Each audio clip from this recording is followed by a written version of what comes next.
Purdy back, time, steps around from DeMarcus Lawrence, throws for the end zone, caught by George Kittle, touchdown, San Francisco!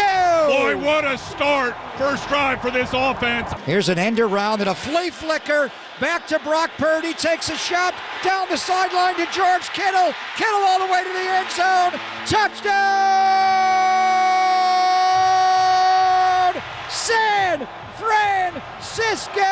With a little razzle-dazzle. Purdy going to send Debo in motion left. They give it to McCaffrey off the left side. McCaffrey on the goal line. Touchdown! CMC! Going to give it, no, it's a play action. Purdy going to roll left, throw for the end zone.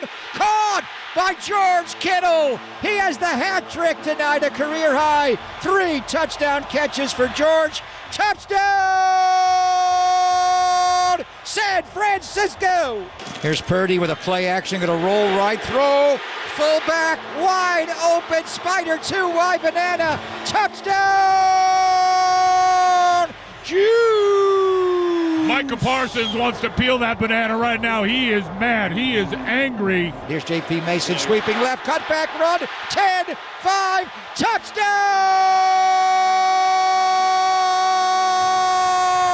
San Francisco!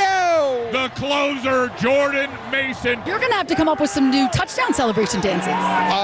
The spike will never be a bad thing, so I'm just going to continue to spike it because that's what tight ends are born to do. Oh, how about them Cowboys? 49ers putting the 42-10 beatdown. Such a beatdown that my guy Danny Dunn ran out of music bed this morning. What's up, everybody? Welcome back to the leadoff spot on a Monday morning, where it is yours truly, Marcus the Waterboy Boucher, taking you up to 6 a.m. this morning in the start of the Murph and Mac show. And as I just mentioned, it's not overnight Dave. It's my guy Danny Dunn on the board this morning. And there he is with the ding as well. One of the best board ops in the building. Usually runs the board for Papa and Lund 10-2 every single day. But yesterday he was running the 49er broadcast starting at 12 p.m. noon. So my guy Danny Dunn might be going wall to wall with the 24-hour marathon running the board at KNBR this morning. So I did want to give a little bit of an applause to my guy Danny Dunn, but also give an applause to the San Francisco 49ers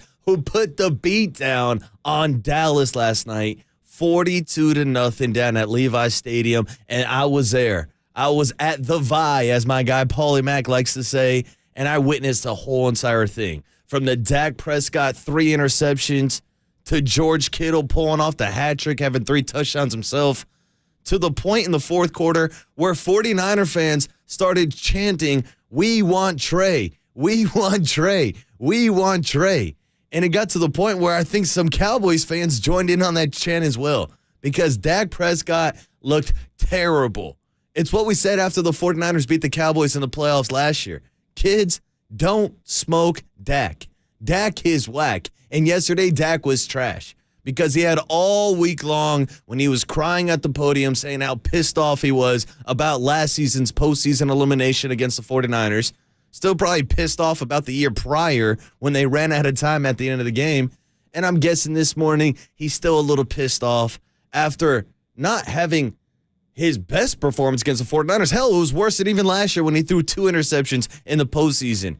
Yesterday, he came back with 3, and that led to people chanting for number 15, which was just kind of a weird sight to see anyways before the game, seeing Trey Lance run out there with number 15 on his jersey. And again, the fact that 49er fans and Cowboys fans were chanting for him in the fourth quarter. Danny, I guess my question is this morning, are we sure it wasn't the other way around? Are we sure that Trey Lance wasn't acting as a double undercover secret agent, and maybe he actually gave the Dallas Cowboys playbook to the 49ers? After last week's storylines back and forth of, oh, Trey's going to give him the inside, the secret knowledge, the secret sauce, like he's going to steal it from Plankton and Bikini Bottom. No, he did not have the recipe. He did not have the answers. Sway, you don't have the answers. Neither did Trey yesterday. Hell, neither did Dak Prescott. Neither did Tony Pollard. Neither did CeeDee Lamb. Neither did Micah Parsons, who you'd be struggling to even find in the box score this morning. Like, this was just a complete, all-around, dominant beatdown against a Dallas Cowboys team that was supposed to be one of the top teams in the NFC. A team where this was supposed to be a measuring test this weekend. Well, guess what? If this was a measuring stick, we know that the Dallas Cowboys are still miles and miles away from the San Francisco 49ers. And if we're being completely honest with you, it looks like the 49ers are head and shoulders above nearly every team in the NFL. Because, yeah, the Philadelphia Eagles are still out here undefeated, beat the LA Rams and Matthew Stafford, Puka Nacua, and the return of Cooper Kupp. But you look at those box scores, and the Eagles have been kind of squeezing out a few of these games. I mean, look at last week against the Washington Commanders, barely winning that game. The 49ers are blowing out everybody. Anybody and everybody can get it right now.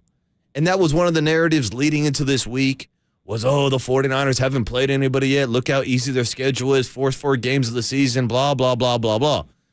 And I'm someone who always said, yeah, you can't make your own schedule. You got to play the games that are on your schedule. Well, guess what? The Dallas Cowboys were on the 49ers schedule. and they put an absolute beatdown on them yesterday. 42 points against what was supposed to be one of the best defenses in the NFL. You're talking about a 49er team that now overall through 5 games has a plus 99-point differential.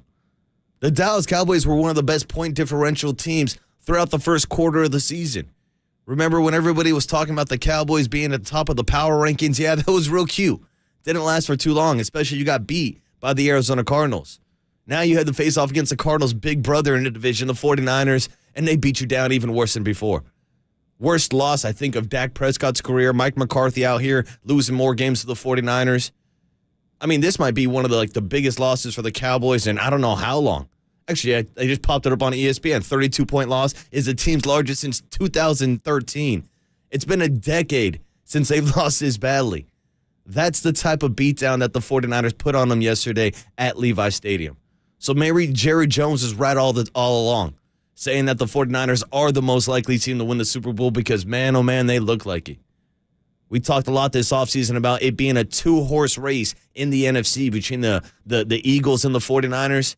Yeah, it seems like those 2 horses are pulling away. Detroit Lions still making some news over the weekend. Seattle Seahawks on a bye, but those are kind of the group of characters who were going to compete this year for an NFC title. And yesterday, one of those title contenders stepped into Levi's, and just like last season, they left disappointed. They left to the sound of silence and the sound of a lot of 49er fans just kind of singing, nah, nah, nah, nah, hey, hey, hey, goodbye. Because there's a lot of Cowboys fans who left early during yesterday's game. And I got to give credit where credit's due. We talk a lot about 49er fans traveling, about sometimes it seems like they have more fans on the road than they actually do at home. Yesterday was predominantly 49er fans. Yeah, there were some Cowboy fans throughout the season or throughout the stadium, but I actually thought there were going to be more Cowboys fans. But who knows? Maybe they were like the group of people I saw leaving in the first quarter after the Niners were only up 7-0. Shout out to those Cowboys fans who had some tickets right behind my buddy who's got season tickets, and he straight up texted me, Marcus, these Cowboys fans left out the first quarter. All right, that's fine by me. I went down, sat lower bowl, probably some tickets that some other Cowboy fan paid $1,000 for. I spread my legs out, got comfortable, and watched Brock Purdy go to work. Watch him cook in this Kyle Shanahan system. And this is a narrative I really don't even want to get into this morning on a Victory Monday for the 49ers. But here I was driving in today, listening to ESPN radio and all the national talking heads saying, this is why Brock Purdy can't be an MVP candidate, because he's got all that talent around him. I'm like, yeah, we just figured this out now 5 weeks into the season that the 49ers have one of the most stacked rosters in the league. Hell, spoiler alert, we could have told you that last year when the 49ers traded for Christian McCaffrey. We could have told you that before they went out and got for Christian McCaffrey. But the argument's popping back up today, whether it is ESPN or First Take or any of these other national shows across the country. Brock Purdy only looked as good as he did last night because he was in the Kyle Shanahan system. And it's something that we dove into last week. Brock Purdy is running the system better than any other quarterback that Kyle's had here in San Francisco. Hell, I even threw out the comparisons to maybe him being on a trajectory path better than guys like Kirk Cousins, Robert Griffin III, Matt Ryan, who won an MVP with Kyle Shanahan and his offense coordinator. There's no question in my mind that this offense has evaluated to another level. Elevated to another level is probably the word I should use there. Because every single game that Brock Purdy's in, they're putting up 30 points. They've put up 30 points every game this season. And even after the concerns about the Dallas Cowboys holding the Niners to 19 points last year, Brock Purdy took that as a little extra motivation and not only put up 30 this weekend, put up 42 points. 4 touchdowns yesterday, of course, 3 of them to his Iowa buddy, George Kittle, who had a fantastic connection with him last season. I think it was 7 touchdowns in the final span when Brock Purdy took over as a starting quarterback. That's a connection that we've kind of been looking for all season long. As, of course, everybody's always looking at something through a fantasy perspective. Shout out to the Kittle Rascals and George Kittle putting up some points last night. Still ended up losing by 1 point because I played against DJ Moore, but that's another story and a discussion that we can get into on another day. But just the fact that George Kittle got rewarded last night for doing what he's been doing all season year. Hell, what he's been doing his entire career. Going out there as arguably the best blocking tight end in the league and still being able to do what he does offensively as a route runner with the ball in his hands, Hell, just his catching ability is in everything. That's why I always get into the argument about talking about the best tight ends in the league. I talk a lot about George Kittle because of what he does, not only in the receiving game, but in the running game. And we've seen that so far this year with the 49ers kind of embracing this mantra of no block, no rock. You don't got to tell it to George Kittle. He's blocking on every single play. So that's why I think it was cool this weekend that he got rewarded with not 1, not 2, but 3 touchdowns. Kyle Shanahan fully going into his bag. That 18-toss flea flicker play where it starts from McCaffrey to Debo back to Brock Purdy. There I was sitting lower bowl yelling, there goes Kittle down the sideline. And Brock Purdy lays it on him perfectly. He gets into the end zone for his second touchdown of the day. And by then it was a party. Levi's was cracking. Everybody was kind of chirping at Cowboys fans. As I said, they were headed towards the doors, third, not even fourth quarter. Cowboys fans running out of town, just like Dak Prescott runs out of Levi's Stadium with another loss. Maybe he should have been running away more from guys like Nick Bosa, who had a sack. 49ers get 3 sacks. And how about Freddie Rico, Fred Warner? We can't go the entire first segment without mentioning All-Pro Fred. Absolutely playing with his hair on fire yesterday. Whether it was the strip kind of fourth fumble he got against Tony Pollard. And even after Christian McCaffrey had a rare fumble down at the 1-yard line, hell, 49ers probably should have put up 49, 50 points if McCaffrey doesn't fumble at the 1. There's Fred Warner again on a third down play, chasing down Dak Prescott. Gets a big third down sack. 49ers get the ball back. I mean, Fred was all over the field. So was Dre Greenlaw.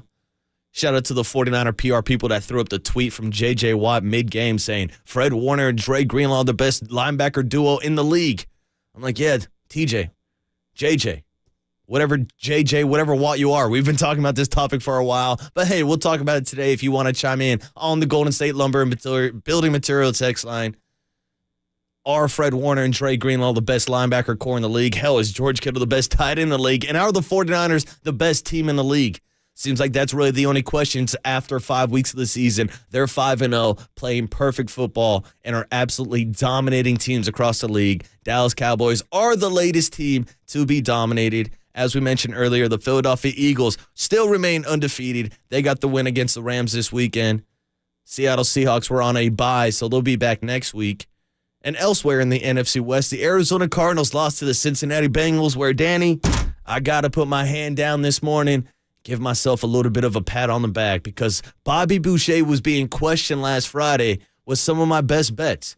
And yes, I went with the Cincinnati Bengals -3 and a must-win game for Joe Burrow in a game where Jamar Chase was telling people, I'm always open, I'm always blinking open. Guess what? He had 3 touchdowns this weekend. Bengals take care of the Cardinals and do justice for Bobby Boucher's best bets. Yeah, I'm talking to you, Triple E and Greg Silver. And even my boy Paulie Mack was asking me questions about taking the Bengals this weekend. Guess what? We cashed in on the Bengals. But sadly, that was the only game we cashed in on, because the Atlanta Falcons came back with a game-winning field goal at the end against the Houston Texans. Now, we did get them +2, so that's a push on the money line. Loss on the money line because I told you take them as an upset winner.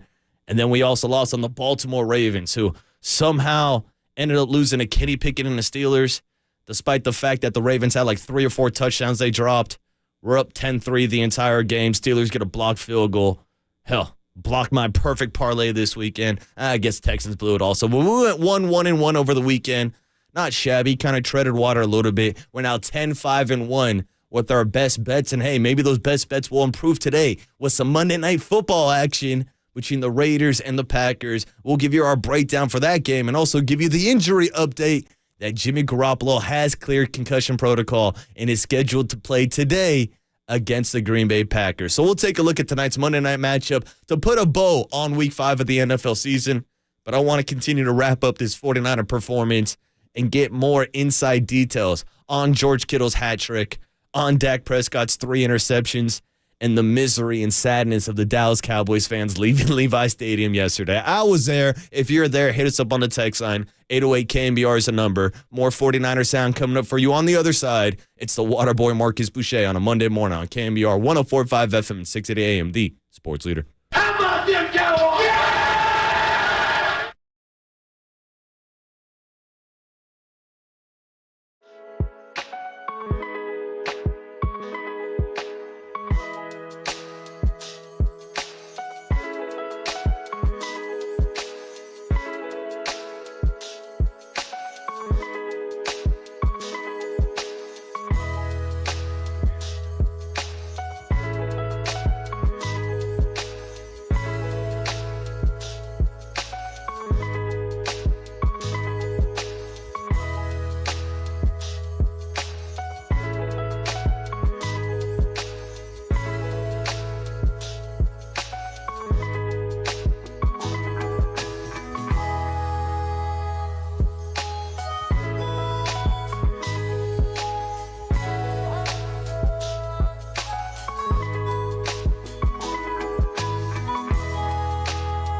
You found the leadoff spot with your host, the Water Boy, Marcus Boucher, on KNBR 104.5 and 680, the sports leader.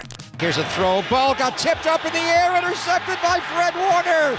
Running back the other way. Warner 25, dropped on the Dallas 26-yard line. Demo Lenore tipped that ball up in the air and tips and overthrows our what, Tim Ryan? You gotta get those, baby. Not one, not two, But 3 interceptions thrown yesterday by Dak Prescott as the Dallas Cowboys get their teeth kicked in by the San Francisco 49ers, 42-10 down at Levi Stadium for Sunday Night Football. What's up, everybody? Welcome back to the leadoff spot on a Monday morning. It is Marcus the Waterboy Boucher, a.k.a. Bobby Boucher, who was down at Levi Stadium yesterday to witness this beatdown from this 49ers team. And I got to give a shout out to everybody checking in on the Golden State Lumbers and Building Material text line this morning, whether it was the 510, the 408, the 650, 408-209, all checking in. A bunch of people were down at Levi's yesterday and are saying the same thing as I was saying. It was lit, and there were a lot of Cowboys fans leaving early. Again, I got to give a shout out to the Cowboys fans that left in the first quarter and gave the Waterboy some prime time seats down in the lower bowl to watch Brock Purdy work and to watch George Kittle get into the end zone 3 different times yesterday. But it sounds like 3 is the magic number this morning. Whether we're talking about George Kittle touchdowns or interceptions thrown by Dak Prescott. After he was talking all week long about having a chip on his shoulder, how Todd Archer pissed him off during his press conference earlier this week, asking about his previous losses in the playoffs to the San Francisco 49ers. Well, this one's going to sting a little bit worse, because this might have been the worst that Dak Prescott has ever looked, certainly against the 49ers. And now we're getting to the point where not only 49er fans, but also Dallas Cowboys fans were in the stadium last night chanting, "We want Trey. We want Trey. We want Trey." And that's how I had to kind of sit there and chuckle like our guy Jeff Garcia. I'm like, is this really happening right now? I guess so. That's where Cowboys fans are this morning after getting their, again, teeth kicked in. There's probably some other words I can use to describe it also, but I don't want to get in trouble with the FCC, so why not let you hear from Dak Prescott and let you hear the emotions from him at the podium yesterday, talking about how this was the most humbling loss maybe of his entire football career. Didn't see it coming. As you said, put everything into this and got punched in the mouth. Called a couple of weeks ago, humbling against Arizona. But this may be the most humbling game I've ever been a part of. Felt good about the preparation, felt good about everything, honestly, coming into this game, matchups, and they beat us in every aspect.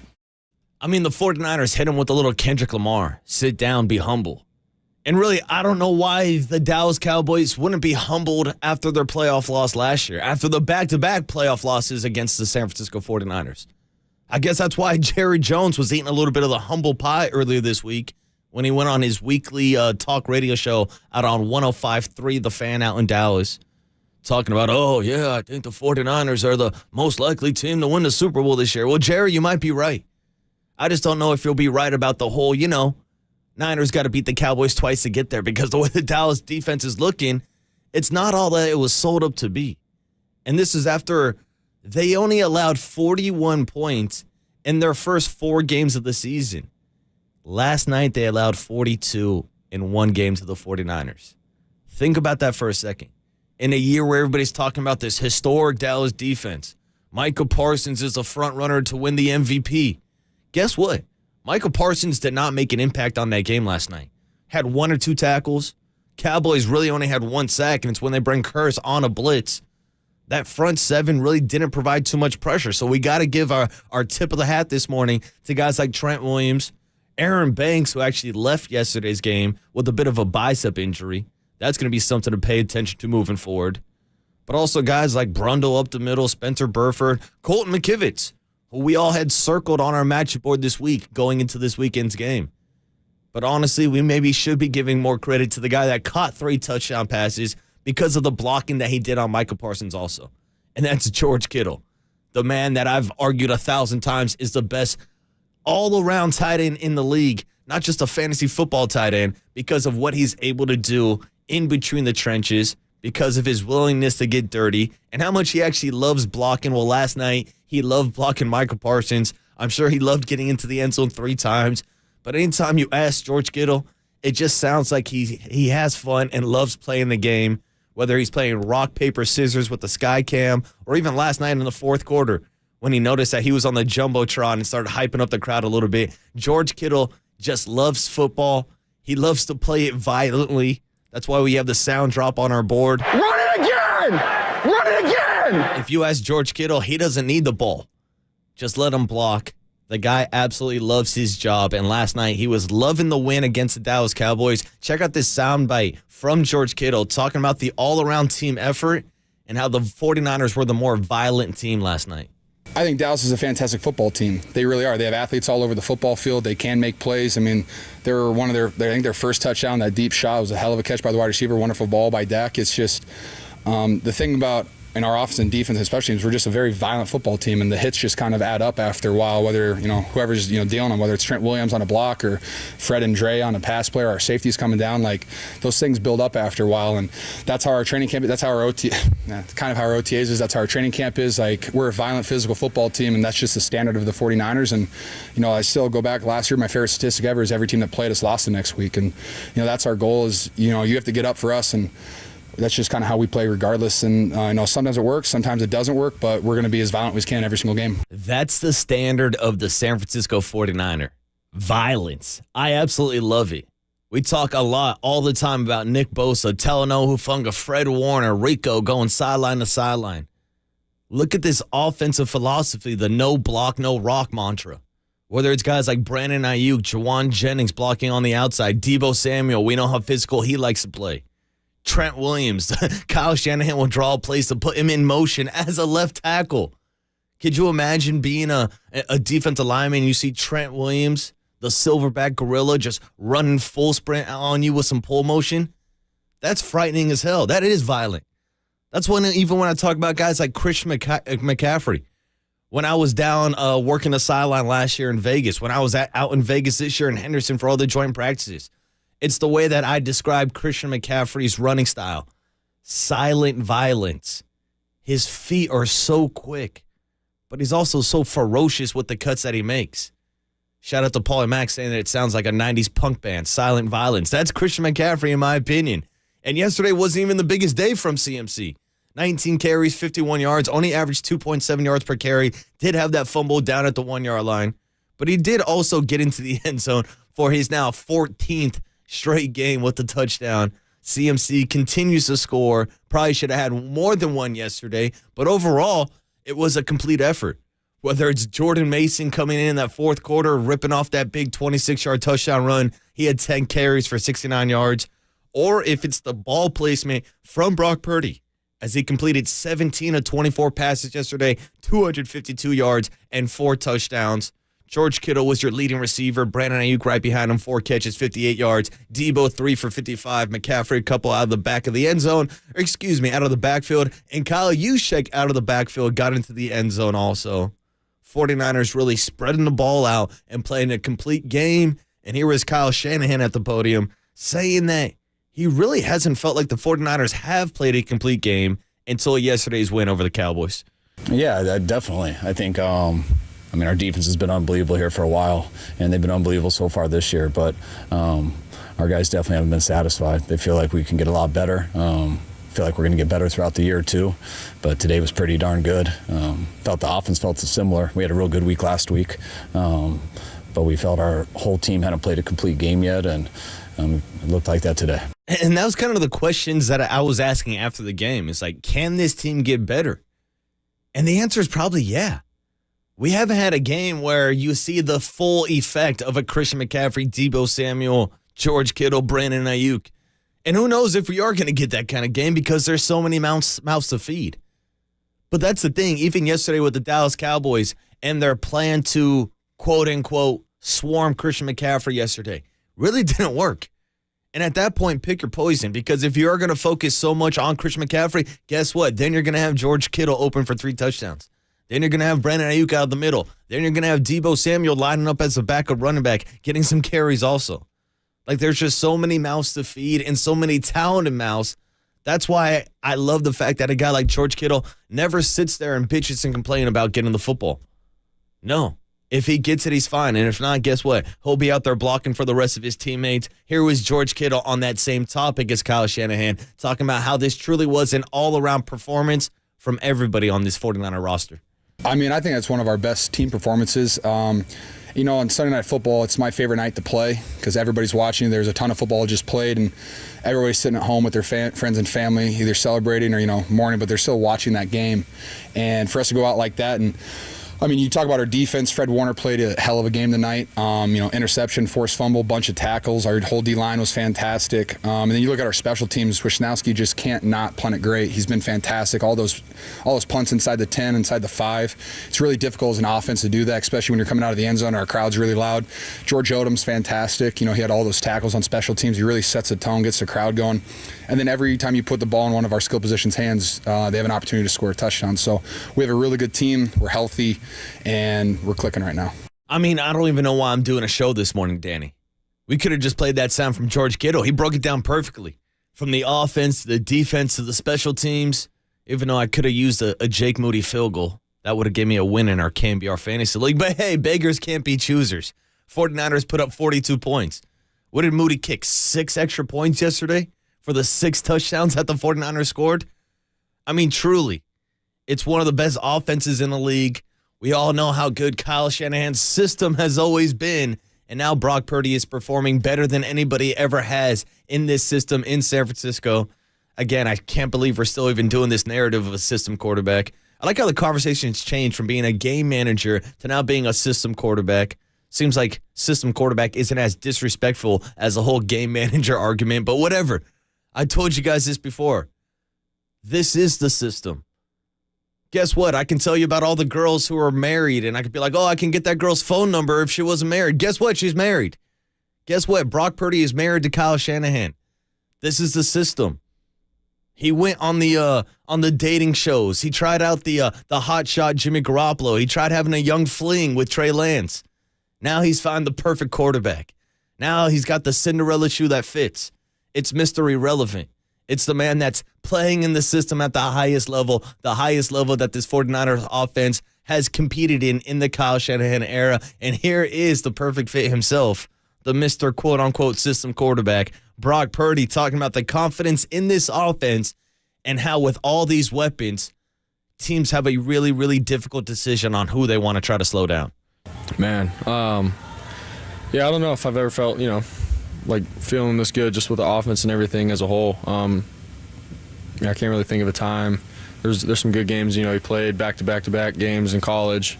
But, right now, it feels like everyone's just on a mission, man. Like the mindset is right where it needs to. Everyone's so detailed in what they do. The play calls are great. So it's like all I got to do is go out there, do my job, and that's it, and just play ball. So obviously we feel good where we're at, but there's still areas we can still get better at. So that's it. Keep doing your job, Brock. I don't know what this kid's going to have to do to change the quote-unquote national narrative around the league, but to be honest with you, who the hell cares about this national narrative? I've seen Brock Purdy play every single game of his career, and guess what? In the regular season, he has yet to lose one. Check this out in the playoffs. He's got a 2-1 record. The only game he ever lost, he didn't have a UCL. He had a torn ulnar collateral ligament in his elbow. We all know what happened in the NFC Championship game. To me, that's not a system quarterback. That's a winning quarterback, and he's out here winning games left and right, and the 49ers are still one of 2 remaining undefeated teams in the league. In big part to Brock Purdy, in big part to Christian McCaffrey, in big part to George Kittle and all the Yak Bros and all the boys up front, but also in big part to that 49er defense that outperformed that Dallas Cowboys defense yesterday. We just played a lot of sound from you from the offensive perspective. On the other side, let's get the defensive perspective. Let you hear from Fred Warner, Nick Bosa, and break down whether or not this is the best defense now in the Kyle Shanahan era. Seems like we're talking a lot of best of this morning because that might have been the best win of the season. 49ers taking care of business 42-10 against the Dallas Cowboys. We'll talk some defense on the other side. It's the Waterboy Marcus Boucher on a Monday morning on KNBR 104.5 FM and 680 AM, the sports leader.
found the leadoff spot with your host, the water boy, Marcus Boucher. You can do it. Okay, I see you, Boucher. On KNBR 104.5 and 680, the sports leader.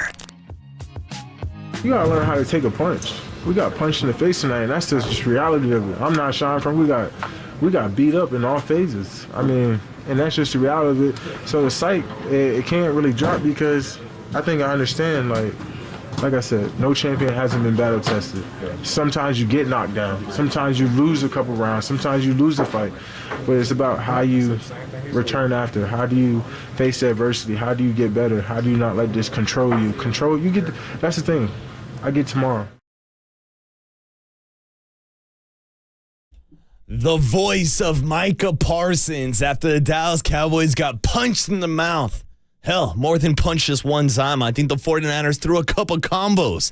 I think my guy George Kittle reached into his Jorge Masvidal bag and gave him the 3-piece and a soda combo as Kittle gets into the end zone 3 times. Dak Prescott also got his 3-piece combo as he throws 3 interceptions, and the 49er defense proves that they are the best defense in the league, better than Micah Parsons and the Dallas Cowboys. And I don't think there's any question this morning after seeing the final box score and seeing this Dallas Cowboys defense that previously had only allowed 41 points the entire season in 4 weeks combined. Here was the 49ers offense. And yes, the quote-unquote system quarterback Brock Purdy putting up 42 points yesterday as they absolutely punched Micah, Dak, and that Dallas team in the mouth quite a few times. And maybe deservedly so, because the Dallas Cowboys have been talking a lot of smoke since that loss last year in the playoffs. Shout out to Michael Parsons and his new podcast that he's doing with Bleacher Report. He was talking a lot and actually gave a lot of credit to guys like Brock Purdy, who is getting kind of slandered on the national level. But I am starting to like Micah more and more and more. I just don't like when he lines up against Colton McKivitz and the 49ers offensive line. But again, credit to McKivitz, credit to Trent Williams, credit to the entire front 5, including George Kittle, for the blocking job that they did yesterday against Micah, against DeMarcus Lawrence, and against the Dallas Cowboys pass rush that only got 1 sack on the day. And it's something that I think is actually kind of interesting going into this matchup, because we always talk about, it's quarterback versus quarterback. It's Dak versus Brock. Well, the thing is, they never square off against each other. It's always Brock versus the Dallas defense and vice versa, Dak versus the 49ers defense. But it is always interesting to hear other defensive players compare them to their defensive opponents and their defensive foes. And that's something that Micah Parsons was kind of talking about yesterday postgame also. We are looking for the audio of him saying that he feels like the 49ers and the Cowboys defense, or hell, just the teams in general, are still kind of on that same playoff caliber and same kind of playoff tier in the NFL. Well, Michael, wake the hell up from that dream, because last night was a nightmare. Last night was a reality check that these two teams are not the same. The 49ers are dominating teams right now. And outside of the Cowboys, dominating the New York Giants, who aren't beating anybody right now, what have been their most impressive victories? So for everybody who was saying, the Niners defense hasn't played any elite offenses, hasn't done this, hasn't done that, what else do you want to see? You want to see 3 more interceptions? You want to see 3 more sacks? You want to see Fred Warner win Defensive Player of the Year? Because maybe that's a conversation we should start having. Last year, we were out here waving the flag on top of Mount Kilimanjaro for Nick Bosa to go out and win Defensive Player of the Year. We spoke it into existence like we were LeVar Ball or something. I'm joking. I'm not taking credit for that award. But maybe we'll do the same thing for Fred Warner this year, because it's something that TJ Watt was tweeting about. JJ Watt. I always get my Watt brother confused. But they threw it up on the scoreboard yesterday during the game. When are we going to start recognizing Fred Warner and Dre Greenlaw as the best linebacker core in the league? And I said, well, JJ, if you paid attention to something outside of the state of Texas, maybe you'd realize that they have been for the past couple years. Now, the Seahawks got Bobby Wagner and Jordan Brooks. That's a nice little duo. There are some other good, like last night, you could have thrown Landon Van Der Esch and Micah Parsons to that conversation. But all around, I think it is Fred Warner. I think it is Dre Greenlaw. I think it is one of the most terrifying electric duos at the linebacker position in all of football. And last night, they both put up fantastic performances. Fred Warner, 8 tackles, a sack, a forced fumble, an interception. I mean, what part of the stat sheet did he not fill out? And there was Dre Greenlaw as well, making plays, getting sacks, running down Dak Prescott. I mean, this defense is playing maybe at an all-time level, maybe better than the 2019 Super Bowl defense. We're getting into that conversation. We're getting into that kind of era.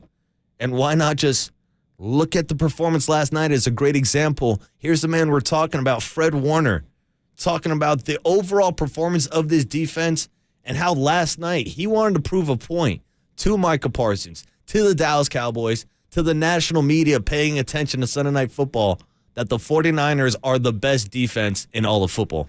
Yeah, it's funny because, Coach Wilkes, he said it last night. He said, you guys don't know how good you truly can be. We see the talent in the room and what our potential is, but it's about doing it, week in and week out. And to do it this game on this stage against a really good football team, it really meant a lot. And it does. And guess what? This is now a defense that, oh, by the way, added Randy Gregory over the weekend. A storyline that kind of got snuck in Friday afternoon. Of course, he didn't play yesterday against his former team, the Dallas Cowboys, but Randy Gregory is a man, whether he's playing for the Broncos or the Cowboys or, smoking that good on by himself. He's a guy that can get after the quarterback and a guy that the 49ers are basically getting for pennies on a dollar. So I'm really excited to see how Chris Kaczmarek utilizes Randy Gregory and if he's able to kind of resurrect his career again after the Denver Broncos gave up on him. But someone that I don't think anybody has given up on, unless you are one of those Twitter trolls out there complaining about Nick Bosa's production. Because, man, oh, man, Nick Bosa's back in our life, back with another sack. And I still can't believe there are people complaining about the output that Nick Bosa has given up this year, or lack of output, I guess. Hell, I can't believe there's still people cherry-picking about the 49ers defense when they're allowing only 13 points per game. But, hey, that's why people have social media. That's why they want the hot takes. That's why they want the clicks. I'm not going to give it to them.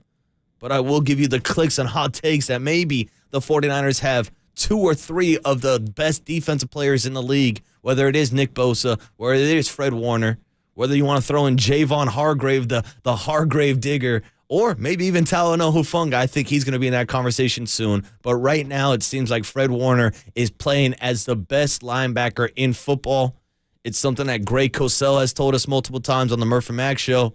It's kind of a wide shared thought around the league and also around the 49ers locker room. Here's a quick cut from Nick Bosa talking about how elite Fred Warner is and if there's any question that he is the best linebacker in football. I know you're doing your own thing on defense, but is there anything that Fred Warner can't do? No, he's the best in the world, and it's not close. Point blank, period. You heard it from Nick Bosa, so you know it's got to be true. He's the best in the world, period. I'll take his word for it. But then again, this defense is looking like maybe the best in the world right now.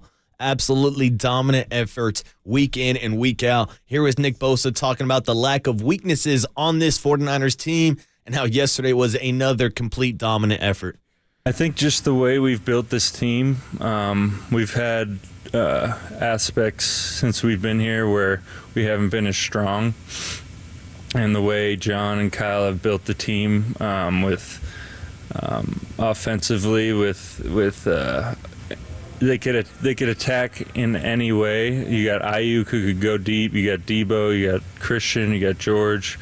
There's really no weakness. And then Brock is playing as one of the best quarterbacks in the league. And now he's put himself into that MVP conversation.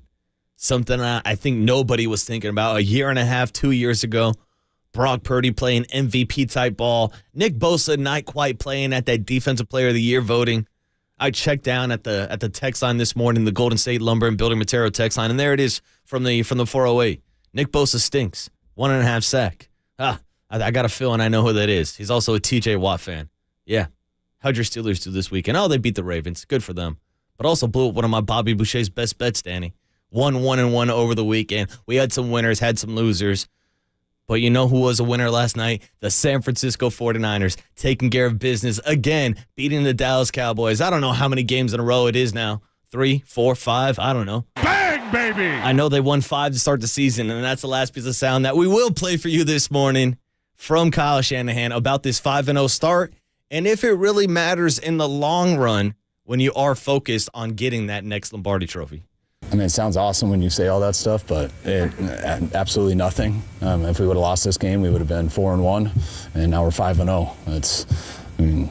It's exciting and all this is fun, but been in the NFL way too long. Been 5-0 and haven't made the playoffs before. All that stuff really doesn't matter. I mean, the way people talked about it during the week, we didn't see it that way. I told our team last night, whether we win or lose this game, I expect it to make us better. If we go out there and play like we're capable of, we should feel that and be able to carry it on the next week and get better. And if we go out there and we get beat, as long as we do it the right way, I think it'll make us better going forward after that. I mean, you want to be in games like this, just leading up to it. You want to be battle-tested in every facet of stuff that can happen later in the season. And I'm glad we did it the other way. Being 5-0 feels good, but it means nothing until you get to the end. 5-0 was the plan. Start the year in Las Vegas, end the year in Las Vegas. That's the goal for the 49ers this year, and I don't know how much of a better start they could have got off to this year. 5-0, destroyed the Dallas Cowboys yesterday. And man, oh man, the scene down at Levi's yesterday, watching those Cowboys fans march out of Levi's, watching them start chanting for Trey Lance. 49er fans kind of influencing it a little bit, but man, oh man, what a win yesterday. What a moment. And what a way to start off the season for the San Francisco 49ers.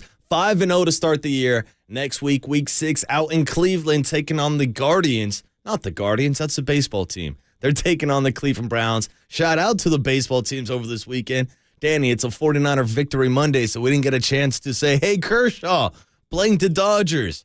Or should I say, hey, Kershaw, good luck making it out of the first inning. Hey, Kershaw! The Dodgers! Oh, what an outing. What a playoff outing from Clayton Kershaw. Kershaw, the Dodgers, back in their life. Diamondbacks getting the win. And how about Bruce Bochy and the Rangers up 2-0 over the Baltimore Orioles in the ALDS. We'll have some time to talk baseball later on this week and talk about what's going on with the Dodgers. Also can sprinkle in some Warriors conversation as they had their first preseason game against the Lakers. But it's a 49er Victory Monday, so we spent the entire hour this morning talking 49er football, sprinkled in a few Bobby Boucher bets also. But on the other side, we'll get the results from the Friday football forecast and hear Murph and Mac's opinion on this 49er win and where it ranks as one of the biggest beatdown of the Cowboys in 49er and Cowboy rivalry. Ha, how about them Cowboys, Danny? How about the Waterboy on a Monday morning on KNBR 104.5 FM and 680 AM, the sports leader.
You found the leadoff spot with your host, the water boy, Marcus Boucher. You can do it. Okay, I see you, Boucher. On KNBR 104.5 and 680, the sports leader. Oh, yeah, for sure. You can always count on Fred. You know, he always flying around to the ball. You know, he's like a heat-seeking missile. Just to have him on his defense, you know, it's like it takes a lot of weight off your shoulders because you know he there and he going to make the play. Diamador Lenore on All-Pro Fred, a.k.a. Freddie Rico. Fred Warner, who was flying around the field last night, had a sack, had an interception, had a forced fumble, and got the win over the Dallas Cowboys last night. 49er defense holds them to 10 points, and man, oh man, what a weekend it was. Not only with the San Francisco 49ers beating the Dallas Cowboys 42-10, not only with Clayton Kershaw getting knocked out of the first inning this weekend with the Dodgers, but how about the fact that Bruce Bochy was back in our lives this weekend, and last night with the Texas Rangers, he scored 11 runs while the Dallas Cowboys scored 10 total points. Bruce Bochy and the Rangers scored more total runs / points than the Dallas Cowboys did against that 49er defense. That's a hell of a way to start today. Should you drive by? I'm trying to figure out what you would yell at, like, hey, Bochy, F the Cowboys, or something. I don't know. I'm just trying to bring it all together. Hey, Bochy, blank the state of Texas. Yeah, man, I can't. I hope Bochy didn't adopt the Cowboys at any point, did he? No way. No. He's too smart for that. He's too crafty. I think he still rides with the San Diego Chargers, by the way. Let him. Well, it's all about Dan Fouts. Here's one stat for you. And all the boning up I was just doing here after that incredible party, as Paulie Mack might say, turn the Purdy up. No question. Red and gold. The Dallas Cowboys had allowed 41 points in their first 4 games. Great call. I have a comment on that. 49ers scored 42 points 40 last night. I think Once again, Dallas allowed 41 points in their first 4 games. 42 last night. Shout out to Fred Warner. Shout out to that Niner D and Marcus. I mean, you and I, we talk nooks and crannies and point spreads and points allowed. Listen, Dallas had only faced the Giants, the Jets, and the Pats. Not one of those 3 teams they can't even sneeze out a touchdown. So really, how good was that Dallas defense? Sure, they did shut those teams down. And Arizona got them. Yeah. Thank you, Murph. There's another great point. But my original point was they really hadn't faced anybody. Now they see a real offense, and they just got manhandled. They got exposed last night. In fairness, they didn't even show up. In fairness, the Niners' first 4 games weren't tough either. No. You know what I mean? It was Pittsburgh, Arizona. Are pretty good. Pittsburgh's pretty good. They're not that good. They got a good defense. Offensively, they're not good, but good defense still. So, I mean, this was the test. The Niners haven't played anybody either. Their first 4 games were viewed as pretty easy. Arizona, Rams. Who'd they beat last week? I've already forgotten who was the 4th win. It's Pittsburgh, Arizona, the Rams, and the Giants. The New York Giants. Yes, Giants, yeah. Yeah, so both teams had sort of soft paths in.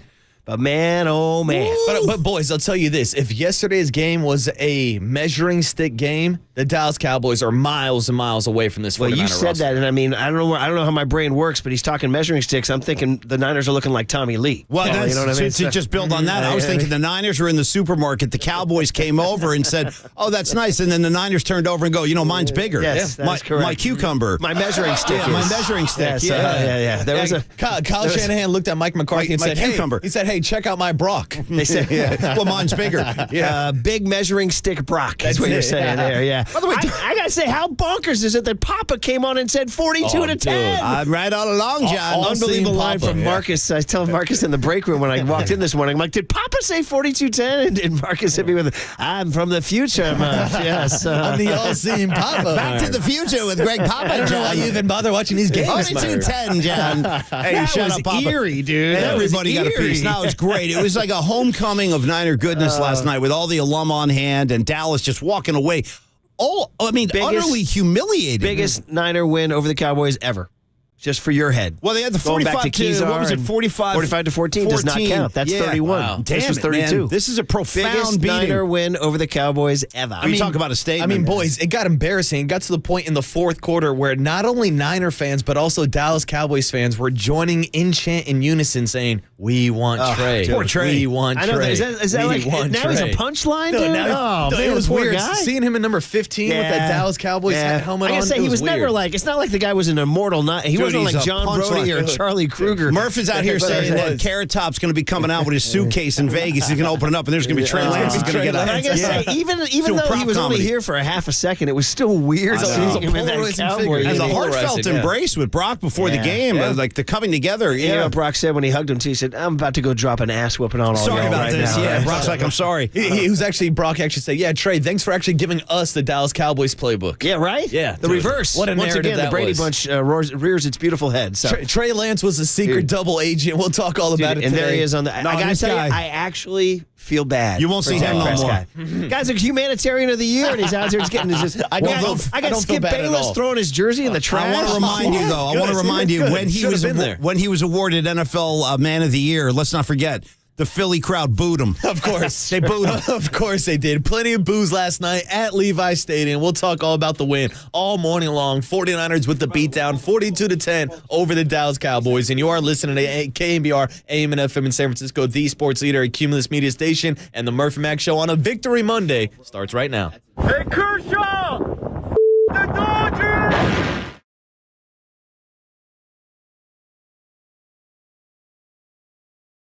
Good morning, and welcome to the KNBR Morning Show with Brian Murphy and Paul McCaffrey on KNBR 104.5 FM and 680 AM, the sports leader. Woo, baby, my Lord. How about that party at Levi Stadium?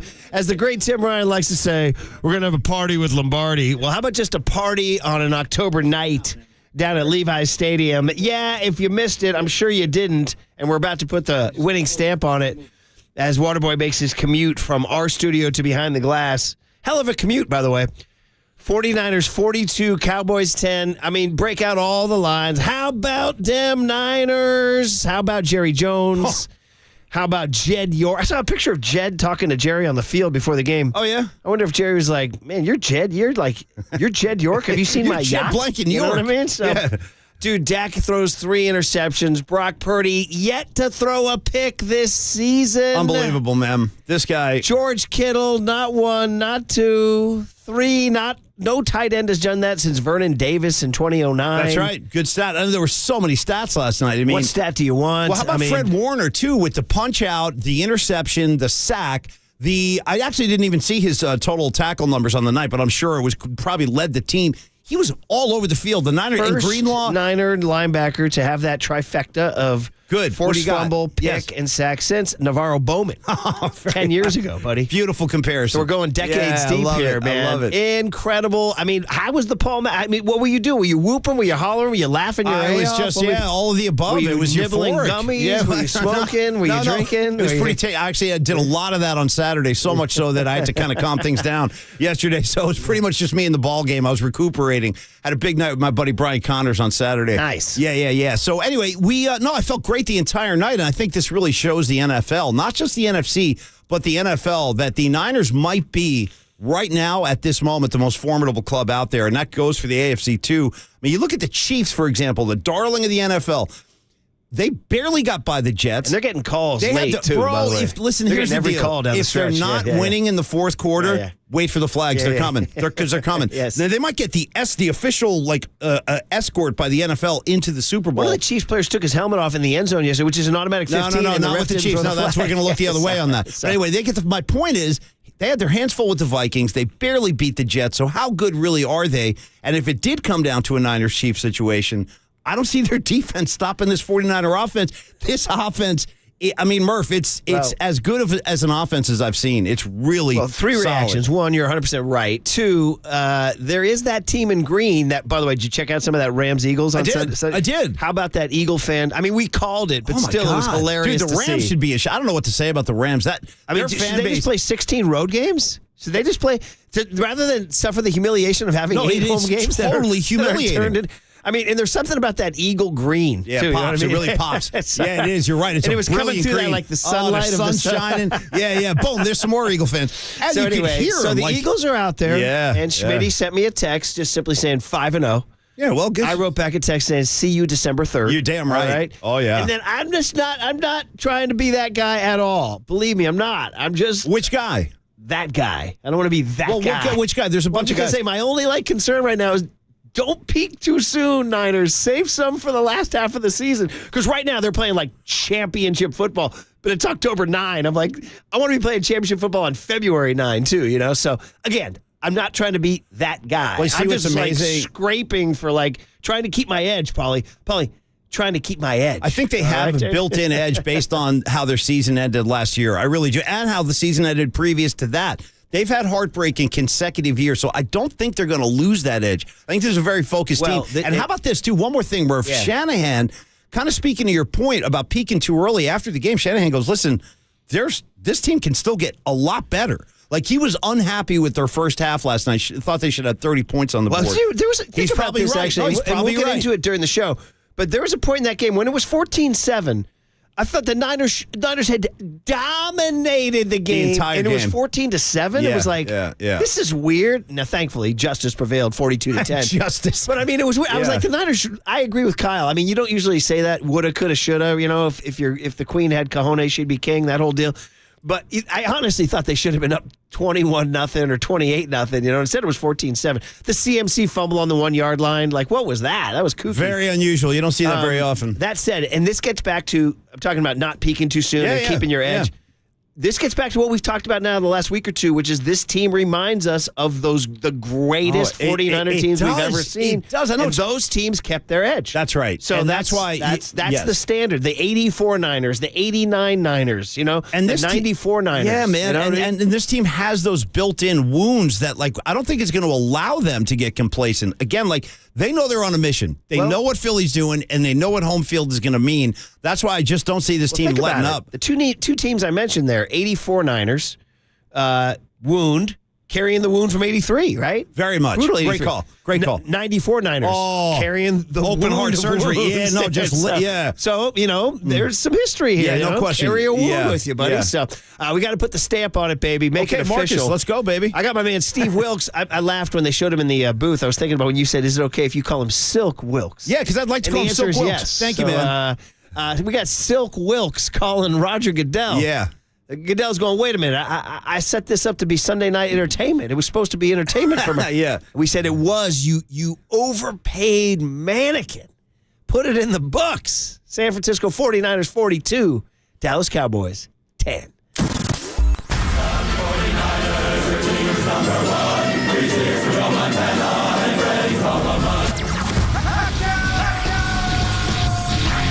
Beautiful people. Beautiful people. Bang, bang, Niner gang. Bang, bang, Niner gang. Oh, hell yeah, hell yeah, hell yeah. I love the Niners. This is really fun. Hey, that's a new one. By the way, that's his 30th birthday today. Happy birthday, Georgie Kittle. One touchdown for each decade of his life. And you know what, Paulie? I mean, I'm going to need songs all day long. You got them. Fast and I know furious. it's easy to go to the quarterback. Quarterback gets the girl. The quarterback gets the headlines. The quarterback the report. Toyota commercials. Maybe the best player in the building yesterday. Say it loud. Number 54. Can I get it? I was waiting for you. Yes. There it is. Yeah. This guy was turn this ass up. Unstoppable. Turn it up, everybody. In your cars. Remember when I met you, Warner? You look so good in Niner red. We got to keep believing. Recommit yourself right now. Every single day matters. You've been looking for a ring. I love the way you talk, the things you said. It's all about one game right now. One game, and that's in Philly. Fred. Yeah. Fill your Niner cup. Fred. Till you get enough. Fred. He'll put your ass to bed. Fred. We love your Niner dreads. And by the way, let's go. Yes, sir. Let it go, 3. 1, 2, 3. Step on your own tune. I was going to say, if you guys don't know the original tune, just look up Prince Head. That's the name of the track. Prince Head. That's the one it's based on. Yeah. He's talking about like using your head to get a right. to be smart. Murph, it's a think piece. Yeah. Well, let's keep the jukebox going, buddy. All right, okay. Let's end it. Let's go to the tight end. Happy birthday, boy. Come on now. They're showing Stop Making Sense is making our they got the whole reunion. Is reviving. The jackets back. The Lark Theater and everything there and Tiburon. Well, I've never seen 4 more uncomfortable people too. You see those guys together, they're all like, But it was worth 3 touchdowns in the end zone after being the good soldier for 4 weeks and being the guy who says there's mouths to feed. You don't have to feed mine. So they fed him 3 times. Yeah, happy birthday, George. Can you smell what the Niners are cooking? Wide open George Kittle. Open George Kittle. How good does that feel? Feels great, baby, George Kittle. They can't seem to face up to the facts. Defense is nervous and they can't relax. I can't sleep because my head's on fire. Can't touch me, I'm a real live wire. Psycho Kittle, kiss say, well 85, 5 better. Run away. Oh, baby. Let's go. Psycho Kittle, kiss say, well 85, 5 better. Oh, baby. Run. Let's go. Run away.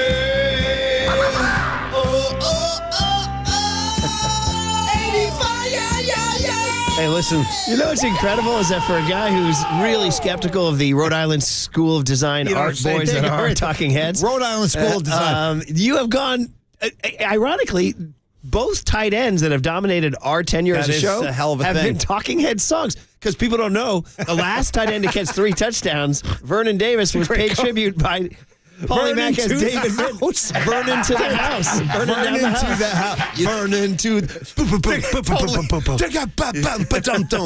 yeah. Watch out. Totally. You Totally. might get what you're after. Hey, the truth be told, I really like that song. I like Burning Down the And House. can That's a we great one. finally end it with the kid who's just, I don't know what to say. I don't either. I know. I don't know what to say. Chris it's almost Collins, too much. I'm like, where's the pick? Where? Candace made a pretty good call last night. She goes, is he the new Buster Posey? Little Just in bit. terms of that, just that. And the hairstyle, too. The It's boy like, next door coming over to help you carry your garbage cans out. Saying and the right things, winning games. And holding a standard, you know Yeah, what I mean? Just yeah. a standard of excellence. Yeah. 4 touchdown passes last night. Turn the Purdy up. I wanna rock. Yeah.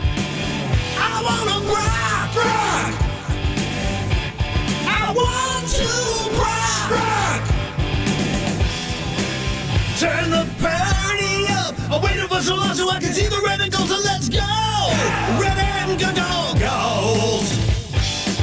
So if you ask me why I like the way he slays it, there's only one thing I can say to you. I wanna rock. I wanna rock. I want to rock. I wanna rock. I wanna rock. I love it. I want to rock. Well, there it is. Those are the 3 guys who stood on the field with Melissa Stark, Purdy, Warner, and Kittle, and they're the 3 deserving opening segment songs. Did you see Kittle like nodding along while Purdy was talking? Did you catch all that? Like they were kind of clowning him. It was really funny. Brock was talking. He was like, well, we came out, we had a game plan. And Kittle was like, He was like nodding, being a wise guy. Having a good time. These guys are having fun out there, man. The class clown. Eric Branch wrote a great story saying, Kittle was saying, they asked him about scoring 3 touchdowns. He goes, well, in junior high, I was a dog. I did that all the time. And they said, really? And he goes, yeah, go ask my dad. He's out in the hallway. So Eric Branch of the Chronicle went out and got Bruce Kittle and said, is it true? He goes, oh, yeah, he was unstoppable in 7th grade. He Nice. Said, he said, I wouldn't let him play the second half. I'm a Bruce Kittle fan. I'm a fan of Mrs. Kittle. Sorry, I don't know the mother's first name, but I love seeing the mother and father up there high-fiving in the crowd. It was awesome. Cowboys' worst loss in a decade. Hey, Best Niner win all time. My Lord. I told you. I said, Dak ain't about that life, Marcus. Well, I told you. You picked it, right, in the yeah, forecast. I did. I felt really good about it. Very Yeah. good. Probably waded right in there. And They're the took better that team. They're the better team. Yeah, and the Jock Blog said it too. See, said superior in every way. 42-10, John. Now just keep that edge, baby. Cleveland Browns. That's what I was waiting for one of those guys to say with Martha Stark. He's like, I don't even know this game's over. I'm focusing on the Cleveland Browns. On to Cleveland. I think Nicky Bosa's going to have a big game. He'll be back like in the whole Ohio, region. He's going to be looking to do some damage.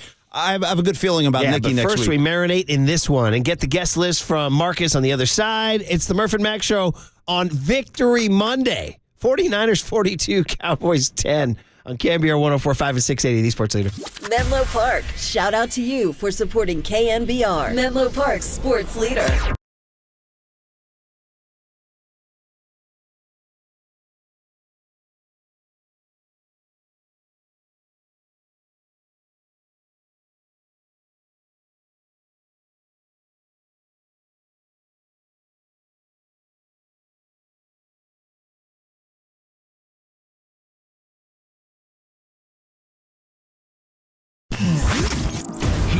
what's trending now. Trending now. On KNBR.com. It was a prime-time beatdown as the 49ers beat the Dallas Cowboys last night, 42-10 on Sunday Night Football. So to read the top takeaways from the 49ers win, check out that story and more trending now on the all-new KNBR app.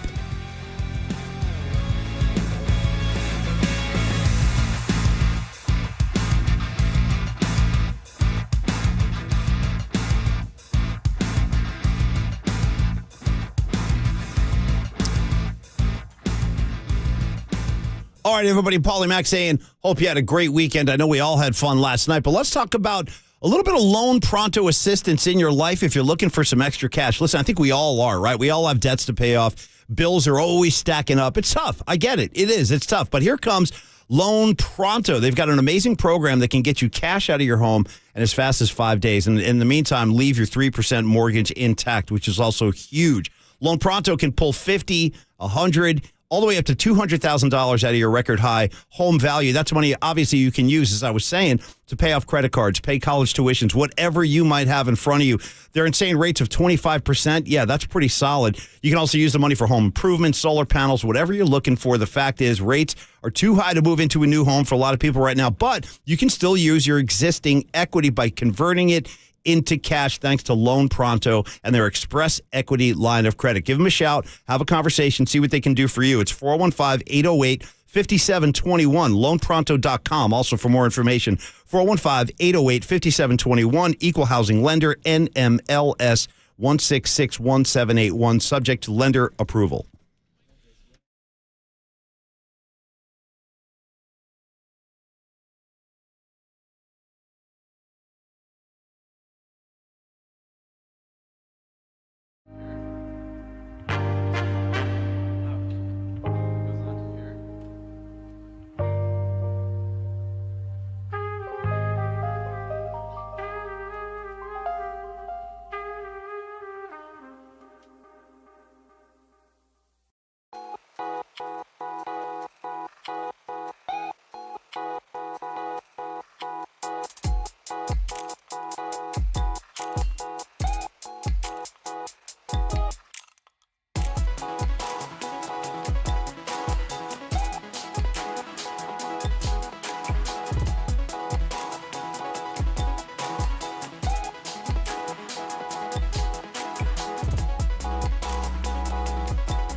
And now, time for the Protect Your Assets with David Hollander Business and Technology Report.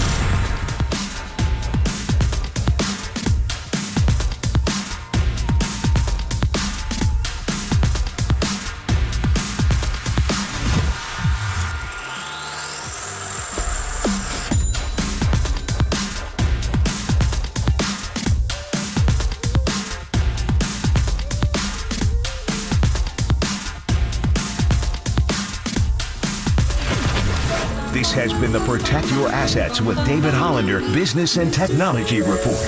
Do you want to pay less taxes this year? Learn more. Listen to David's show every Saturday morning on KNBR or call 1-866-PROTECT. Listen to the sports leader anywhere, anytime. Download the all-new KNBR app. Now, Murph and Matt continue live from the KNBR Casino Matrix Studio. Casino Matrix Progressive Jackpots are here. Where are you? Just drop in. Please play responsibly. 1-800-GAMBLER. Gonna give it. No, it's a play action. Purdy gonna roll left, throw for the end zone. Caught by George Kittle. He has the hat trick tonight, a career high. 3 touchdown catches for George. Touchdown, San Francisco. That was my first one. Yeah, I think so. Oh, yeah, I mean, I was a hell of a 7th grade running back, I'll tell you that much.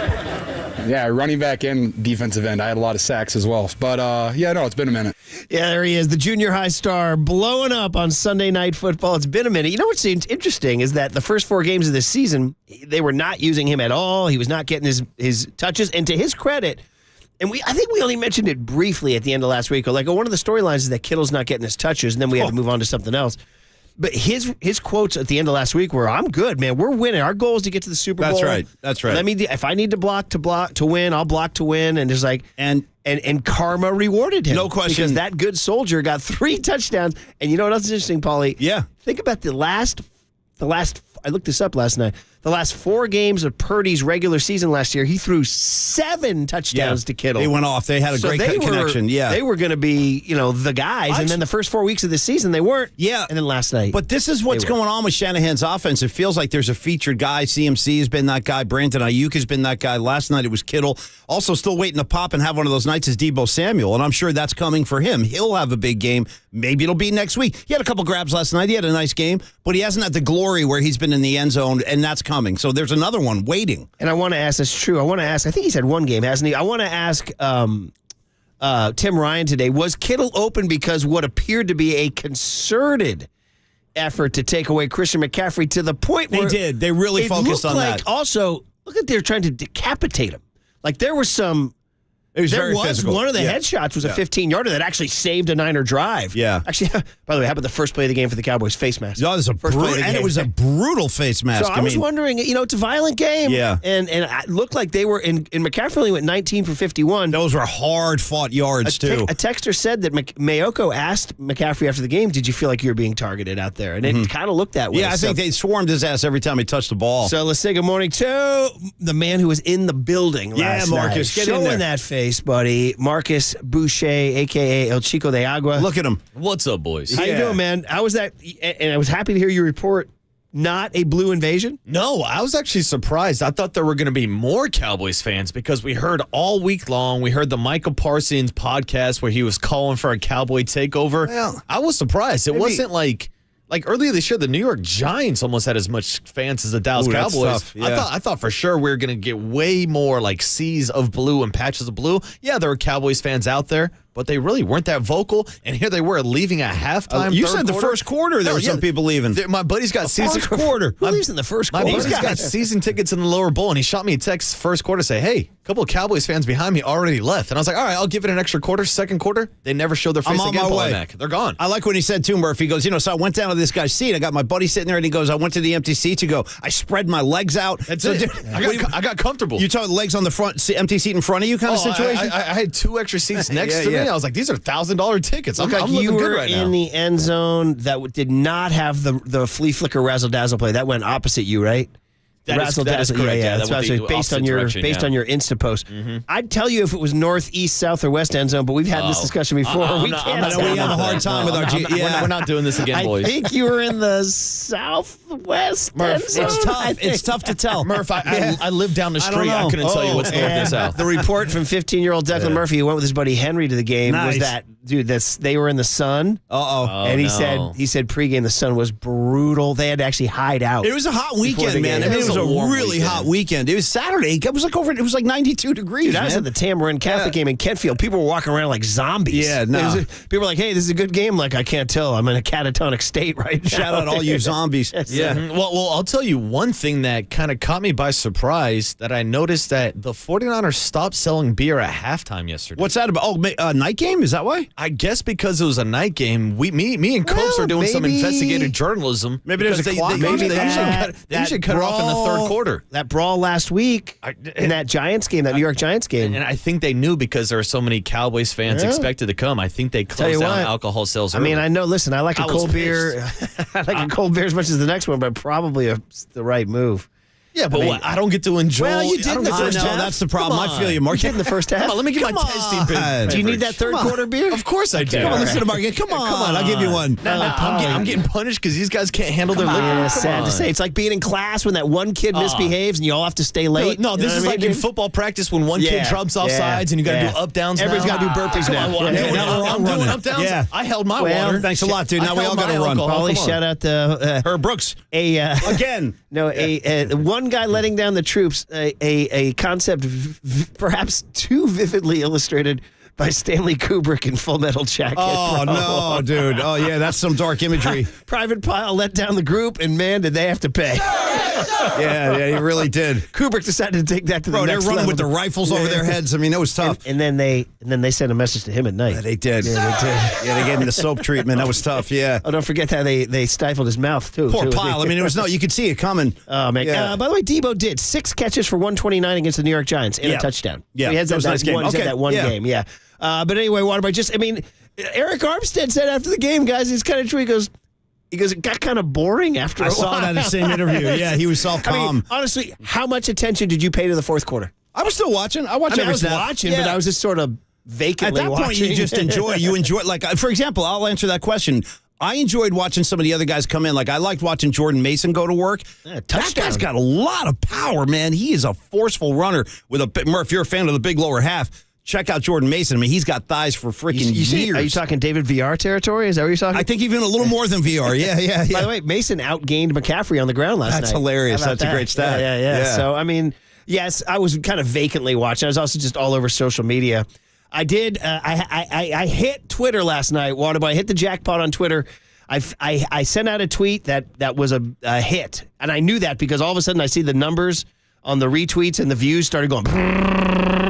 And then it was the cut when the 35-10 touchdown to Juszczyk. Yeah. Oh, I love that touchdown. I was so glad Juice got in. The sad Cowboy fan who was wearing the workman's helmet. Was he the guy on the phone? And he was on the phone. Yeah, look at that guy. I immediately paused it, took a picture of it, and sent out a tweet saying, "Call that Uber, bro." Yeah. And it hit. For whatever reason, it hit because it's probably the most popular tweet I've ever sent out. Oh, wow. It's got, I should probably check right now. Even Uber, which has 1 million followers, checked in with eyeballs on it. Yeah, dude. Uber checked in. So, but the point is, that was my fourth quarter. Was like, you're riffing. Yeah, just riffing. Yes. Basically, that was it. And that guy is now, I was early on, and then that guy became the meme after the game of just, I'd like to report a murder, or mommy come get me, and all the other. Mommy come get me's pretty good too. Yeah. And I knew when I said call that Uber, bro, that you call Ubers on the app, but work with me here. And most people did. There was one D going, "Hey, dude, you don't call Uber on the phone." I'm like, "Can you work with me here, buddy?" Yeah, we're trying to build a bit. You got to work with me. Here, buddy. Hey, Murph, I got to say, speaking of mommy come get me, did you guys see the close-up shots of Dak on the sidelines, in the fourth quarter? Bro, this guy,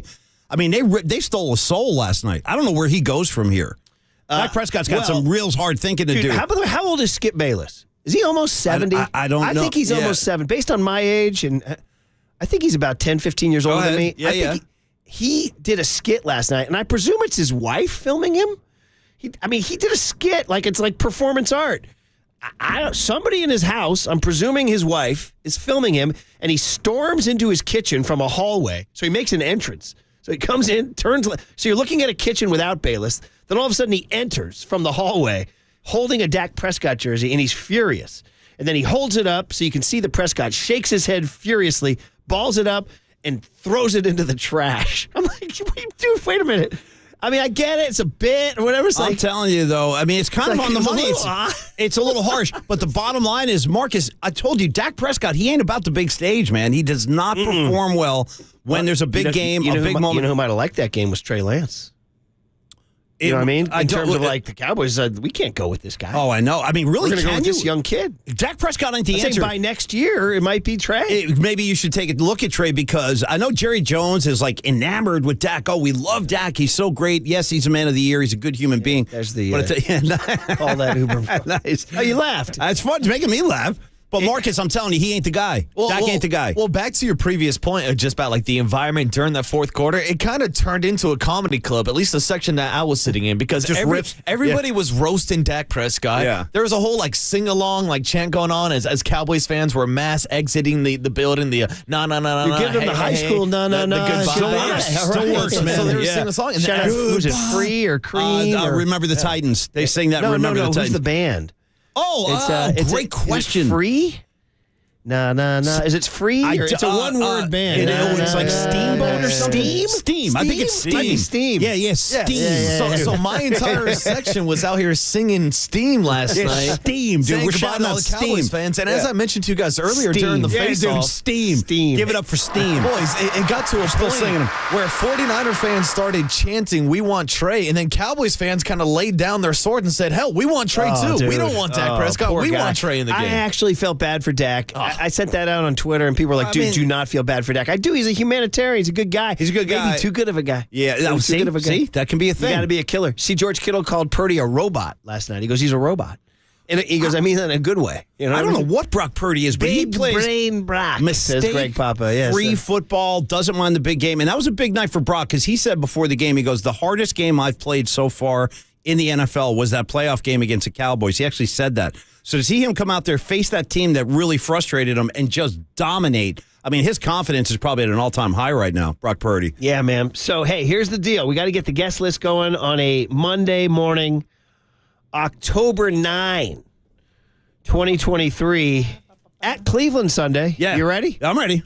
Are they staying out there? Because then they go to Minnesota on a Monday night, I believe. Oh, really? Interesting. Hey, man, that's a long stay, though, if you have to stay for Monday night, too. Yeah. It's not like the flight from Cleveland's like 80 hours. How is Minnesota just to hang as far as the town goes? I haven't been. We just did our dream trip there last summer. Good time. Fantastic. Yeah. The St. Minnesota Paul- State Fair was one of the most fun that's things right. I've You're ever eating your gone to. corn and stuff. Yeah. Yeah, the corn. It's corn. Yeah. All right, what do we got, Marcus? All right, starting off in about 15, 20 minutes, it's your total weekend recall, your hums and bums, and I got a feeling there's got to be a lot of hum babies from last night 49er game. Maybe. Maybe. Stay tuned to find out, Murph. 6:50 this morning, hums and bums, and 7:35, kicking off our power hour, which we're going to do for the remainder of the 49er season. Every Monday now, 7:35, Tim, Ryan, T-Rock back in your life. So get this on your calendars. Go to your iCals, put it in, set a reminder. T-Rock at 7:35. Razzle dazzle, he yelled on them. We haven't even talked about that flea flicker yet, which the Lions ran earlier in the day. By the way,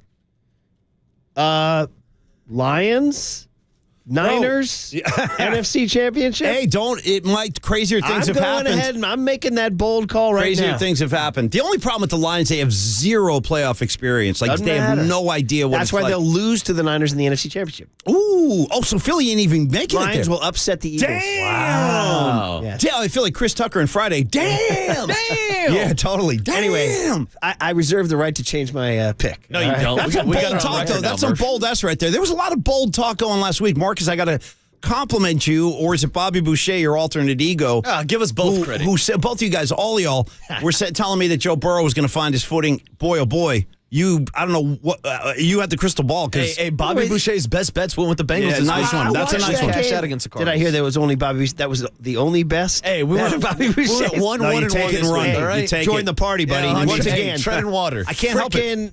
I do my best. Two of us again. I know. One We and one both again? went 1 and 1 I'm blaming again. England. Look at I'm just all three of blaming us. England. Both Yeah. 5 and 5. Sorry. It's I do. incredible. I'm And doing you're what I off can. this Friday. Yeah, I know, and I'm trying to. So you going to send in your picks? I or am just going to send in pass? my picks. I ain't Nice. laying down. I'm going to keep going. I like it. Yeah. Yeah, Prime let me down. We'll keep They this had that ass game going. locked up, and they gave up a late touchdown. But the Bruins, about time, dude. They did it. They covered, and you won with the Niners. Yeah. You lost with the Bills. That's right. What was that? That's right. No. Well, the Jaguars look pretty good in that game. Yeah, I don't know. I wanted to comment on that Cardinal game you were talking about. Yeah. What do you got, Murph? Because they were playing. They're wearing their all Bengals. blacks. Yes. Yeah, they're all blacks. They got And they're playing the Bengals, and I couldn't tell which team was which. Who is who now? I couldn't tell. When did the which- Cardinals are red and white, I Marcus? honestly couldn't tell which Yeah, team they're was going which. black, because yeah. the Bengals were black. They do. They do. And I was like, wait. But they're wearing white this weekend. And the Cardinals no, weren't it doesn't wearing make any sense, red. Marcus. I don't know what's going on. You know who wore their uniforms last night? The Niners. The 49ers. Yeah, the right ones. They did. Yeah. They did. I could recognize them. Yeah, no confusion in Santa Clara. Because it was confusing. No, not last night. We'll clear up that confusion with Tim Ryan today, 7:35. Get you your big hit, talking more 49ers and Cowboys, your cooler of content. Then we'll top off the 49er content this morning. 9:15, former 49er defensive back Eric Wright joins the program. All right, we got to hear what they all had to say after the game, whether it was Kyle or George or Brock or the guy who was probably the best player in the building. We'll tell you who that was next on KNBR 104.5 and 680, the Sports Leader.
Follow the leader on Twitter at KNBR. For once again, we are the sports leader. KNBR 104.5 and 680. Here's a handoff to Pollard coming wide left, turns the corner on Greenlaw. Fumbled the ball! Ball out! It's inbound still. Kevin Givens got it. Is he up against the sideline? I think They it's give it to the 49er Niners football. now. I think Kevin the Givens 49ers got it. have recovered the ball. That was probably, we need to talk about that play. First of all, that was a huge play in the game. Second of all, how about shout out the oblong nature of a football? That thing bounced crazy as I've ever seen a football bounce. I mean, it went sideways, forward, backwards, sideways, up, down, and stayed in bounds. And Kevin Givens got it within like a half a yard, and I think it went off Lenore's leg. It did. Yes, it did. And Lenore tweeted out, he said, I learned that from Lionel Messi. How about that? Lenore's got material. Hey. It's got more material, Yeah. dude. But that was when the game was weird. It was right after and then the Niners turned that into the McCaffrey fumble. Yeah. That's what was a bummer. And then here's the key. So at that point in time, Niners had the ball in the 15-yard line. They're up 7-0. You think it's over. And instead, McCaffrey fumbles. But then the key was stopping Dallas on the next 3 and out. And it was the guy who stopped him. It was a great moment because Dak rolls left, and he thinks he's alone. And there he is, the guy, I think, who was the best player in the building, number 54, stood there, and he's like, oh, You and me, bro? Yeah. You see that little moment That of was great. recognition? Yeah, he's like kind of, yeah. And then Dak, and Warner's like, now I must destroy you. Yeah. And just went in. And Dak didn't dump it. He didn't release Dak it. is not. No, he didn't. Took the sack. Yeah, he could have thrown it away, too. He was over there. And, of course, the rejoin was another Fred Warner play. They used to call that the peanut punch or Peanut Tillman of the Bears. He used to punch that thing out. That was done about as perfectly as you can execute that punch out he had. So I'm going ahead and saying Fred Warner was the best player in the building. I got big news for you, buddy. I 100% agree with you. I mean, he dominated that offense almost single-handedly last night. And his speed sideline to sideline, I mean, he's just fun to watch. Looks like he's having a good time out there. And we shouldn't probably not give a little bit of love to Greenlaw, too, because he also played his ass off. I was holding my breath, though. He was dying to get a flag. Greenlaw loves getting flags. Remember when he threw that guy out of bounds early? I'm like, oh, no. They could have. I think, was it CeeDee Lamb? I don't think it was Lamb. I don't remember who it was, but he took some Dallas offensive guy with the ball, just chucked him out of bounds. We dodged a bullet on that one. Two things I want to tell you. One, Mike Tirico, fresh from the booth, joins Papa and Lund today at 10:50. That's cool. Two, we are proudly sponsored by O'Donnell Financial Group because planning is a process for loans, insurance, investments, and retirement. Call Greg O'Donnell at 866-496-2300. Three, Hums and Bums are coming around the corner, so stay tuned on that. Yeah. And four, thank you for the California Love rejoin, Waterboy. I know you were at the game, so you didn't hear this, but clearly now it's become a thing. And this has all started with that Fox guy that you interviewed on your show, Paulie, where bump music is now... It used to just be they went to commercial. Jake Jolly. That's my boy Jake Jolly. This was NBC, so I don't know if it's Jake. Oh, no, it's you're their right. That version of isn't Jake Jolly. Yeah, it's somebody else. But they were clearly laying out Bay Area rejoins the entire night because they started right out of the gate with... Santana was early. Santana came early. The Tubes. They gave us the Tubes were in there. Tubes. They gave you either Counting Crows or Smash Mouth, one of the two. They gave you... and then I was thinking, they don't give you Too Short or Tupac. But they did give you that, which is Tupac. They gave California.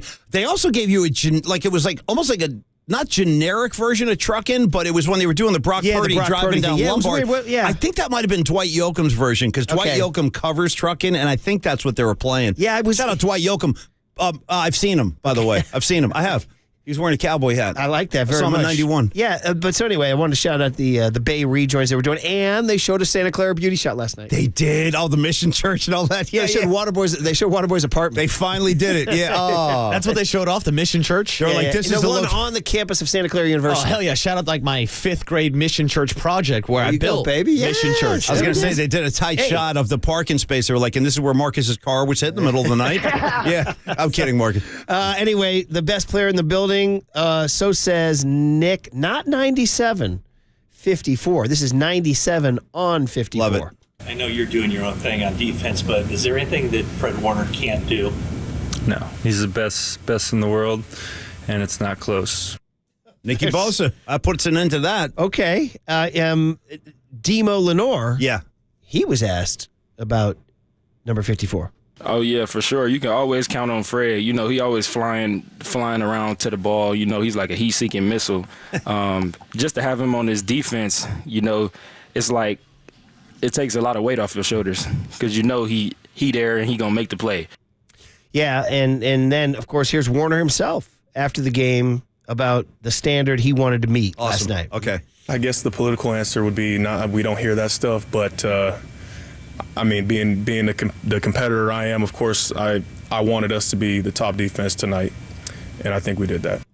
Okay. So one of the subplots to come out was that they were motivated by, I guess, Saturday night, Kyle showed them the hype video. You always watch the hype video, right?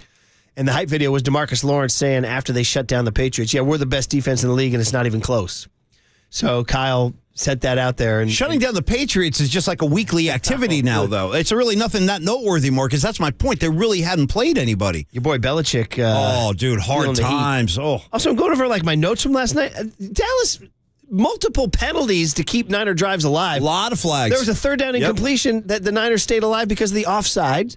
And then there was a third down run that didn't convert, and they hit McCaffrey in the head. Mm-hmm. And then there was the face mask to start the game. Yep. It was sloppy. They weren't disciplined. I have on my notes, hey, McCarthy, bro, tighten it up, coach. Yeah.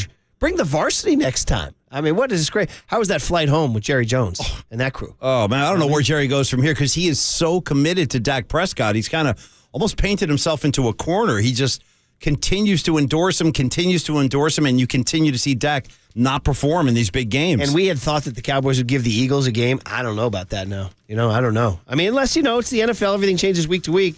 Next thing you know, the Bills are losing over in London, right? Who do the Cowboys have next week? Cowboys are at the L.A. Chargers on a Monday night. Well, listen, they might have problems with that, too. The Eagles are at the Jets, who made their own news. Kind of interesting. Yeah, they had a nice win. Yeah, the Eagles beat the Jets easily. The Jets, right? yeah. I mean, the Jets I want someone to beat Philly. Dude, should the Denver Broncos fold?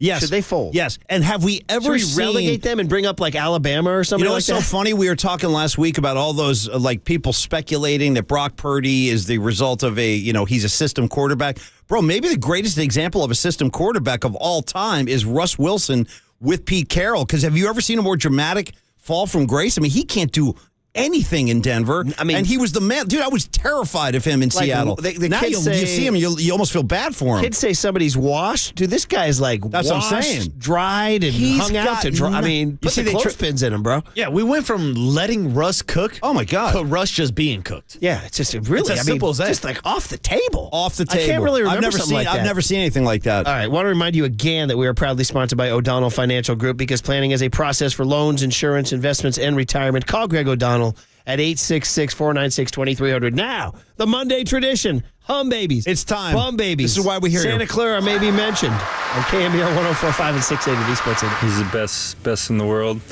and it's not close.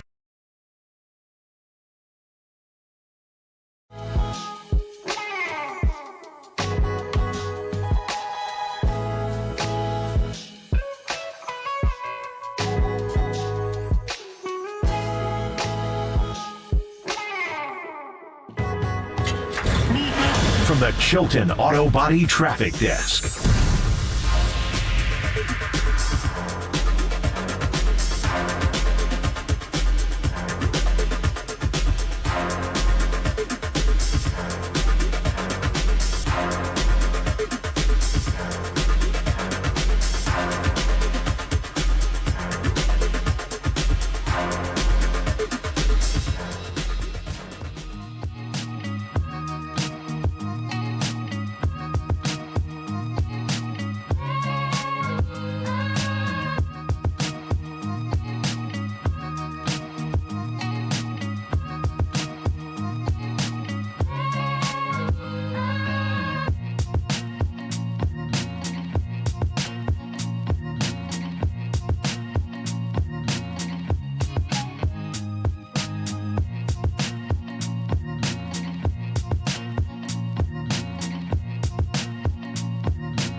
Can I do a George Kittle? Woo! Absolutely. Can I do that? Yes, you can. Man, oh man, it was crazy. encourage it. All my energy was given out by like mid-third quarter, and then I just kind of put it on cruise control the rest of the way. Started scrolling Twitter and laughing. 42-10, we called it in earlier. That's right. Good morning, everybody. You are listening to KNBR. Hey now. KNBR FM San Francisco, the sports leader, a Cumulus media station. It is every now and then we got to remind people it's the Murph and Mac show. Brian Murphy. Oh, you're damn me, right it is. I'm waving to you right now. That's right. Yep. Paulie Mac right there. And a listener who watches us on YouTube and Twitch, and you can watch us on YouTube and Twitch. Yeah, enjoy. Go to YouTube, type in KNBR Livestream, or go to our app, the KNBR app, and you can get the Twitch stream. That seems to be popular. A lot of people do that. Yeah. And I forgot to do the guy got me. I forgot to do the guest list. I was so caught up in Cowboy Mania, I didn't hold it up to the camera. That's so shocking. there is the Triple E. Okay, let's see the artwork. Guest list. What is the artwork today, Paulie? Can you help us? Well, yeah, you see a lot of it's like a lot of action shots from last night. It's a collage of Niner greatness. You got Brock Purdy, you got Kittle grabbing a one-hander. Looks like Freddie Warner. Is it all from last night? Appears to be. Yeah, these are all like within the last 12 hours, right to your doorstep, right to the frame. They look like Renaissance paintings, Paulie. Very nice. Too. So there it is. There's your YouTube and Twitch guest list. I apologize. I was a little off my game. I was too caught up in the 42-10 whipping. You were distracted, by the ass kicking. There you go. Paulie, the wheel turns every week. It won't slow down either. Nice. And you, my friend, you get to shine a light on the winners.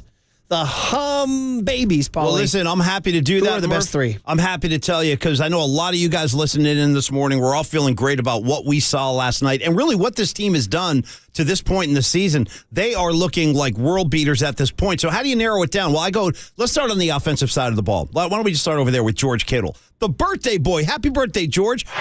Yeah, 3 decades strong. Murph, it's his birthday today, right? Today. Yeah, George, so happy birthday, man. I know you got your mom and dad in town, your beautiful wife, you got your glasses. Have a great time. Eat some cake for me. But let's walk through this now. So one of the storylines, ironically, from late last week was that George Kittle was having kind of a relatively quiet season offensively, statistically, I'll say, through the first 4 weeks. He only had 14 catches. He did not have a single touchdown, but he's been blocking his ass off, and he's just part of the Niner offensive machine. He's not even complaining about it, though. No, he seems to be happy just to be out there mauling dudes, which he does on every running play. This whole thing was ironic, too, because Brock Purdy threw 7 touchdowns to Kittle in the final 4 regular season games last year. Remember that great connection? They were on fire.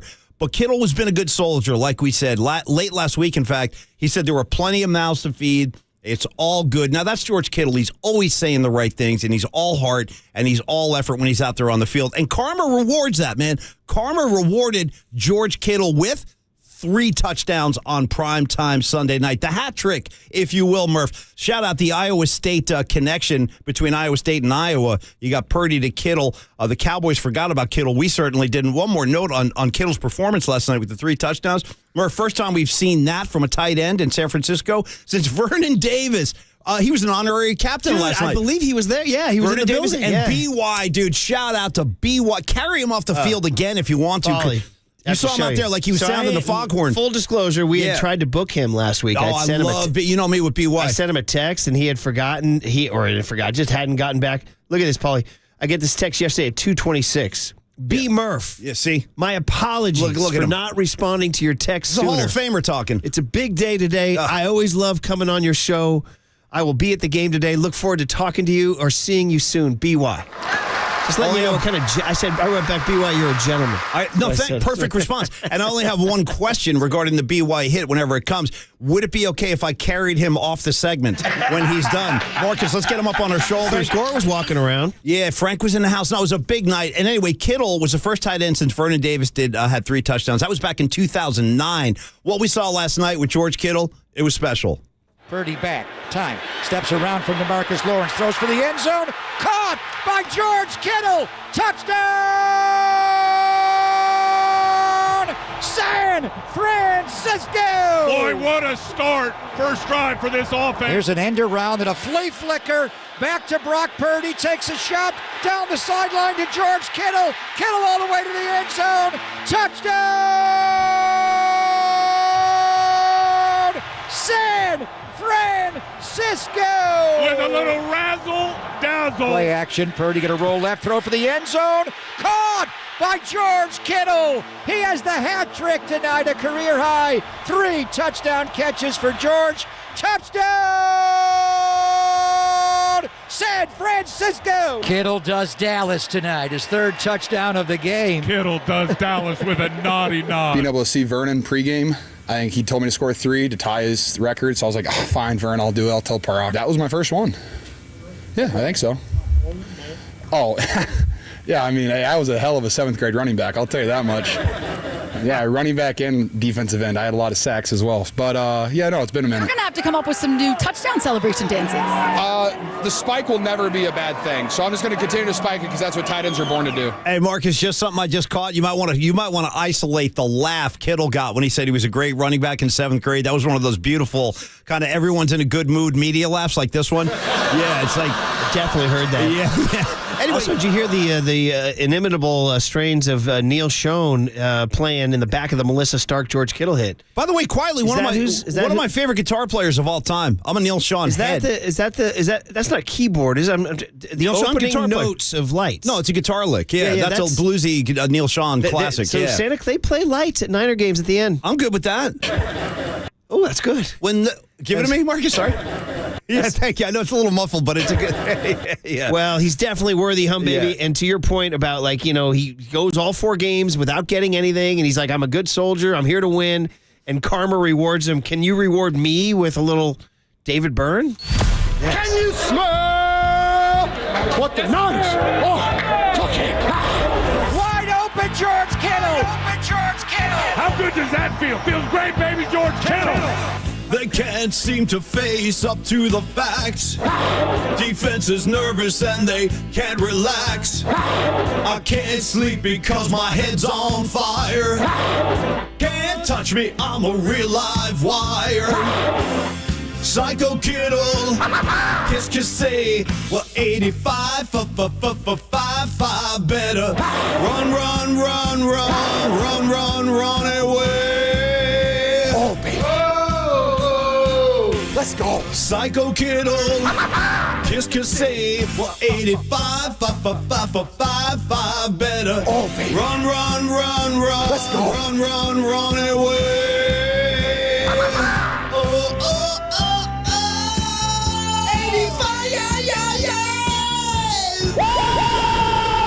And that's only the beginning, Murph. That's just one of our 3 hum babies. Will they all be 49ers? Could be. Keep listening and find out. Murph, on to the next hum baby selection. Listen, there were so many candidates out there. Murph, you said this a little bit ago in the show. If you're just joining us, good morning. Murph made a great call, I don't know, about 20 minutes or so ago. He goes, the best player on the field last night was wearing number 54.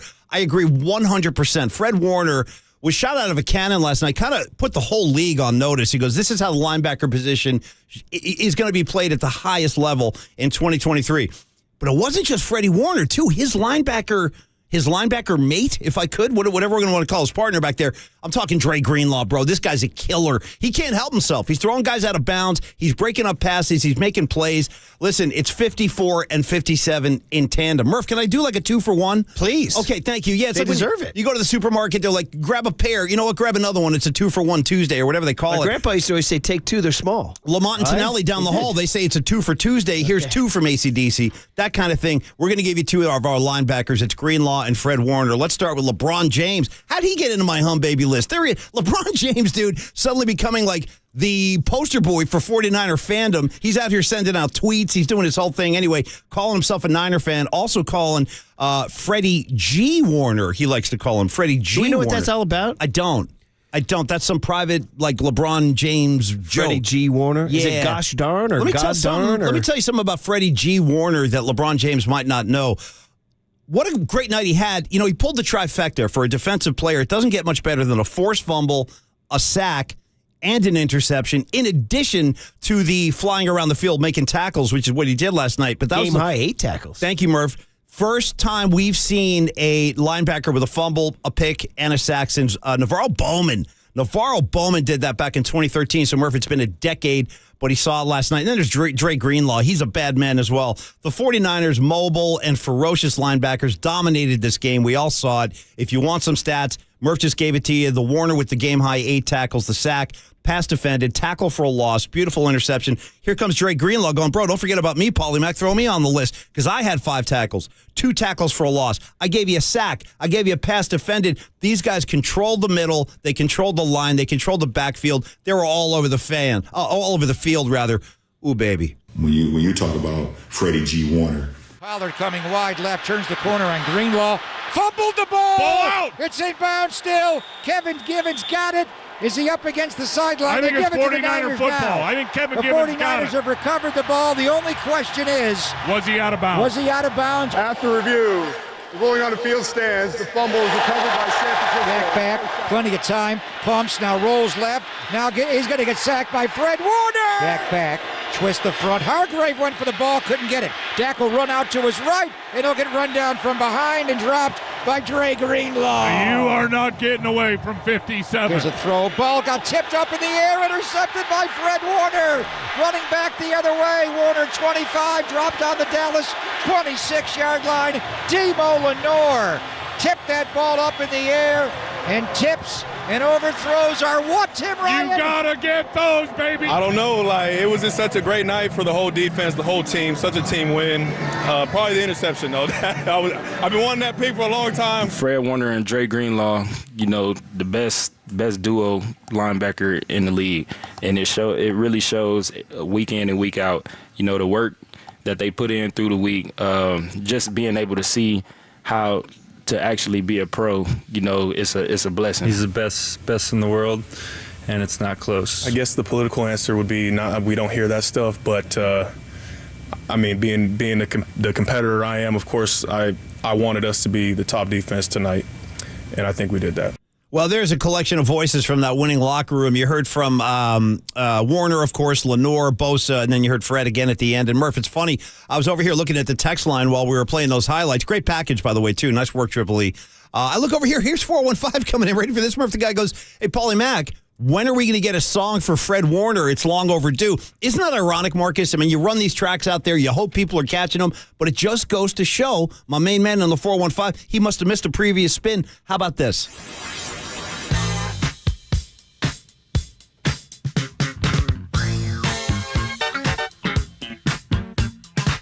Remember when I met you, Warner? You look so good in Niner red. We got to keep believing. Recommit yourself right now. Every single day matters. You've been looking for a ring. I love the way you talk, the things you said. It's all about one game right now. One game, and that's in Philly.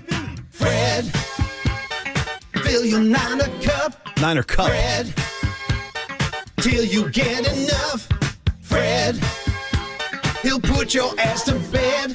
Fred, we love your Niner dreads. Fred. Let's go. Yes, sir. Let it go, 3. 1, 2, 3.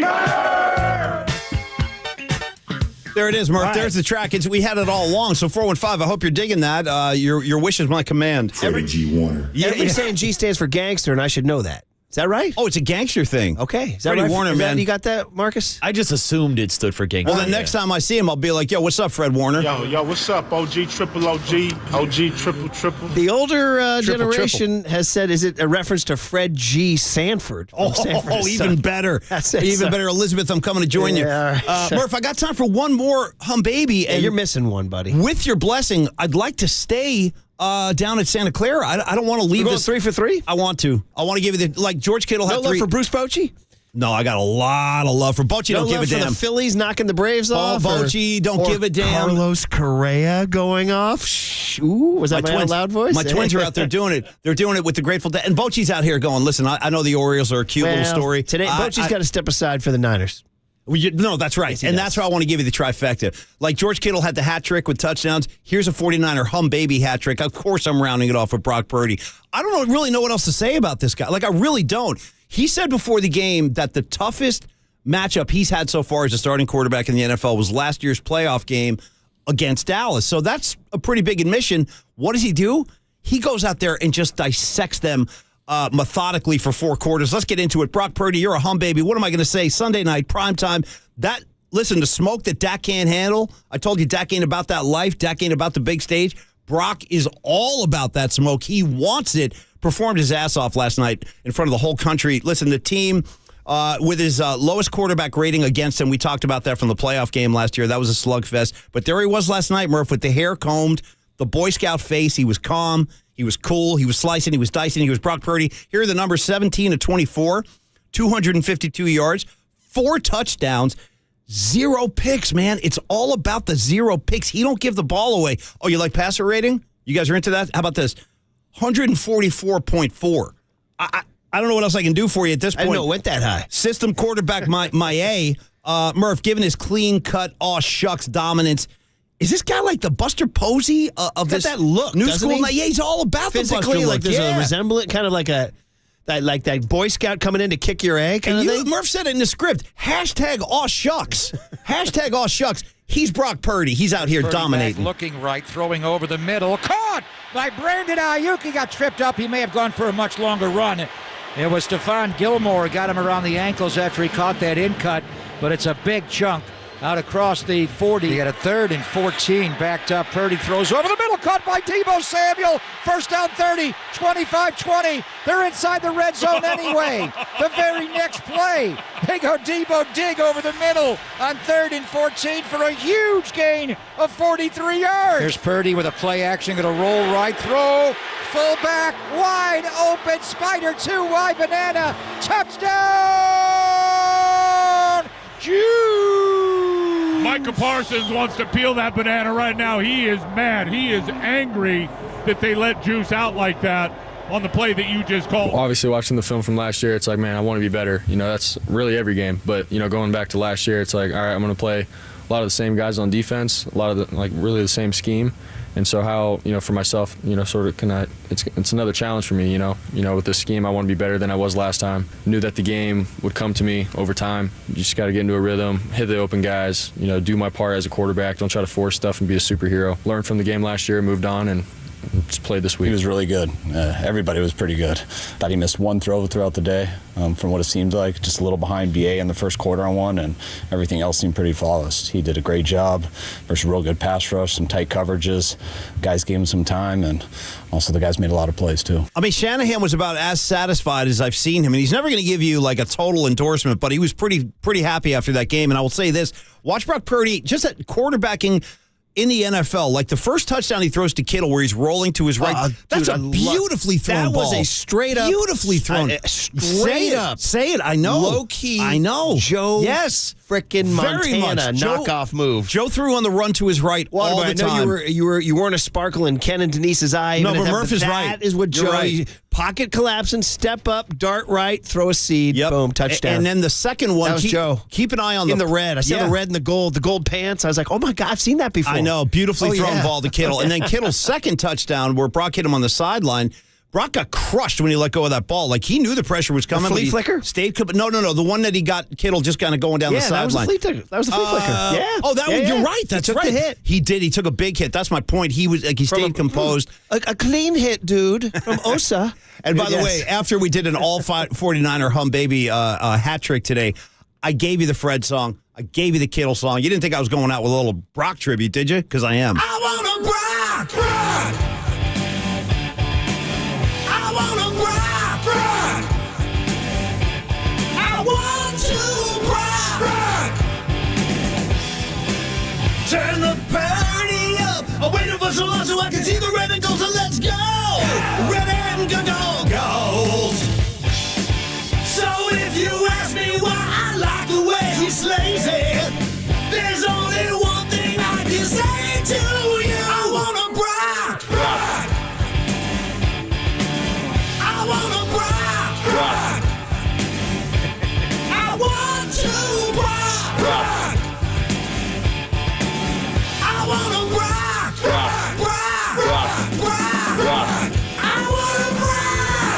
I love it. I want a Brock. All right, Murph, the Hum Babies are in the books. If you're just joining us. Can we just keep doing those? That's fun. More fun. Well, Murph, to review, go ahead. I gave you George Kittle. I gave you both linebackers, Freddie and Greenlaw, and then I gave you Brock Purdy. It was a Niner avalanche last night. A couple of texts worth pointing out. 707 and 415 says, to your Posey point, he's also doing Toyota commercials like Buster. Very good call. Yeah. Go.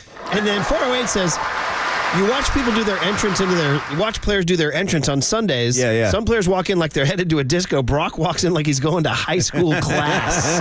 Doesn't he? All right. That's the ups. We got to bring you the downs. Bum Baby's next. And then the great Tim Ryan starts his new schedule from here to the end of the football season, 7:35. Tim Ryan. Mark your iCows. Tim Ryan on Mondays at 7:35. Next on KNBR 104.5 and 680, the Sports Leader. Freddie G. Warner. San Jose. Shout out to you for supporting KNBR, San Jose's sports leader.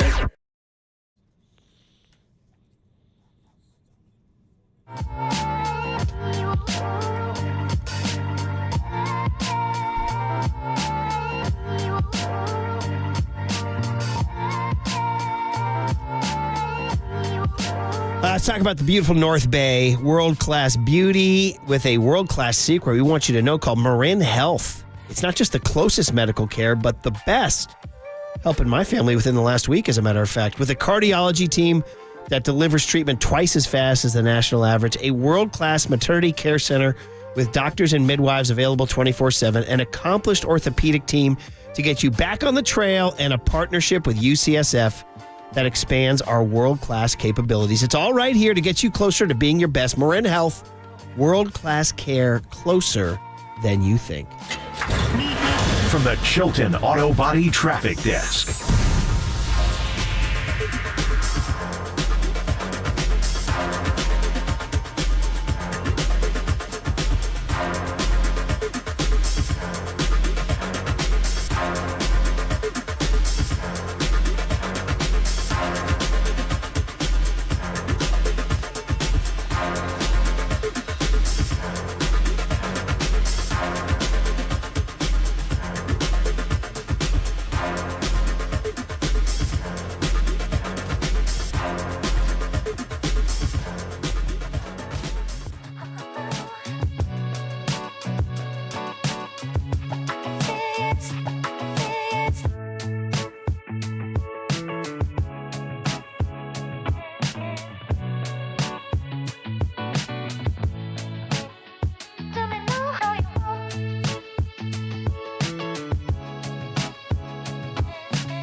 And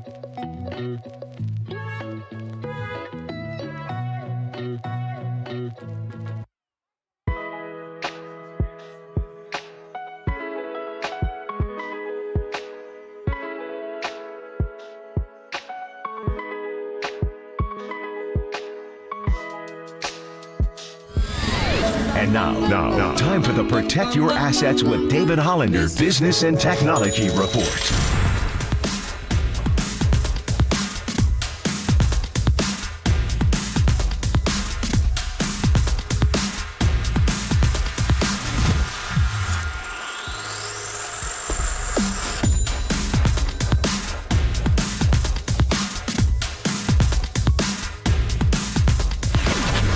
This has been the Protect Your Assets with David Hollander Business and Technology Report. Concerned inflation will ruin your dream retirement? Learn more. Listen to David's show every Saturday morning on KNBR or call 1-866-PROTECT. Listen to the sports leader anywhere, anytime. Download the all-new KNBR app. Now, Murph and Matt continue live from the KNBR Casino Matrix Studio. Casino Matrix Progressive Jackpots are here. Where are you? Just drop in. Please play responsibly. 1-800-GAMBLER. Oh, baby, gotta do it. Gotta shine that light down into the dungeon of losers from the weekend. For every hum, baby, there's a bum, baby. For every winner, there's a loser. Highs and lows. For every Three Stooges comedy mask, there's a tragedy mask, Wally. And we start with the guy who's just going to get crushed coast to coast this morning. Who's that? Rain Dakota Prescott. Listen. I did not know this was his official name. Rain, R-A-Y-N-E. Rain Dakota Prescott. You know him as Dak Prescott. I actually felt bad for the guy because he was so bad, and I know how brutally he's going to get barbecued. Oh. And he's a humanitarian. A guy won Humanitarian of the Year. Again, booed him in Philly. I like to remind you that before the NFC title game, they trotted him out there, and the Philly fans just clobbered him for being the man of the year. Yeah. So he said going into the week, thank you for pissing me off. He did. And then he had one of the worst games, if not the worst game of his career on Sunday Night Football in the most hyped game of the NFL season. 14-24 for 153 yards. Yes, he did throw one touchdown, but three interceptions, only the third time in his career he's done that. What do you want? His QBR, 46. His passer rating, 51. 46? He's got Skip Bayless throwing his jersey into the trash. When you've lost Skip. He's got Stephen A. Smith making videos, cackling and laughing in his face. He's got the hat on right now. He's wearing the hat. I tell you what, today, you might want to wear your shades to work, Dak, and just kind of maybe nobody will notice you. Bum baby, number one. Dak looks left, pressured. He got sacked by Bosa. Bosa goes right around the right tackle, Terrence Steele, to pick up his second sack of the year. Play action to Pollard. Hufanga comes in a blitz, going to take a deep shot down the field. Overthrown and intercepted by Tashawn Gibson, running back the other way, 30. 35-40, cuts inside McEwen. The tight end will drop him on the 38-yard line. Where was Dak Prescott throwing that ball? There's the throw by Prescott, intercepted by Oren Burks. He gets up and runs it back the other way, and he's out to midfield. Dak Prescott has thrown 3 interceptions tonight. What did I tell you before the game? Take the first read away with anticipation. Dak wants to get it out quick. And Oren Burke said, I'm not just going to take the first read away, I'm taking the ball away. Didn't see it coming. As you said, put everything into this and got punched in the mouth. Called a couple of weeks ago, humbling against Arizona, but this may be the most humbling game I've ever been a part of. Felt good about the preparation, felt good about everything, honestly, coming into this game, matchups, and they beat us in every aspect. Well, I think it's a punch in the gut, it's a kick in the ass, whatever phrase you want to put on it. But, I think it's clearly, but you look at how this season's gone. We've been knocked down. I mean, clearly, they beat us on all 3 phases. I think we will clearly acknowledge it, and I'm not a burn the tape guy. I think that's a crock. They played extremely well, and we did not. Yeah, I didn't see this coming. I don't foresee a whole lot of winning grades coming out of this performance. We got to clean our own house up. We got to take care of the football. We've been doing a good job taking care of the ball. Didn't do that tonight. Woo, baby. There it is. Sorry, Dakota. Sorry, Rain Dakota Prescott. Somebody said, why do you feel bad for him? Because I actually think he's not like a villain. No, he's a good guy. I've hated a lot of Cowboy good dude. Yeah, but he just ain't going to win you any big games anytime soon. He was so bad. He was shrinking on the big stage. By the way, you hear him after the game, too, Murph. He's over here talking about, like, this is the most humbling night of my life in the NFL. Murph and I were just talking off the air just a minute ago about the virtues of staying humble. Yeah. That's for Murph only. That's just for me and you. You can proceed, yeah. Got to stay humble, Marcus, I'm telling you. Well, that's actually a theme of the Bum Babies. Important. That's a theme of the Bum Babies because what we got to do is we got to get moving because we got to get to Tim Ryan at 7:35. So Bum Baby number 2, we stay with our Kendrick Lamar Be Humble theme because Bum Baby Denver Bronco head coach Sean Payton. Good one. Good one. Dude, good pick. He dropped a nuclear bomb on Nate Hackett in the summer, calling it the worst coaching job he'd ever seen in the history of the NFL. Meanwhile, his Denver Broncos, they might be in the running for the worst coaching in the NFL. By the way, how about they're all orange yesterday? Yeah, well, the white helmets with the D. I mean, everyone's going with these crazy unis right now. Thank God for the Niners just rocking their unis. Hey, Jed, you're doing that right. Don't mess it up. No. Don't mess it up. See the saloon fonts on the back of the helmet? They got the Niners it all. Looked pristine That's last the way night. it should be. Marcus, you were in the building. Did they not look clean? Look phenomenal. Yeah, both teams, right? No City Connect uniforms. Nothing. Red and gold, I man. mean, the biggest latitude I'll go is those old throwbacks, the 94 throwbacks, which actually are the 50, whatever, 4. And they wore those when they stomped the Giants. They were wearing those. Yeah, they wore them in the Super Bowl, too, by the way. So anyway, the Denver Broncos are 1-3. They're 1-3. Wait a minute, they have a bye? No, this is... Dude, the Chronicle. Oh, my God. See, well, this is going to happen, though. I know. It happened. You get that. Oh, my God. Yeah. Anyway, the point is that they played the New York Jets, and everybody agrees that ever since Aaron Rodgers went down, the New York Jets are brutal. Zach Wilson's terrible. And the Broncos lost to the Jets in Denver.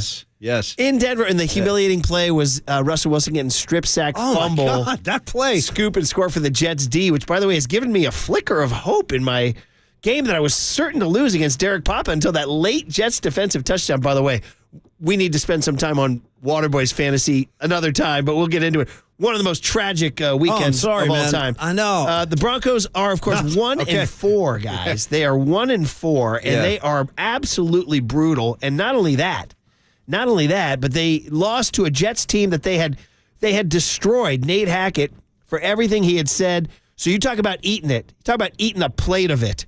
You gotta eat it. Sean Payton losing to the Jets. Yeah. And Bob Saleh caught on post-game camera. Bobby. Meeting Payton at midfield. And the boom mic caught him saying, stay humble. Wow. Once again. Yep. Once again, it is a theme.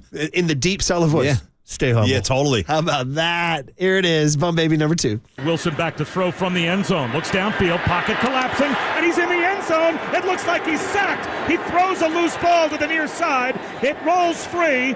I'm not sure if they'll call this a sack and a safety, or possibly no receiver in the area, intentional grounding that occurred in the end zone. There's a very good chance the Jets just scored 2 points. Yeah, Let's see. Al Woods does a great job of putting pressure on Wilson.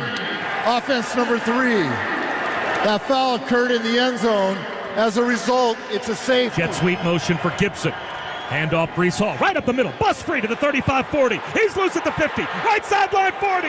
Breece Hall at the 20. 10, 5. House call. That's a Jet touchdown. Russell Wilson in the gun. 2nd and 10 from his own 41. Pressure. Rolling to his left. He fumbles as he's sacked. Ball's loose. Jets pick it up. Going down the right sideline. 10, 5. Touchdown, New York. And the Jets are going to win it. An ugly game will finish in ugly fashion. You know, it was a special game for Hack. Obviously, being here a year ago, racked up over 400 yards on him, put up 31 points. So I'm happy for him. Yeah, listen, they played better than us, and I credit Robert and that staff. They won the game, and I think that's how I look at it. Coach, do you regret those comments, making those comments? I already addressed that though, and it's a fair question. But I think we already addressed that the next day. Dude, he's snapping week after week after week. Of course he is. By the way, I just looked it up. So they have a minus 60. I'm not like a point. Just sometimes these are fun to look at. There are minus 60 point differential. I think that matters, yeah. The only 2 teams worse than them are the New England Patriots and the New York Giants. What? By the way, shout out Northeastern football. Jets, Giants, and Patriots have the worst, or pardon me, Broncos, Dude, Giants, and Marcus, Patriots. real quick, only because you just mentioned this, did you guys see, I think next week, it's either the Sunday or Monday night game is going to be the Pats and the Giants. Bro, the Giants on national TV. The Giants at Buffalo next Sunday. Okay, that's what I was saying. Thank you. Okay. I knew it was AFC East. But you don't want the Giants. Enough with the most boring team in the league. Yeah. And they're force-feeding it. This will be the fourth primetime game in 6 weeks. We got to get going, but that is definitely Sean Payton. And I heard after the game, you see Saleh give the game ball. He goes, I only have one game ball. Yeah, and the crowd that was awesome. Their That was locker awesome. room's going, woo! Yeah. They give it to and Aaron Rodgers sends out a tweet that said W, period. Then he wrote hashtag hack it with a heart. So there you go. Okay. Little love, See what love happens? tweet from A-Rod. Did he say anything about the vaccine? I'm just kidding. I'm to Did you relax. hear Kelsey's response on Friday? I did. I saw him come back. He goes, Yeah. oh, that's good. He goes, I'm happy for Mr. Johnson & Johnson because he's getting Yeah, I paid know, by that's Woody pretty cool. Johnson, the heir of the Johnson & Nice Johnson. little comeback right there. It was Yeah. pretty darn good there. And then finally, Bum Baby number 3. We got to do it. The only baseball mention all day we're going to get in, Clayton Kershaw. Oh, bro. You feel bad for Dak. I feel bad for this guy. Damn, maybe he has Waterboy still in his head. I think he does. Hey, Kershaw! That's what did it. The future Hall of Famer did something no Major League Baseball pitcher had ever done in the postseason. He surrendered 5 runs on 5 hits without getting an out. He went 1/3 of an inning. He allowed 6 runs. The Dodgers got clocked. His body language was terrible. Hunched over. Kershaw and October. Bum baby. 1 strike pitch, and Marte lines it out toward left center field on the break into the alleyway. Leaping and juggling and unable to hang on is Outman as Marte flying around first, dives into second base. And a leadoff double to begin this NLDS. A ball that should have been caught ends up getting juggled. A little bit of frustration even reacting from Clayton Kershaw. The pitch, and Carroll grounds it back up the middle and through into center. Marte around third. He will score in the Diamondbacks the early lead. 2 batters in, 1-0 Arizona. And again, the 2-2 to Walker is swung on and hooked down the left field line. Going back is Peralta. It's over his head, off the base of the fence in front of the Dodgers bullpen. Around third, coming in to score, flying home is Carroll. Tommy Pham goes to third, and Christian Walker doubles off the base in the left field wall, and it's 2-0 Diamondbacks, and still nobody out. As Moreno a drive deep to left, way back in left field, in the top of the bleachers and left. Gabriel Moreno with a 3-run blast. 5-0 Arizona. A shocked Dodger Stadium as Kershaw lasting only 1/3 of an inning. Emmett Sheehan out of the bullpen, but a stunned full house in L.A. and seeing Kershaw last only 1/3 of an inning. For the first time in Kershaw's long career, did not make it out of the first inning. That has never happened to him before. We can only ask or wonder that he is asking some departed relative for forgiveness for this atrocious performance. Oh, just disappointing, embarrassing. I think I just feel like you let everybody down. Guys, whole organization that look to you to, pitch well in game 1, and it's just embarrassing, really. Poor bastard. Listen, there you go. How do you feel? Do you want to delight in this? He's one of the great pitchers of this entire generation, but he cannot perform in October. It's been consistent too. He's had problems. And Dave Roberts says he will go in game 4 if they get there. How about your D-backs? They do not They don't give care. a blank. They don't care. So there you go. No. Bum Baby number 3, Clayton Kershaw. Well By done. the way, Bum Baby is the whole playoffs. Very few competitive games. So far, that's true. I need some drama, Yeah. man. There's been one run game. Bochy 3, Orioles 2. Oh, that yeah. was it. Yeah. There have been no other 1-run games. So anyway, give me some drama tonight. I'll Maybe. watch tonight if you give me some drama. Okay. All right. There's Do your that. Bum Babies. Yeah. You're going Dak Prescott. You're going Sean Payton eating a pile of it, and Clayton Kershaw's historically bad start. Let's do this. Call the Hum Babies and Bum Babies a success, and bring on Tim Ryan for the first of his weekly hits at this time. 7:35-ish. Tim Ryan coming your way on KNBR 104.5 and 680 The Sports Leader. I'm not a burn to take guy. I think that's a crock.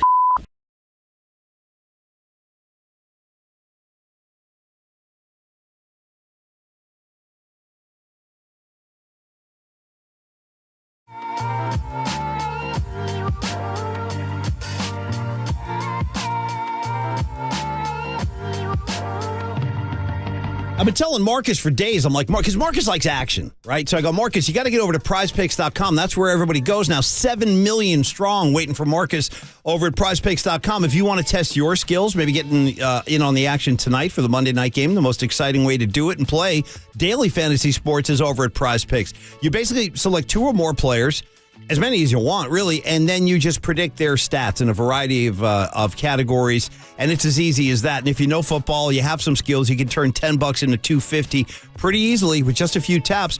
We're talking about easy gameplay, quick withdrawals, an enormous selection of players.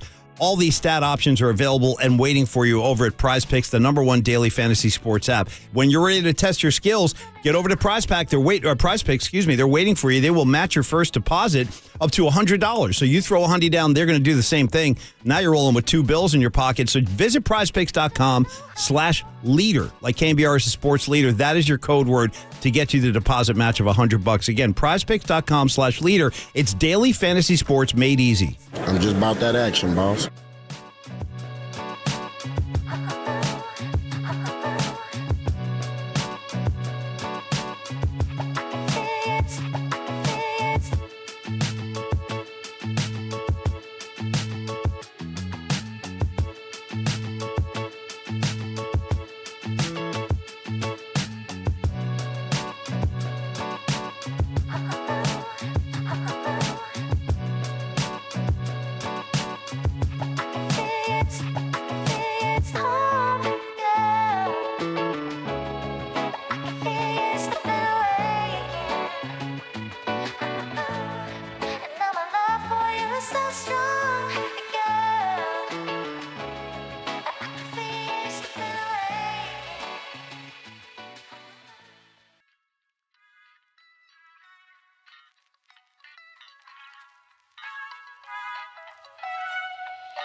Good morning, Bay Area. Good morning.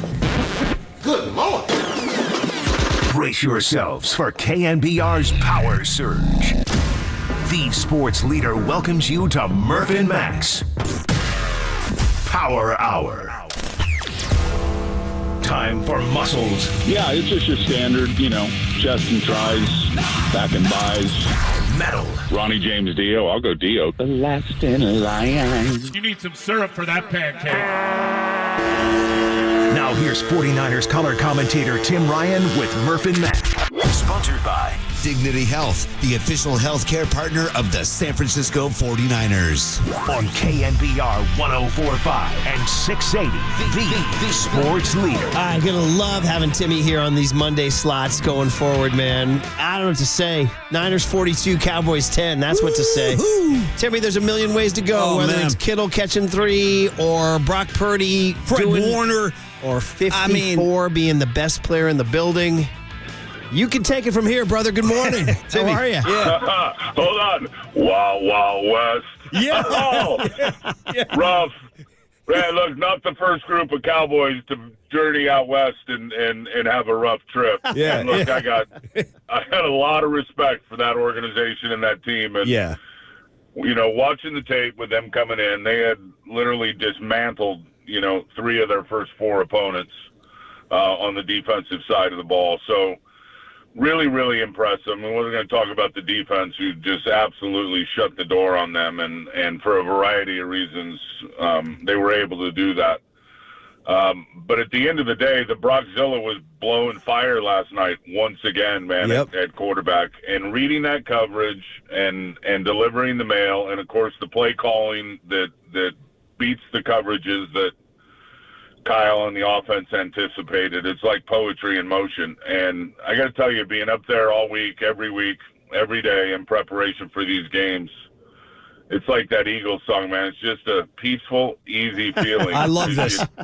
Hell yeah. I'm telling you, you don't worry about him because,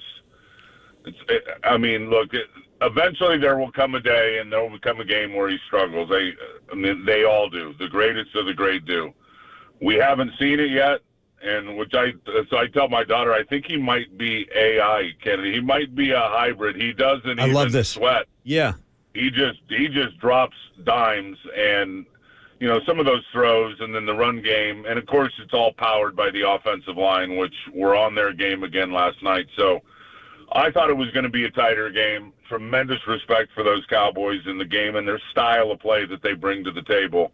But they ran into a buzzsaw last night in all three phases. Man, oh man. Hey, let's start.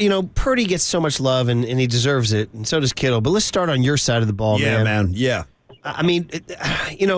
Fred Warner's well documented ever since Aaron Rodgers told him in 2019, I think you're the best in the game. But can you just speak to what he did yesterday and Greenlaw and what they're doing, what they're seeing, what they're reading, how motivated they were?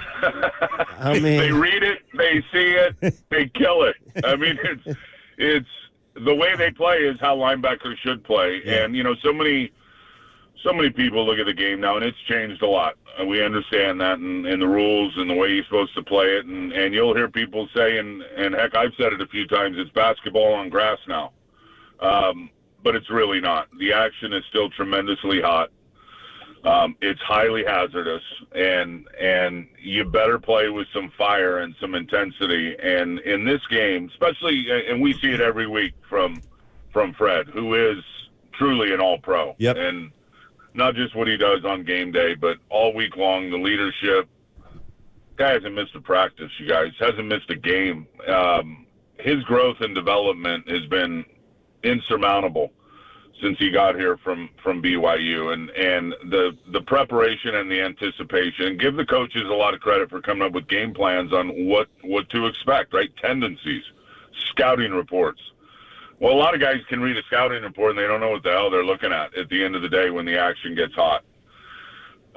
Fred's able to do that, and really it seems like everybody on the defense really understands how to digest these tendencies. And the key to playing great defense is not only being an ass kicker and playing with that mentality and that mindset, but anticipating what's coming based on down and distance. If you listen to Demo Lenore on our postgame last night, it was perfect. Well, I know looking in that 4x1 formation what they like to run. They had the 3x1 with a pair, know exactly what they like to run.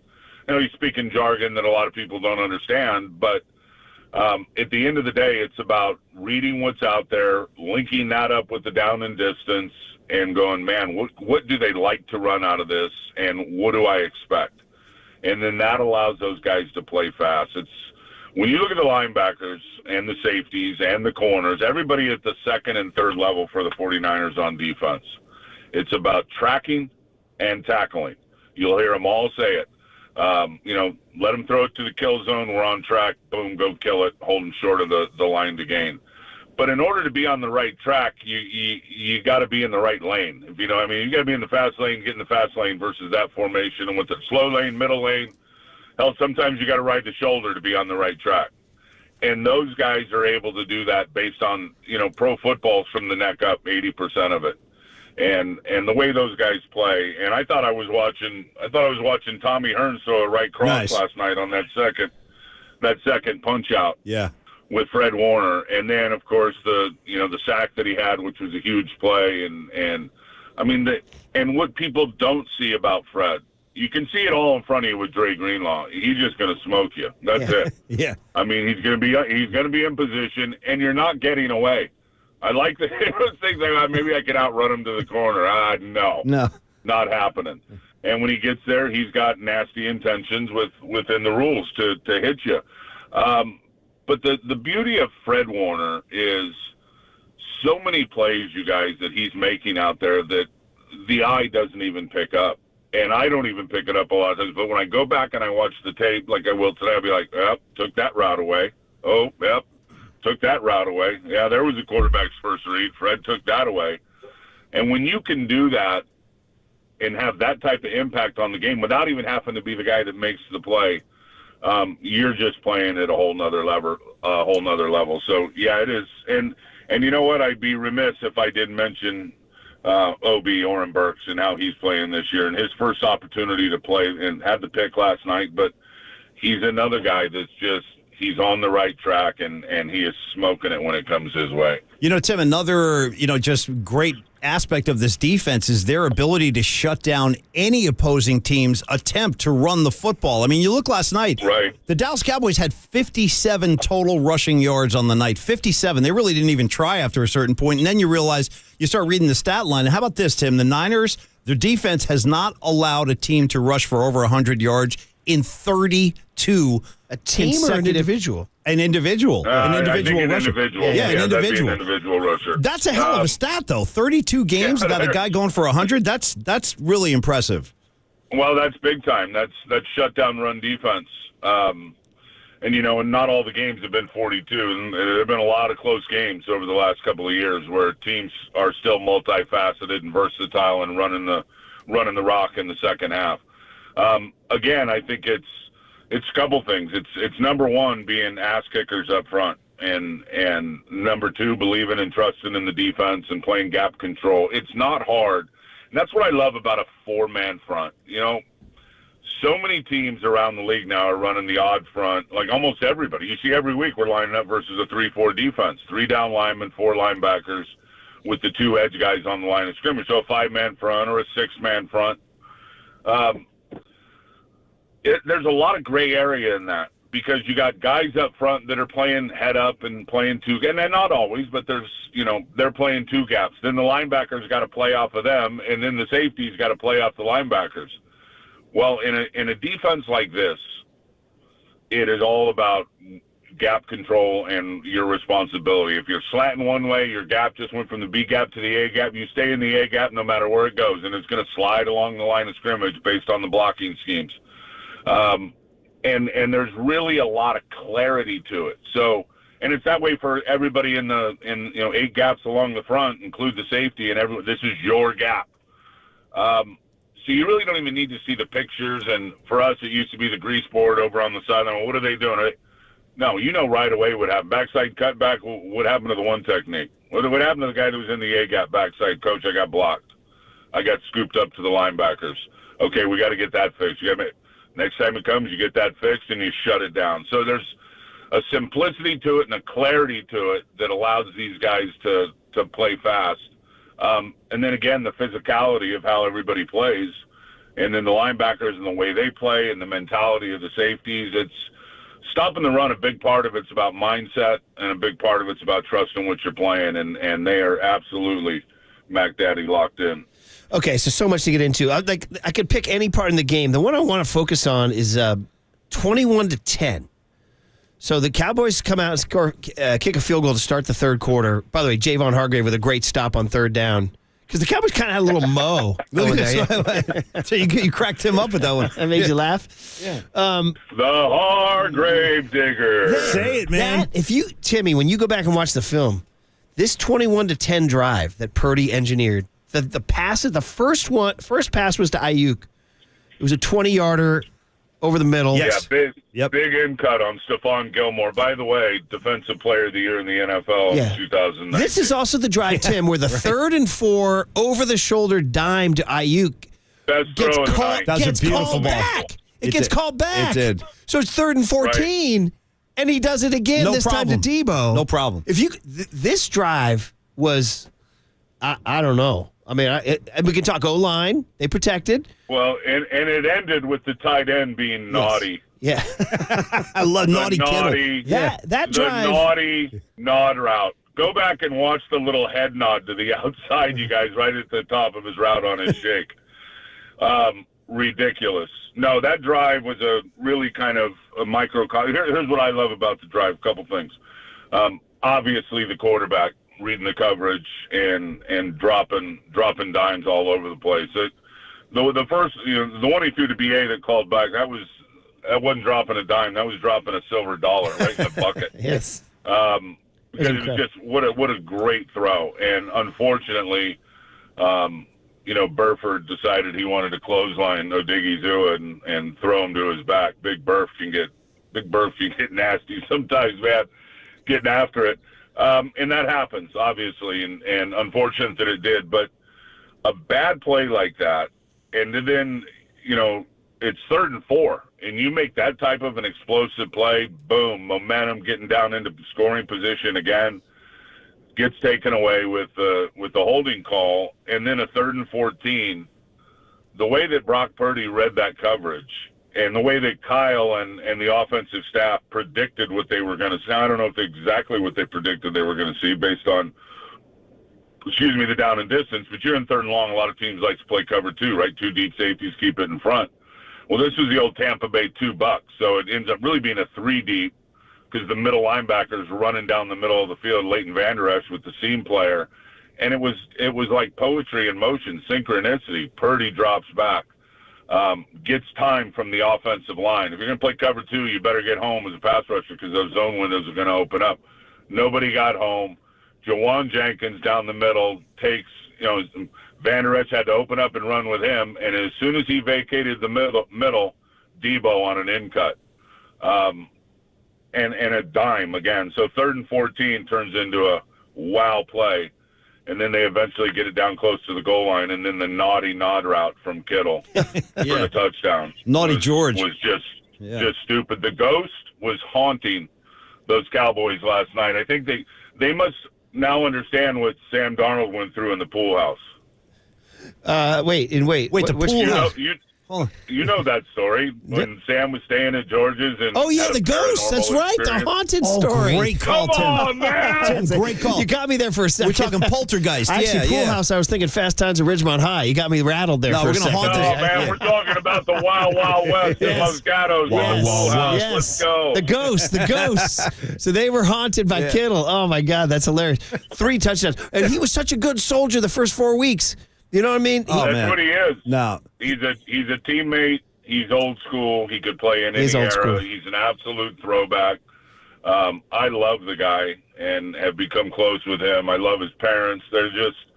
They're real people that really dig it. And his style of play is contagious. I mean, and yes, a very good teammate the first 3 weeks with, he had the one Kittle game in terms of, getting the ball distributed to him. I think it was against the Giants. Other than that, relatively quiet. He knows his time's coming. Last night was his time, and he averaged 22 yards a catch and absolutely was dismantling people in the run game. That's where, you'll hear us talk about it, and you'll hear other people pull up a highlight and go, wow, and they'll put it on TV every once in a while. But what he does down in and down out with chip blocking in terms of the run game and chip this guy, then go hunt up that guy, and then to be able to run the routes that he runs and the reverse flea flicker. And one thing, don't let George fool you when he looks like his feet hurt when he walks, because as soon as he turns on the gas, forget it. If he gets a step on anybody, he's gone. He's got that kind of juice, and people have known that. He's been in the league long enough. But man, it's fun to watch him play. And last night the number was called, and he did his thing. This is incredible. There's so many different things to get to, Tim, before we let you go. Is just your thoughts on the Cowboys' approach to McCaffrey? Seemed very violent. It's a violent game. They clearly focused on him. There's a headshot. There was a face mask. They kept his numbers down, but they seemed. Was Kittle open because they were so focused on McCaffrey? No, I don't think so. I think everybody's going to focus on McCaffrey, and certainly there was opportunities behind it to make plays to Kittle or Debo, right? I mean, Kyle's going to figure out how, and knew last night when they do this to McCaffrey, throw it here. But even when you got 2 on McCaffrey in their space, you get him the rock. Look, they did some negative plays, right? That's going to take away from his rushing numbers, and they bottled them up to a certain extent. Those runs were designed to hit downhill. and they hit downhill, and he had some very effective runs to pick up first down. Some runs are only drawn up to get 3 or 4 when you need 2.5 or 3, and he got it done. I know the fumble down on the 2-yard line. That was just, he won't say it, but I'll say it was just kind of a bad luck the way that it happened, and he was not on the ground. He was laying on top of the player, and Donovan Wilson, the safety, and a good job by the defense. Give him credit. But no, he is so rugged, so tough. Also used as a blocker when he's leading the way. The position versatility of those guys. But when you take the hit that he took by Donovan Wilson right in the face, clearly an illegal hit, and that's why they make the rule.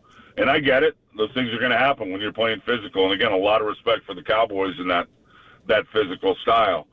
But that hit, a couple things. Number one, I was shocked that an observer in the stands didn't make him sit for a play and get checked out. Wow. Usually when someone takes a shot, now I don't know if they look at the shot or if they look at the guy maybe got up and stumbled a little bit, which they probably do, as those independent observers are looking for things. But that was clearly a nasty shot, right to the head. And for him to, I didn't obviously approve of the taunting over the top of him, and they called that. That's right. But to get up from that and then get a toss into the boundary on the very next play, yeah, it's like, what? I mean, that's the type of rugged style and grit and toughness. As good as McCaffrey is as a runner, as a receiver, as a route runner, as a quarterback and a teammate, his best asset may be his grit. Wow. He's nasty. Yeah. Incredible. Timmy, we got to go big picture. And we're talking to Tim Ryan. By the way, mark your calendars. This is Tim's slot from here on out on Mondays. Hell it's yeah. Awesome. Big picture, man, because this is what everybody's going to be doing all week. They love talking big, hot take, like the Niners' place in the NFL now, like atop the mountain. I mean, and yet it's only week 5, right? I mean, we got a long way to go. A lot of ball. Well, we might be at on our way to the top of the mountain, but we're only at the first camp right now. Awesome. Okay. You get up to base camp, maybe a little past band. I'm not a climber, so I don't know all the. No, I got you. We're just starting the campfire right now. Yeah. We're just starting the campfire at the base camp. Yep. We're gonna probably need a little more oxygen as we move up a little bit higher. Sure. But right now, I think that, and I haven't watched all of the Eagles games on tape, no question about it, but they, to me, don't look like they have found their stride yet on either side of the ball. And Jalen Hurts is a playmaker, obviously. A.J. Brown, their offensive line is very good. But they lost both coordinators on both sides of the ball in the offseason. They're an undefeated football team, but they've been in some fights. They've been in some dog fights this year. So, looking at what this team just did to the Cowboys and what they did the week before to, an underrated Arizona team, the schedule is going to get harder from here on out. Cleveland will be another big test, guys. I mean, statistically, they're number 1 in pro football in defense, statistically. I've watched highlights of their games. I'll start breaking them down either later today or tomorrow and getting a good peek at what they're going to do. But, Dallas was number 2 in that game last night. For the offense to execute the way that they did against what's been a nasty good defense, if they do it again on the road at Cleveland, I'll be. This thing's humming now. We'll move up. We'll move up to the next base. The second camp on the throng of getting to the top of the mountain. That's right. Are you guys staying in Youngstown or coming back after Cleveland? Do you know? Coming back. Okay. Yeah. Yeah, because Minnesota, it's a Monday nighter, right? They got a good Victor/Vector, or whatever you get to Minnesota, Murph. It's a shorter flight than you think. Okay, so I think that's gonna. Yeah. So you get back from Cleveland, which is a long haul, and then I think fly to Minnesota. So no, we are not staying the week. And this just the final one is just this system quarterback Brock Purdy is like is that over? Well, anybody could do it, man. It's all Kyle and the staff. We might as well put Mac Daddy in there and just let him, rip the cords. I'll come up with something. Yeah, sure. Hey, he's got the name McCaffrey. That's right. a start. That's a good start. There's got to be a connection somewhere. Yeah. Hey, Mac, when you make your next parody, can you do me a favor? Sure. Now, some of the younger generation listening to us right now won't understand, but I know all the old dogs will. Okay. You got to start including, because Purdy's got that synthetic internal brace in his arm, right? That's I right. call it the synthetic slingshot. It's working, too. Right, right. You got to start putting in some audio of, we can rebuild him. Oh, what do you want, $6 million man? We're going Steve Austin. We need some $6 million man. Wait, Done. I'm breaking up. Oscar, I'm breaking up. We can need some $6 million Who's Oscar? man. Oscar Goldman. Oscar? No, Oscar. I think Murph is Oscar The Goldman. doctor, or whatever he is. Oscar then Goldman, when he, yeah. No. That's it, baby. That's it. That's it. No. It's a great call, man. And then maybe I think they got the eye too, bro. It's not just the elbow. I think they put something in that eyeball. Bionic Brock, dude. Bionic I Brock. love this. I love this. Bionic We can Brock. make him bigger, better, faster, stronger. I'll tell you what, Jed Stronger. Parag and Jed will happily sign him for $6 million if that's the number. They'll take $6 million. That'd be a bargain. They're like, yeah, sure. Where do we $6 sign? million bucks. Oh my God, no one could ever spend that. He's going to make $6 million a week when he gets his well, contract. he's earning it, man. Yeah, man. Oh, that's a lot hilarious. of fun, you guys. That was good last night. Dude, that was, Outstanding. like you said, they're not atop the mountain yet. And people are going to want to put them there. But that's what our last thought, Tim, is that, Paulie and I are old enough to us. We saw the best Niners, the 89s, the 94s, the 84s. And those are the teams that never let up. And that's what this team is given that vibe. And they're still carrying wounds, too, which I think is good. Yeah, like the 84 team was wounded by the 83 loss to the Big Redskins. time. And that, I think, will the keep 94 them... team was wounded by the losses to the Cowboys. See, and that's why, Tim, I think they're going to stay focused. They know what's in front of them. They know with the mission. Yeah. No, I absolutely. They got pelts on the wall, man. They know, and they've been at it. And they've got great humility. And this team. Here's the thing that I love about this team, and I've said it many times. In terms of the character, from Jed to the bottom, in terms of everybody, and what the mindset is they know in this league that you play your best, you get beat, and they respect every single opponent that they're getting ready for with that mindset, because they all know, again, through the experience of what can happen in a hiccup in this league. And I love that. It's all about the mindset and the preparation. Yeah. Just to end it on, Melissa Stark had Kittle, Warner, and Purdy, and none of them was woofing. None of them. Nope. They were kind of basically. It was like the opposite. They didn't say this, but they were sort of saying, like, on to Cleveland. On to Cleveland. Yeah, we're just gonna retack up the horse and get back on. Come on, that's it. It's too much fun, man. Let's pursue this excellence together weekly on Mondays, and you'll do it on Thursdays with Pop and Lund, and Fridays with the Afternoon Boys, and then Sunday in the booth, man. Be good, Timmy. Thank you, Tim. All right, you guys. Enjoy your week. Thank you too, brother. We will. Awesome. The pursuit of excellence, Paulie Mack. He's out here dropping Steve Austin riffs now. We're talking $6 million for our man. generation. I don't think people realize what a big deal that was, especially when he had to fight Bigfoot. Did you have the lunchbox is my question. I don't remember if I had the lunchbox, but I remember seeing them. But other kids did. Totally. Two things I want to tell you. One, you're listening to KNBR and KNBR FM San Francisco, the sports leader, Cumulus Media Station. Two, Brent Jones going to join Tolbert and Copes today at 3:50. I got a text from BJ. Nice. You know what it said? Looks like Bochy and me are going back to the World Series. Oh, listen to him talking like a Texan now. And I wrote back to him. I said, scoot over. I want in. And he wrote back, no out-of-towners, bro. Listen to this guy. I wrote back. Listen to this guy.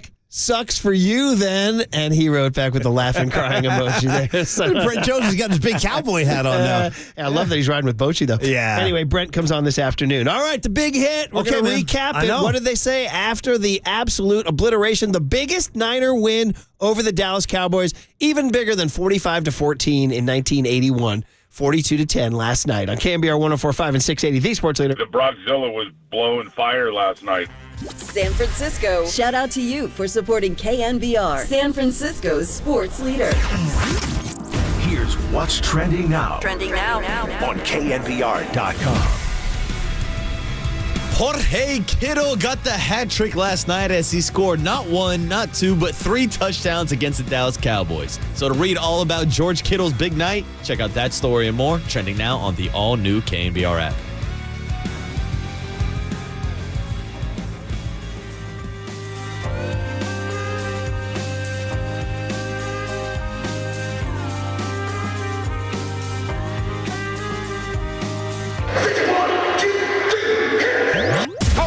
This is Murph and Max. big hit. I'll take a hit. Hit me. Hit me. A hit is a hit, you pathetic schlepper. Drive ball into left field. Nice hit. Sponsored by Benjamin Moore Paints. Experience the Benjamin Moore retail difference at their independently owned authorized retailers today or at benjaminmoore.com. On KNBR 104.5 FM and 680 AM, the sports leader. Purdy back. Time. Steps around from DeMarcus Lawrence. Throws for the end zone. Caught by George Kittle. Touchdown! San Fran! Dak looks left, pressured. He got sacked by Bosa. A handoff to Pollard coming wide left. Turns the corner on Greenlaw.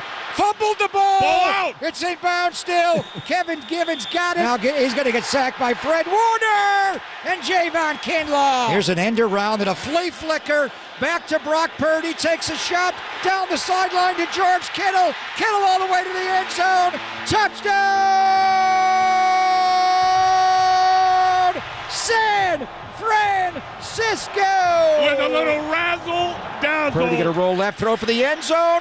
Caught by George Kittle. He has the hat trick tonight, a career high. 3 touchdown catches for George. Kittle does Dallas tonight, his 3rd touchdown of the game. Kittle does Dallas with a naughty nod. Here's Purdy with a play action, going to roll right, throw. Fullback, wide open, spider 2 wide banana. Touchdown! Micah Parsons wants to peel that banana right now. He is mad. He is angry. There's a throw. Ball got tipped up in the air, intercepted by Fred Warner. And tips and overthrows are what, Tim Ryan? You gotta get those, baby. They can't be big brain Brock. Look at the brain on Brock. Look at the brain on Brock. All right, the boys having too much fun. Right down to a little, and I don't know, Paulie, once again, we're going $6 million man. We're losing the younger demo, but the Kittle does Dallas. I see you, Greg and Tim. That's a very time-specific reference. Don't ask kids. Don't ask your parents. Yeah, you can look it up on your own time. Yeah. There you go. What you should tell your parents, though, is that tomorrow morning at 8:45, George Kittle is our 49er Player of the Week on the Murph and Mac Show. And happy birthday, George Kittle. The Murph and Mac Show. Yeah, celebrate his birthday. 8:45 a.m. Georgie Kittle on with us tomorrow. So mark your iCals, just like you're marking your iCals for Timmy Ryan. Now Mondays at 7:35, Paulie. Baseball season over for the Giants. Even though the guy they signed at short is out here winning ball games for the Minnesota Twins.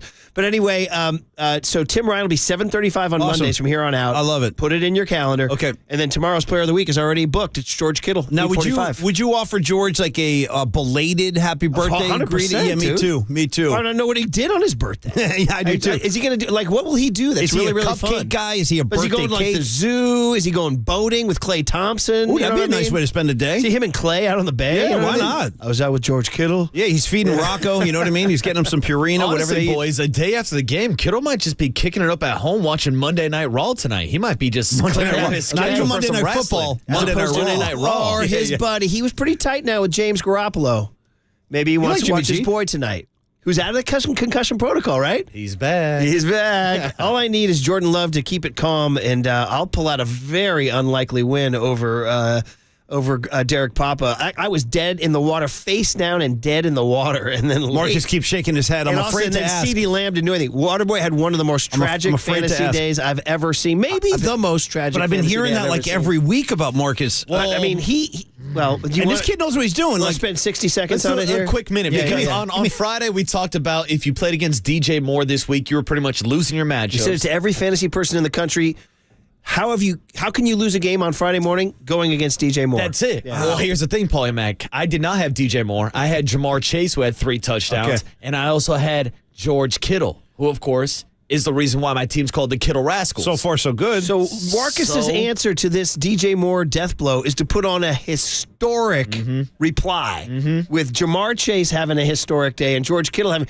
Waterboy wins 99.99999% of games. Shout out to the 1%ers. Shout out to Raph. Beat me by half a point, Paulie Mac. He scored 131.9 points, which is top echelon, and he lost. Damn, I'm sorry. No, I feel you. And here's the kicker, boys. I started the Washington Commander defense on Thursday night against DJ Moore. Yeah. It gave me -1 point. If I just didn't play defense, I would have won this week, Paul Mac. It's unbelievable. -1. I lost by less than a point. I wish I could help what they you. call this, buddy? They call that hard cheese. Hard cheese. They call that getting boned. Just like getting boned. sometimes in life, just like the Cowboys. Sometimes in life, you're going to get boned. The big hit, everybody, is officially titled Blank the Cowboys. Ooh. And the corollary subtitle is, are the 49ers officially the best team in the NFL? 808 KNBR is the phone number. Do you still respect the Eagles? Do you think the Detroit Lions need a little more love? Or are the Niners atop the mountain? Or are they, like we're saying historically, like the 84 team, the 89 team, and the 94 team? Those are the three most dominant teams they've had in Paulie and mine's life. Because the 81 team, they had to kind of scratch and claw. They had to win over the 88 team sure as hell had to scratch and claw. They barely made it. Yeah. You know what I mean?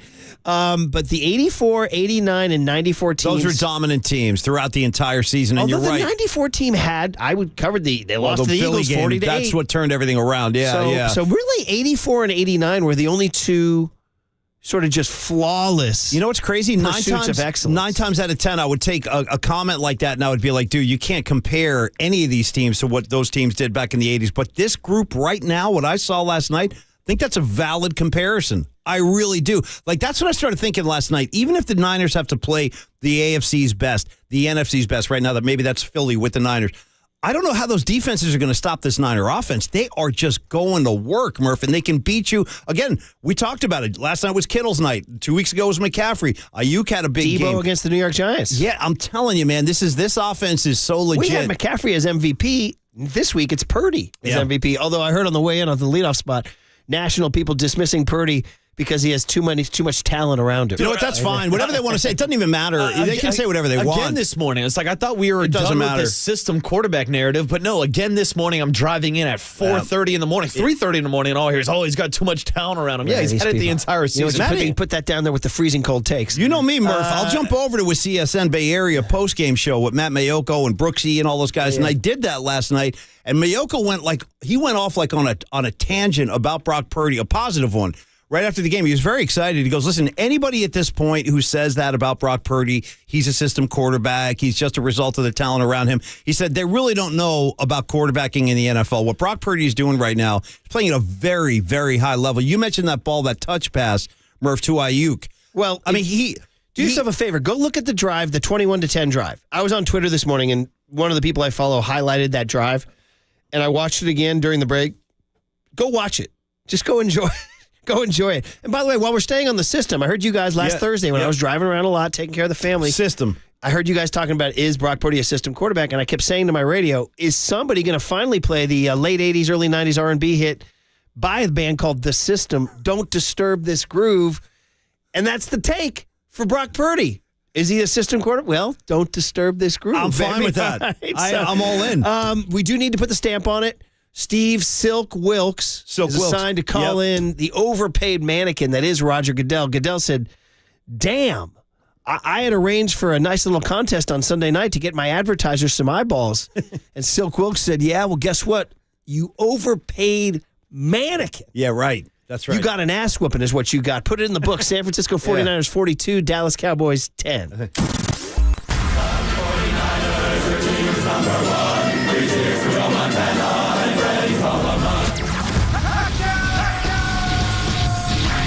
Beautiful people. Beautiful people.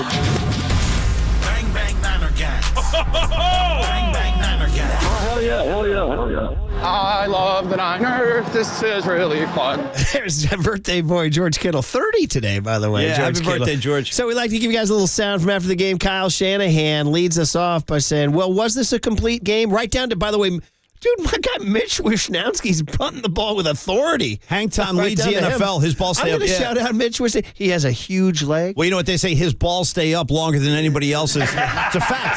That's statistically true. Here's Kyle Shanahan on a complete game. Yeah, definitely. I think, our defense has been unbelievable here for a while, and they've been unbelievable so far this year. But our guys definitely haven't been satisfied. They feel like we can get a lot better. Feel like we're going to get better throughout the year too, but today was pretty darn good.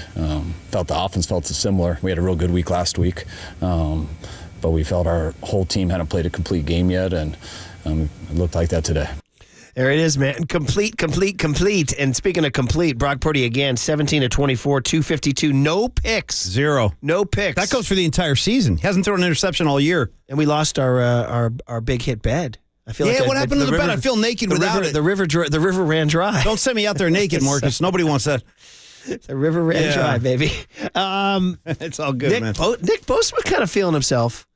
He was making some bold statements after the game. He was saying things like that Fred Warner's, nobody's close to him, and the You might be Niners right are, about that, though. I mean, listen, tell me if this is this a cocky quote from Nick Bosa here? I think just the way we've built this team, we've had aspects since we've been here where we haven't been as strong. And the way John and Kyle have built the team with offensively, they could attack in any way. You got Ayuk who could go deep. You got Debo. You got Christian. You got George.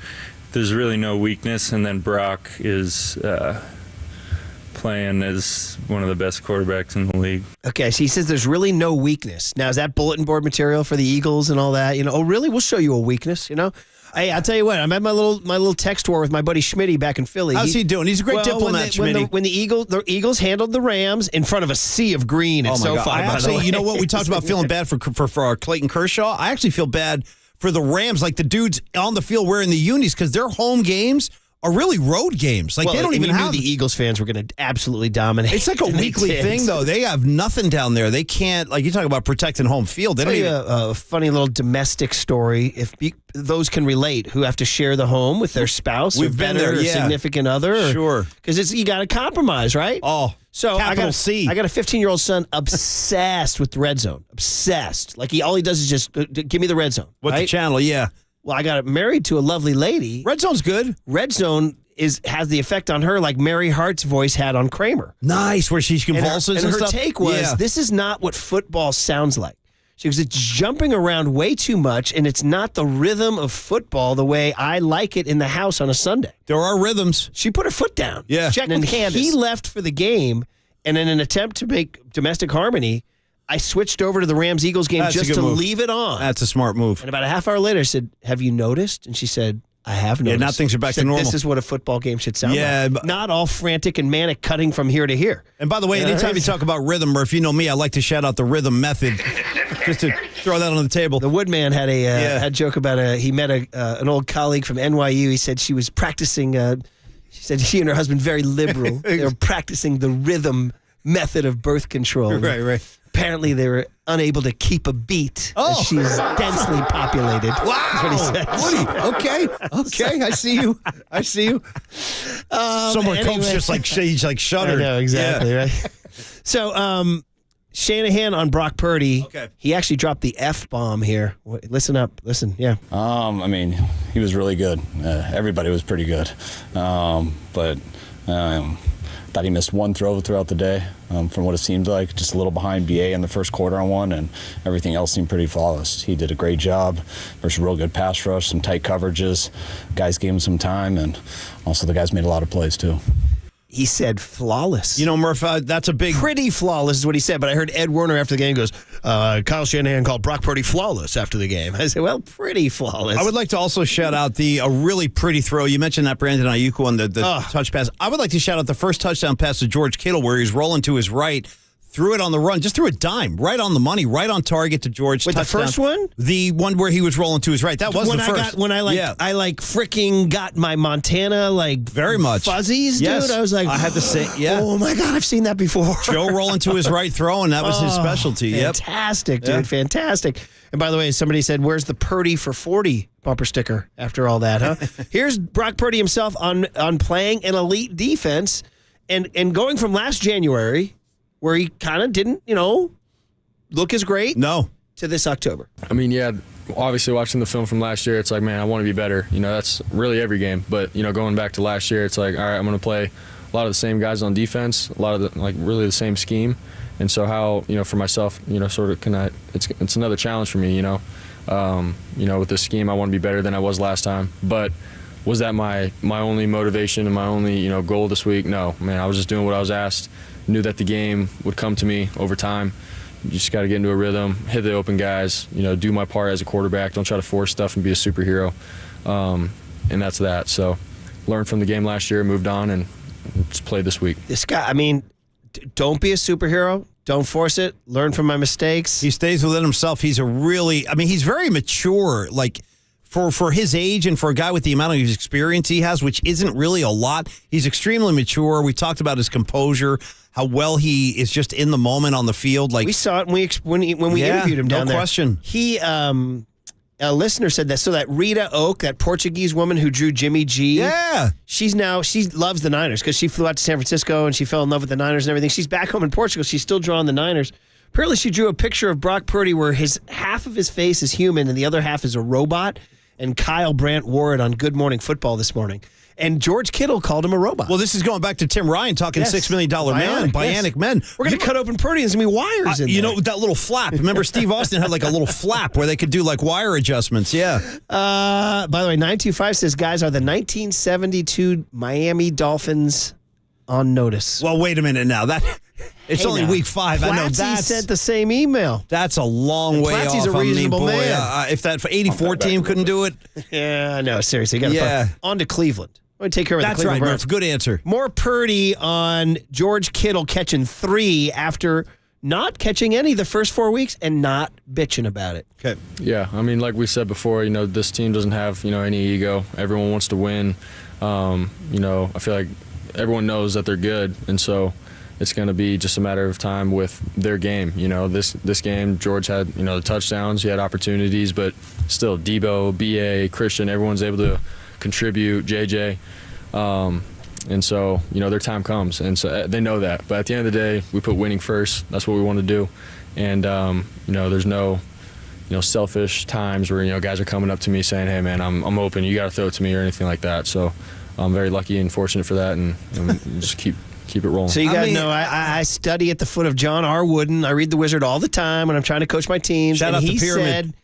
Happiness begins where selfishness ends. That's a great quote. And that is a very difficult thing for people to accept. By the way, I think that's what Candace said to Declan when the Red Zone was on. Yeah, that exact quote right there. Actually, somebody wrote in supporting Candace, said she just put her finger on something I've been trying to say for a long time. It feels herky-jerky like a roller coaster ride. There's not like a proper environment or a proper... You're not a Red Zone guy. I'm not as much as most people. I noticed sometimes on Sundays we'll come in and probably be like, yeah, I was watching the Raider game. I'm like, that was the afternoon game. And I think I'm on Candace's frequency there. I like a game. I do. I like it to breathe and I like to watch the game. But if you're in fantasy, Waterboy, right? Small doses, I live and die with the Red Zone channel. But I'm also different. I got 2 TVs in my living room. So I usually have the Nino or the Raider game on and then Red Zone on the second TV. You must have died 1,000 deaths yesterday then with that freaking loss you had. That's a brutal loss, dude. When you got the anyway, I'm sorry to bring fantasy it up. Loss. I know it wasn't settled until late in the night. I'm sorry about that too. 2 more here. George Kittle. He says, the 49ers. There's this underrated quality called violence. Here it is. I think Dallas is a fantastic football team. They really are. They have athletes all over the football field. They can make plays. I mean, I think their first touchdown, that deep shot, was a hell of a catch by the wide receiver. Wonderful ball by Dak. It's just the thing about. In our offense and defense, especially, we're just a very violent football team, and the hits just kind of add up after a while. Whether whoever's dealing on, whether it's Trent Williams on a block or Fred and Dre on a pass play, or our safety's coming down, like those things build up after a while, and that's how our training camp. That's how our kind of how our OTAs is. That's how our training camp is. Like we're a violent, physical football team, and that's just the standard of the 49ers. And I still go back last year. My favorite statistic ever is every team that played us lost the next week, and that's our goal. Is you have to get up for us and. That's just kind of how we play regardless. And sometimes it works, sometimes it doesn't work, but we're going to be as violent as we can every single game. It's incredible, man. What a time to be alive for the 49ers. And if you were at that Levi's Stadium last night, watching those Cowboys fans exit as early as the first quarter, according to Waterboy, it's pretty funny. He benefited. Marcus got a nice seat out of that deal. We put out the call. Let's take in a couple calls. Steve is in Hayward, California. Hey, Steve. Leading us off here. Steve, good morning, man. How are you? Good morning, Paulie, my brother. Hey, what up? Listen, just wanna put a little shout out to Sam Spear. He would be loving this thing. Yeah. And I just wanted to ask, maybe there's no comparison here, but I remember there was another system quarterback that played for us back in the day, and he had a lot of talent around him, and he was drafted a little bit late as well. guy named Joe Montana. I don't know if you remember him. I heard of him, Yeah, so I don't know. I'm with you. When I hear that they say he's got all this talent, I'm like, well, Montana was thrown to Jerry Rice and Roger Craig Brent and John Jones, Taylor and yeah, Brent Jones. I mean, it's like, what are you going to do? Yeah, the other thing I find fascinating is that it seems like, and just I'm not saying this out of being smart, but it seems like Brock is kind of playing a little bit where he'll see somebody double covered and he'll try and thread it right in between them. Yeah, he's a marksman. An absolute marksman. That's a great point. Steve, thanks for the call. Appreciate it. I guess the argument, just to bring it up, just for the heck of it, is some would say that Brady did it without receiving talent. Like, was that fair? I'm at the point now, Murph, where I don't care. I truly, legitimately don't care what the naysayers are saying, what the critics are saying about Brock Purdy. It doesn't matter. It really doesn't matter what anybody says. All the proof you need is right in front of you. We all saw it last night. Yeah, well, Brady had plenty of talent around him. I mean, obviously, we look at guys like Wes Welker, Julian Edelman, and Gronk. If you're looking at Gronk, and how about Randy Moss, who he broke all the NFL records. Moss this, Moss that. Like, yeah, Tom Brady was great, but are we really putting Tom Brady and Brock Purdy in the same sentence? That's fine if you guys want to do that. By the way, just to that stat that Kittle brought up about last year, that every team that played the Niners lost the next week, that's actually this year. That's been true for 3 of the teams. Arizona lost the week after playing the Niners. The New York Giants lost the week after playing the Niners. And the Rams lost the week after playing the Niners. Great stat. I like that. However, it was broken when the Pittsburgh Steelers won week 2. Well, because Mike Tomlin's not having it. That's why. Mike Tomlin stole one from the Ravens yesterday. That's what I'm saying. Absolutely stole one from the Ravens. I never sleep on that a hurt Tomlin. me in my pool big time. Yeah. I don't really know who the Ravens are this year yet, but I do know you can't sleep on any Mike Tomlin team. Jay is in Gilroy. That'll close out our calls. Then we got to get to the cooler of content. Jay, good morning. You're on KNBR. What's up, Jay? Good morning, gentlemen. To me, I just don't think that Purdy really has to prove anything. It's said and done on the field, but the bottom line now, I think the next step for Purdy is winning the big game. And that's the same thing that Montana had to get through. Right. Can you win the big game? And that's coming. That's up and coming for this. Well, this was one of them, and he won 2 playoff games last year. Those were big. Guy was really. I mean, he beat the Seahawks and he beat the Cowboys in the playoffs, and then the Eagle game got a little sideways. He got derailed, right? But any other time when he's upright and playing, he wins. All right, Jay. Thanks for the call, man. Appreciate you. All right, well, there you go. There's your big hit. It was called Blank the Cowboys, and are the 49ers the best in the NFL? That's my favorite. I love books. Cooler content next on the Sports Leader. You're listening to Murph and Max Power Hour. Now on 104.5 FM and 680. This is KNBR, the sports leader. Here's what's trending now. Trending now. On KNBR.com. Fred Warner and the 49er defense dominated the Dallas Cowboys last night and picked off Dak Prescott 3 different times. So to read all about Freddie Warner's big night, check out that story and more, trending now on the all-new KNBR app.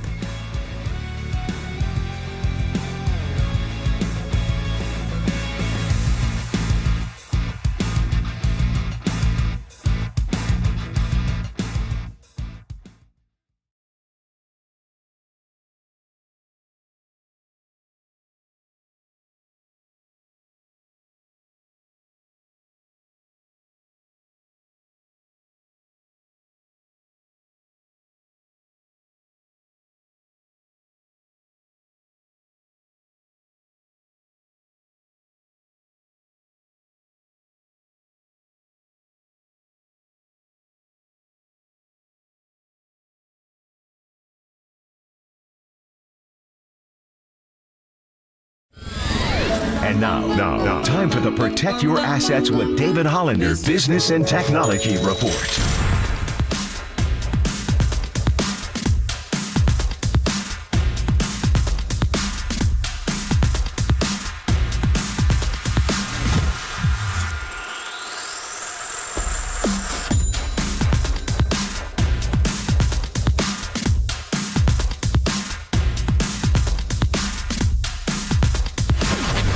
This has been the Protect Your Assets with David Hollander Business and Technology Report.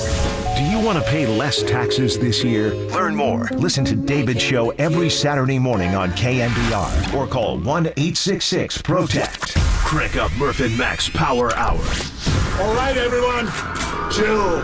This is the cooler. You're not sending me to the cooler of content. Murphy Mac's Cooler of Content is sponsored by Mancini Sleep World. Sleep better, live better. Visit sleepworld.com. And by Marin Health. Marin Health Medical Center and Marin Health Medical Network world-class care. Closer than you think. On KNBR, the sports leader. All righty. By the way, in terms of Brock Purdy, 10-0 to start. It's still not the record. You know, Ben Roethlisberger won his first 15. That's a great stat. No, I didn't know the mark was 15. That's good. Yeah, there it is, man. There's a stat for you, buddy. Right. Now on to the Cooler of Content, which stays in Santa Clara. Yeah. Where I guess we start with Micah Parsons. I haven't heard this yet, but I hear that he was unimpressed. Is that right? Okay. Let's take a listen here. Sure. Yes. I don't think they really are higher level than us. I think we're the same caliber playoff team, if not the same talent standard as them. I just feel like we need to really reconsider some things, get together, and fix some things. I feel like it was a few plays away. The score don't really shape what really happened out there. Okay, all right. Well, I don't know what to tell Micah. I mean, everything's cool except for the score. Yeah, you know, it's like, oh, you guys look great except for the fact that you got stomped. Which is funny because all he needs to go to is any high school sporting event, and I was at one recently, and the kids are still saying scoreboard, scoreboard. That's ultimately tells you all you need to know. That's it, right? Yeah. So do you think we need to send a high school sports section, a high school student section over to Micah Parsons' house? Yeah, maybe just tweet out. Yeah. Scoreboard. I mean, I appreciate him being proud of his boys and confident in his team, but I mean, they got dominated. He was a non-factor last night, Micah Parsons. It was 42-10, boy. Yeah, non-factor. Like, this wasn't a close game, and yeah, we gave George Kittle hum baby status for his 3 touchdowns. How about George Kittle blocking Micah Parsons all night? He did a great job. Thank you. Mm-hmm. And so did Juszczyk. He did a lot of nice help on Micah, too. Maybe a little more palatable soundbite is our next bite from Dak Prescott. Okay. He's not bragging about anything. No. He's taking his beating. Sure. Didn't see it coming. As you said, put everything into this and got punched in the mouth. Called a couple of weeks ago, humbling against Arizona. But this may be the most humbling game I've ever been a part of. Felt good about the preparation. Felt good about everything, honestly, coming into this game, matchups, and they beat us in every aspect. How about that? That's a little closer to the truth, yeah. Well, Dak is, I mean, I got Skip Bayless throwing his jersey in the trash, and then you found Dante Whitner after the game, Paulie? Well, yeah, I mean, I'd rather let Dante do the talking, but here's what Dante Whitner had to say about Dak Prescott. Dak Prescott sucks. Oh, my God. Period. Right? They talk so much about Dak Prescott being a top-tier quarterback, franchise guy. I don't see it. I see them trying to cover up for what he lacks. A lot of quick throws, cutting half of the field off, and giving him easy throws. Other than that, he's not a quarterback that can drop back and really take advantage of a defense and carve it up. And today we've seen it. The 49ers defense made him look like a Tier 4 quarterback.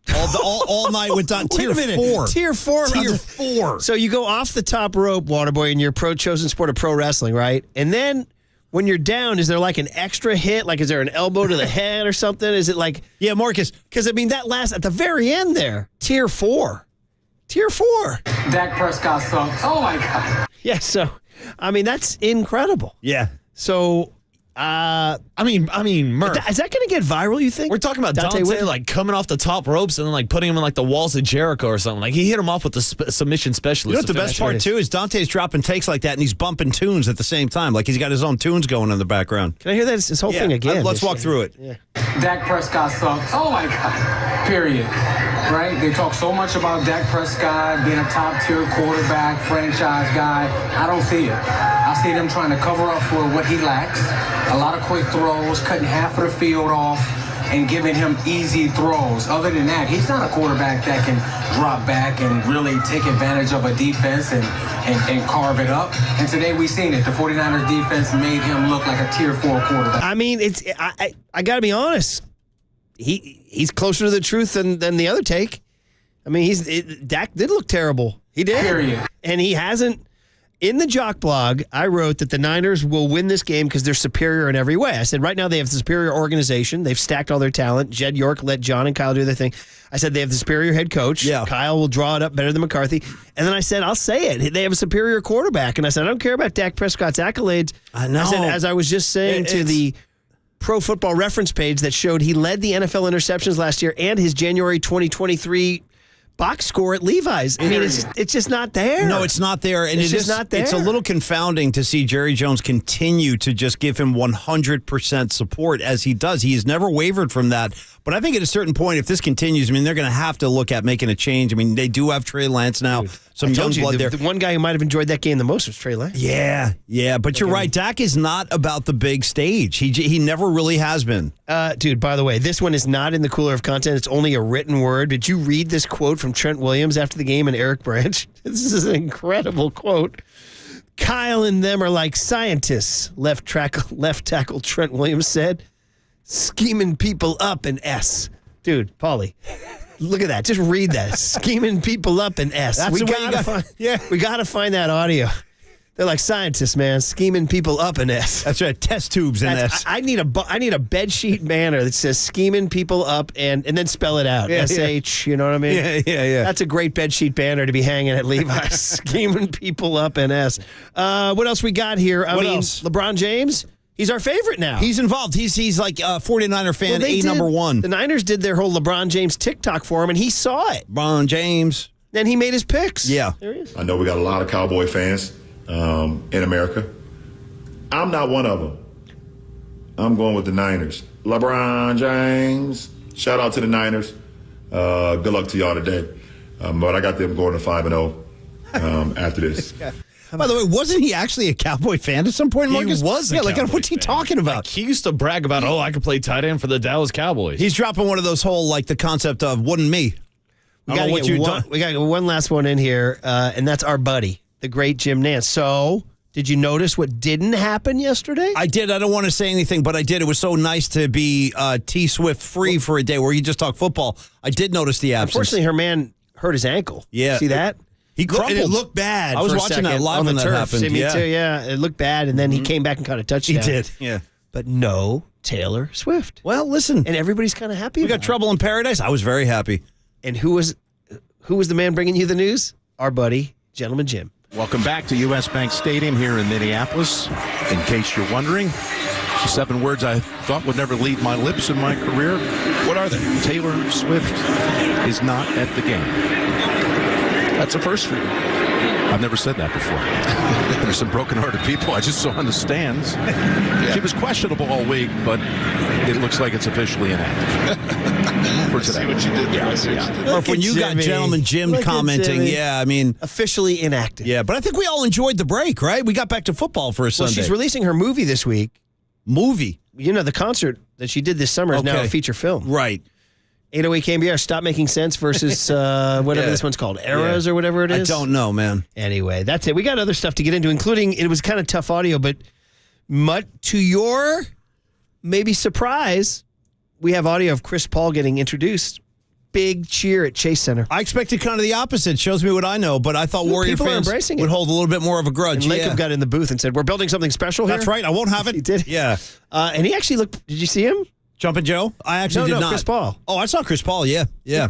I told you. He looked I pretty had good. a vision the other day. I was visited by a vision. Like this happens, like you see Jesus in the piece of toast or something. Right, like you know a vision what I mean? quest, right. You ever seen that in a cinnamon roll? People see Jesus like the Virgin is in the Mary toast. or whatever. Sometimes Jesus is in the clouds. He could be in blueberry muffins. Or Yeah. if you're Paul Newman and Cool Hand Luke, he's a plastic Jesus on your windshield. Yeah, right? that's helpful, I don't too. care if it rains or freezes because I got my plastic Jesus. That's a great moment in Cool Hand Luke, by the way.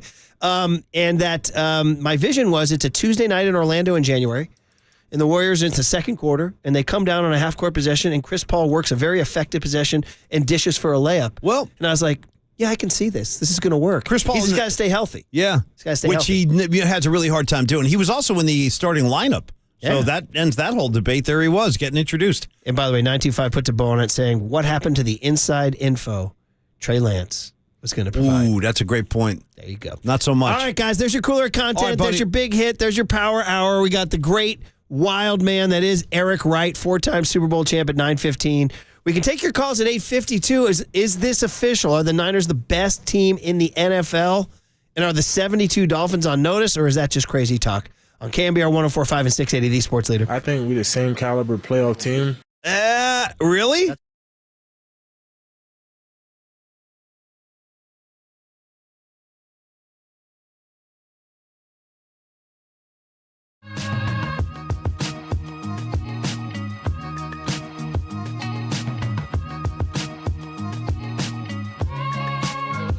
Okay, everybody, Paulie Mac checking in on a very happy Monday morning. I think we're all, hey, listen, if you're a 49er fan, you're feeling good, and we want you to feel good, and we know a lot of you don't. Physically, you're carrying around a lot of joint pain, shoulders, necks, ankles, backs. You could go all day, right? We all have these injuries we're dragging around, especially if you played sports as a young person. So if you're tired of living with chronic pain, listen up, I got great news for you. We have new regenerative treatments available thanks to QC Kinetics, the nation's leader in regenerative medicine. It's now open here in the Bay Area with 2 locations, Pleasanton and San Jose.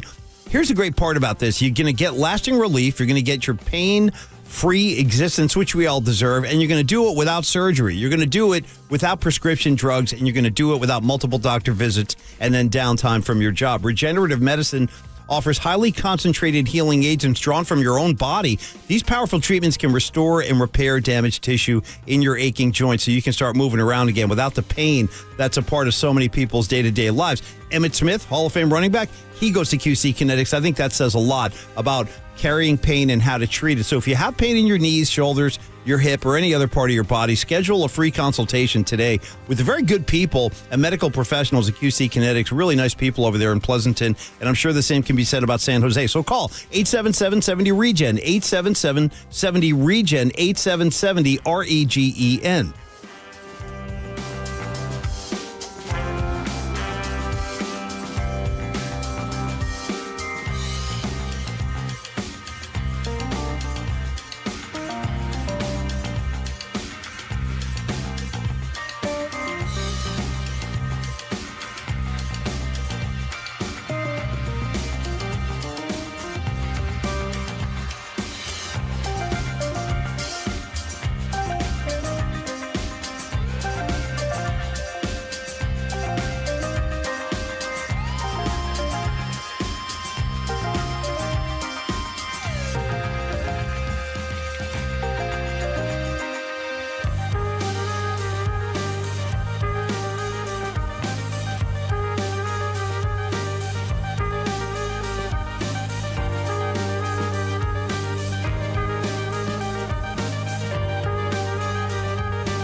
Wild Wild West.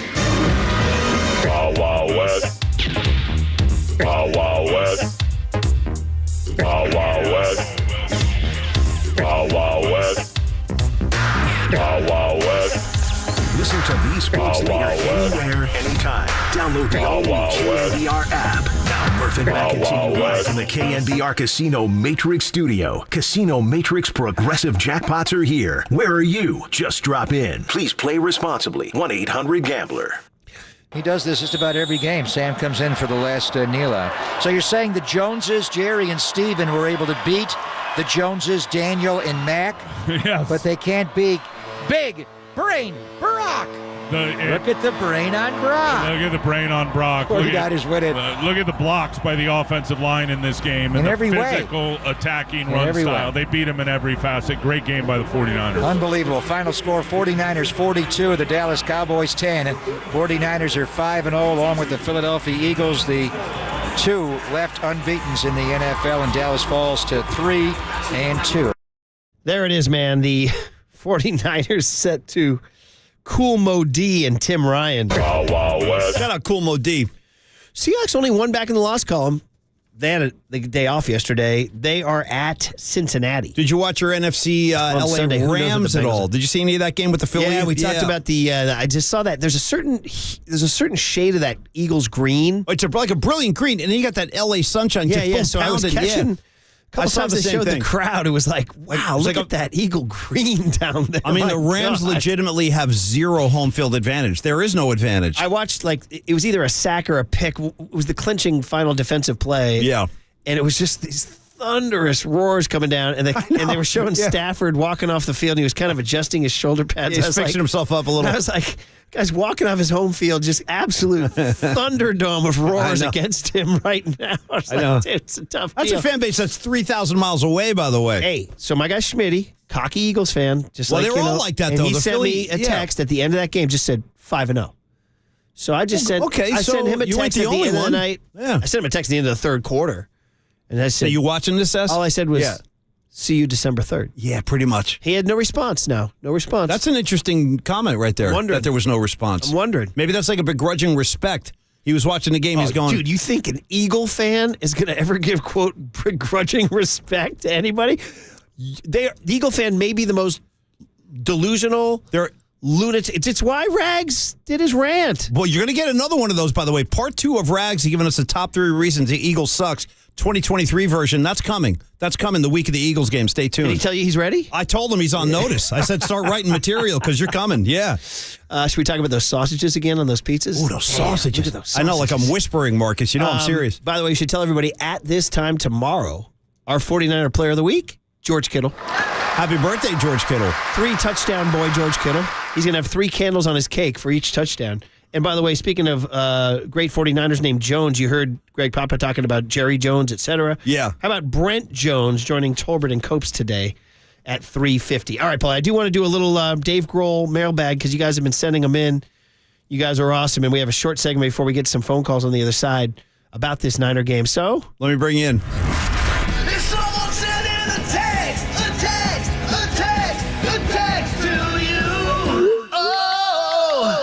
Yeah, the first one I read is from 747 area code, which I don't know, actually. I don't know the 747. He says, dude, look at the stretch the Eagles have coming up. Dolphins, Chiefs, Bills, Cowboys, Seahawks, Niners. I mean, bro.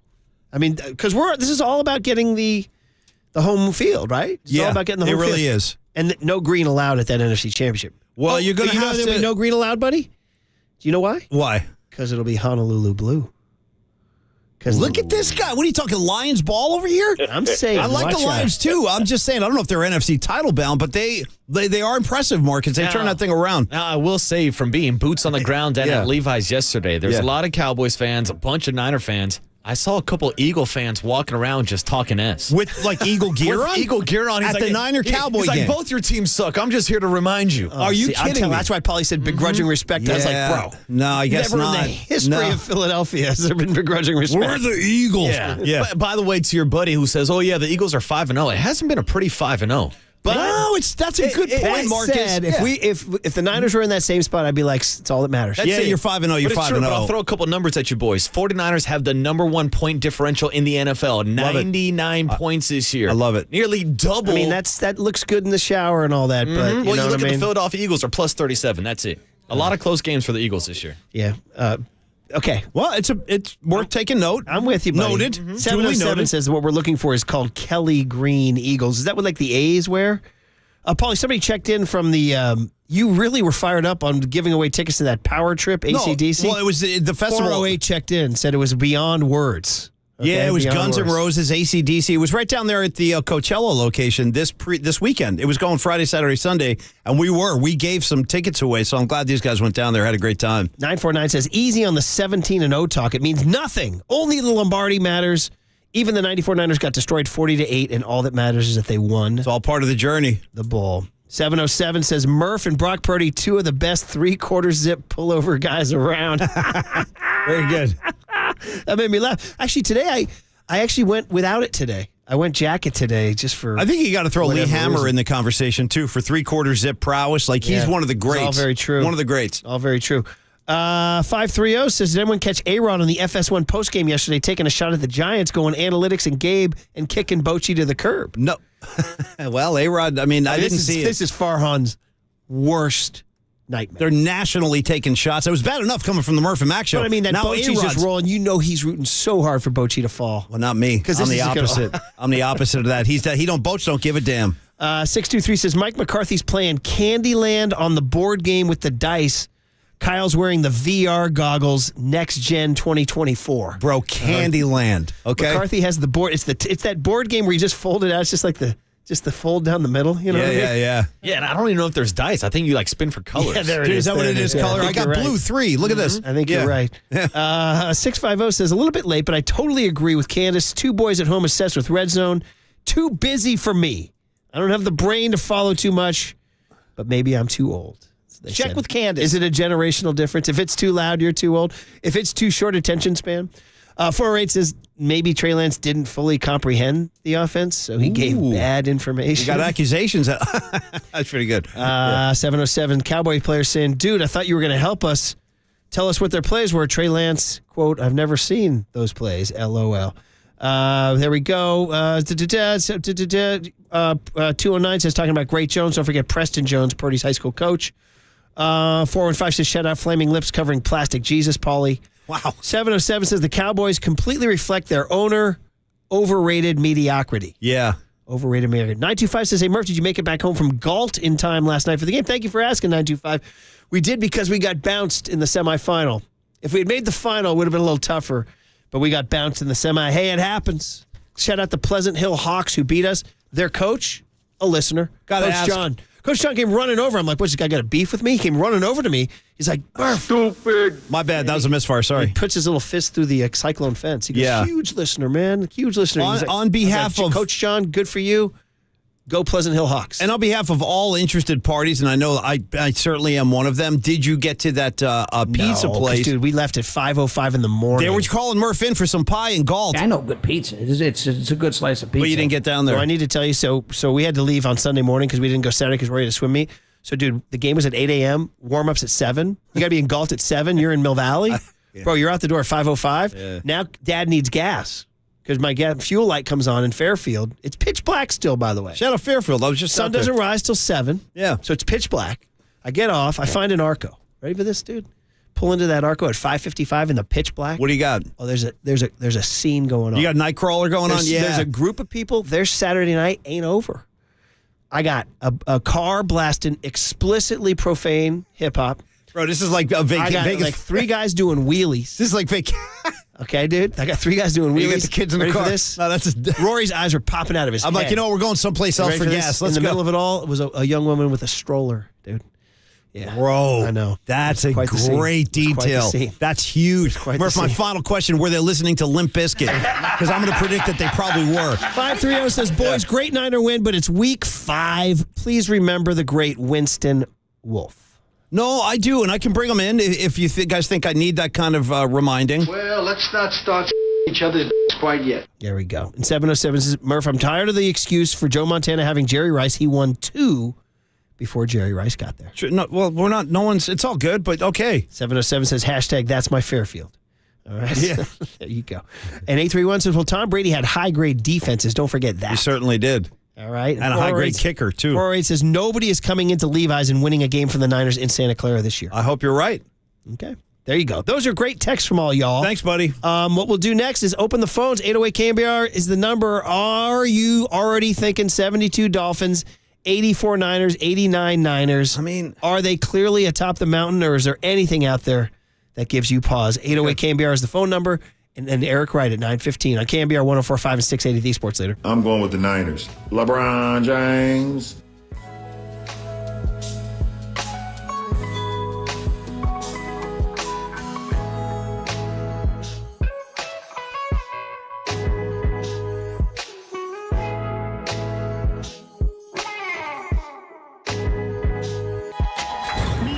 From the Chilton Auto Body Traffic Desk.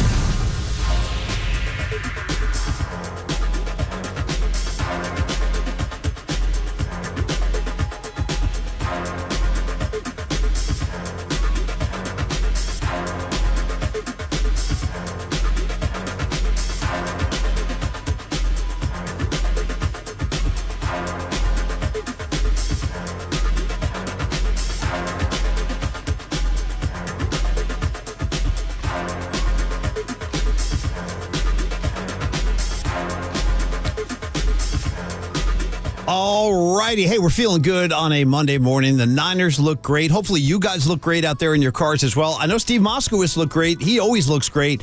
He is our good friend. He is our tax attorney extraordinaire right here in San Francisco for over 30 years, helping individuals, helping business owners. And right now, he's going to step in and help all of us out. Steve, on a Monday morning, I say, I hope you had a great weekend. Good morning. And what is your topic of discussion today, my friend? Paulie Mac, I want your listeners to benefit from the ERC. That's where the federal government is giving away, that's right, giving away up to $26,000 for every employee an employer had during 2020 and 21 that qualifies. Now, here's where a lot of people get confused. There's two different ways to qualify, and you only need to satisfy one of the two requirements. But it's just shocking to me how many CPAs, how many firms have told me and clients that they only do the easy test, the math test. It's just a certain drop in gross revenue. Right. And if you don't have that, they say, that's it, no ERC for you. There's a second method. Why isn't everybody doing it? Because it's a lot more work for the professional. It requires analysis. That's what we do as tax attorneys, analysis. And certainly not everybody qualifies. That's the scammers. But a lot of people that did not have the drop in gross revenue required for the first method do qualify. And a lot of people, that can mean hundreds of thousands and some even millions. Bottom line, it's so worthwhile. Call us for that second opinion if you've been turned down, and let's get every dollar to which you're legally entitled. That's awesome, Steve, and thanks for sharing that advice. And if something just triggered like some action in your brain, reach out and talk to Steve at 1-888-TAX-DEAL toll free. Also, visit Steve online at MoskowitzLLP.com.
Listen to the sports leader anywhere, anytime. Download the all-new KNBR app. Now, Murph and Matt continue live from the KNBR Casino Matrix Studio. Casino Matrix Progressive Jackpots are here. Where are you? Just drop in. Please play responsibly. 1-800-GAMBLER. Purdy back. Time. Steps around from DeMarcus Lawrence. Throws for the end zone. Caught by George Kittle. Touchdown! San Francisco! Boy, what a start. First drive for this offense. Here's an end around and a flea flicker. Back to Brock Purdy. Takes a shot down the sideline to George Kittle. Kittle all the way to the end zone. Touchdown! San San Francisco. With a little razzle-dazzle. Play action. Purdy going to roll left, throw for the end zone. Caught by George Kittle. He has the hat trick tonight, a career high. 3 touchdown catches for George. Touchdown! San Francisco. All right. Oh, man. Oh, man. I mean, just reliving it all morning. And it was, I got to that point last night watching with my family where I just kind of, after the ass whipping was over in the late third, early fourth, you just kind of. When Darnold came in, they started putting the backups in. I did send out a tweet, said, I've been waiting all day for Sam Darnold on Sunday night. Why not? Give him a couple of reps. Can't hurt anybody. I sometimes marvel at that whole Carrie Underwood thing. Well, I want to remind it's everybody. It's the most American thing. Like, it's like this super, it's glitzy kind of. She's prancing around. Did you notice when she comes marching fireworks out? Yeah, you got and bombs going off. everything. That's a great call. People on either side of the catwalk. It's just like, I've been waiting all day for. It's Well, a couple of comments on this. I'm glad you brought that up. One, I want to comment that when she comes walking out on that catwalk singing that song, she had one pant leg on, and then the other leg had no pants. T-Swizzle does that, too. That was fascinating. That's a and big then Taylor number thing. 2, this is my obligation and duty to remind all of y'all, and I'll start with Murph, that the song she is singing is actually based on a Joan Jett song. This is correct. So I want to give my girl Joan Jett the credit original to sing. is I Hate Myself for Loving You. That was like a minor hit Joan Jett had. Hate myself for loving you. And they took that melody in the song and they just rewrote it. I just kind of think, like, if you were trying to show somebody from Asia or Africa or Europe, like, what is America? Yeah. It would be that Sunday night intro. Yeah. It's like, it's our obsession with football, our kind of obsession with sort of mediocre pop music. Although, other cultures have an obsession with mediocre pop music too. But just kind of glitzy and chintzy and I don't know. Well, you feel me on this at all? I know what you're trying to say, but I would say, like, I would show them some footage from the Power Trip Festival because there was no mediocre pop going on down there with Guns N' Roses, AC/DC. And have I not been watching the intros enough? She hits the drums at one point. Yeah, she's on drums. She's doing everything. She's got the one pant like Marcus. I watched American Idol. I remember her as the little girl from Oklahoma just kind of trying to make it. Right. Making like top 6. Yeah. I don't think did she win? I forget. Speaking of Oklahoma, did you see the Red River shootout? That was a hell of a ball game, man. And I took Texas, which hurt me. That's too bad. I'm This sorry kid about Dylan Gabriel, Yeah. looks like Steve Young. Where's number 8? Throws lefty. Hell of a game. Real great game. Yeah. It lived up to everything. It did. All right, we asked for phone calls, and we're going to get them because, I mean, as I said, I got to that point where I just began enjoying, and I don't mean to, leave out the 21st century kids here, but the comp for this Niner team for me is not the 2011, 12, 13 Harbaugh Niners. It's not. Because that team did not have this offense. No, not even close. No. That team had this defense, for sure, with Alden. They did. That defense was top of the line. And this is this team is giving me the vibes that I only got from the elite of the elite from the Niners, 84 and 89. Those would be my two. 81 may be the best. 81 still makes me cry. By the way, did you see those still photos they came back with from commercial from the catch? Oh yeah, they showed a picture I'd never seen before. Which one? The third one of the field rush from the other end zone angle. That was a rare. I've never seen that one either. That one, and it got me. Yeah, like I started crying. You get the feels, Marcus. It brings it back. So like 81 will make you cry, but 84 was just Waterboy. They just. Forget it. They bring on Dan Marino and the Dolphins will destroy you. They were a pass interference call away from being undefeated that year. The only game they lost was at the stick to the Pittsburgh Steelers, and there was a late PI call in the end zone in the fourth quarter that allowed. I think Pittsburgh got a fresh set of downs and they wound up scoring and winning the game. But that without then 89, that was a dominant team. That team was a machine. Waterboy 55-10 in the bowl. 55-10 and 30-0. Was it 33-3? 30. What was the Rams score in the 89 championship game? 30-3. 30-3 in the championship game. 55-10 in the championship, dude. Bro, something else. That's 85-13 in the championship in the bowl. Yeah, I even forget the divisional game. I forgot the divisional game. Who was it? It was Minnesota. It was Minnesota. Was it a routine beatdown? They trounced them. They trounced the Vikings. Yeah, they had no chance. Yeah, they lost 2 that year though. They lost to the Rams, I believe, which was a shocker. It's just one of those things. It happens. You're going to lose a game along the way. Is that going to happen to this year's team? It probably will. No, it probably will. Like even Tim Ryan said, even next week, the Browns. A lot of people might not know this. Is it a letdown game? They have the number 1 ranked defense in the NFL. So you're right. It happens. I mean, it's impossible to go undefeated. That's why no one's done it in a proper. They also lost. They lost to Aside the from the Rams in Dolphins. Week 4, 13-12 at Candlestick. Say that one again. They lost 13-12 at Candlestick, and then they lost to the Packers 21-17 at Candlestick. They lost 2 home games. I actually don't remember the Packer game. That's wild. 21-7. That to me sounds like they just absolutely sleepwalked through it. Yeah. The next week was the New York Giants 34-24. Yeah, and then, dude, 41-13 over the Vikings, 30-3 over the Rams, 55-10 over the Broncos. So they allowed 26 points. They scored 126-20. And you know what else is wild about these? 126-26. I don't hate these comps that Murph is making. I don't hate it. And normally neither of us would ever do anything like this. If you listen to the show, we don't just throw that kind of comparison around. How about this? Keep in mind, too, that when Montana won those Super Bowls that you're talking about, 84, and if I'm not mistaken, also in 89, both of those quarterbacks on the opposing teams were MVPs because Dan Marino was an MVP in 84, and I'm pretty sure Elway was that season as well. So the Niners were just shutting fools down then, and you're right, this team is starting to look that way. All right, ask for calls. Let's go. Scarecrow in Sacramento. Scarecrow. What's up, Scarecrow? How are you, man? Barring injury, gentlemen, we're looking at quite a ball club. But I do remember what John Madden once said, what makes a Hall of Fame coach are Hall of Fame players. You listening, Farhan? Ooh, Scarecrow. See, Scarecrow? Bringing the heat, buddy. I like it. I like it, too. Thanks for the call, buddy. I like it. I agree. I mean, it ain't the Jimmys. It ain't the X's and O's. It's the Jimmys and Joes, buddy. And I mean Jimmy. I don't mean Jimmy Garoppolo. Well, we might see him tonight, Marcus. We might see Jimmy. Right, You guys. guys going to beat the Packers? Why don't you go ahead and beat the Packers? Tonight they might. Go ahead and beat them. Devontae just got cleared to play. They don't got Jair Enough's Alexander. enough, Your too. chances. I like my chances. Raiders are 2-point favorite. I like optimistic them tonight, Marcus. I like them. that. Good. Cole in Marvelous Marin. Marvelous Marin. Cole, good morning. You're on KNBR. Murph and Mac, what's up? Great to talk to you. Yeah, Cole. Hey, yeah. Yeah. I was sitting on the couch about mid-third quarter. I looked over at my wife in a very serious tone said, we are really effing good, like really good. Yep. And you might be able to score on the defense here and there. You might be able to stop the offense here and there, but you're not going to be able to do it enough. And we're so good in every facet of the game, offense, defense, special teams, and the coaching is just off the charts. So I don't see anybody stopping us, to tell you the truth. Cole, I'm telling you, man, I'm with you, buddy, and I appreciate the call. Thanks for the call. We keep coming back to the same 2 weaknesses. Quote, right tackle McKivitz. That doesn't seem to be. No, he's holding up okay. Micah Parsons did not destroy him last night. I would go so far, Murph, to say that Micah Parsons really was not a factor in the game. Wait, it was Go look at the stat line. And then the slot corner. But Isaiah Oliver gave him 1 touchdown. That kid Turpin. By the way, I saw the stat that kid Turpin weighs 153 pounds. Isn't that incredible? And it really is. And he sped. But there were other there was other highlight packages that showed Oliver was playing a really good game last night. But those are the 2 things you keep coming back to. And then the third thing, and you don't even want to talk about it, the I word. I don't even want to talk. We don't want to talk about that. No, I don't. Knock on wood. Yeah. Knock on wood. Hey, our buddy Aaron. He sent us the coffee pot. That's Aaron in Plumas Lakes. Aaron, what's up, buddy? You're a saint. Hey, guys, I just want to gloat. I just want to gloat a little bit, and I want to say, how about them Cowboys? You know what I'm saying, Aaron? How about them? That's right.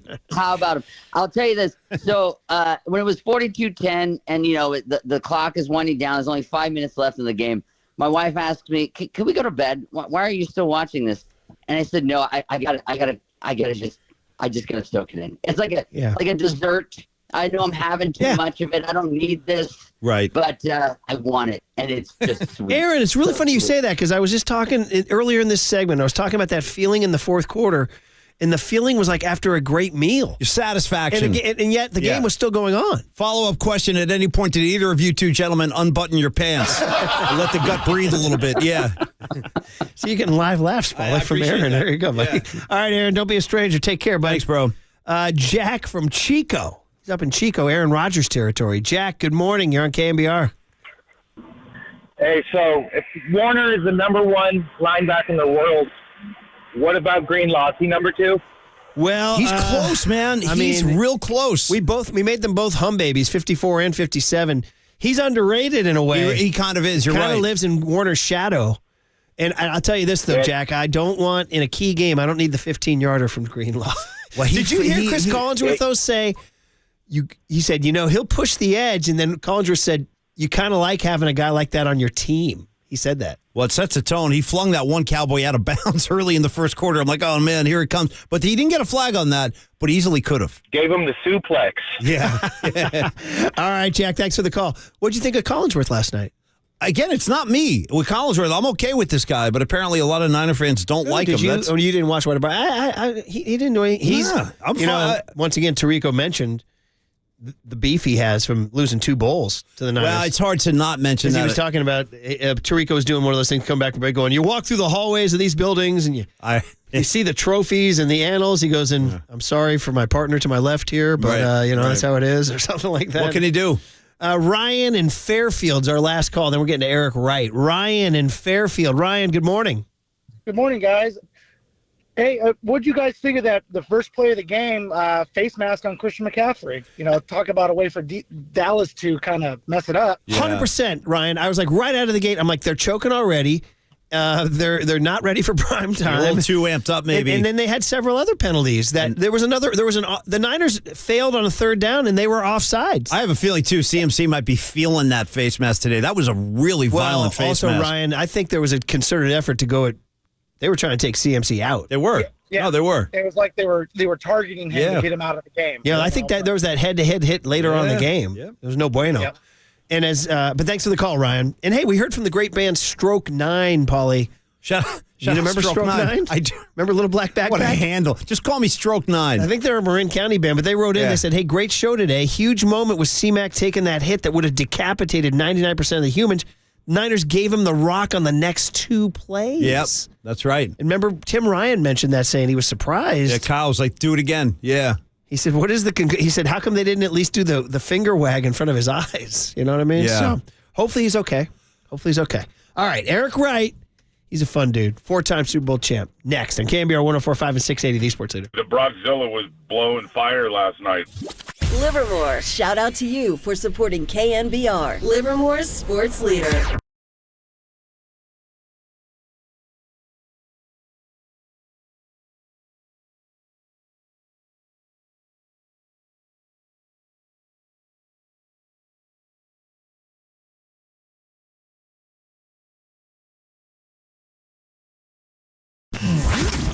Here's what's trending now. Trending now. On KNBR.com. The 49ers put on a primetime beatdown of Dak Prescott and the Dallas Cowboys on Sunday Night Football. So to read the top takeaways from the 49ers taking the ball away from Dak 3 different times, check out that story and more trending now on the all-new KNBR app.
And now, time for the Protect Your Assets with David Hollander Business and Technology Report.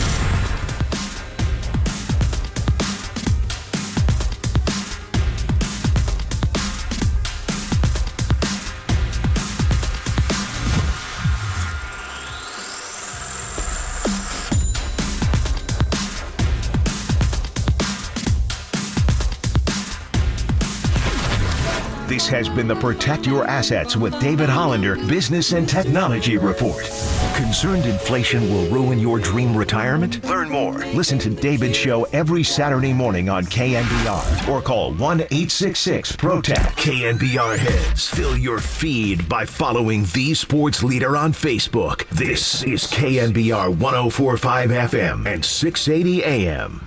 Play action to Pollard. Hufanga comes in a blitz, going to take a deep shot down the field. Overthrown and intercepted by Tashawn Gibson. Running back the other way, 30, 35, 40. Cuts inside McEwen. The tight end will drop him on the 38-yard line.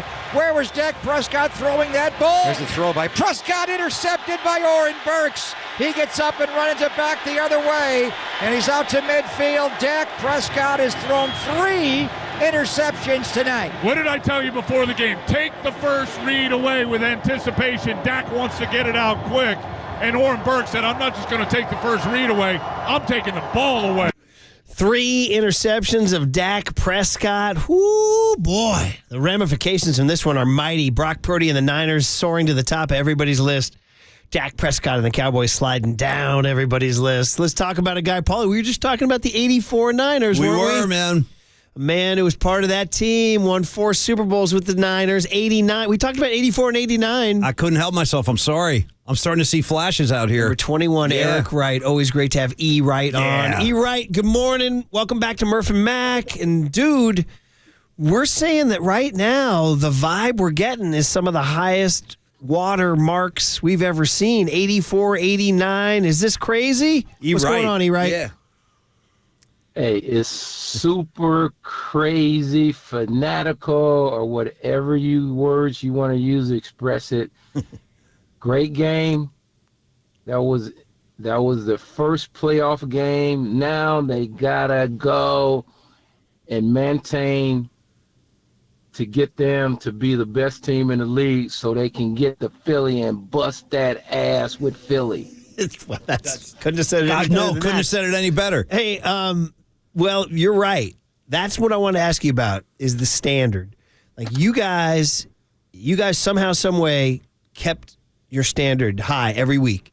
And, you can read your headlines or you can have a human letdown. What's it like to have that standard in that locker room every week? Who sets it? How'd you guys keep it? And does this team have it? Well, it's funny you said that. My little daughter goes to hula every Saturday, right? So I get a call. I'm in the hula class. Nice. Hacksaw Rental calls. Nice. Okay. And we were starting to talk about football. He was saying things that I had forgotten about, like the details. That was his main word, the details of the defenses, the sets, the formation, like you guys been talking about all morning, right? Yeah. That's what great teams, offense, defense, they take advantage of certain areas in that system and they perfect it and everybody is on the same page. And when a guy is not, I can remember Ronnie. Hey, when guys was not in that position where they needed to be up and we giving up big chunks. Man, Ronnie, hey man, we could be on the field. Ronnie would light into one of us, but that's what we expected, and he made us great because that's what he perfected, and he wasn't gonna play with guys that was out there screwing up and having less attention to details. Yeah. Man, so you got to have somebody in that locker room. I don't know, maybe it's Fred Warner? It looks like it probably is, or right, Eric Armstead? Warner. Well, you know what? You got the one thing about it, you have the silent assassins who prepare and they lead by examples. You know, that might be Greenlaw, you know, by his you know, Carlton didn't say much, Dwight didn't say nothing, but they led by the example, by making sure that they took care of business. That's the key. Take care of your own end of what the piece that you need to be great and make the team great. And hey, we used to walk off the bus like we would go to New York or somewhere. Hey man, only thing we had to do is have everybody stay healthy, stay on the field. George and Hacksaw, Studley, Coach Mack, everybody. George was gonna make sure we was prepared. You were, and you guys. It went from McVay to Eddie to McVay to Walsh to Seifert to Ray Rhodes to you mention it. So I got to give Jed his credit, Eric. We were critical of him early on, man, the way he handled the Harbaugh thing and everything, and it seemed like he was just stepping in it all over the place. Well, this is the right group now. He seems like he's leaving Kyle and John alone to do their thing. Well, as of last night, it's the right group, but like I said, that was the season. That was the third of the season. That's right. Mission accomplished. Okay. Mm-hmm. Now you graduate till the games on your schedule. You gotta clean up. You gotta even play better because you're expecting to play better, and you got that one game marked on the season when you go back and do a road trip in enemy territory. Mm-hmm. You got to get that one, and you got to showcase, and that's the standard has been set. Yeah. Hey, it's only one goal, one mission at the end of the season. That's right. Playoffs. Playoffs. Playoff is expected, right? Right. Yeah. Okay. You got to go far beyond the playoffs, and it got to be a W at the end of the rainbow. Man. Dude, you guys set that standard. The standard's relentless, man, and you answered it 4 different times. We're talking to Eric Wright, 4-time Super Bowl champ after the Niners put down their flag on the Dallas Cowboys, something Eric got to do in 1981 as a rookie, man. And then, by the way, the Cowboys went away for a long time after that. You spent your time with the Bears and the Redskins and the New York Giants. Yeah, you guys sent the Cowboys to their room. You know what I mean? Like an angry parent. Yeah. Well, you know what? That we used to always say in the defensive room. I saw a fan with the America's team. America's team. Okay, yeah. If you're in Texas, maybe, but not out here. No, man, not out here. Okay. No. You know, and they great organization, got the most respect, and then they bring out the best in us, and that's what it's always been. You know. Yeah. Going to the playoffs, winning that championship. That's one thing. Jed, Kyle, Lynch. That's what they got to do. Hey, nothing matters unless you win that championship and bring that trophy back to the Bears. That's what it's all about. Eric Wright is our guest. He is a Super Bowl champion. And, you know, Eric, you mentioned these names. You mentioned Ronnie Lott in the huddle. You talked about Hacksaw Reynolds. Murph was talking about the comparison when we first brought you on the air between some of those teams you played on and what we're watching now. And my question is, do you see that too, Eric? Does this group right now remind you of some of the great teams that you played with? Well, it certainly reminds you from how these guys play, how they go and handle their business. They're playing together as a defensively and offensively group. They're their worst enemies. As long as they stay the course, do the right things, and stay healthy. Hey, man, sky's the limit. Okay, it's scary. Yeah. What are we going to do about this quarterback? I mean, we got Tim Ryan. Tim Ryan came on and said he might be the bionic man, the $6 million man. George Kittle called him a robot in a good way because he makes he makes the right read. He stays calm. He understands what Kyle wants to get done. I mean, Eric, your job was to stop guys like that. So I don't even know if you're going against a Brock Purdy, what you're doing. Well, he's certainly a decision maker. He's been shown that he made great decisions, this kid. And he got big cojones when he gets the ball in there, and the guys, his offensive weapons, they making plays for this guy, and and everybody's on the same AI tablet or whatever these guys are doing.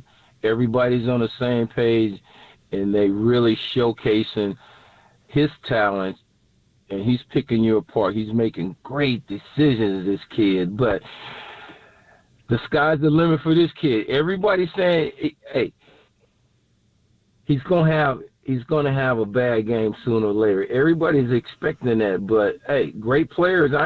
Look, they overcome those games and they overcome those bad quarters or series, and then they take you to the promised land, and that's where this guy is headed. Stay healthy, the offensive line, stay healthy, protect this guy. Man, he makes things happen. Is it crazy? We'll leave it on this one, Eric. It's great talking to you, man.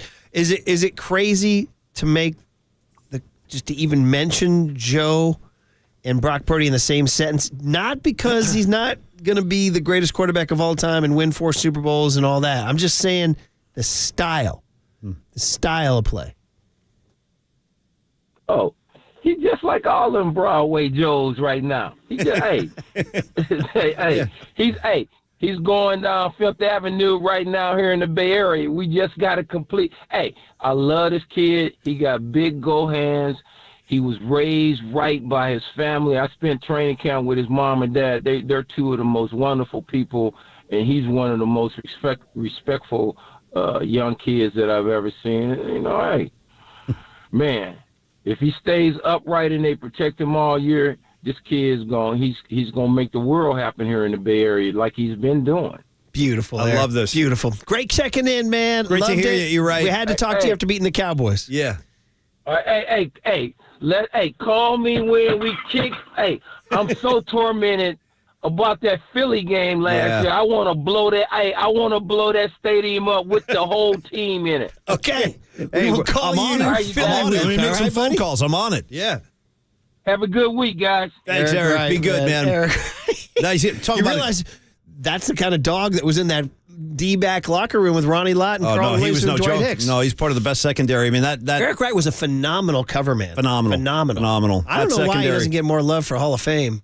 I mean, I think he got hurt. I have to go back. I got to and start looking bone at up. numbers because you're right. I mean, Well, there was a reason why they had to go. Hawk, man. They had to go to McKyer and Tim McKyer and Don Griffin. I think because Eric got hurt. I think you're correct. No, it was 86 he got hurt, right? I think he got hurt in the 86 season. That's what I want to say. By the way, I was trying to look up Eric Wright. Did you know Eazy-E's name was Eric Wright? I did not know that. I do, yes. I did not know By the way, that. rest in peace, Eazy-E. Dope man. You know what I mean? You guys were down with that? Oh, 100%. Yeah, Eric Wright. Yeah, Talking sure. about one of my favorite rappers ever. Yeah, rest in peace. You know what I mean? Considered one of the best. Yeah, I mean, I'm reading up here. He missed 86 and 87 with a deep groin pull. That was it, yeah. But he returned as a starter in 88 for the 88 and 89 teams. And he won rings again. He won rings again. I think he merits some sort of late-stage Hall of Fame recognition. You hear us talking, Goodell? Well, he was a first-team All-Pro in 85, second-team All-Pro in 84, two-time Pro Bowler. He was a part of 4 Super Bowl champions. He was a big part of lockdown it, too. corner, man. He was a lockdown guy. Yeah. Anyway, just want to throw that out there. Yeah. All right. We had the best sound from last night's game. Yes. Next on the Sports Leader. So they can get to Philly and bust that ass with Philly.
Listen to the sports leader anywhere, anytime. Download the all-new KNBR app. Now, Murph and Matt continue live from the KNBR Casino Matrix Studio. Casino Matrix Progressive Jackpots are here. Where are you? Just drop in. Please play responsibly. 1-800-GAMBLER. Pollard coming wide left, turns the corner on Greenlaw.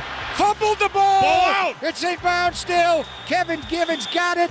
Is he up against the sideline? I think They it's give it to the 49er Niners football. now. I think Kevin the Givens 49ers got it. have recovered the ball. The only question is, Was he out of bounds? was he out of bounds? After review, the ruling on the field stands. The fumble is recovered by San Francisco. Back, plenty of time. Pumps, now rolls left. Now he's going to get sacked by Fred Warner. Back, twist the front. Hargrave went for the ball, couldn't get it. Dak will run out to his right, and he'll get run down from behind and dropped by Dre Greenlaw. You are not getting away from 57. Here's a throw. Ball got tipped up in the air, intercepted by Fred Warner. I guess the political answer would be we don't hear that stuff, but I mean, being the competitor I am, of course, I wanted us to be the top defense tonight, and I think we did that. That's Freddie G. Warner. That's by the way, that's LeBron James's name for Freddie, either Fred Gangster Warner or Fred G. Sanford tribute, either way. When you talk about Freddie G. Warner. There he is, man. And the Niners did their LeBron James TikTok. You And ever man, notice how LeBron just kind of migrates to whichever team is hot at the moment? That's where he'll show up. Whoever's winning, he's he a wasn't fan. with his Lake show on Saturday night. He was hanging out, like yucking it up with Draymond, which upset a lot of people, by Was the he? way. Yeah. I missed that. He was yucking it up. If you see some of the still shots, they're doing the hand over the mouth, the private riffs and everything. Did you see it, Marcus? They were having a great time together, like old friends. Even Steph was out there joking around with him and AD after I know, the and game. AD got involved. I know, there's a big laugh fest out there. But now people are getting upset. They're going, And why is Kurt Dray? Rambis and Kevin McHale used to be out there trying to kill each other. You didn't see Right? Dr. J and Larry Bird yucking it up before games, I'll tell you that much. Let's give you guys the best sound from this game. By the way, 650 says, in the late 80s, I was lucky enough to play in one of those 49ers versus faculty charity basketball games at San Mateo High School. I got in the game and Eric Wright was guarding me. Uh-oh. Wright. He let me shoot. I made a 2. And then the next time down, he let me shoot again. I hit a 3. Okay. On the way back down, he said, congratulations, you will never touch the ball again for the rest of the game. And I did not. How about that? Congratulations. Hope you had fun. People miss that. There used to be a stretch of time when the Niners used to go do like a barnstorming basketball tour in the winter. Yeah, right. Let's go around and play hoops. They used to play Kezar sometimes. The They Kezar play Pavilion. all over the Bay Area. Yeah, the All court, over. that Kezar Pavilion court. You're right. I remember the Niners being in there, man. That's They would crazy. go up to like Napa, Santa Rosa. Yeah. They'd go down to San Jose. They'd go out to like Walnut. They should bring And that back. You know, it was great. Dwight Clark. Dwight Clark was a great basketball player. You know what else is nuts about the Niners hooping back then? Joe Montana could dunk. Yeah. How about that? Well, Montana said He in could that dunk. video, basketball was his favorite. In that documentary, He basketball did. was his favorite sport. That's right. Okay, guys, we want to get you guys the best sound from last night. Are you ready for Micah Parsons? Well, I mean, you tell me what you think. Is this delusional or what you need to say after losing 42-10 in the biggest game of the year? Okay. I don't think they really are higher level than us. I think we're the same caliber playoff team, if not the same talent standard as them. I just feel like we need to really reconsider some things, get together, and fix some things. I feel like it was a few plays away. The score don't really shape what really happened out there. Okay. I'm not sure how to react to that because he just got his ass handed to him out Do I there. need to go to the high school basketball scoreboard? They're doing the swaying back and forth. I mean, you respect take your beating, dude. I You respect take your beating. his faith and belief in his teammates and everything. But Marcus, you saw the same thing I did out there. I don't know what he's talking about. I mean, the Cowboys got beat in every single aspect of this game. And for a man that's the face of the Dallas Cowboys defense, the previous 4 games, the Cowboys allowed 41 points. Yesterday, the 49ers put up 42 on them. I think that's enough evidence that you got your ass whooped. I wonder if he's like trying to. That's it. I mean, he's like trying to pump up his team. Like, hey, we're better than the score, which I guess, I mean, the spread was 4, right? Yeah, and you lost by 32. Come on, what are we talking about? And it didn't look to be a fluke. I mean, 32, Marcus. Like, okay, the Eagles NFC Championship game, Purdy blows his elbow out. That game doesn't count, right? Like, the only really, fluky play was the fumble bounce that stayed in bounds, but that ball was loose because Warner punched it out. Yeah, you're right. And, oh, by the way, the Niners probably would have scored 49 if it wasn't for that McCaffrey fumble at the 1 Thank you, Marcus. line. You're By the 100%. way, have we talked about the fact that fumble only occurred because he trucked that guy? But because he literally ran him over. Because he trucked him so thoroughly, his body went on top of the defender, and he just kind of trucked him that thoroughly. He fell into him with the ball. Ground. But you're right. He ran got right over him. penalized by being too much of a monster. That was crazy. Christian McCaffrey, they were really. You guys talked about this a little while back that they were almost like targeting CMC last night. Looked that way to me. They were going after him, and I think they were trying to hurt him. It's a violent game. And I was glad that Shanny kind of took him out in the fourth quarter, let Mason do a little work, because who knows how he feels this morning. Well, not too good, especially with that face mask. It almost tore his head off. See, one of the things Kittle said to Melissa Stark last night was, I want to thank Brock Purdy for throwing me open in space. He goes, I didn't get tackled the entire night. No, he was hardly I'm going to wake up tomorrow feeling great, is what he said. I'd like to thank George Kittle, as well as say happy birthday to George Kittle. And I'll let you guys Google this on your own free time, but I want to thank him for wearing the T-shirt that he wore under his pads last night. Google ESPN's Twitter feed. And thank him for coming on our show tomorrow at 8:45. No question. I can't Set your wait. iCals. We're going to have Happy George, 30-year-old George. Happy 30-year-old George with the hat trick last night.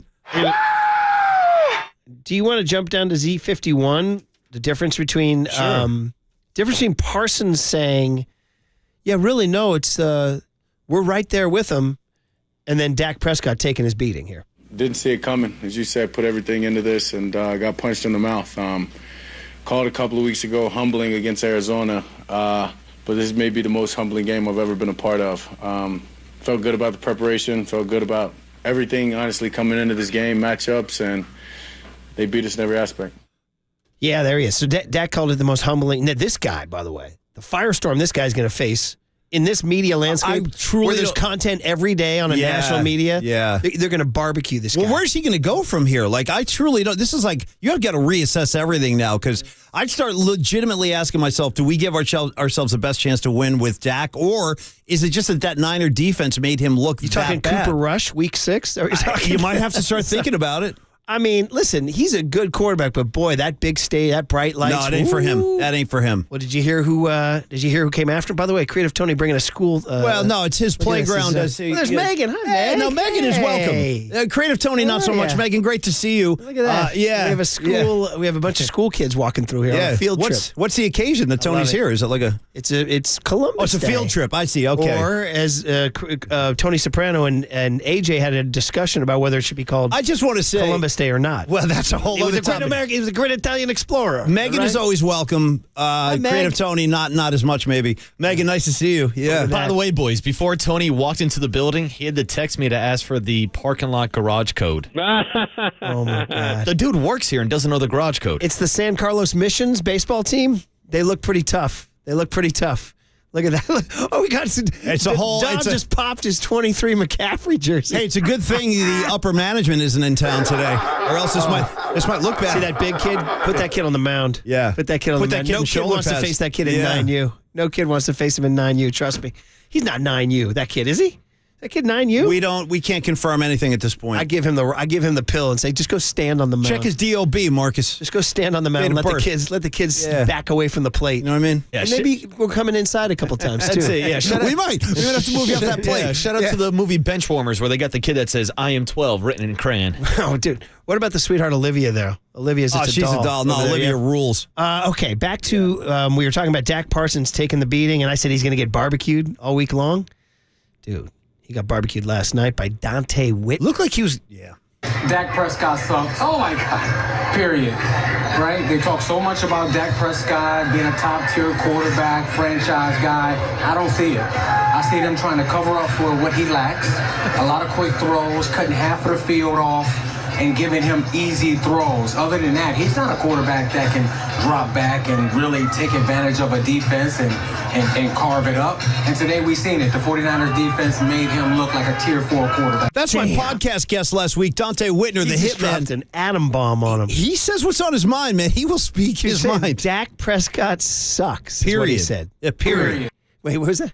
Period. There's nothing else to add. Tier 4. Period. Bro, tier 4 Like, now. who's tier 4 down there with him? Like the guys like, Desmond Ritter? Give me a tier 4 guy, Marcus. Anybody. Baker Mayfield? I don't even I think Baker might be higher than 4. Kyler Murray? No, not Kyler. Russ Wilson right now? Yes. No, Russ Wilson's tier 4. Can I give you a Jimmy Garoppolo? You shouldn't. Mac Jones. Mac Jones. He's tier 5. Dude, they're saying Mac Jones down. is dope. It's bad. No, it's bad. Give me some more here. Ryan Tannehill? I don't know. Is that where we're at? Yeah, that's no good. I'm looking at the north here, the Cleveland, Cincinnati, to Pittsburgh. Kenny Pickett? Ooh, yeah. He might be below 4. So anyway, that's really, damn, Dante. Period. Tell us how you really feel. Period. Here's Micah Parsons, though, now. Second cut from Micah Parsons after the game. Says there's no such thing as losing, only learning. Now, this is something a coach might say. Maybe we'll say this to the 9U San Carlos Missions. We might. Yes. Just know where we at. It's still early in the season. I need to get, help bring these guys together, and we need just to get better. There's no such thing as losing. You learn.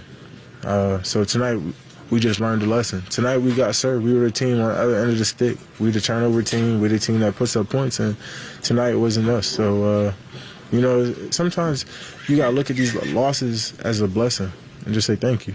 Arizona game, same thing. I mean, we beat ourselves in that game. Like I said, it's a blessing we lost today. Okay, man. All right. It's a trip. It's got that podcast and everything. By the way, they're 0-2 in the NFC West. See? How about that? Yeah.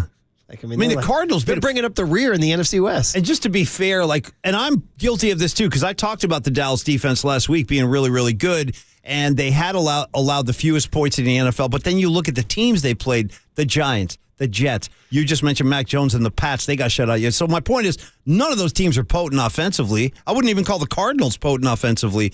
And they faced a real offense last night, and you saw the results. So maybe they're not all they were cracked up to be defensively.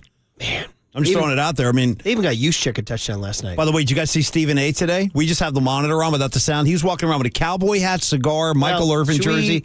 I know I'm throwing you a curveball here. Should we go to back to that cooler of content where he was laughing? Oh, I would love that. I kind of feel, again, this is like if you're Dak Prescott, you're a grown man, and you got this other grown man laughing. Imagine if some guy went on just went on national TV and goes, Paulie Mack? Paulie Mack. Yeah. Paulie Mack. So he went off on, again, he's at his home and he films this stuff. Stephen A, I need it. I haven't heard this. This is Stephen A. last night on he posted this on his social media.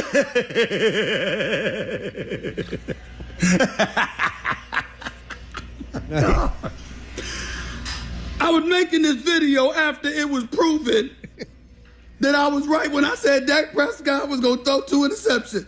And guess what? Before I had a chance to finish the video, damn it, before I had a chance to pass gas, it was 3.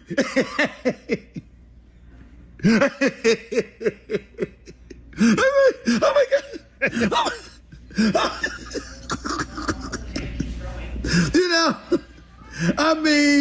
I don't even know what to say right now. I don't even know what to say. Yeah.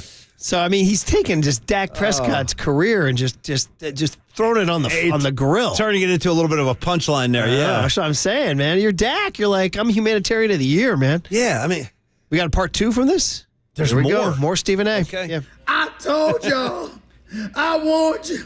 Stephen A. warned you. Stevie A. warned you. Southern Steve warned you. You didn't want to listen, but you're listening now, ain't you? You're listening now, ain't you? I'm trying to tell you. And one day you shall learn. You shall learn. They rise so they could fall. They had y'all fooled, didn't y'all? But not me. Not me. Oh, no, sirree. See you on First Take tomorrow morning. You hear? I like the here.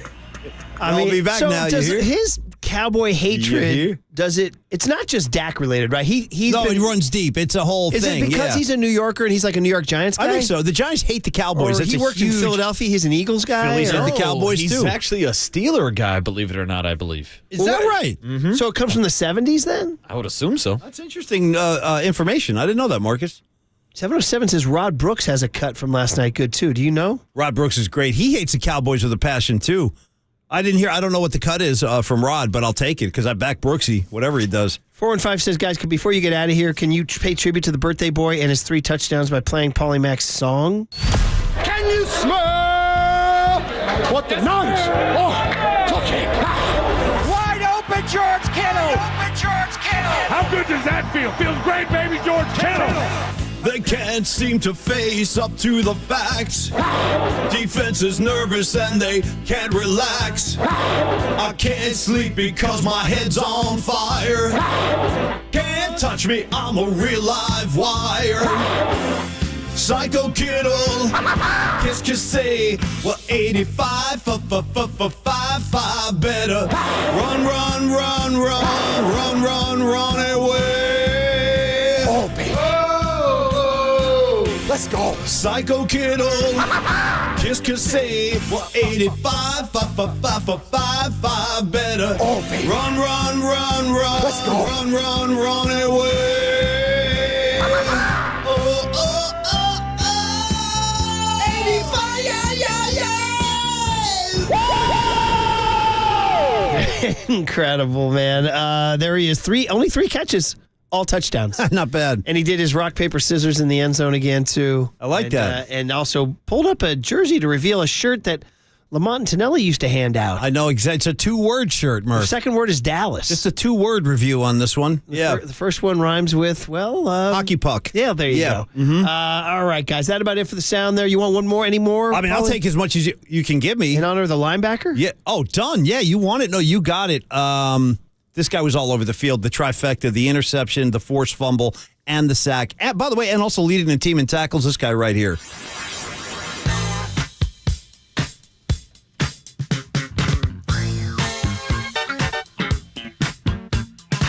Remember when I met you, Warner? You look so good in Niner red. We got to keep believing. Recommit yourself right now. Every single day matters.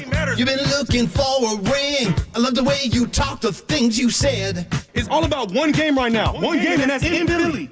Fred, fill your Niner cup.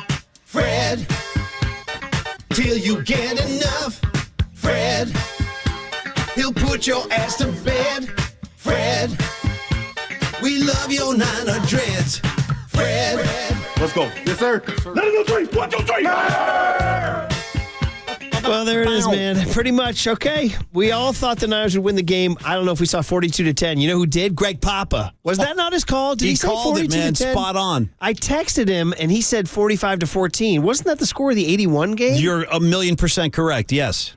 So did he say 45-14 or 42-10? Either way, he got it. He's the only guy that had the Niners cresting 40. No, Mike Kruko. Other people have said, don't you remember Kruko said 42. Wow. But he said 42-30.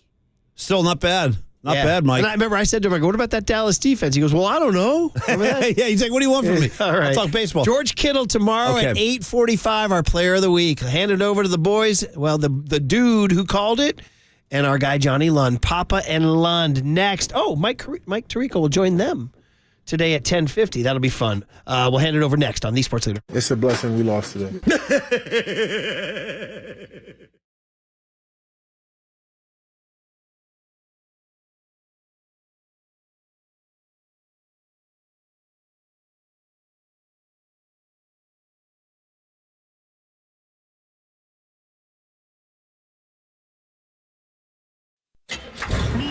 From the Chilton Auto Body Traffic Desk.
We are heads. Our digital team is dropping daily dimes on TikTok until it gets banned. At the sports leader, we are KNBR.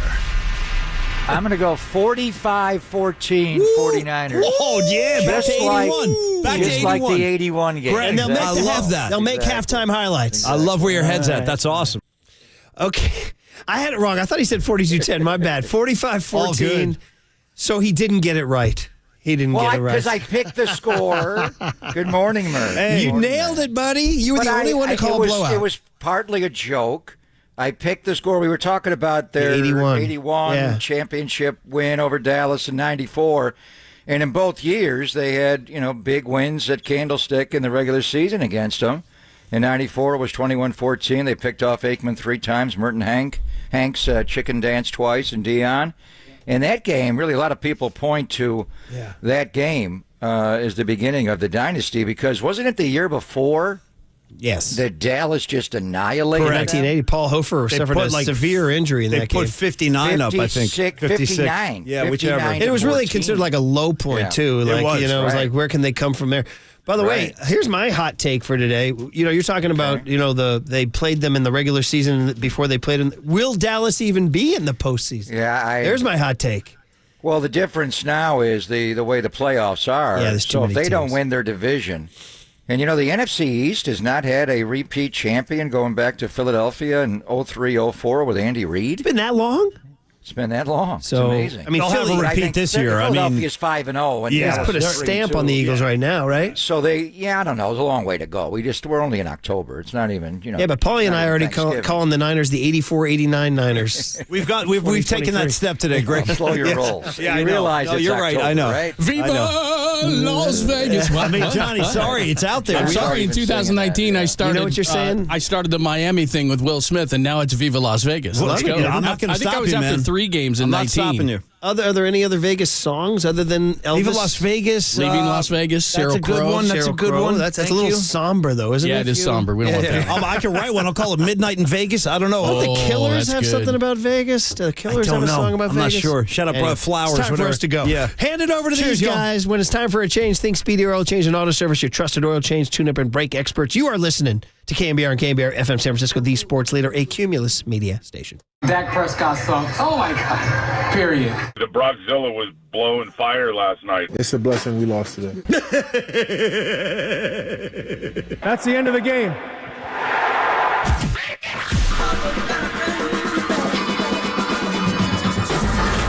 Ladies and gentlemen, Prepare yourself. prepare yourselves I love it when you call me Big Pop. for Greg Papa Sleeping Boy is Superman. San Francisco. and John Lund. It's 10 o'clock. Let's hit it. This is Papa and Lund That's right. We're getting it going. on KNBR 104.5 and 680. The sports leader. Purdy back. Time. Steps around from DeMarcus Lawrence. Throws for the end zone. Caught by George Kittle. Touchdown! San Francisco! Boy, what a start. First drive for this offense. Here's an end around and a flea flicker. Back to Brock Purdy. Takes a shot down the sideline to George Kittle. Kittle all the way to the end zone. Touchdown! San Francisco! With a little razzle-dazzle reverse flea flicker. You give it? No, it's a play action. Purdy going to roll left, throw for the end zone. Caught by George Kittle. He has the hat trick tonight, a career high. 3 touchdown catches for George. Touchdown! San Francisco! You're going to have to come up with some new touchdown celebration dances. The spike will never be a bad thing, so I'm just going to continue to spike it because that's what tight ends are born to do. Isn't that Kittle Does Dallas right there? That's Kittle Does Dallas. Thanks for joining us. 42 I've been saying that for so long, John. The line was going to be Debo. Oh, does Debo. Dallas. That would have been better. Debo that would have been much closer than the original. I'm not sure there's any more doing at Dallas to be done they're in done. January. So I had that one stored away from January last year, but never had a chance to use it. Very nice. Papa and Lund, thanks for joining us. Great guest list as always on a Monday. It is a Victory Monday, which, by the way, I was just asked a question that I have to ask you. We'll get all into the game, the way Brock Purdy played. What was better, offense, defense? Fred Warner for Depoy. It's hard to keep straight how many streaks the 49ers have going, so we'll streak a lot today. Shout out Ray Stevens. Got a ton to do today. Baseball playoffs, get into a bit of that as well. Chris Paul, we wondered how he would be received by the Warriors faithful, at least in a preseason game against the Lakers. We got that as well. The rest of the NFL, the rest of the weekend in sports. Good morning, my friend. Is your throat okay? I mean, you had 6 of those. Is your throat okay? No, I was fine. I just have morning throat. I haven't been talking yet. A lot of touchdowns. Going. So a lot of touchdowns. I was fine after the game. I don't think it's that. I just haven't. I didn't get much sleep last night. I woke up and watched the game back. And shout out to Mike Tirico. I told him, you got to do my touchdown call one time. Mike's going to join us at 10:50. He waited until the 6th and final touchdown by J.P. Mason. So what if they only scored 5 touchdowns? He wasn't going to get it in. But we love Tirico. He's going to my hometown of Buffalo. I may go there. We're going to Cleveland for a morning game, 1 o'clock game. The Bills play the Giants on Sunday Night Football, so maybe I'll just stay nearby. But anyway, what a weekend. We talked about, the Bay Area antagonists, and it was weird seeing Chris Paul in a Warrior uniform still. And I think he waited a little while to tuck in the jersey. And with the piping down the pant leg, I couldn't tell if he had a new version of an Untuck It Warrior jersey or Andrew Wiggins for a while. It was weird seeing him starting the game and not playing with the reserves when Steve pulled everybody out at 6 minutes. They play slow. I mean, I still the same Chris Paul that I saw at the end of his Phoenix run. I wanted them to be in a little bit better shape. But he looked fine. Things went well. And they beat the Lakers handily, and Kuminga had a big game. And then Clayton Kershaw, is he done? He got bombed. It was sad to watch. Even if you really loathe the L.A. Dodgers, you always have respect for Kershaw, but his game on Saturday night was painful. He barely got an out. He gave up 6 runs. He got bombed. He has nothing. If they do get back in the series and there's a Game 5, there's no way you can pitch Kershaw. He may be done. So we like that. Lakers lose, Dodgers lose, Kershaw gets roughed up, still getting used to Chris Paul. And then the Cowboys come in last night. And honestly, I had fun with the guys on Friday picking the 45-14. I always pick 30-10 because the 49ers scored 30 and the other team gets 10. Now they're scoring 40 and the other team is still stuck on 10. But I was surprised that they just annihilated them the way that they did. But, John, we did not spend enough time last week. I watched it, but I really didn't zero in on it, and I heard him talking, so I thought he'd be fine. But Micah Parsons got hurt in the New England game. They didn't know if it was an ankle or if it was a knee. And then just watching it, studying it Saturday night, he just was not coming off the edge at all like Micah Parsons. He did at the very end when he was running the hoop on a couple of pass rushes, trying to pad his stats. But he just wasn't the same guy. And I'm not going to blame all of it on Micah Parsons, but he just was not the same guy. He didn't even line up over Trent Williams to open the game. He went over Colt McKivitt's side. And when he does that, DeMarcus Lawrence goes over the other side, and Lawrence doesn't like to go over that side. So I think he just he wanted to go at McKivitz because he didn't feel he could handle Trent. And they just beat the crap out of him all night. He had one play in the backfield on a draw on a 3rd and long, and they wound up punting and not going for a field goal. But beyond that, he just got pummeled. So if he was hurt going into the game last night with a knee, ankle, I think it's more the left knee, how does he feel this morning? They just annihilated him. He got just pummeled by everybody. He got sideswiped by cars he didn't see, whether it was Kittle or Juszczyk or Trent manhandling or McKivitz or Burford coming over on a puller to get him. And then he comes out of the game for 2 snaps at the end of that first drive. And we're not talking enough about the 49ers opening games here. 5 games this year, first drive of the game, they've gone touchdown, touchdown, field goal, touchdown, touchdown. Wow. I thought the key was not letting the Cowboys be front runners. Make them play from behind the way they did in Arizona the one time they lost. But on that series, he went out. for McCaffrey's carry for a first down inside the red zone, and then he was out the next play on first down, and they moved DeMarcus Lawrence back over to over the right tackle, McKivitz. And yeah, I heard you driving home after the game last night. You're exactly right. Brock Purdy stepping up in the pocket, dropping the shoulder, and ducking up and underneath the pass rush of DeMarcus Lawrence, and then getting out to his right, and they can't cover Kittle, whether it's in zone or man. He just ran naked right in the middle of the end zone, and Brock hit him. And then it was on, and they're just so locked in every regard. Offense, defense, special teams. They may have one little bit of a weakness, but how much is it going to hurt them? And we thought this 2019, when they went and played the Rams at the old L.A. Coliseum, and Jared Goff threw for like 72 yards, whatever it was. They couldn't pick up a first down. You thought this defense is special. And this is a defense you could ride to win the NFC West. And then when Aaron Rodgers came in that year, Sunday Night Football, Week 12, and he had those deep, dark eyes early in the game, and it was Buckner and it was Ford on top of Armstead and Bosa, and his eyes told you everything. We can't block these guys. I'm going to get pummeled tonight. He did. And I thought, this team's going to the Super Bowl. The problem was a team that wears red and gold in the AFC is also alive. And I never thought this team's going to win the Super Bowl. I thought they're going to go to the Super Bowl.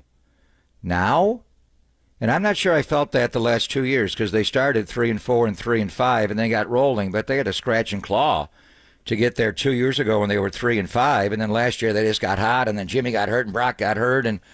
But now, the way the defense is playing, adding Randy Gregory on Friday, is he this team's version of D. Ford? At least in the turbo, the gold rush, you could go to a front of Randy Gregory, Nick Bosa on the outside, Hargrave and Armstead inside. That's better than the 2019 gold rush of D. Ford and DeForest Buckner with Armstead and Buckner and Bosa. But now you've got an offense. In Jimmy's 2019, they averaged damn near 30 points a game. But, John, it just feels different, the way they're scoring with Brock Purdy. It's strike, strike, strike, touchdown, touchdown, touchdown. First 3 games, it was 30 points, 3 touchdowns, 3 field goals. Last week, 5 touchdowns. Yesterday, 6. It's 6. You're not beating the Niners. So now, I'm going to slow my roll a little bit because Philadelphia's still there and Kansas City's always there. Buffalo's lost Matt Milano yesterday to a broken leg. That was a disastrous trip to London for them. And then who else in the AFC? But this team, John, is better than the 2019 team that was 7-13 away from the Super Bowl. They're better in every regard. Defensively, on every level, they're better. They're better on offense with McCaffrey and the quarterback. They're better on special teams than they were then. So there's not a lot you can pick at. It's very early in the year. We're not going to get way ahead of ourselves. But Dante is going to join us later on. Dante said they're going to go undefeated this year. He said it a couple of weeks ago. He did? Yeah, he said it a couple. I think he said it after last week's. That surprises me for a guy that's been in the league so long. I mean, they're obviously a terrific team. But again, it's not that early anymore. I mean, we're a third through this thing. I'm not saying that. The best team does not always win. And there's injuries. The way the ball rolled after Fred had the punch out against Tony Pollard, it's an oblong ball. Some days it's just weird. And then you get into injuries later on. Injuries are the big thing. Well, obviously, but they're good. So they don't have a weakness. This is the best 49er team. Going back to 94, it's better than any of the Harbaugh teams or Kyle's teams. This team's loaded. And now you got all elements where you got a suffocating defense like they had in 2019. And last year, they were number 1. They're better this year. They have to play like it and take the ball away, and now they are. But the difference is the quarterback and the decision-making. They don't turn the ball over at all. And then the special teams. Mitch Wishnowski's punting the ball down. You got to come up with a new stat. It's not enough to be inside the 20. It's inside the 10, inside the 5. The guy's hemming him in on the 1-2 yard line. And then what are you going to do against the 49er defense when you start backed up? So right now, they are as good as they have been in about 30 years. All right, let's talk all about it. The 49ers blow out the Cowboys 42-10, not particularly close. We thought that was going to be the barometer. That was what Jerry Jones was saying before. He was all excited about it. Mike Silver's piece in the Chronicle that you need to check out. But the reality of it is, like I said, not only the 49ers, I think the class of the NFL, I don't think it's particularly close because the other teams just aren't playing as well. Now, we got 12 games and a long way to go. But as we sit as of October 9th, 2023, the 49ers are the best team in football. We'll continue that conversation as well. All these streaks that the 49ers have going on as well. You got questions for Pop on the Game, 415-808-5627, 415-808-KNBR. We'll get into all of it and reveal a tremendous guest list next, only here on the Sports Leader. Shout out to you for supporting KNBR, Richmond's sports leader.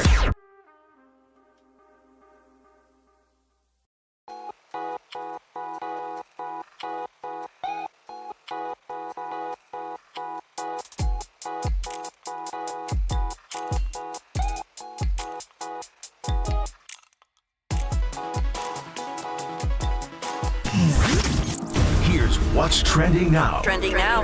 On KNBR.com.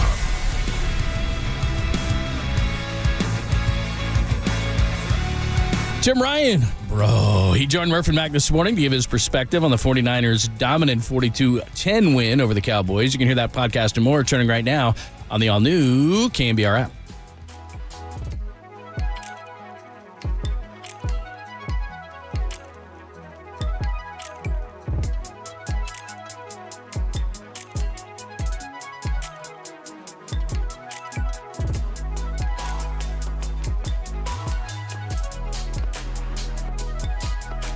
Good morning to you. Greg Papa back here. We got a Monday night game tonight with a rematch of Super Bowl II, Packers at Raiders, but it's in Las Vegas. And then the 49ers play Cleveland on Monday or Sunday, next Sunday, early Sunday morning. So get your home ready for kickoff. Everybody knows that hosting friends, family, and fellow fans is the best way to enjoy a football Sunday. So get ready for an elevated game day and night by staining your deck or painting your fan cave with Benjamin Moore. Football and painting season are in full swing, and now is the perfect time to tackle your indoor and outdoor paint projects. Have your family room decked out in team colors to impress guests and intimidate rivals. So update your kitchen with a fresh coat of paint for prepping tailgate treats and pregame snacks. A freshly stained porch or repainted exterior will allow you to grill outdoors in style all season long. So change your luck with a fresh coat of paint. So support your team and your local independently owned and operated business with Benjamin Moore.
Listen to the sports leader anywhere, anytime. Download the all-new KNBR app. We are your proud home of 49ers football. KNBR 104.5 FM and 680 AM. Here's an end around and a flea flicker. Back to Brock Purdy. Takes a shot down the sideline to George Kittle. Kittle all the way to the end zone. Touchdown! San Francisco! With a little razzle-dazzle reverse flea flicker. They flip it to McCaffrey. He flips it back to Debo. Debo flips it to Purdy, and Purdy drops it to George Kittle down the sideline. You're going to have to come up with some new touchdown celebration dances. The spike will never be a bad thing, so I'm just going to continue to spike it because that's what tight ends are born to do. As George Kittle, 3 for 67 and 3 touchdowns. He had the 19-yarder when Brock moved up in the pocket right, had the 38-yard flea flicker, 18-toss flea flicker for the touchdown, and then you had the 10-yarder at the end, and the 49ers win it 42-10. Let's just soak it in. Let's just soak in the Viva Las Vegas. You're going to Vegas already for February 11. Let's and go. It's not enough to go to the Super Bowl. Let's say win the Super Bowl this time, because all we talked about was going to Miami in 2019, and there they were, 7-13 away, and then 2-3 chip jet wasp. We got to get the exact play call from Kyle. Is it toss 18 support flea flicker, pass 18 Gumby? And I do love Gumby because the action is George, blocking on the edge, and Kyle's used the term that he's Gumby-like, the way he's able to get out on the edge and contort his body and cut people, and he's pliable, this tight end. He gets low, and he just don't see tight ends inline block the way he does and take it on like he's hitting a blocking sled, or the Gumby block where he gets down and just cuts people. Gronk was more of an inline guy. Mike Ditka going back years ago, Mercedes Lewis, they don't move their bodies the way Kittle does. He's so perfect with the outside zone. So he had a game yesterday, John, and I was talking on Dallas radio before the game, and I think we mentioned it last week. Trent Williams blocking Micah Parsons and all that. Really, the matchup I thought that really they could lean on was George Kittle blocking Micah Parsons. Micah Parsons is just so fast. And he wasn't last night. He just did not look like the explosive guy. Really, I don't think, the exception of a couple of snaps here and there, that knee's bothering him. But he's able to duck around Trent, or when he backed up a little bit and he ducked around Aaron Banks, gave him the Olay, or McKivitz. George just moves so well. So the big debate or quandary, I think, who's going to be the NFC Offensive Player of the Week? Is it going to be Brock Purdy for throwing the 4 touchdowns, or George Kittle for catching the 3? He only had 3 catches in the game, and all 3 went for touchdowns. But the other part of it, John, is the way he blocks, and that's not going to get you a Player of the Week award. But I thought, Kittle was just a dominant player if he didn't catch a single pass last night, the way he was able to block Micah Parsons. I think that the difference this year, and you and I are doing comps to 2019 because that's when they went to the Super Bowl. It just comes in waves. Last night, Christian McCaffrey didn't have a great night, and before the game, you're hearing Dallas saying that we're going to take him away. We're going to focus on taking him away. And he averaged like 2.7 yards a carry, had 21 touches. Okay, then Kittle steps up, and you talked about this before the game. The middle of the field was open. Debo had a good, not great game. There's other guys. Jordan Mason comes off the bench, north-south runner, and runs for 69 yards. I know one of them was late when the game was already taken care of, but offensively you have all these guys, and then defensively Fred Warner comes up with a forced fumble, which that was a great play along the sidelines. Kevin Givens got it. He gets the interception. He gets the sack. There's just so many levels of guys and so many waves of guys that if a certain guy isn't having a night based on the fact that maybe a team takes him away or tries to take him away or whatever the case may be, there's just too many weapons on both sides of the ball for anyone to deal with, because you're talking about Parsons. If Dallas has Parsons taken away, it's hard for Dallas to win. If Dak doesn't play well, it's hard for Dallas to win. If some guys are off, even if Brock was off for a night, the defense could carry him. Or if the defense was off, then the offense could carry him. It's when you look at sports, it's how many different ways you can beat a team. And these guys can beat you in so many ways on both sides of the ball that unless, as you said, and we don't even want to mention it, unless there are injuries right now as you watch, because look, Kansas City is flawed, and Philadelphia, Hurts isn't playing quite as well. Now, look, in 12 games, he can play very, very well, but nobody's playing at the level that these guys are playing at, and nobody has the type of weapons on both sides of the ball that these guys have. Yeah, the one thing I would say, especially about Kansas City, so, and Mike Tirico will join us at 10:50 from Sunday Night Football. His first game of the year, and it was a rainy night in New Jersey, but Dallas just annihilated the Giants, 40-0. Then they beat the Jets. Now, I know those are two young quarterbacks, and then they beat New England last week, and New England's in a world of hurt. But Dallas had outscored their opponents 108-13 in their 3 wins, and then they lose to Arizona. So it doesn't matter really what they do against those teams. It's when you get on that field, 100 yards by 53 in the third, and you play each other. Now it's time to go. Kansas City is still Kansas City. They have won 2 of the last 4 Super Bowls, and they've played in 3 of the last 4 Super Bowls. And it's just that quarterback and the way they figured things out, and the coach, and just they're like the Warriors. They're going to be hard to beat. We'll see ultimately what Buffalo has in the AFC. Burrow looked better yesterday, but you just cannot dismiss Kansas City. And they're going to get better as the year goes. And then Philadelphia is still finding a way to win games. The Rams hung with them. But as far as the 49ers, and I don't know, McCaffrey had a bad game. I think there was a plan on how to deal with him. He ran the ball fine. The fumble on the goal line, I think, was just unfortunate. And then the one thing about Brock yesterday, and Brock made some tremendous throws, some of the best throws he's ever made. The corner route to Brandon Ayuk. Igbenogany came in. They went right at him with the injury to Deron Bland. That corner route and the ball that he feathered over the top. There was one also earlier to Ayuk where he got it over the top of Van Der Esch down the middle. The 3rd and 14 hole shot in the zone to Debo. Some of Brock's throws yesterday were just incredible. But he led Christian McCaffrey into double coverage a couple of times and almost got him decapitated. So he's got to be careful there. And then Dallas's mindset was to rip McCaffrey's helmet off his head.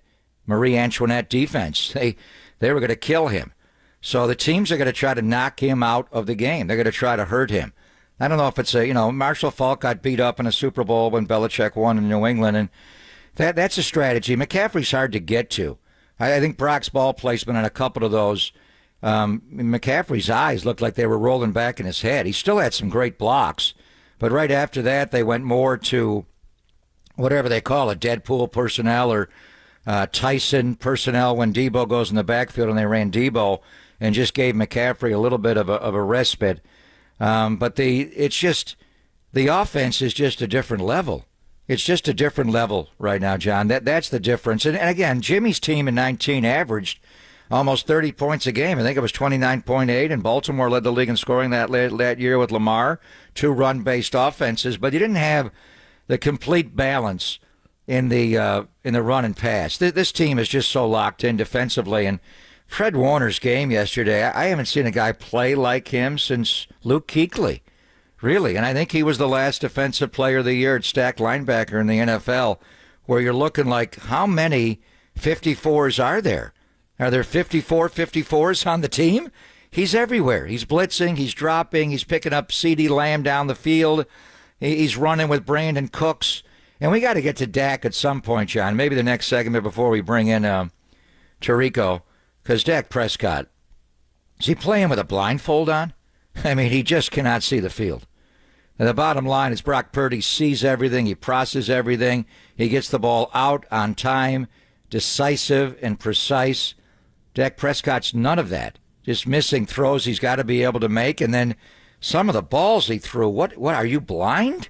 I just don't know what he's looking at. But as far as the 49ers, John, the balance between the run and pass, with this passing game now, well, Kyle's talking about calling too many run plays. When you got into that Minnesota playoff game in 19 in January of 20 in the Green Bay game, now Harrison Smith kept playing high. They played too high, with Mike Zimmer, their coach then, and then he just kept running it. But and Kyle will, call plays over and over and over again, repeat plays. But the way this team is so balanced offensively and with the passing game now, the way Ayuk's running routes, Ayuk wasn't here in 2019. Kittle's a better route runner. Debo's in better shape. I just feel like offensively, that's where they've taken the jump. They are a Kansas City type offense right now, where it's not enough to get 30. You're thinking high 30s and 40. Hell, they could have laid 50 on them yesterday, John. They had 42 points early in the fourth quarter and pulled everybody out of the game. They could have laid 50 on a team that a lot of people thought was the best defense in pro football going into the game last night. Mike Tirico will join us. Of course, he had the call on TV for Sunday Night Football. We'll talk to him at 10:50. Do not miss that. We'll come back. It was a 42-10 game, but there was one play in particular, and you mentioned it. We'll get into that conversation next. It's Pop and Lund. Thanks for joining us on a Monday, a Victory Monday. By the way, text line wide open. Questions, comments, thoughts to Pop, 415-808-5627, 415-808-KNBR. We'll get to him next on here on the Sports Leader.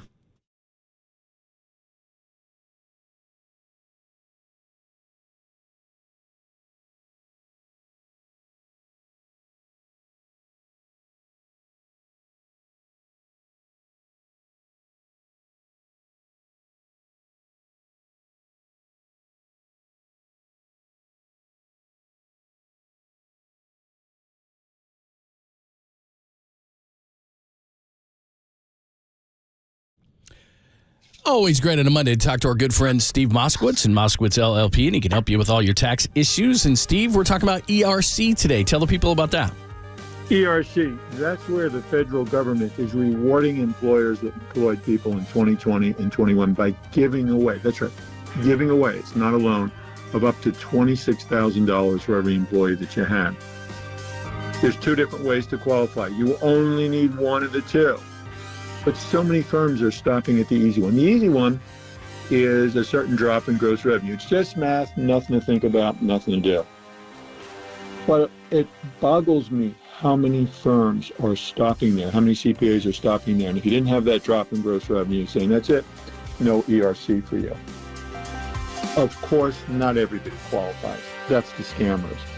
But there's an awful lot of people that did not have the needed drop in gross revenue that do qualify under another method, the facts and circumstances method. Why isn't everybody doing it? Because it's a lot more work for the professional. But that's what we do. We're tax attorneys. We'll do the analysis to determine, do you qualify? And if you do, let's get every dollar to which you're legally entitled. Give him a call right now. ERC, you got to know about it. 1-888-TAX-DEAL. Steve Moskowitz and Moskowitz LLP at 888-TAX-DEAL or MoskowitzLLP.com.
There's a party happening on our podcast page. Hear every interview from every show on demand at knbr.com/podcast. Now on with the show on the sports leader. 3rd down and 4, meanwhile. Brock Purdy out of the gun here.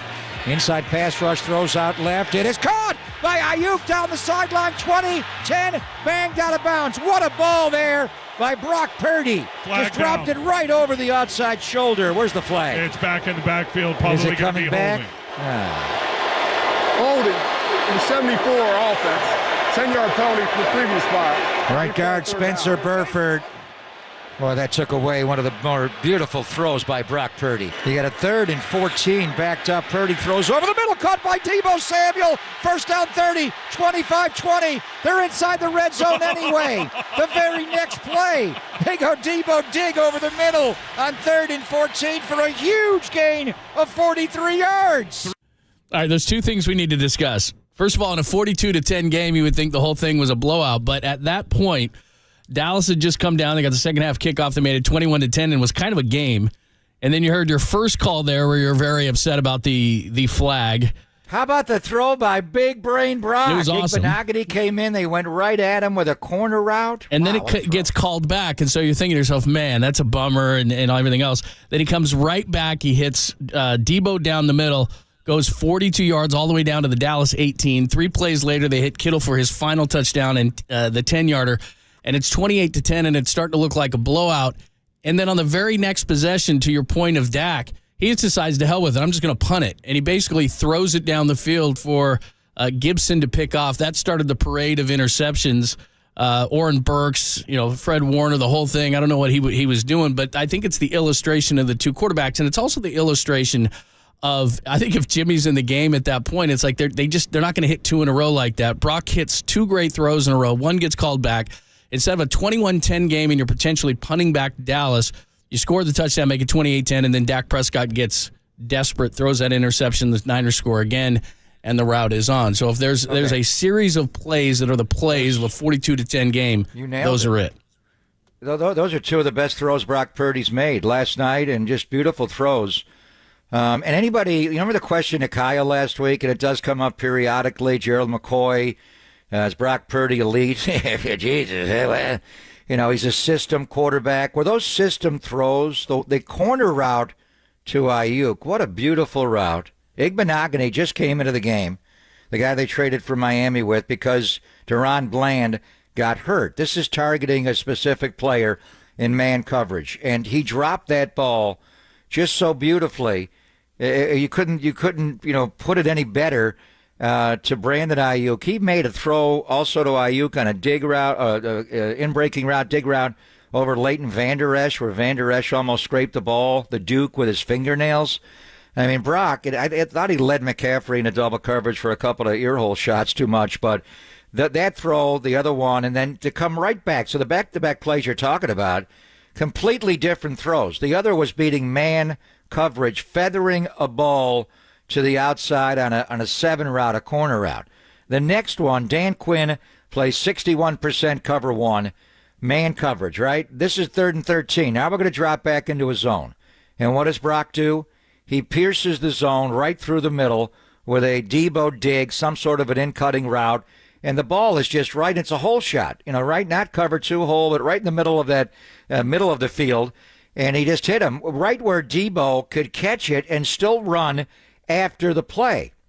Incredible. You had a 42-yard gain wiped out to Ayuk, come right back, or a 40-yard gain, whatever it was, and then come right back and get another chunk play. Get a 42. And I don't think Kyle, people say Kyle's calling it. There's certain situations that the entire playbook is open for Kyle Shanahan with this quarterback. I think we're looking at a Bill Walsh, Joe Montana kind of relationship, a Sean Payton, Drew Brees kind of relationship. They didn't last long enough. John Gruden, Rich Gannon, just elite. Where you have the head coach is the play caller, and a quarterback that just processes it, sees it, gets it out. He's the most glaring example of an extension of a head coach playing quarterback. It's just beautiful to watch. Belichick didn't call their offense. They went through different coordinators, so you can't put, Belichick and Brady there, but I think you know what I'm talking about here. It's just amazing. And I think with Brock, he looks deep.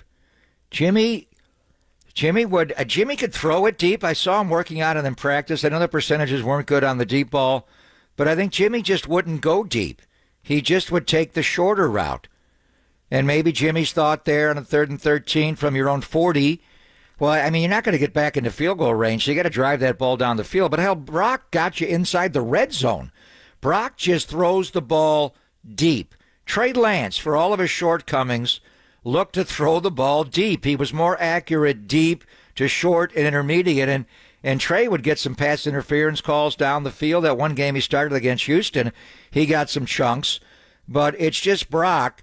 And any throw, and anybody says he's a system quarterback, just watch those 2 throws back to back. And the one to Ayuk, I think later in the game, John, or right around that time over Van Der Esch, they were just that was amazing, incredible throws. And it was interesting that Brock Purdy played so well with Trey Lance, back to Levi's. And I saw Trey before the game, went over and shook his hand, and I tell you, it was sad to me, John. He was icy to me.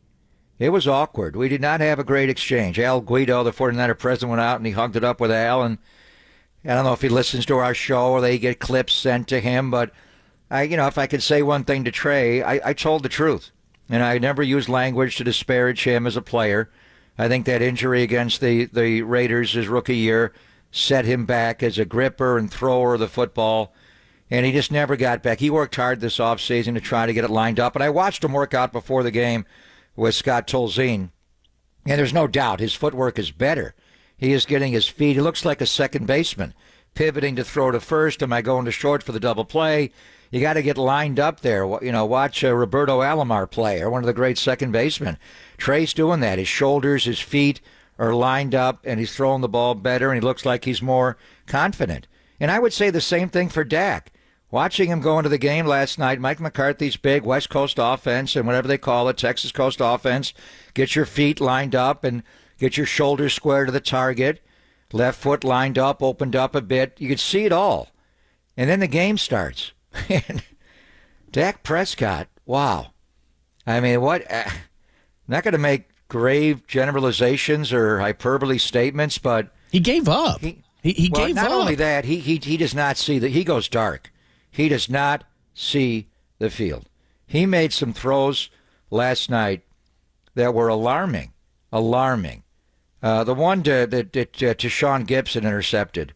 He doesn't see the field. Where is he going with that ball? He saw Hufanga blitz. He must have thought it was cover 0. Did he see to Sean Gibson there? I think he just plays dark. He does not see the field. Brock Purdy sees the field. They thought Trey Lance saw the field. I'm not sure Trey ever saw it. Even if he saw it, he couldn't execute the throw. Jimmy Garoppolo would see it a lot, and then it would get, you don't see the linebacker buzzing right there. You don't see Luke Kuechly or Eric Kendricks in a playoff game. Brock sees it all. Dak Prescott does not see it. I just amazes me. And the worst throw that he made all night, because all they're talking about is lining up his feet and his shoulders to the target.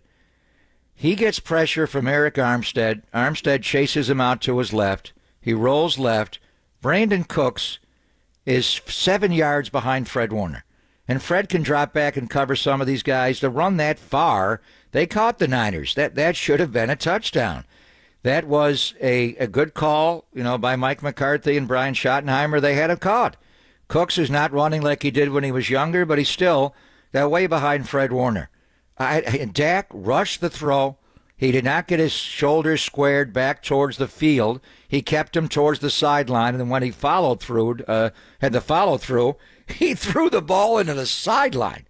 I'm watching Cooks run for the ball. I'm like, where is he going? He just ran out of bounds. It reminded me of Jamarcus Russell. What are you doing? So I with him, it's his eyes. Does he see the field really?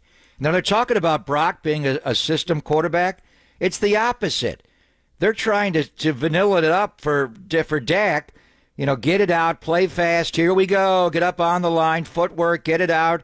Get it out fast and short, and we're going to yak after it because they know he cannot see the field. He makes so many curious calls where to throw the ball, and then when it's an obvious one, and he's got Brandon Cooks and a house call behind Fred Warner. He cannot flip his feet around and his shoulders to the target, and he sails the ball into the sideline. What was that?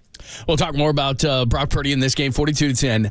Wide open, 808-5627, 415-808-5627. Hit us up on the text line with your questions, comments, thoughts for Pop. We'll get into it next. But Mike Tirico is going to join us. Obviously, Mike had the call with Chris Collinsworth last night. The national perspective on this big win, and he waits till the end to use your touchdown call. What if they had that last one? He got it in. All right. It was so you're not going to tell him homage to me. All right. No, but what if they didn't score That's the what I'm sixth saying. touchdown? What if he didn't?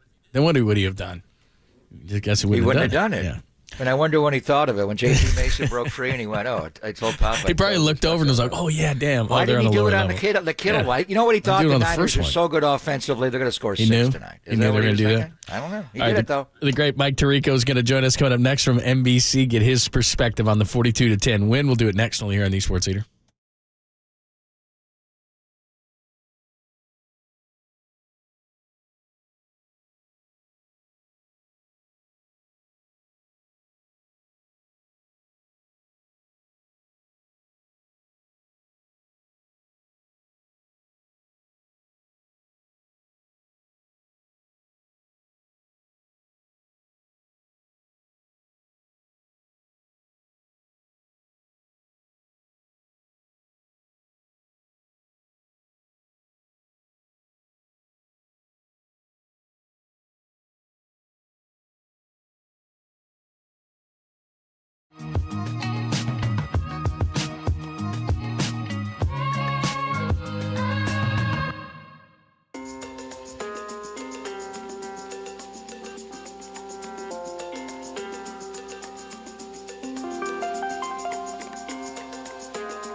Bet online and bed online. I'm working under about 4 hours of sleep from last night's game, but I got a great night's sleep Saturday night before the game on my sleep number bed, and then I saw Trey Lance before the game back in town with the Dallas Cowboys. Trey is one of 80% of NFL players that have a sleep number smart bed, so you can learn how to sleep and provide a personalized insight to help you sleep better. And the big thing, obviously, is to customize each side of the bed. As far as your sleeping habits with your partner, you can adjust it for firmness. I keep mine at 100 on the firmness level because of the 2 herniated discs, so it works out great, but you can make it softer, obviously, or all the way up to 100. So, again, 80% or more of NFL players sleep on a Sleep Number bed, and now you can join that club and get the lowest price ever. The all-new Queen Sleep Number C2 Smart Bed is only $880 plus special financing for a limited time. So go to sleepnumber.com or go to Sleep Number stores, and we got a number of them around the Bay Area and the city center in San Francisco on the corner of Masonic and Geary right next to Target at 2675 Geary Boulevard. So Sleep Number, it's also an official Crucial Catch partner of the NFL. So check it out at Sleep Number stores or at sleepnumber.com.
faithful. Filter out the noise and kick it with KNBR on the gram for everything 49ers. Follow the sports leader on Instagram at KNBR.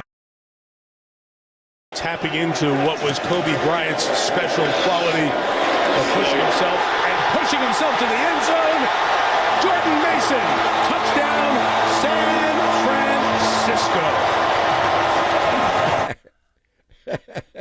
Wonder where he got that call from. He waited to number did. 6. He knew it was what coming. If they only scored 5? He knew it was coming. But he did Mike it. Tirico I knows. asked him before the game, give me one. He gave me one. He nailed it too, man. He nailed it. Love he it. Nailed it all night. The great Mike Tirico joins us, of course, fellow Orangeman, and 42 Just to 10. orange, John. Just orange. 42 to 10. Although his son is a blowout Cardinal. Dallas. Mike barely got that's into Mike barely got into Syracuse with his SAT scores lacking. Well, look at him. Didn't meet his wife there, but his son is now a senior at Stanford. Mr. Tirico, congratulations. Absolutely. He is full Bay Area guy. He loves living out here. So, you promised me, and I'm like, damn, when am I going to get this in for Papa here?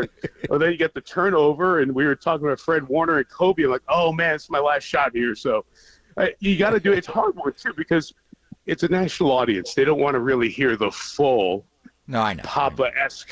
But you get, but just enough for the people. And then I had a couple of people say, "Hey, you ripped off Papa's call." Like, no, it's called an homage, folks. That's right. It's called. No, and I asked you to do it. I requested it. Yeah, it was an on request. Play the hits. Very few people say, "Hey, I request this," and we give it to you in front of 20 million people. So there we go. I was honored. Yeah.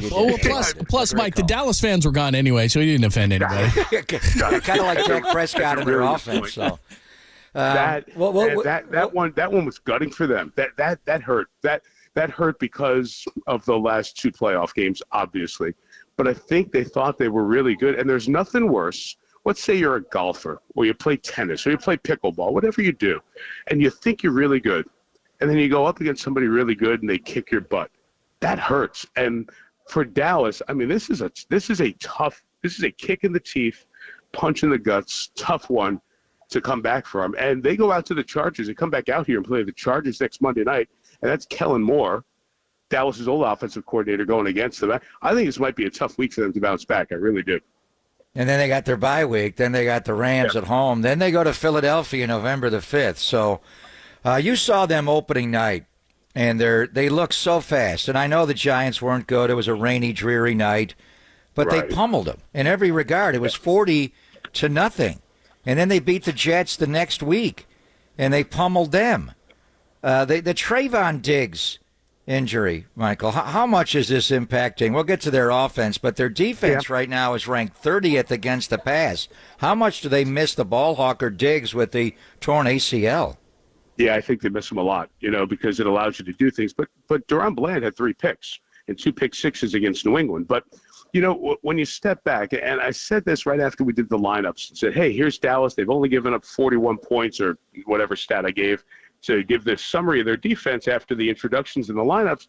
I said, but there's a caveat. They've played the Jets, the Giants, and the Patriots. And the Jets offense is just starting to figure it out. The Giants offensive line is atrocious right now. And the Patriots have scored 3 points in 2 home games. So you had to put a little asterisk by that stat alone to say the jury's still out. This was the best offense they faced, and they really kicked them in the teeth. And where I thought they were going to get hurt the most was against the run, because against Arizona they were bad against the run. But it was both. Whatever Kyle wanted to call worked. That's one of those nights as a play caller that you got to feel great, because whatever side of the sheet you go to, whatever quadrant of the sheet you go to, something there works. And that's your offense, but it's also their defense. They can't stop anybody and take one element away right now. It's Bob and Lund, honored to be joined by the great Mike Tirico. He had the call last night on Sunday Night Football with Chris Collinsworth, 42-10. The 49ers take apart the Cowboys. Mike, obviously locally, everybody around here loves Brock Purdy, but nationally they don't think he's gotten enough credit. What were your impressions of watching Brock throw those 4 touchdowns last night? Just the reverse of what I said before, right? Where you're a 12 handicap and you're playing good guys and you think you're good and you're not. Every time Brock Purdy plays against another good golfer, another good tennis player, whatever it is, your analogy, he keeps proving that, oh, he's good. Oh, he's good. Now, is he a product of the talent around him? Yeah, and so is every other quarterback, right? That's a reality of football. This is the ultimate team game for a reason. Having said that, he's a huge part of this team. The drives to start each half, the accuracy of the passes, the ability to process. And, for both Chris and me, it was our first time getting a Niners game with Brock, right? So the country has seen him, but we wanted to understand him from our perspective, right? And you see from the anecdotal from everybody, it backs up what you see on film. A calm, a cool, but a fire, a cocky confidence, an ability to get it out. Biggest arm in the world? No, but enough for everything you're being asked to do? Absolutely. And that's a winning formula. The guy gets it, he knows it, and he's maximized by the talent around him. And, if you had any questions, once again, another game where he absolutely answered them. Yeah, he's amazing. He has a quiet confidence about him, where he's one of those guys that's in the room, Mike, and he doesn't have to say a single word, but he just gives you a look, and This guy's got it. When you did your production meetings, was it Zoom? Was it in person? No. And what was it like? It was in person, so what was it like sitting down and visiting with Brock personally?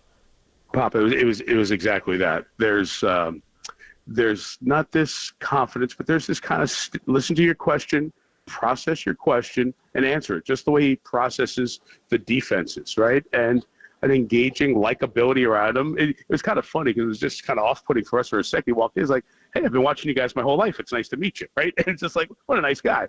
But then he starts talking with purpose about being in the 7th grade in the 4th quarter of a playoff game and rolling to his left and throwing a touchdown. And that was the moment I knew, I'm built for moments like this. And he said it and didn't sound like cocky, but he's like, oh yeah, I got it. I understand what you're saying, right? So there's something warm about him, but there's also that, like, I want to rip your throat out here. I want to embarrass your defense. And I love that about him. And man, I could see why Fred Warner and Trent Williams, Kyle, the other guys we talked to, Brian Greasy I talked to for a bit. You just see why everybody loves this guy. And everything you saw on tape and everything you've read was backed up by the time around him. And, hey, it's great. It's a great world to have the last pick in the draft become the hot guy in the league. It's why this game is so darn cool, because it can deliver in the right situations, and it's delivering for the Niners fans and the Niners right now.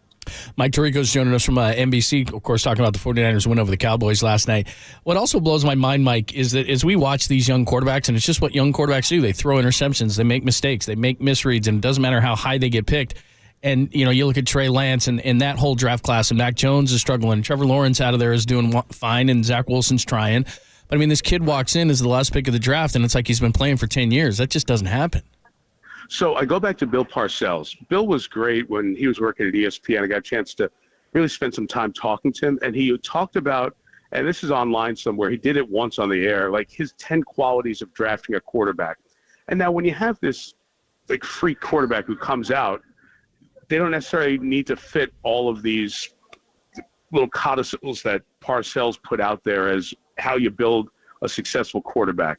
But one of the big ones was long-term starter, took his team to a bowl game, won a bowl game with his team, right?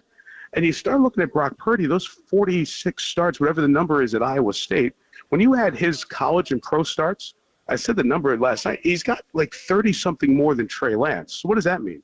He's gone through it. He's had the highs, he's had the lows, he's managed different players. He's played on teams with top quality, less quality. He's read dropbacks 1,000 times against good competition in the Big 12 and now the league, right? So it's an inexact science. I always go back every couple of years. Let me go look at the front of the draft and not say maybe, I'm not sure, just say made it or didn't make it. And it's usually 50%. 50% of the draft's a hit in the first round, 50% is a miss. And so you get the misses. But the balance is you get guys like this who at the right place at the right time is the right guy for this team. And I come away even more impressed and even more encouraged that the 49ers are right there with Philly, just like they were last year, best teams in the league. Yeah, Parcells had 5 rules or 6 rules. Be a 3-year starter, be a senior and graduate from college, start at least 30 games and win at least 23, 2-to-1 TD to interception ratio. This is all in college, 60% completion percentage. So what is that, 5 there? I've got more in my brain. I remember him also having one. He did not want his quarterback to be a celebrity. That's he did correct. not want.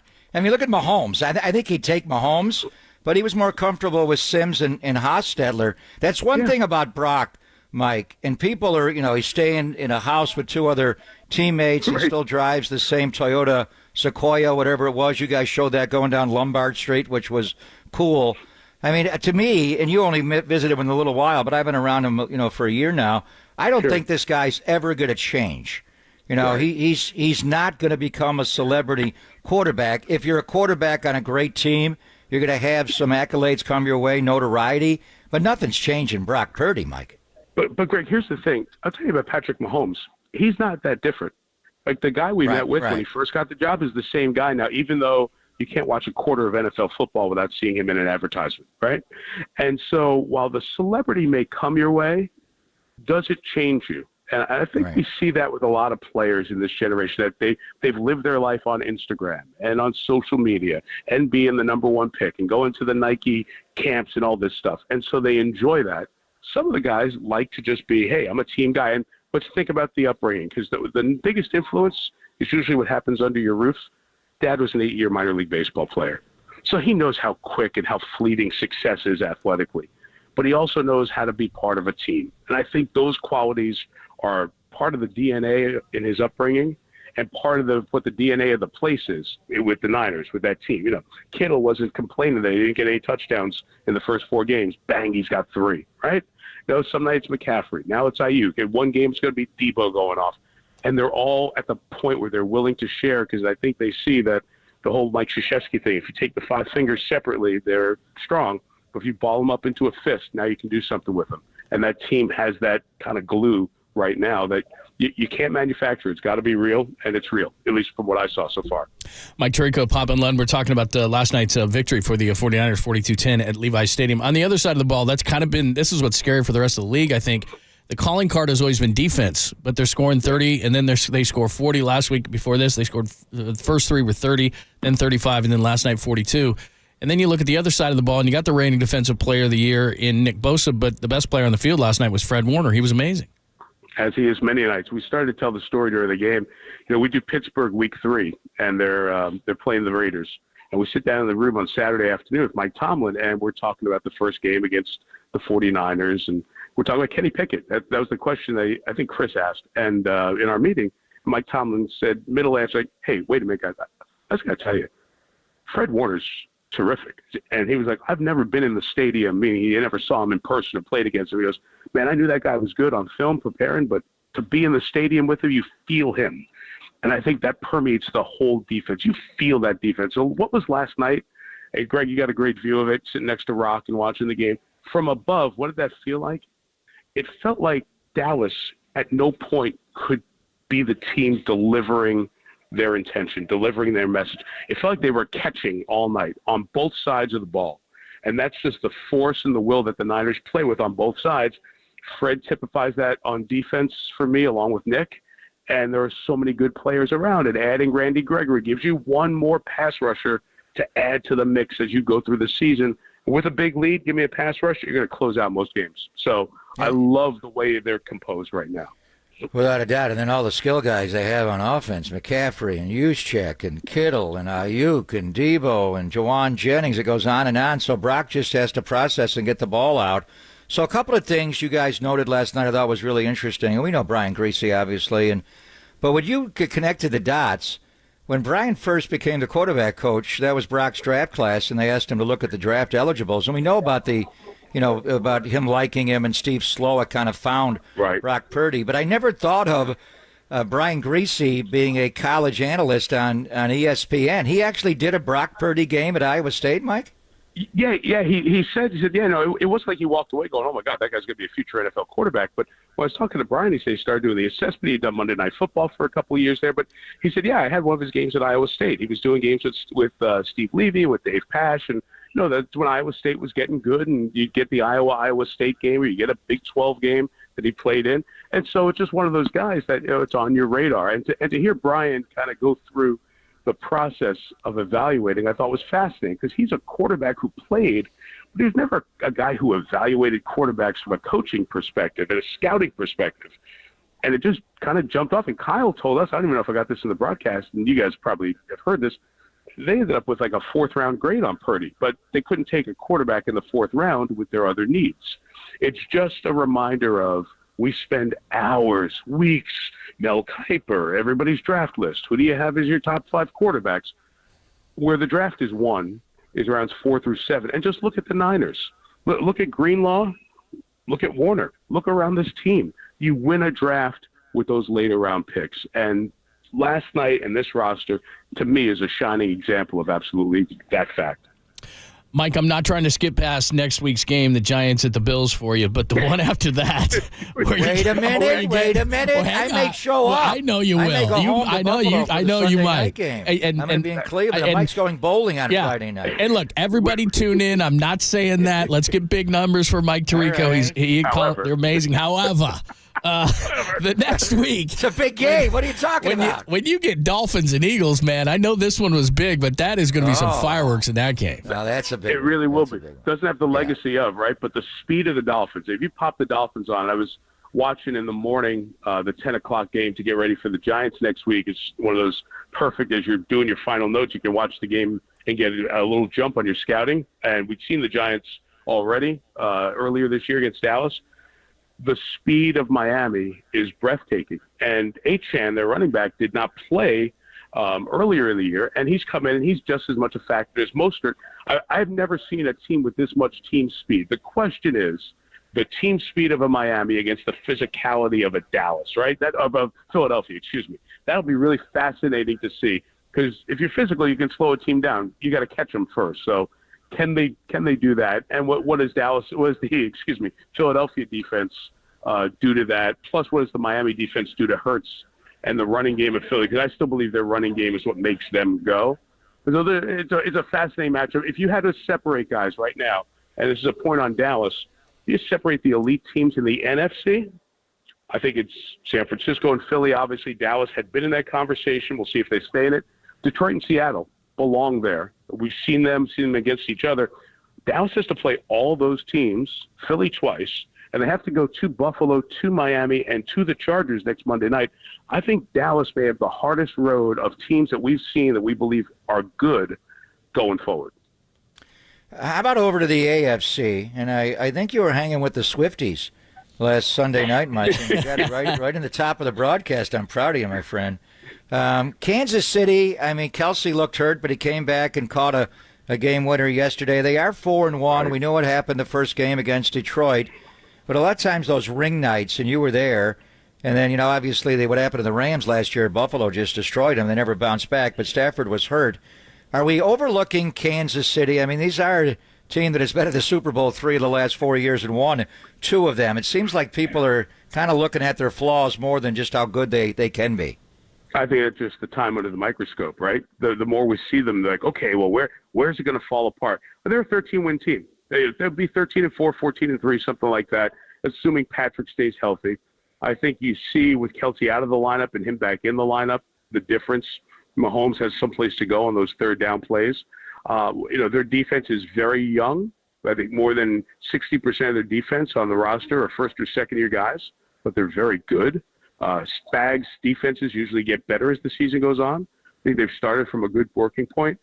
I love Miami. Buffalo's defense has a lot of injuries now. I'm really worried about them going forward.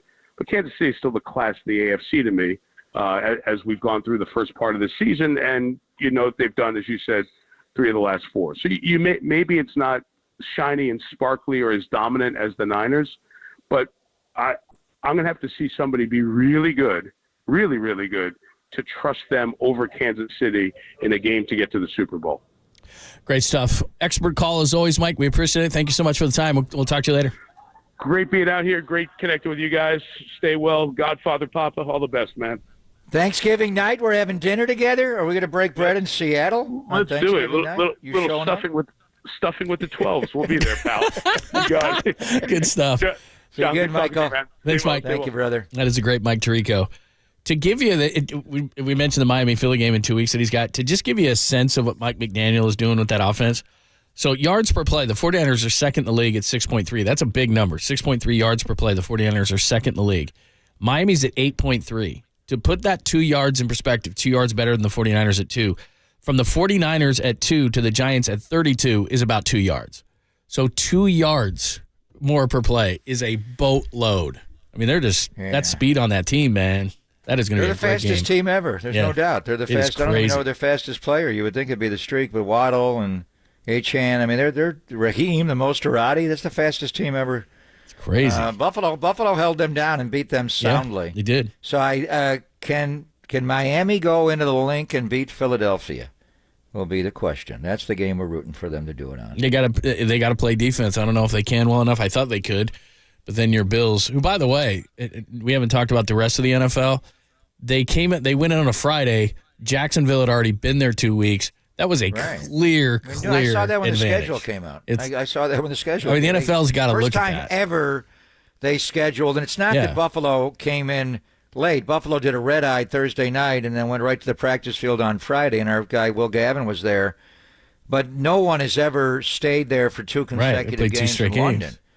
It's a huge advantage. They look like they were awake, and Buffalo looked like they were asleep. It was early in the game. I thought Buffalo would get back into the game. But either way, it is a disastrous trip for Buffalo because Matt Milano fractured a leg. That could change everything. How they could overcome that? I mean, you're talking about matching it. They already beat Miami once, but they got to go to South Florida to play them later in the year.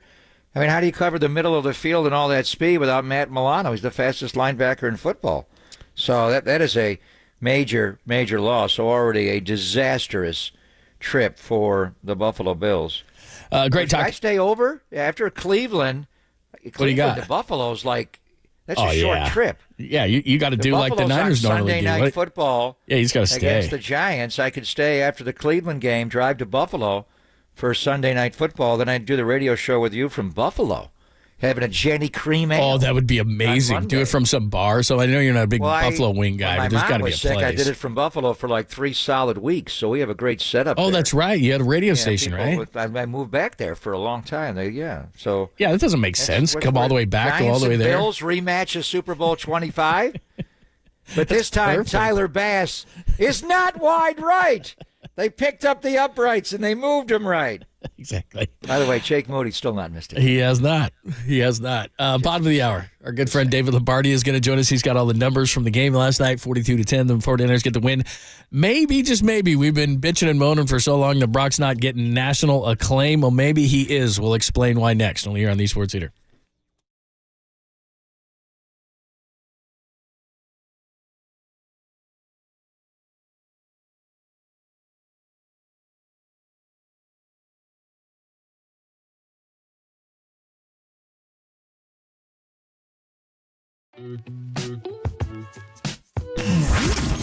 Here's what's trending now. Trending now. On KNBR.com.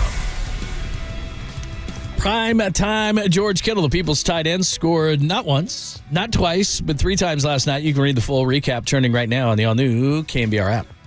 American Canyon, shout out to you for supporting KNBR, American Canyon's sports leader.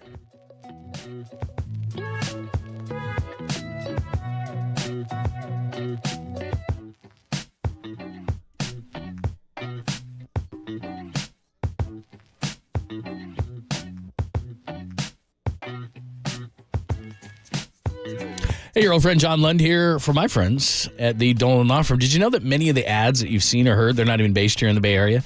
And some, they're not even based in the state. Chris Dolan and the Dolan Law Firm, they are based right here in the Bay Area, and they've been that way for more than 25 years. They're award-winning personal injury and employment attorneys, and they're fighting for you where you live. Now, if you've been discriminated against at work, wrongfully terminated, or sexually harassed, your rights matter. Go to DolanLawFirm.com and learn more about your rights. And unfortunately, over the past year, Chris and his team, they saw a sharp increase in no-fault injury accidents. And remember, motorcyclists, pedestrians, cyclists, children playing, they're all around us. So please be careful. Let's work together in making sure the Bay Area is a safer place. And feel confident that you're in good hands with the award-winning California Lawyer of the Year, the Dolan Law Firm. They've secured over $1 billion. That's with a B, $1 billion in verdicts and settlements on behalf of their clients. And here's the best part. You pay nothing upfront. No hourly fees, no upfront fees. They don't get paid until you get paid. They live here. They work here. They win here. DolanLawFirm.com.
Every single interview from every single show. Hear them on demand at knbr.com/podcasts. We are the sports leader.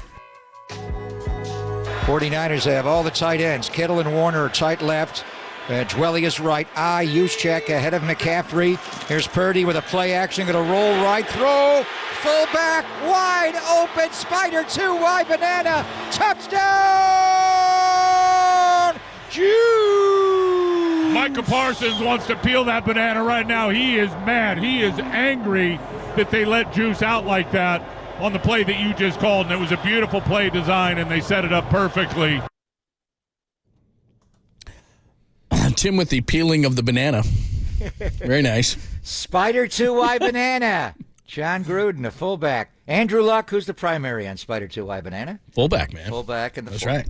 Going right. Spider 3 wide banana goes left. And how about that personnel grouping? Right before that play, they take Ayuk and Debo off the field. And you're like, what are they doing here? And they brought Warner in and Dwelly in with Kittle, 2 backs, Juice and McCaffrey. So that's 2 backs, 3 tight ends. That is 23 personnel. No wide receivers on the field. How many teams have lined up with 23 personnel this year? 2 backs, 3 tight ends. That's the West Coast offense. Throw to the backs, throw to the tight ends. Purdy threw 4 touchdown passes, John, last night. None to wide receivers. 3 to the tight end and 1 to the most useful fullback that I think there's ever been. Then there's been lead blockers. Our guy Lo Neal and Sam Gash, Mike Alstott. I talked to Lo Neal last night. Did you? Yeah. I miss Lomeo. He was doing TV? But, Kyle Juszczyk he just lines up everywhere. What a weapon that guy is. All right, we often talk about what the national perception is with Brock, and I'm glad he threw the 4 touchdowns because for some dumb reason I'm obsessed with him not getting his respect. So woke you really up. Are. I know it's weird, but I want him to get his respect. We know it's done locally, but what's interesting here is so this morning the MVP odds come out, and these top 4 guys are basically at this point in a dead heat. Mahomes is at plus 425.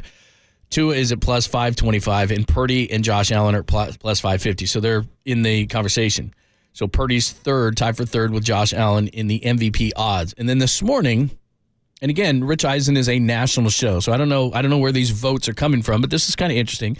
The Rich Eisen show from NFL Network, our friend Rich Eisen, is running a poll this morning that says NFL MVP through 5 weeks. And the candidates, and it's running on Twitter, so there are just like when we run one of these things on Friday with Danny's Big Poll, there are 4 candidates here. Patrick Mahomes, Tua, Jalen Hurts, and Brock Purdy. 4 candidates. 1 week and McCaffrey's already off the board. He's already off. How quickly we forget. Last week. It's a quarterback McCaffrey's got to award. be the MVP, Yeah. and now it's CMC. Sorry. It's a quarterback award, so he can win Opoy. So before I reveal the results to you, and I don't know, you might be cheating, I don't know. But you were so good at you picked this game pretty well, perfectly, 45-14. You saw the blowout coming. Yeah, so, but that was more tongue-in-cheek. Yeah, but so what? I'd take credit. If I were you, I'd just take credit. I honestly didn't think they would annihilate them like that. I did not. Okay, so it's for just the sake of conversation, just for fun. Who do you think would be leading such a poll for an MVP, a national poll? Purdy. Mahomes to a Jalen Purdy. Brock Purdy. And not only is he leading the poll, Pop, he's leading. Why would you bring it up if he wasn't exactly? leading? I know that. But if he was last, you'd be outraged. Yeah, I would be outraged. I'd be very angry right now. The Brock star, the Brock of Gibraltar. Yep, I'd be mad. But he's at 56% of the vote. Tua is at 27% of the vote. Jalen's at 9%. And Mahomes at 8%. Now, look, I'm not stupid enough to think that the Sunday night performance and then the very next day running a poll, people saw it last night. It's on their mind. That's why we are as simple people. It's the latest thing we saw. So, yeah, it's Brock Purdy. But let's just remind people of one thing. I know we know it, but let's just put it out there again. This man who's picked 262 has started 10 games in the NFL. What is happening right now with him is phenomenal. And he's earned it. I'm not saying he hasn't earned it, but just this guy, who, and I know that you and Tim identified him very early, but to go to this point and do the things that he's doing is honestly, and if they were to get to the Super Bowl, if they were to win the Super Bowl, I don't know that it wouldn't be the top story in the history of this city. I mean, that's how big this story would be.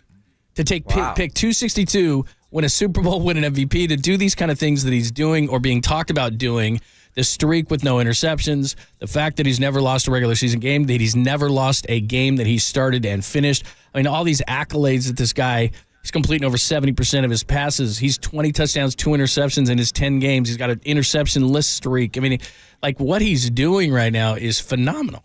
They're going to make a movie about it. They might. Like they did Kurt Warner. And Kurt Warner was older, and he played in other leagues. The Arena League really helped him become the player that he became. But his story was amazing. And it's going to be, I mean, if Brock wins the MVP in his first full year, it'll be like Kurt Warner in The Greatest Show on Turf and what they were able to pull off. Now, as far as the city, I mean, Joe and what he was able to do, the skinny leg kid from Notre Dame. He wasn't the last pick in the draft, but he wasn't the first pick in the draft either. And, what he did for the city in light of the City Hall massacre and Jonestown, which happened right around the same time, just a terrible tragedy. That's why I hate the term, drinking the Kool-Aid. We got to stop saying that. But anyway, it would be just amazing for all the reasons. And it's not 10 starts. That's in the regular season. And he is 13-0 in games in which he has played at least half of the snaps. I got to give him the Miami game. He didn't start that game.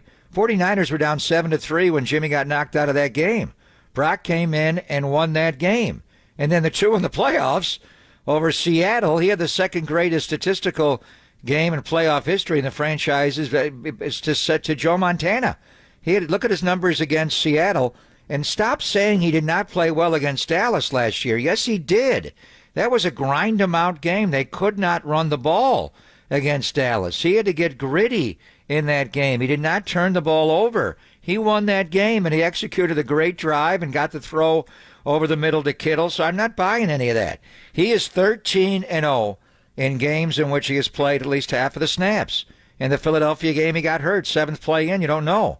And the numbers, I mean, if you're just to look at the numbers of his career, just call up Football Reference and don't even look at Brock Purdy. Just tell me what quarterback. Last year, he was 13 touchdowns to 4 INTs. In just the 5 games that he started, he played 9 in total. And one of those picks was at the end of the Kansas City route. And I think Jawan Jennings did not make enough of an effort on that ball over the middle. I know Brock threw it, but I think Jennings could have fought for that ball. Another one was a 4th down heave down the sideline to Ayuk. So really, I know there's 4. I'm not going to say that, but in my mind, there was 2. The numbers were impressive all the way through. But what he's doing this year, his completion percentage has jumped from 67.1 last year to 72.1 this year. 13 touchdowns, 4 picks last year. This year, 9 touchdowns, no INTs. So in his 10 starts in the NFL and 14 games played overall, John, his touchdown to interception ratio is 22 to 4. 22 to 4. Marino came in and he played half of a year, and then he came out and started 84, and Marino obliterated all the records, 5,084 yards passing and 48 touchdown passes. But as far as a touchdown to interception ratio, Peyton Manning's rookie year, they went 3-13, and he threw 28 interceptions. Now, they were a bad team. The next year, he flipped it all around, but he did not have a meteoric start like Andrew Luck had, or even RG3 had, and then RG3 got hurt. We asked Tirico about the Brian Greasy angle and Brian's impact as a broadcaster, watching him and broadcasting games, then scouting him. The one thing that Mike brought up, and we didn't have time to ask him, was the commonality of Brock Purdy and Trey Lance to what the Shanahans went through with RG3 and Kirk Cousins. And I did not know, John, and I'm going to ask Kyle this, I didn't know the Niners had a 4th-round grade on Brock Purdy. I didn't know that. They took him at the last pick in the 7th round because they already had Trey Lance. But Washington that year that they traded up to go get RG3, in the very same draft, they used a 4th-round pick that year on Kirk Cousins. And RG3 played a lot better than Trey ever played, but I think Trey never got a chance to get out of first year because he hurt his finger. That rookie year, RG3 played great right away. They replayed his first ever NFL game recently, John, and the way they ran that mesh point with Alfred Morris, and wow. And then RG3 got hurt. He got hurt, and then he got hurt against Baltimore in the regular season. The Seattle playoff game he probably shouldn't have played. But they had Kirk Cousins there to read the offense. So, if you just looked at Brock's line from Football Reference and didn't know his name, you'd be like, who the hell is this guy? 22 to 4, touchdown to interception ratio. But here's the leap from last year. Average yards per attempt, not average yards per completion. And we're going to talk to David Lombardi in a couple of minutes, and David's so good with the numbers. But Michael Lombardi years ago taught me about average yards per attempt stat. Every Super Bowl team in the history of the league, whether you're Greasy hardly ever throwing it or, the greatest show on turf throwing it all the time, that number has got to be at 8. You have to have 8 yards per attempt. Last year, Purdy was just barely there at 8.1. Now he has jumped up, average yards per attempt, not or completions over it's actually at 10.7 average yard per attempt, right? Yeah, at 10.7. Last year it was 8.6. Completion, it's over 13. So last year he was over that line, John, at 8.6. Now he leads the league in average yards per attempt now at 10.7, let alone QBR and all the other numbers. So, if you're not looking at it and you're just looking at who is this guy, and his team is 5-0 this year, 10-0 combined this year and last year, and 13-0 when he starts when he starts a game and completes more than 50% of the snaps in a game. Yes, and Mahomes' skill level's insane, but if you're just crunching the numbers here, he's your NFL MVP right now. That's what the odds makers are starting to figure out, and the Rich Eisen poll is telling us. David Lombardi joins us coming up next in The Athletic. The guys in The Athletic do a tremendous job with David Lombardi and Tim Kawakami, and Matt Barrows doing a great job covering the 49ers. We'll talk to the numbers guy, David Lombardi, about all of it coming up next, only here on the Sports Leader. Micah Parsons wants to peel that banana right now.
wherever you are around the globe. Stream your faithful home of 49ers football 24/7, 365 on KNBR.com. This is the sports leader. Here's a throw. Ball got tipped up in the air, intercepted by Fred Warner. Running back the other way. Warner 25, dropped on the Dallas 26-yard line. Demo Lenore tipped that ball up in the air, and tips and overthrows are what, Tim Ryan? You gotta get those, baby. Dak Prescott under pressure. Again, with the defensive line, 49ers elected to go with the blitz. They sent an extra man on the pressure. Dak Prescott thought Fred Warner was coming. He did not. He was mugged up to the line of scrimmage. He dropped in bail. Bosa gets a hit on Dak Prescott as he unloads it. Ball gets kicked up in the air, and Fred Warner picks it off. I don't know. It was just such a great night for the whole defense, the whole team. Such a team win. Probably the interception, though. I've been wanting that pick for a long time. But, man, just what a team win. It was so fun out here today. David Lombardi wrote about it in The Athletic. 49ers' monstrous performance against Cowboys has the defense looking like the NFL's best again, and they are now. They displaced Dallas number 1 as far as points per game at about 13.5. Dallas moves all the way back from 1st to 7th at 16.6. So we've talked so much about Purdy and the offense, and 42 is impressive, but the defense and Fred Warner, 3 interceptions against Dak Prescott, just as impressive as they go into Cleveland next week with a very good defense themselves. Let's talk all about it with David Lombardi. Make sure that you're following him at Lombardi himself, reading all his great stuff in The Athletic. He's got a YouTube channel that's tremendous. He's got other great numbers. He joins us courtesy of the Uma Guest Line. What's happening? How are you? I'm doing great. How are you? I'm tired, but trucking forward. There's a lot to write about, a lot to talk about. Let's start with the defense. You wrote about the defense. We're all talking about the offense, but you got to figure it's going to take Steve Wilkes a little bit of time to get to know the personnel, them to get to know him, even though the scheme is fairly similar, man. But they're breaking out all over the place, and all of a sudden, through 5 weeks, points per game wise, they're the best in the league. Yeah, and I think the criticism of Steve Wilkes in week 2 was ridiculously premature. I've always thought that the 49ers are playing a chess match here, and that he's trying to peak in December, January, and February. He's not trying to peak early in this season for no reason. There's a lot of people that thought that he should have made some kind of different adjustments earlier in week 2 against the Rams. But, I mean, to me, they might have been setting Dallas up. And I'm looking forward to see how they try to set somebody like Philadelphia up, because they played so much man coverage yesterday, and they came out, just drive 1, pressed up against the Cowboys to where there just wasn't any daylight for any of these receivers. And Dallas has been running this new West Coast style offense. They're calling it the Texas Coast. And I think they might have been a little lulled to sleep by some of the zone coverages that the 49ers put on tape over the first 4 weeks. And then they came out playing a lot of man. There wasn't any daylight. They went, 3 and out twice. Then Dak Prescott started throwing the interceptions. And what we're seeing here is the coverage is really fueling the pass rush. The great 49ers defense of 2019, that was very, very clearly a rush over coverage unit. You'd even ask Richard Sherman, and he'd be very open about it. He'd say, this is the pass rush that is tugging the train along. But now that they're symbiotic. Their rush fuels coverage, coverage fuels rush, and I still think they're not close to peaking defensively. I still think there's a lot left in the tank from an adjustment perspective, from a schematic perspective. I mean, you guys just talked about it. The pressure from blitzes is what caused at least 2 of those interceptions yesterday. So we know that Wilkes likes to bring the extra man, and it seems that he's dialing up the right blitzes at the right time with increasing regularity, and we're only in week 5 right now. So that really was a show that they put on. Yeah, we often compare this defensive front to the one in 2019, the Gold Rush, and especially the Turbo. But the Turbo back then, was your base defense, your alphas, because you had D Ford on one end and you had Nick, and he was young, but still a dominant player right away as a rookie. And then the 2 Oregon tall furs inside with Buckner and Armstead. Now they had Randy Gregory to the mix. So on Friday it came down during our show late, and you have all the details contractually. They got him for the veteran minimum. They flipped, a 6th for a 7th, and it's unbelievable. I was a little surprised Randy Gregory was in the building on Friday, left and went back to Denver and didn't play on Sunday. I thought he'd go back to Denver today and then be able to play, but they didn't need him. But now that he's here, and how do you see this working? Bringing Randy Gregory, I think automatically goes into the turbo, the gold rush, but he's pretty good against the run as well, and he could, take Furl's spot in the base. And then when he's right, David, how do you compare this group with an older, more established, more dominant Bosa? Javon Hargrave is better than DeForest Buckner, that's clear. And then you got Eric Armstead, and now you go get Randy Gregory in the D Ford role. So where does he fit? And ultimately, could this line be better than the 2019 line? Well, I'm curious to see if he's fully back from the meniscus injury that he had last season, because the early returns, to be honest, for Randy Gregory this year weren't nearly as good as this past 3 years. The past 3 years before this, even after he got paid by Denver, but before the knee injury, he was putting up top 10 edge rusher productivity grades. So, and his best season was actually last year before the knee injury, but it wasn't an ACL or anything like that. And I think that the 49ers firmly believe that he'll play himself back into that shape, especially if he's kind of on that platform with this defensive line, with that surrounding talent. He's going to have a good shot at it. He's a special player in that he's one of those guys that's in the low 240s, but he can also set an edge against the run.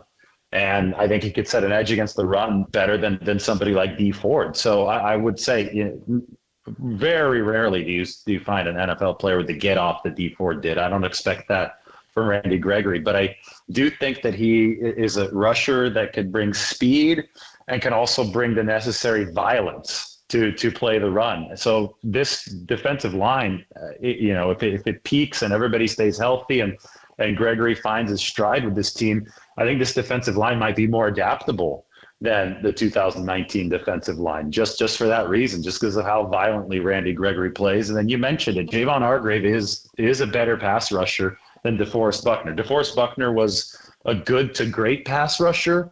Javon Hargrave is an elite pass rusher on the inside. Nick Bosa is better than he was in 2019. I mean, this is another big misconception about this team. He's playing dominant football. I think Bosa's playing better than he was last year.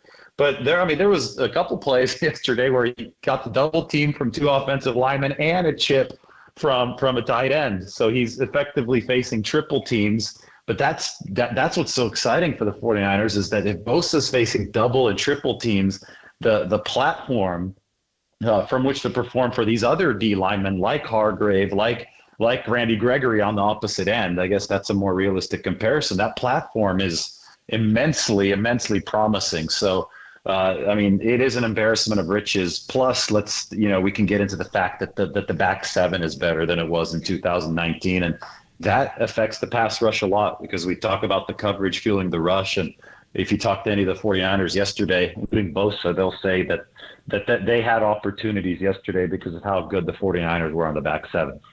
David Lombardi joining us, our pal. Great piece today in The Athletic talking about the greatness of the 49ers defense. They now lead the league in points per game again at the top of the league as they beat the Cowboys last night 42-10. Just another note on Gregory going back when they made the trade this weekend.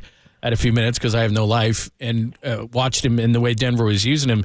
I want Randy Gregory going forwards. They had him at times going backwards. I think he was miscast. I think in a wide 9, I think his speed and athletic ability, I think he ran a 4.6 coming out of Nebraska, is going to illustrate itself. And the other thing, too, is if you're an offensive coordinator different than what they have there now, I think you have to plan for him, because you pointed it out perfectly, which is not only is he a good athletic edge rusher, very long arms, he's a tackle for loss guy. He'll knock it out of the quarterback's hands. He can set the edge against the run. If he's right in doing what he's supposed to do, and I think the 49ers will put him in that position, he's a guy that you're going to have to go, okay, we got a plan for him. And now you got Bosa, the guys on the inside. You can't double everybody. I think he could have a heck of an impact here. Yeah, Bosa said it the best. The 49ers just added an $80 million edge rusher at a bargain rate. There's absolutely no downside to this. Even if this completely blows up and Gregory isn't yet fully healthy and it doesn't pan out, they have lost absolutely nothing. Right. It's $840,000 on his contract. Denver's paying him to play for the 49ers this year. To me, I would like to find out exactly, and I'm sure we'll learn the story maybe years down the road, especially if this pans out. But I want to know how the 49ers were able to cut in line to trade for Randy Gregory when Denver was planning to release him in front of all these other teams. I'm sure there had to be somebody else that wanted to get Randy Gregory at the minimum, right? Or the 49ers are just operating on a much smarter level than a lot of other teams. But we've seen him make two of these moves just off the top of my head in recent months. Just swooping in to trade for somebody who's about to get released. And to me, it's an incredibly smart play from a value perspective. They got the kicker, Zane Gonzalez, from Carolina. When Carolina picked up another kicker was planning to release Gonzalez, 49ers called up Scott Fitterer and said, hey, let's do a 7th-round pick swap, conditional pick swap.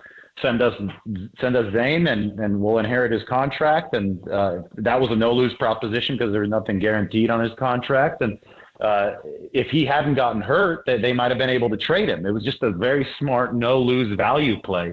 I see the same thing here with Randy Gregory, except on a larger scale. For an $80 million player, Denver's picking up his entire salary. There's absolutely no risk, no downside for the 49ers. There's only a ton of upside. And from a business standpoint, it's just, those are the kind of deals that you should be hunting for. And this 49ers front office has hunted for them. And now they have an opportunity to improve this defense even further.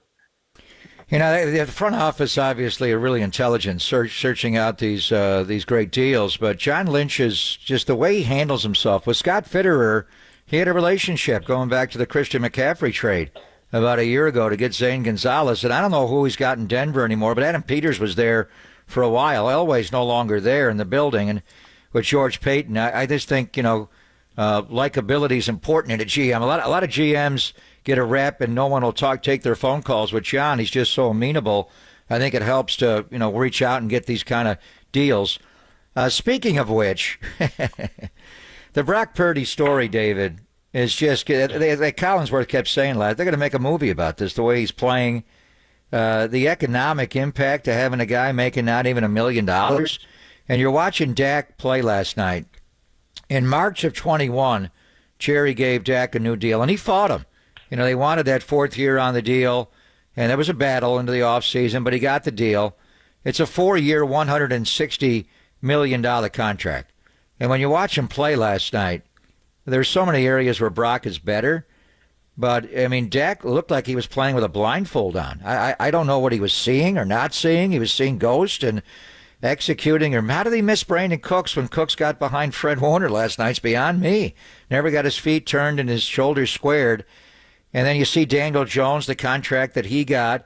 And then we're going to Cleveland this weekend. And Deshaun Watson at one time was tremendous talent. But was he ever worth all the trade capital to get him and $230 million fully guaranteed? And he played better the last game, but then he got hurt. He looked like he was struggling. So, when you look at these contracts teams are giving these quarterbacks that Brock is just better than. The Brock Purdy story in every level, the fine, the draft, the financial outlay for him. David, have we seen anything like this in the history of the NFL? Kurt Warner and who else? Well, just toss out all the great story part of it and just look at the pure efficiency. This 5-game start is historic, and that's compared to anyone. 1st-round draft picks, 2nd-round draft picks, you name it. He's so far above everyone else in the league right now in all of these efficiency metrics and QBR. His QBR, in fact, if he kept up this pace, would be the highest in the league since Aaron Rodgers' 2011 season. There are a lot of good quarterbacks, and all of Mahomes' career encapsulates that time frame since 2011. So we're just seeing high-level play, period, from Brock Purdy right now. And then you could layer in all of the Mr. Irrelevant stuff and the cost-controlled stuff, which just makes it, 10 times as jaw-dropping as it is just on its surface. And yesterday I was impressed with a lot of what Brock Purdy did, but there was a 2-throw stretch in the 3rd quarter that really amazed me. We highlighted it. Ayuk, and then the penalty and the zone beater over the middle to Debo. Amazing, yeah. Exactly, and I think there probably is only one or two quarterbacks in the NFL that can make that layered zone-beating throw to Debo Samuel consistently. And here's the number for you. Brock Purdy on intermediate throws, 10 to 20 air yards downfield. Last year, he set an NFL record for completion percentage ever since they started tracking it 25 years ago, 80% on those throws. He is at 87% this year. So he is shattering his own record. And those intermediate throws, I think in any system are probably the most important throws to make. In the 49ers system, they're definitely the most important throws to make. And he is, 87% is nearly automatic. And, I could go on and on with these numbers, but that's the one I'll tell you right now. That's the one that I'm going to keep on watching for the rest of this season because he is money where it really matters for the 49ers. David, here's another thing that's astounding is that when most players have an off season of inactivity, they don't get better as he's done. And he was really good last year, but he even talked about the Dallas game in which, again, he wasn't bad last year. It's just that when he threw that first touchdown pass, he had tended to go left. And when he throws that first touchdown pass and he moves up in the pocket, moves right, hits Kittle for 19, he's so much better at moving in the pocket, the intricacies of moving in the pocket, keeping his eyes down the field. It's logical to think that a guy is going to improve from year 1 to year 2, but not a guy that has an entire offseason of inactivity. I'm absolutely amazed that he could make himself even this much better, and yet he really wasn't able to throw the ball or be physical in the offseason. Yeah, to me that's crazy because you would think that he would need some physical reps just to get the muscle memory down, but it seems that the book work that he did, the film study work that he did, just translated directly into his play. I think that the most glaring weakness that we saw to Brock Purdy last year was that he would bail out of the pocket to his left, which is to the unnatural throwing side for right-handers. So you're in an inefficient position to throw. And we saw defenses really start to target that weakness. They were rushing heavy from the right, trying to get Brock Purdy to bail to the left. And, they try to he's shorter quarterback. I don't think he's as short as Russell Wilson, but Russell Wilson's big-time problem in his NFL career has been, I think, running a little bit too much, and especially as he's gotten a little bit older, I don't think he's as slippery and as athletic as he used to be. And he doesn't see the middle of the field. He doesn't, let a play develop within the structure that it's supposed to develop when he just starts running around. And I'm sure that's driven some offensive coordinators crazy. Well, I know for a fact that Kyle Shanahan wasn't happy about some of the times that Brock Purdy bailed on the pocket last year. And the next step for Purdy would be to step up more in the pocket, to manipulate the pocket and leverage that throwing platform with more efficiency. And some people doubted his ability to do that because he isn't the tallest quarterback. It is a little bit more difficult to see some of those throwing lanes. But that touchdown to Kittle, that was completely masterful. He stepped up in the pocket and rolled right. He didn't bail, didn't start panicking, running around. He made his offensive linemen look better. And it's a team sport. That's exactly what you want. DeMarcus Lawrence was rushing against Colton McKivitz, and McKivitz, he made Lawrence run the hoop, run around him, and Brock Purdy stepped up on the inside and then stepped to the right. So even if it's a partial win for DeMarcus Lawrence on the outside, the fact that the quarterback is reacting to how the pocket is collapsing around him means that, Colton McKivitz doesn't effectively give up the pressure on that play, and then he throws a touchdown pass on the run. So that's all. It's this kind of stuff that Brady used to do.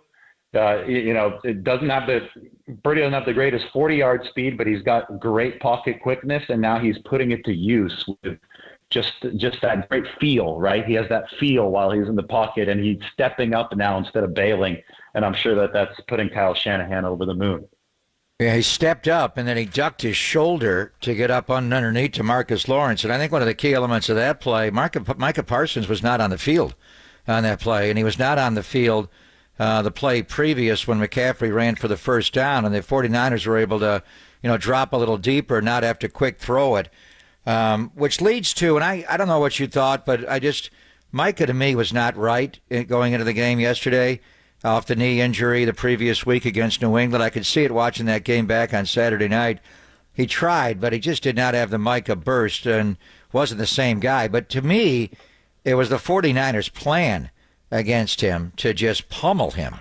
And the way George blocked him, the way they brought Burford over, Banks and Trent one-on-one, McKivitz did a good job.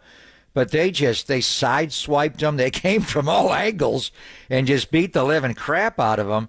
And the way they ran the ball, David, going back to the January 22nd divisional playoff game, It was hard to run the ball against the Dallas front in that game.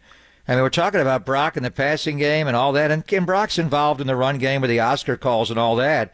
But they ran the ball 41 times against the Cowboys last night for 170 yards. They beat the crap out of that D-line last night. Yeah, and you know what I really liked is that they used Dallas's overzealousness in pursuit against them. And the best example is the trick play that they ran, right, with the double pitch flea flicker to George Kittle. Dallas is their strength is in their ability to chase you. And they chase weaker offenses out of the building. It was really interesting to me because when the 49ers played Dallas last year, they opened up with a lot of perimeter runs, and Dallas was pursuing. They were extremely aggressive, and they actually snuffed out the 49ers in the first half. So the adjustment in the second half was to run power last season, and it worked. It worked well enough for the 49ers to grind out a win. But it didn't really, send shockwaves as far as efficiency went. It was still a rather uncomfortable win. It was 19-12 at the end of the game. This year, the 49ers just decided to catapult into orbit with their offense, and they said, hey, Dallas is so aggressive defensively, we could use this against them. And they really did. So they ran at Parsons, but they also, if you remember, they opened that game with a lot of perimeter runs. They weren't afraid of the perimeter, even though Dallas pursues so well sideline to sideline. And obviously you have to give Brock Purdy's arm credit too, because he helped loosen up a little bit of that cover one. But then when push came to shove, and it's 14-7, I think at the time, they ran that play to George Kittle. They ran that trick play, and I thought that was cooked up just for the Cowboys. I know they tried to call it an NFC Championship game, but Purdy didn't have an arm to throw with in that game. So things were a lot different this time, and they were able to burn Dallas with the opportune play call. What's the actual play call on that? Because you're so good getting the whole call. Is it toss 18, support flea flicker, or pass 18, Gumby? What's the call?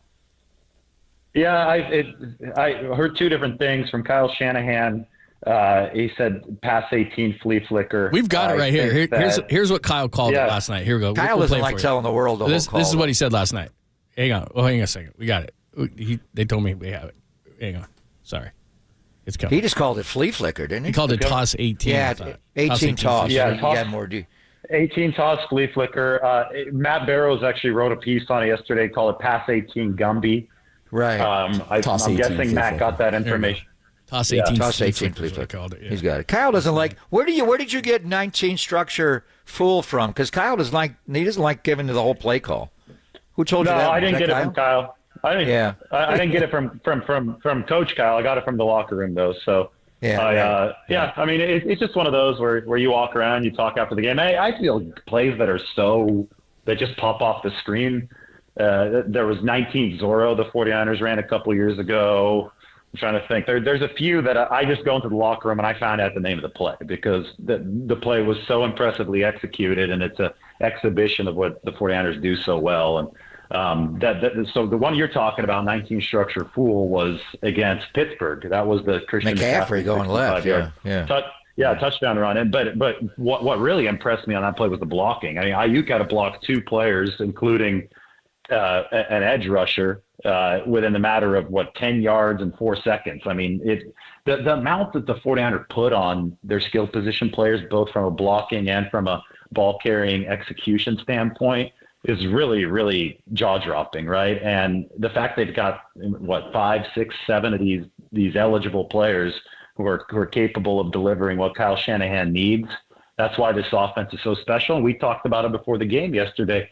If they're all healthy, geometrically, you cannot defend this 49ers team. Though the way to beat them would be to overwhelm them up front. But if Purdy has enough time, the geometry does not work out for opposing defenses because you just have so many guys who can either beat one-on-ones or block extremely effectively or do both in the open field, right? To where I think it creates an impossible problem for defenses to solve. So it all comes back down to pass protection.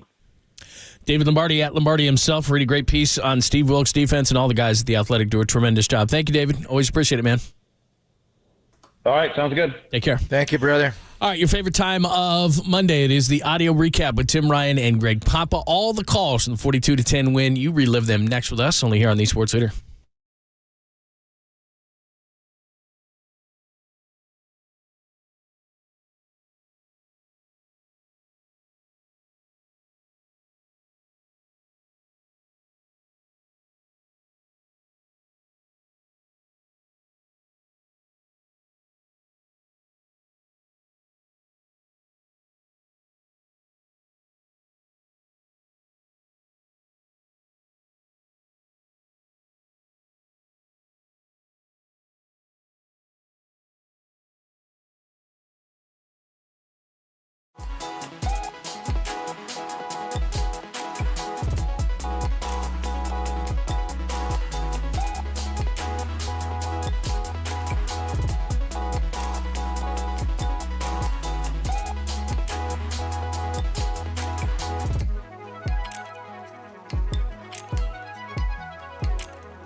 Back on KNBR, whether you are retired or planning on being retired, wouldn't you want to know if you were paying too much in fees or taking on too much risk? Of course you would.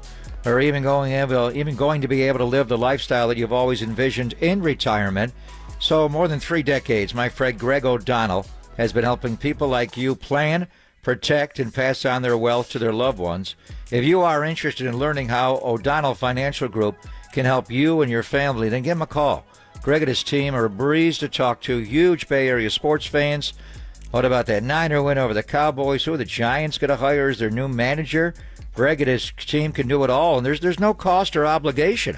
So call them today at 866-496-2300 or visit online o'donnellfinancialgroup.com. Again, the number is 866-496-2300 because planning is a process, not a product.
Listen to the sports leader anywhere, anytime. Download the all-new KNBR app. Now back to Papa and Lund live from the KNBR Casino Matrix Studio. Casino Matrix Progressive Jackpots are here. Where are you? Just drop in. Please play responsibly. 1-800-GAMBLER.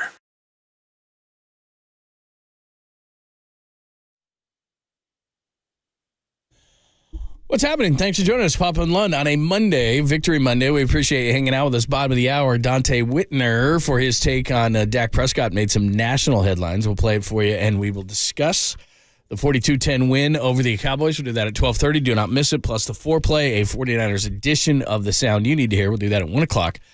But in the meantime, it's about you and T-Rug. And you guys were having a ball yesterday. You guys are having a good time.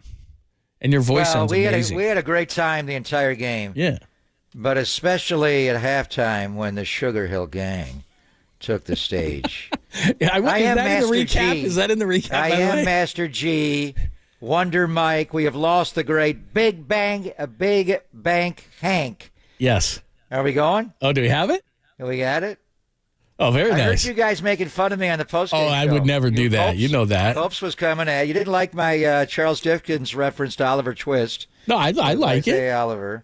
And then we did, Tim I didn't know Tim knew. This isn't the first time you've done this. Do people realize that, right? I did the whole 18 of that. Yeah, we've done that. But Tim jumped in with, you ever go over a friend's house to eat and the food ain't no good. The macaroni soggy and the chicken tastes like wood. Anyway, and then E40 was there last night. I got to send you the picture I took of me and E40. Oh, you guys were down, there. You were on the field with E40? He came down. Well, I was in the tunnel in the locker room after, and he came by to say hi. Was he at the Warrior game on Saturday? I think he was. Probably. That guy's everywhere. Now, let's get to it. It is our favorite part of a Monday, the audio recap with Greg Papa and Tim Ryan on the 42-10 win over the Cowboys.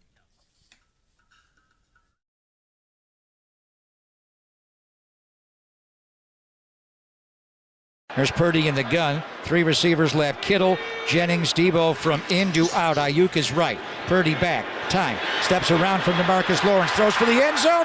Caught by George Kittle. Touchdown!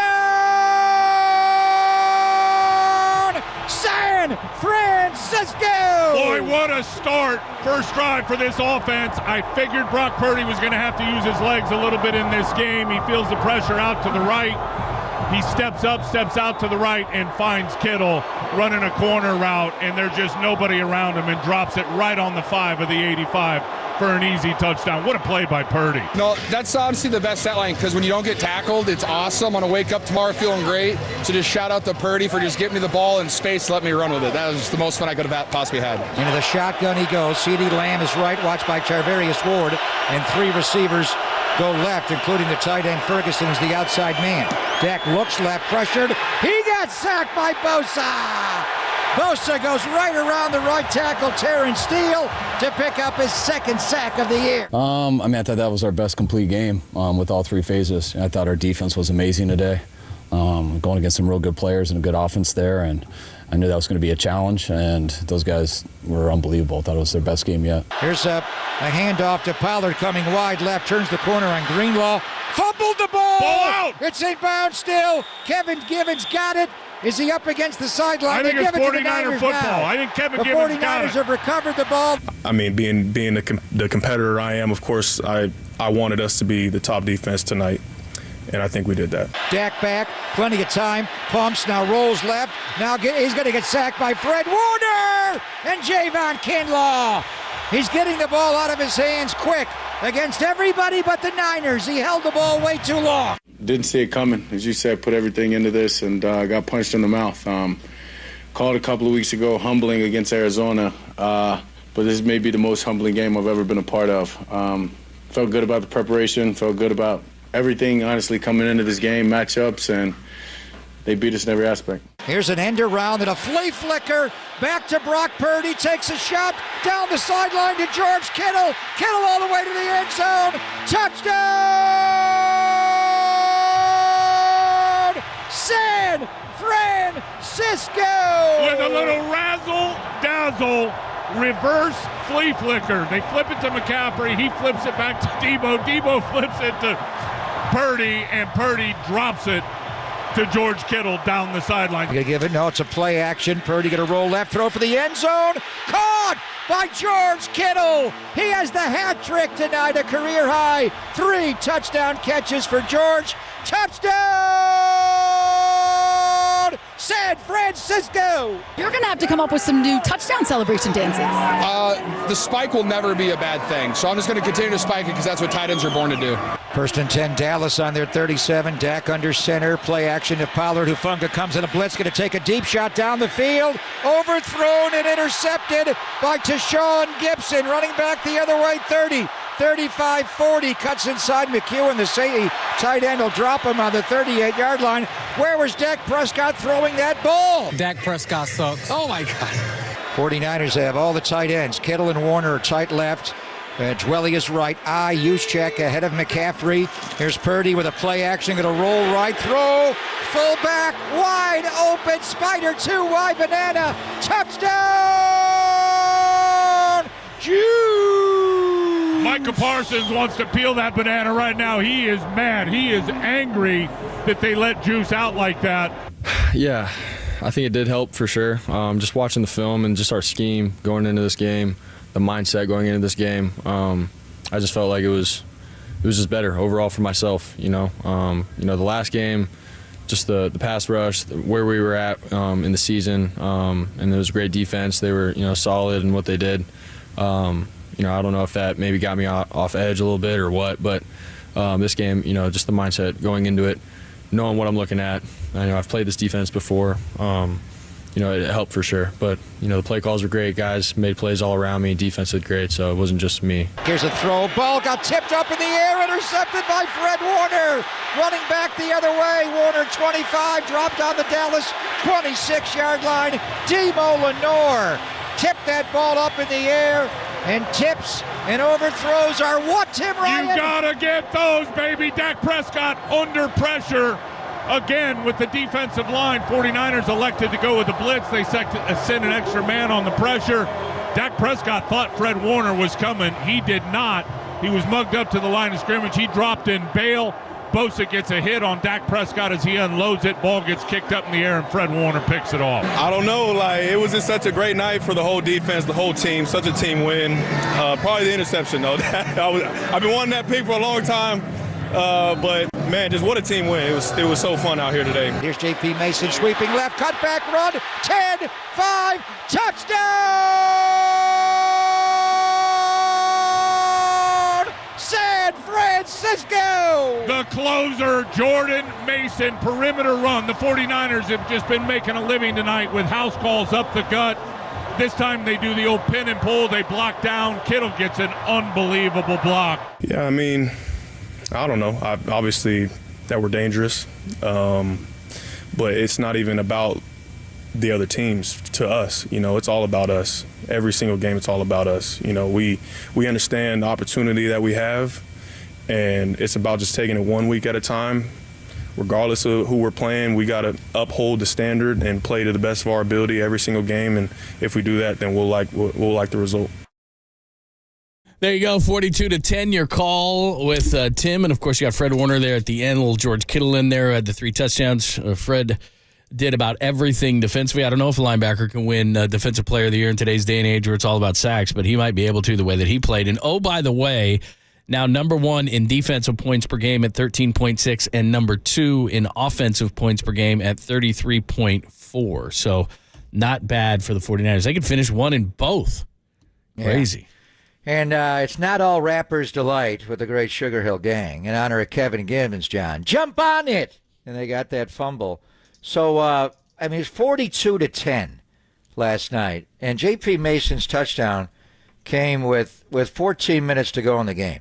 They could have laid a 50-burger on those guys. If Harbaugh was coaching, they might have. What's your deal? So Cam Inman wrote this in the Bay Area News Group. The best regular season win in the history of Levi's Stadium last night, 10-year history. I say yes. The only other game was the one we referenced earlier, Week 12 of the 2019 season, not against the Dallas Cowboys, but against the Green Bay Packers and Aaron Rodgers, November the 24th, 2019. Also, Sunday Night Football. It wasn't Mike Tirico, but it was Al Michaels. And they just suffocated Aaron Rodgers, sacked him 5 times, did not intercept him. Raheem Mostert had a touchdown. Tevin Coleman had 1. Jimmy threw 2. But that night, I thought that they're going to the Super Bowl. So was last night's win, John, did that pass Week 12 of 2019? Was last night's win the best regular season win? We're not talking playoffs here, but regular season win in the history of Levi Stadium? I guess I'd have to look back, but the one you're talking about, Green Bay was 37-8. It moved them to 10-1 on the season. It was November 24th of 2019. They punctuated it with a Super Bowl. So, and I don't think, to his point, I don't think you have to have something afterwards. In other words, if they don't go to the Super Bowl, don't win the Super Bowl. I mean, like you said, it was an early season game. It was a litmus test for both teams. Mike Silver wrote a piece that he talked to Jerry Jones in the corner of the end zone early before this game, and he was talking about it being a litmus test, a test for his team, and to have them be that dominant. And it's kind of like what you just mentioned in 2019, similar to that Green Bay game. You win 37-8 going away, and it really put the rest of the league on notice that this is the team. And I remember in 2019 when they improved to 10-1 with that one, and that was, as you and I talked ad nauseum, that was the first one of the gauntlet of Green Bay, Baltimore, New Orleans, that 3 in a row there. So, yeah, it was huge because then they win 2 of the next 3. They lost at Baltimore, but after Baltimore, they're still, right there, having been 11-2 at that point. So it could. I mean, I'd have to look back completely. How about Brock Purdy's first ever start last year and the demolition of Tom Brady in Tampa Bay, and they beat them 35-7. How about that one? That'd be the only one I can think of that would rival 2019 Week 12 against Green Bay, what last night did. 2021, trying to think of the Monday night win over the LA Rams, where they really broke out Deadpool and 11 Tyson and Debo running the ball. But I still wouldn't put it on the level of what we saw last night. So it'd be beating Aaron Rodgers, beating the Dallas Cowboys, or beating Tom Brady in Brock Purdy's first start. Those would be the 3. Yeah, I have to go back because the reason why it's a good point is because they didn't have a whole heck of a lot of success because they opened the place up in 14 and Harbaugh we're starting this conversation in 2019. Right, but that's what I'm saying is that you look at the history. 18, there's not. Yeah, right, you look at the history of the stadium, and they just, it went from the end of Harbaugh to Tom Sula to Chip Kelly. Those were ugly years, and then the beginning of Shanahan wasn't good. So, I mean, you don't have a lot of wins that were either good wins or meaningful wins up until about 2019, so it's a short list. Yeah, I'd say we're throwing out 14 through 18. Yeah. So it's and I think it's those 3 games. It would be the Aaron Rodgers game on Week 12, Tom Brady coming back last year, and Brock's first start, because that got ugly. It was 28-0 at halftime.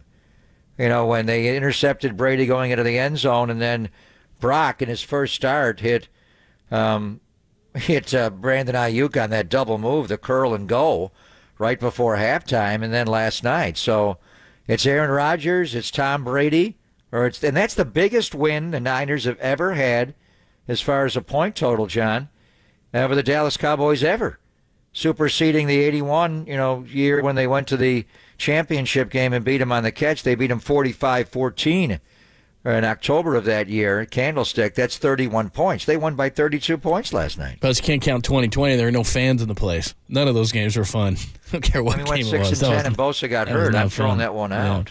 No. All right, we'll reset everything for you. If you got any questions, comments, thoughts for Pop, give me the best ones. Thoughts on the 42-10 win, where the 49ers sit, where Brock is in the MVP race, how dominant the defense is.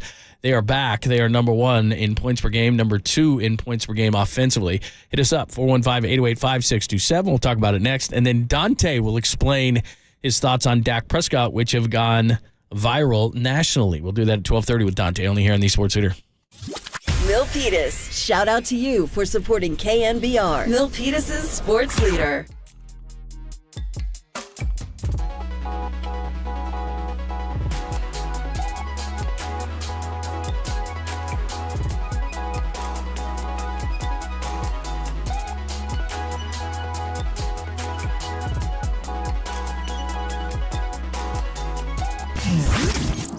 Here's what's trending now. Trending now. On KNBR.com. Former 49ers corner, Super Bowl winner, the great Eric Wright. He joined Murph and Mac this morning to discuss the 49ers defensive dominant and the ceiling for this team going forward. You can hear that podcast and more trending right now on the all-new KNBR app.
Now, time for the Protect Your Assets with David Hollander Business and Technology Report.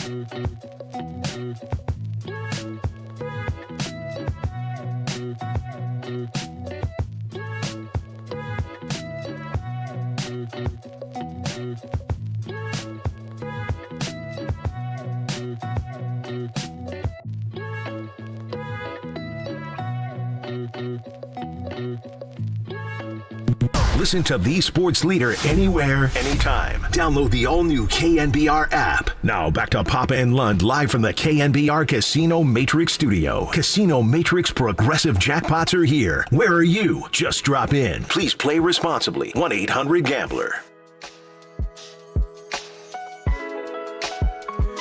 Papa and Lund on your Monday. We're going to recap the game on both sides of the ball, but specifically with the look to defense. Offense getting a love with the 42 points, but Dante Whitner all about the defense and what he said about Dak Prescott that is making national headlines. We'll get into it coming up next. Our friend and former 49er Dante Whitner joins us to break it all down, the 42-10 win over the Cowboys, only here on the Sports Leader.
Hey, it's Greg Papa getting ready for a trip to Northeast Ohio, Cleveland and the Flats, where they have a lot of great restaurants and a lot of great pizza parlors, but nothing like we have here in the Bay Area with Tony's Pizza in the North Beach, the best I've ever had.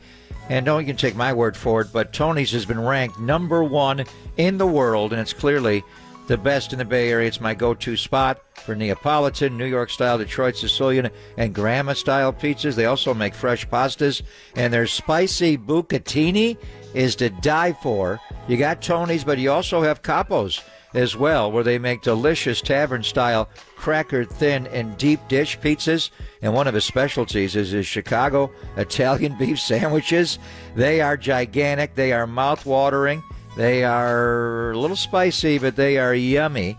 And save room for dessert, obviously. Tony Gemignani has the most delicious cannoli in the Bay Area. Can't always get great cannoli in California, but Tony's got it, and also tiramisu. If it's early in the morning, you don't want to go right to the pasta and the pizza, although there's nothing better than pizza in the morning. But you can take a morning stroll through the North Beach and try his homemade sourdough bread, his pastries, his New York bagels at his bakery, Toscano Brothers. So last but not least, don't forget about the casual slice houses. Certainly have them at Levi's. You have them at Oracle Park. And the Warriors are playing again. They played a preseason game with Chris Paul at Chase Center. So look for his slice house locations throughout the entire Bay Area.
is your overall first take about this 42-10 butt whooping by the 49ers? Dak Prescott sucks. Oh, my God. Period.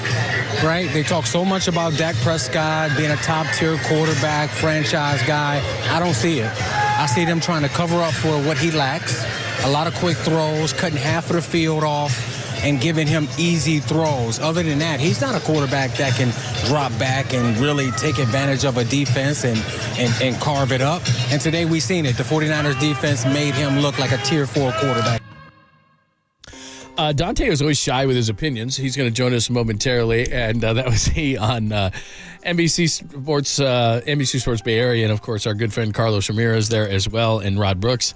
And the 49ers win 42-10. We have him connected, right? We just played it. I don't know if Dante heard it, but Dante joins us every Monday, courtesy of the UMA guest line. We just played your cut. Dak Prescott sucks. How are you? Prescott sucks. He really, really sucks.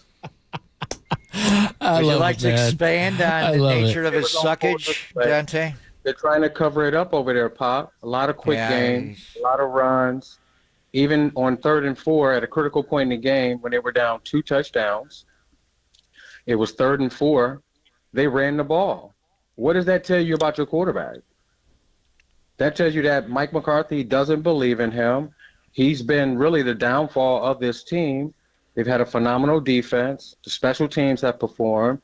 It's only Dak Prescott. So I want people to get off of Brock Purdy. We saw his attributes on full display and start to treat Dak Prescott like, a Tier 4 quarterback in the league. It's only right. Yeah, I agree. And I think the narrative going into the game is that, Brock Purdy's a system quarterback. I think it's the opposite. I think they're trying to tailor a system for Dak to get the ball out. They're working on his footwork this late in his career. He's already passed his 30th birthday. But there were a couple of plays that were just alarming that I question. What is he looking at? Is he blind? Does he see the field? And then the missed throw where he threw Cooks to the sideline when Fred Warner was clearly beat. So take those 2 plays. The one where Talanoa Funga blitzes him. Did he think it was cover 0? And to show that they sent both safeties and T-Gip was not there as he took a shot. And Demo ran well with Brandon Cooks, and he just threw the ball right to Sean Gibson. That play, what's he looking at? And then the play where Armstead pushed him to his left, he just did not get his shoulders lined up to the field. Brandon Cooks has a house call. He's got Fred Warner beat, and he throws the ball out of bounds, Dante. What's going on those 2 plays? Well, first and foremost, Dak can't read coverages like a lot of quarterbacks in the NFL. A lot of it has been Ezekiel Elliott for a number of years, having phenomenal talent that is really elite after the catch, and then Dak gets all the praise. On that first interception to Sean Gibson, I don't understand what he was looking at. Sean Gibson was the middle field safety, but he was favoring the side of Brandon Cooks, which means go to the opposite side. He predetermined where he was going to throw the ball, clearly saw the safety there and overthrew it like he was like a punt. So I don't know what he was looking at on that. I don't know what he thought he was going to be able to accomplish. And then the one where he threw it out of bounds, that's just a lack of accuracy. I guarantee you Dak Prescott thought that pass would be on the money. And, and this is for all the marbles, man. It's about championship. So if you can't get it done in these tight moments and you can't conquer the hill, the king on the hill, then it's probably time for the Dallas Cowboys to move on and give Trey Lance a shot at it. Dante Whitner joining us, 42-10, the 49ers over the Cowboys at Levi's Stadium last night. Defensively, and I think that we're all in agreement, they can be very, very, very good, but they had a little bit of room for an improvement. We talked about the corner position. We talked about the inside position. I know that that Oliver did get beat one time by Turpin on that one crossing route to the corner deep out of the slot. But defensively, they looked a lot more like the team that they've been in the past last night against Dallas. Absolutely. They look phenomenal. And did you see how fast they closed to the checkdowns? How well they tackled, didn't allow yards after the catch? That was the key to the game. It was tackling guys after the catch because they only give Dak half-field reads. He threw the ball quick to Ferguson and CeeDee Lamb and allow them to do all the work. So they did a phenomenal job of tackling well. And then the way that they penetrated on the defensive line specifically Javon Hargrave, breaking through double teams and still getting the tackle, setting the edge. There wasn't one time where you thought Pollard was going to be able to get outside the defense and hit him for an explosive play.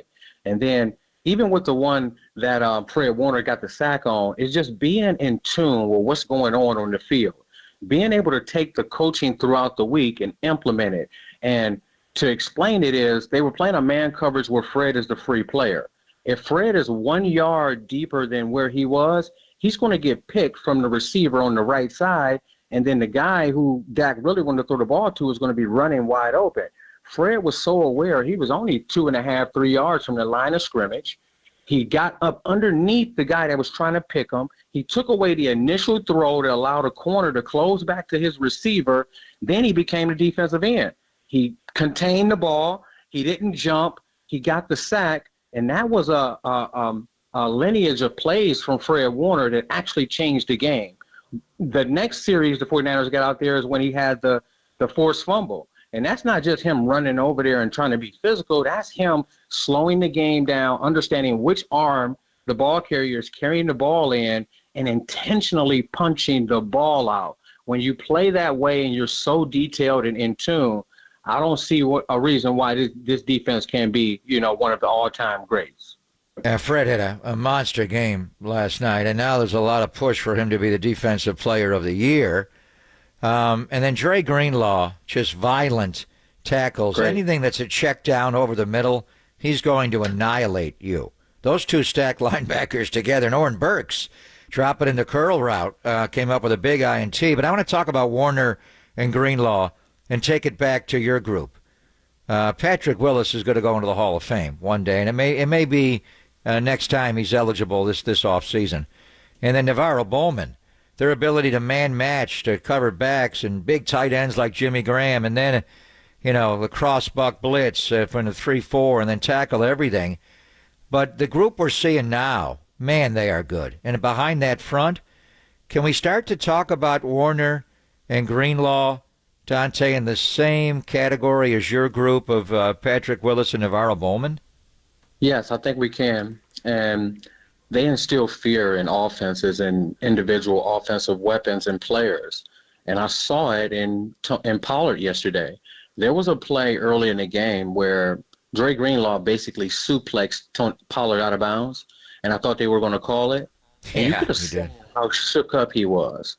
So when they try to go to the check down to him, he's dropping the ball and he's worried about the defenders. That's all psychological. The guys play a game at a phenomenal and physical level that a lot of the players, they just want to make it to next week. They're like, hey, man, I just want to get my game checked. Just please don't hurt me. That's how our defense played. That's how I thought. That's how Deshaun. That was you. Pierre Thomas said in the playoff game against New Orleans. Yeah, we wanted to instill fear, and we were all psychological. And that's everybody on that defense, and this 49ers defense is taking that step. It starts with the defensive line and the way that they play and their precision. Then it starts with the linebackers all the way back to the safeties. This group at every spot at this current moment are all playing like all pros. And that's what it takes to get over, that Super Bowl hangover. And I think that we can start to speak about them. I wanted to go back to Isaiah Oliver and getting beat for the touchdown.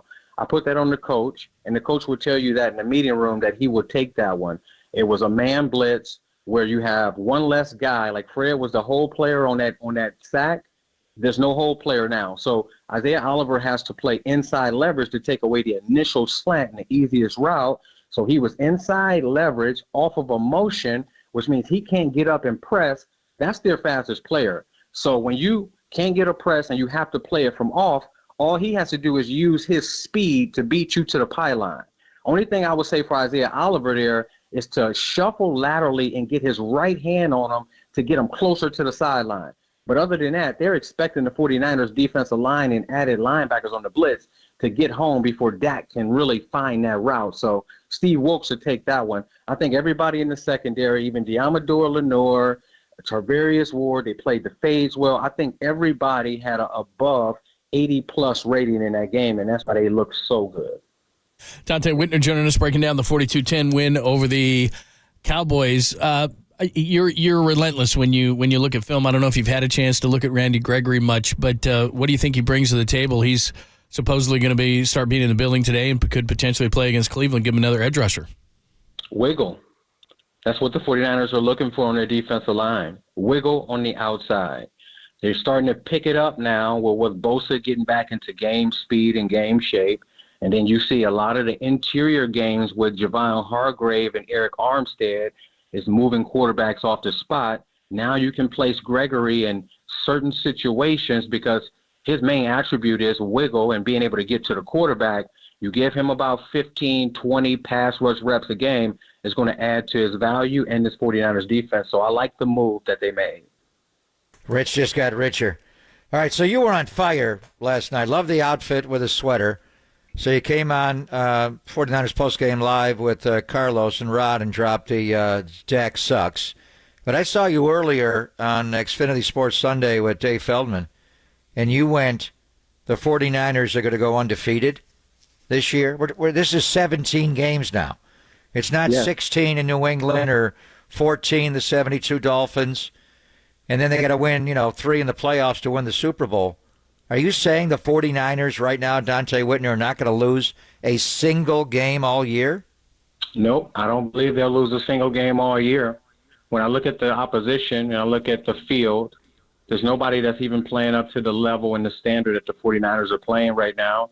And if we look at the injuries, knock on wood, if we look at the injuries, the 49ers are probably the healthiest team in the NFL right now. And they play a physical style of football. And as all these other teams continue to beat up on each other and try to catch up to the 49ers, they're just going to continue to get stronger.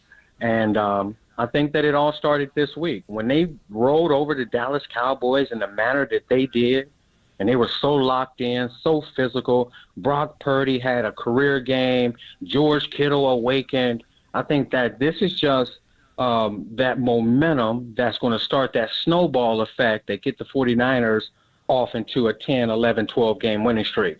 And as you get closer, now the goal, even though they won't say it, they will not admit it, the goal will be to get that record by the 72 Dolphins. What does this do psychologically? If they see Dallas again and they couldn't beat in the playoffs, and then they just got shellacked like this, 42-10, is there some kind of barrier that you have to overcome? Have you faced a team like this, or maybe you're on the other side of a team where you smoke them all the time, and walking in the building like we got these guys before the game's even started? Well, I have to recollect from my Buffalo Bills days when I played Tom Brady for 5 years, and I don't think I beat him once. And every time we went into that game, we knew the type of physicality that they would play with, the precision, and I don't believe that anybody out there ever thought that we would beat them. That's a psychological effect. So the 49ers have a positive psychological effect when it comes to the Dallas Cowboys now, and particularly Dak Prescott. He knows that he cannot beat this 49ers defense, and we had that same type of effect on Aaron Rodgers, believe it or not, guys. When we played Aaron Rodgers, he knew that we were going to give him every disguise. We were going to knock a couple of his players out. He wasn't going to be able to run the ball, and it was going to be all on his shoulder with Aldon Smith and his guys chasing after him. We had that psychological effect on Aaron Rodgers the same way the 49ers have it on Dak Prescott. Yeah, you began your career in Buffalo, first 5 years there, and then the 3 celebrated years with the Niners. And then you went home, and you were a Cleveland Brown for a couple of years, Dante. 49ers are going back to Cleveland for the first time since December the 13th of 2015. You played in that game as a Cleveland Brown against the 49ers, your former teammates. The quarterbacks were Johnny Manziel for Cleveland and Blaine Gabbert for the 49ers. You guys won 24-10. What do you remember about that game? The mistake by the lake. I don't remember much. I just know that if Johnny was out there, I was probably miserable because whenever he was on the field, we knew we weren't going to score any points. We were barely going to get first downs, and we were going to be on the field all day. So I can tell you I was thinking that. When I look at this game, the Cleveland Browns, they have major injuries. Chubb went out early. That was the biggest worry the 49ers would ever have to worry about. I think he was like the top back in the league, him and Christian McCaffrey. And then you have Deshaun Watson. He's dealing with a shoulder injury. And then you have Myles Garrett. He's dealing with the injury. So I think that their top 3 players will be out. The only chance the Cleveland Browns have is if it snows. If it snows at the mistake on the lake, it might have a chance. He is 57. It's going to be chilly, but I don't think it's going to snow. Is Myles Garrett not playing in this game, John? I believe he might be out. Yeah. He's so doubtful right now. He's banged up. We got to go back to Johnny, man. Like, what? Because now the story has come out, like, he's even said, like, he didn't prepare. He didn't know what the hell he was doing. Like, when you guys would practice against Johnny Manziel, would you just be like, this dude, like, he doesn't know anything? What was that like playing with him? I remember practicing in training camp against Johnny, playing a cover 4 where I'm over the tight end. They try to do a play action pass, and I remember picking it off and running it back. And as I'm running it back, I'm thinking in my head, oh, we in trouble. I was standing there right in front of the receiver, and you just threw me the ball. I'm like, oh, my God. This guy was supposed to make another read. I'm thinking like, oh, we're in trouble. And then when I look at that Johnny Manziel documentary, guys, you know how you have stories that have somebody in their decline and they go through hard times, and then it's a triumph period. Right. No triumph. Where's the triumph period? Dude, that's how I felt. I watched that whole thing, and I'm like, what was the point of this story? And basically at the end, how big of a nutcase I was? And still am? Dante, I did the same thing. I watched the whole thing, and I'm thinking, okay, you get this ending where you feel good or something. And basically the ending was, he's still a piece of garbage. He still doesn't know what the hell he's going to do with his life. See you later, everybody. Like, what was that? See you later. It's like, oh, no, I just wasted 40 minutes of my life watching this. And I knew the entire story before he put it on TV. I was so angry at myself, Pop. I was angry. Man. You watched that when we were in Vegas. I remember going to the joint practices with the Raiders, and you were going off about that doc on Manziel. Yeah, and guess what? That had a direct implication on getting paid. Yeah. That's our franchise quarterback, and I'm one of the highest players on the team. Guess who's out the door first? Me. Yeah. And Kyle was the OC, right? Was Kyle the OC that year? Right? Yeah. So what the hell was Kyle? Was Kyle just like, what the hell? Man, Kyle quit. He was one and done there. He did. Listen, that was the owner's call. I have this on my track record. Did anybody else there with the Browns want to draft him besides Jimmy Haslam? Nobody. Oh, 0. What a disaster. Have you ever seen a guy that's 5'10" with a 16 size shoe? Wow, 16 size shoe? Really? Franchise quarterback with a 16 size shoe at 5'10". Did Bernie Kosar have a size 16? But he was like 6'5". Well, he was like 6'5". Yeah, he was bigger. 5'10". But like you said, Dante, when you go back, we were in trouble, Pop, when he walked in with that 16 shoe. You know what they say? Like short guys with big feet, they can't play quarterback. No, they can't play quarterback. They just be in another industry. Dude, I go back. I mean, we all knew this, but then they showed the doc. I mean, there's no way they should have drafted that. Like, all the red flags are everywhere. Hell, his own dad was like, my son is a raging alcoholic. And the Browns are like, with the first pick, Johnny Manziel. Was like, what are you? Yeah, everybody knew. 0% usage on his iPad. Yeah. You have to actually try not to use the iPad for 0% usage. You're right. All that being said, that day, December the 13th, 2015, he was 21 of 31 for 270 yards, a touchdown. And he beat Blaine Gabbert and the Niners 24. That's right, hungover. So. And that's how good Kyle Shanahan is. He got 260 yards and a win out of Johnny Manziel. That should be in the Hall of Fame. You're the best, man. Thanks, Dante. We'll talk to you next week, man. We appreciate it. All right. Go Niners. See you, man. Dak sucks. Is he the best or what? He's saying they're going to go 20-0. Whoa. Why not? Take it easy. Let's have some fun, man. I know how good they are, but it's 1 week at a time. Yeah, they're good. Myles Garrett really is not playing? Is that a fact? I mean, I see doubtful here, but I don't know. I do see doubtful here. They didn't play yesterday, so they had their bye week. So, and they did say also that Deshaun Watson was practicing inside today, but did not do anything outside, which... look, I like DTR. I liked him at UCLA, but he's got a lot to learn. He struggled in his start. He really did, man. Three pig was so great in the preseason. But he's big time. All right, foreplay at the top of the hour, recapping the 49ers 42-10 win, including the T-shirt that George Kittle was wearing. He was on with Pat McAfee this morning and talked about it. That is part of your foreplay at the top of the hour on the Sports Center. How are you? Prescott sucks. He really, really sucks.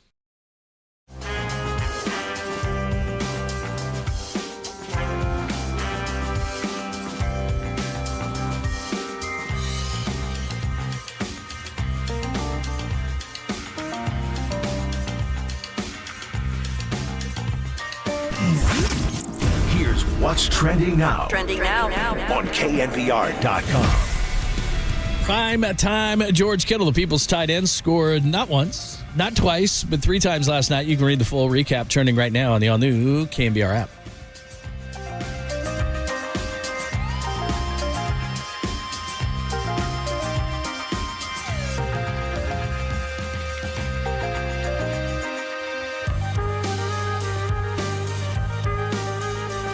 I know you've missed me. I'm back. Greg Papa here for Golden State Lumber and Building Materials. If you're a regular listener to radio, thank you. And you may have been hearing about TimberTech lately. Local contractors and professional builders choose TimberTech for their clients because they offer natural-looking composite decking without the maintenance of wood. And they look really cool. TimberTech also offers the largest selection of colors and textures, making it easy to satisfy the homeowners and builders you're working with. So why am I bringing this up?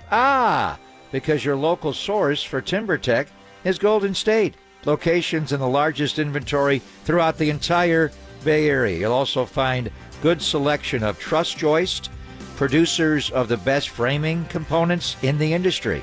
For walls, floors, and roofs, truss joist is engineered for excellence. So to save time and money, talk with your rep at Golden State. And remember, you can start an order or request a quote at goldenstatelumber.com. For 3 generations, customers have relied on Golden State. When you succeed, we succeed.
Listen to the sports leader anywhere, anytime. Download the all-new KNBR app. Now back to Papa and Lund live from the KNBR Casino Matrix Studio. Casino Matrix Progressive Jackpots are here. Where are you? Just drop in. Please play responsibly. 1-800-GAMBLER.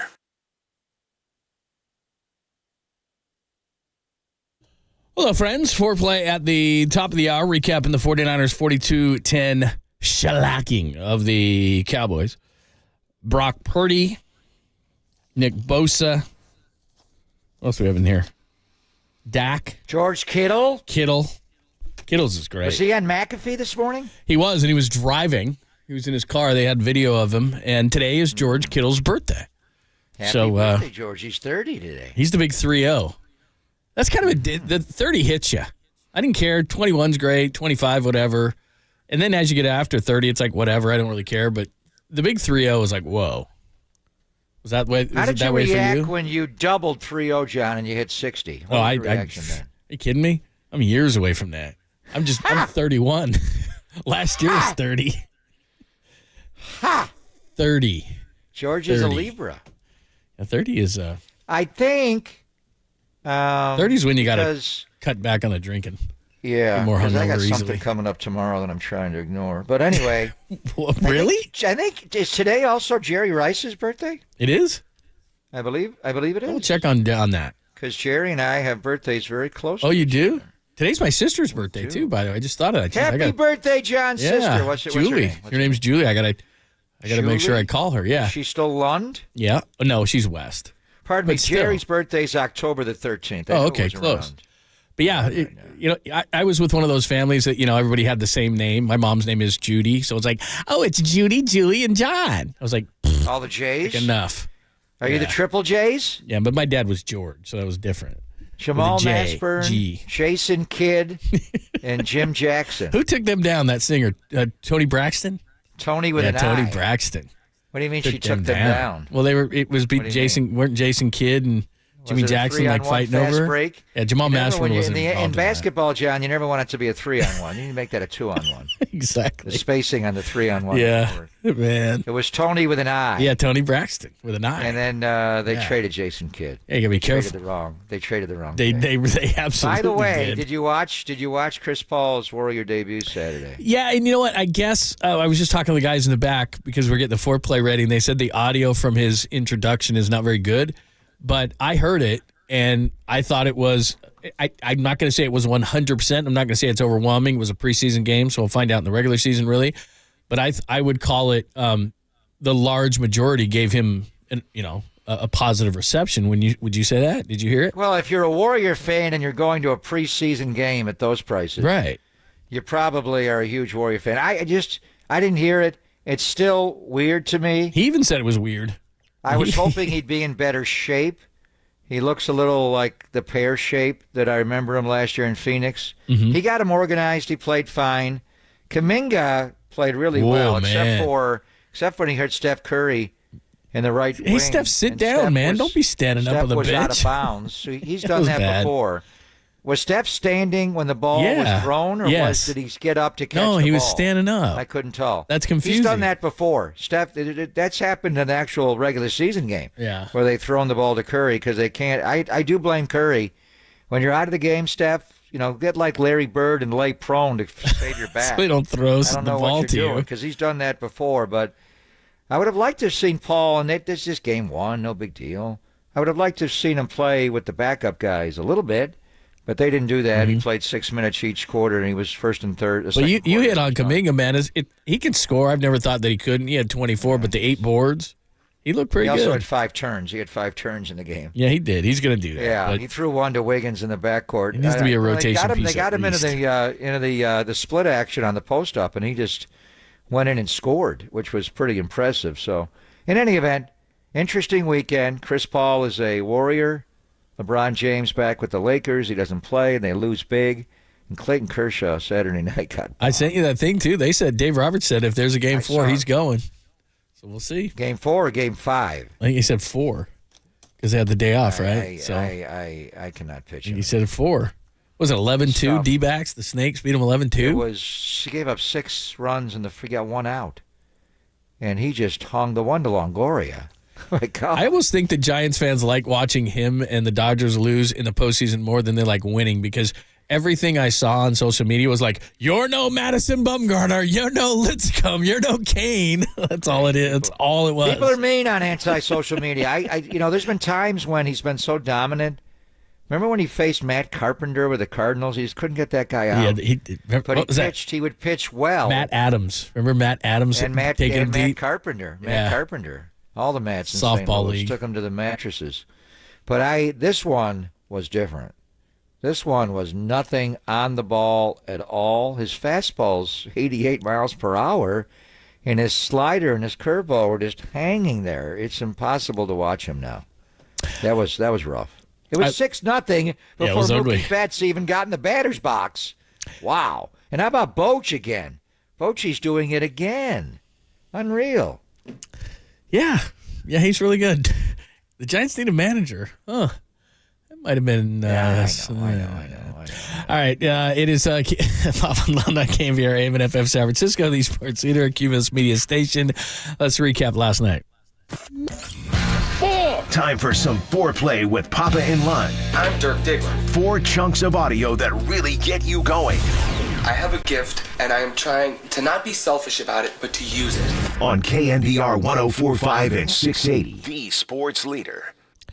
Bow chicka wow wow. Here is Brock Purdy calling a lot of passing plays. Kyle Shanahan was, because he knew Brock was in rhythm early.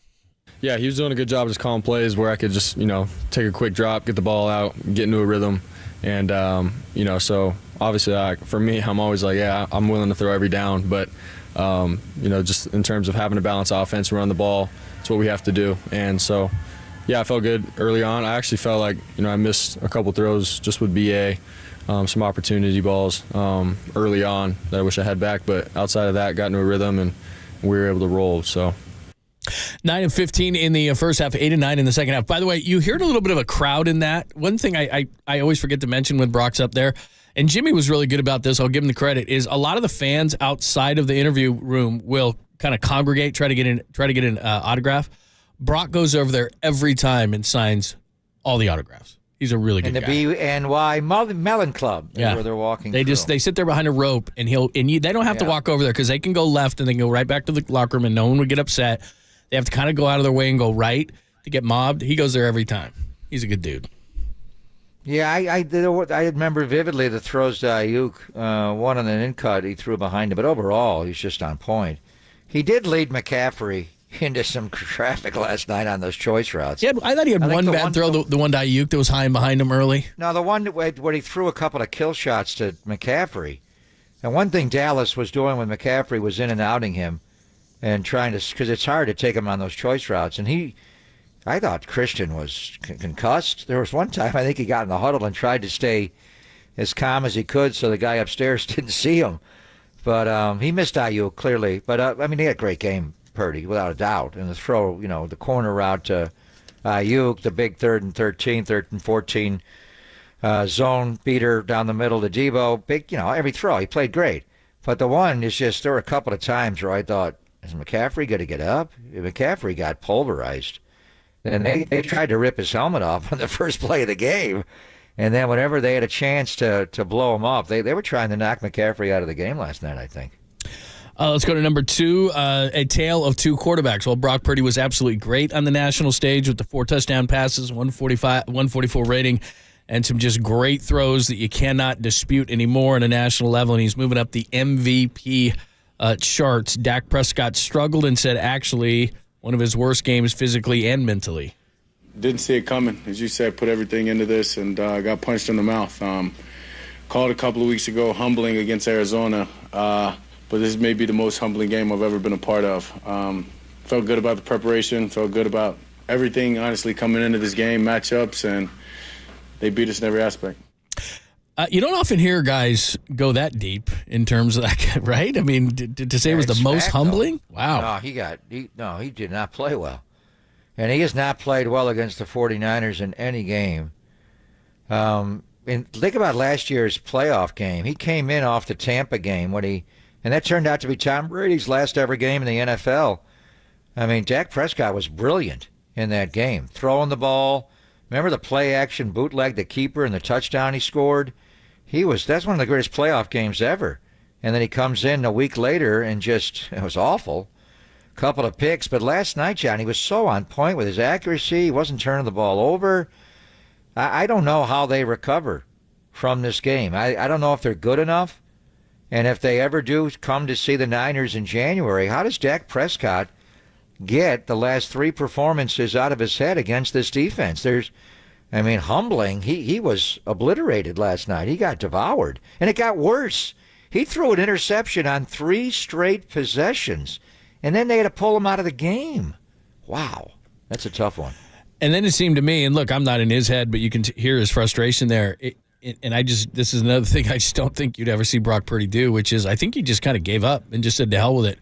I mean, the ball he threw to Burks, the one that was tipped interception that Fred got, even the ball that was, after we talked about earlier, the biggest catch of the game, which was you had the penalty after the 40-yarder, then you got a 43-yarder, you make it's 21-10 at that point, you make it 28-10, and then Dak goes deep down the field, and it's like, that play's not open at all. There's 2 guys down there. It's like, you can't make that throw. It was a punt down the field, basically, but it was like his decision-making after they fell behind was like, to hell with it. It was the strangest thing ever. Teams can come back.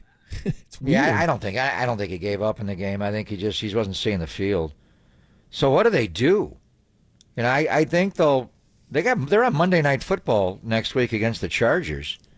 Is it just a Niner thing where the Niners are in his head and they're that good, and then the bye week, then they play the Rams and at Philly? He was just bad. He was bad in that game. Now, I don't think they'll make a change. They're not going to go to Trey Lance. Trey's not ready.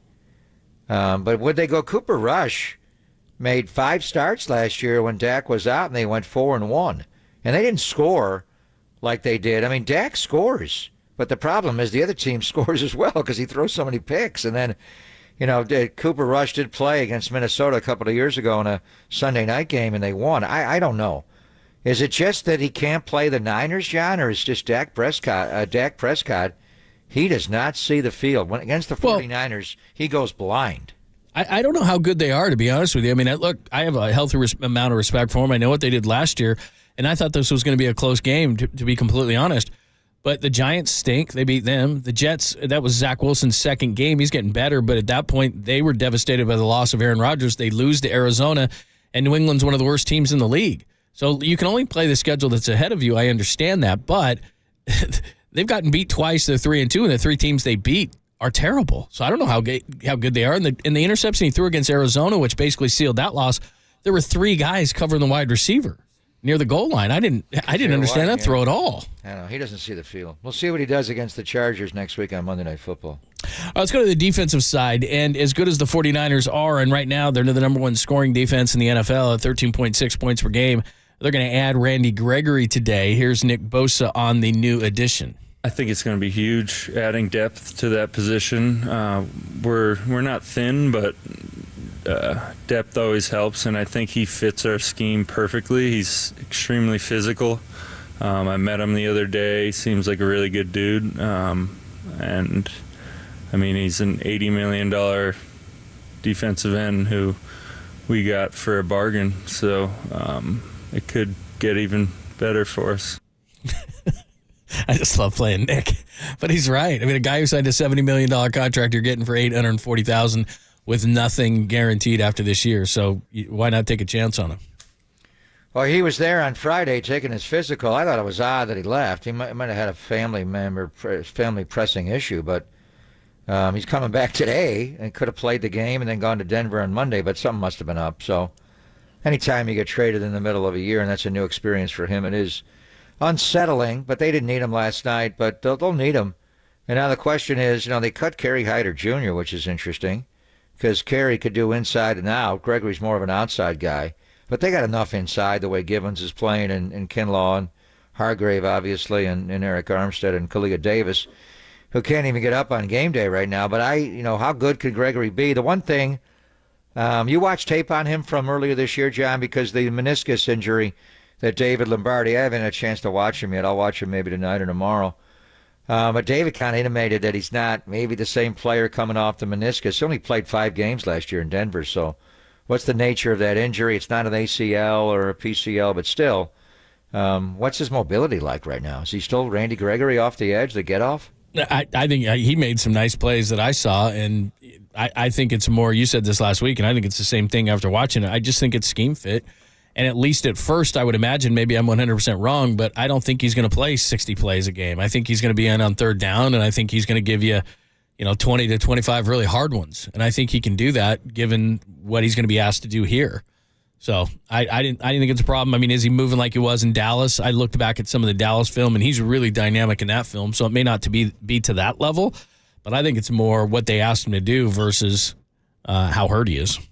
So I think he's going to be good. No doubt this game fits him. This is like what he was with Dallas. I mean, in Denver, they asked him to buzz out in coverage. I remember he had a sack in the preseason game when they were here in August. Mm-hmm. And looking back on it, Sean Payton was playing him, and I remember like the third, maybe even the fourth quarter of that game, he was still playing. Right.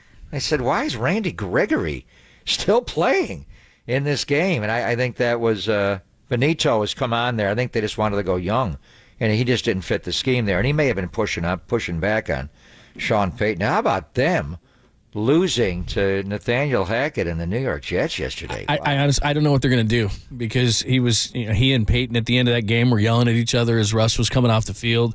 They made just so many tremendous mistakes, and they ended up having that fumble down the sidelines that they took back. But Surtain made a great play. They had opportunities. That was when you hated to play against Russell Wilson. He has the ball. There's 2 minutes left. They're down a score, and I mean, Sean Payton was beside himself. Russ is going off the field. He's got a massive dead cap number for the next couple of years. I don't know what they're going to do. It's one of the worst trades, if not the worst trade in NFL history, especially given the fact of what Seattle turned it into. This kid, Devin Witherspoon, who they got with that 5th pick, how good he was last Monday night. A devastating trade for Denver, and unfortunately for Seattle, it probably vaulted them right back into contention. Just that one trade.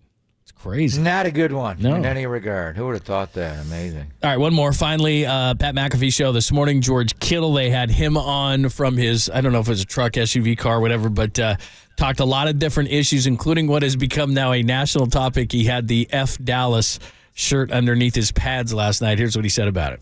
Did you know that your shirt had that on underneath your jersey, the F Dallas?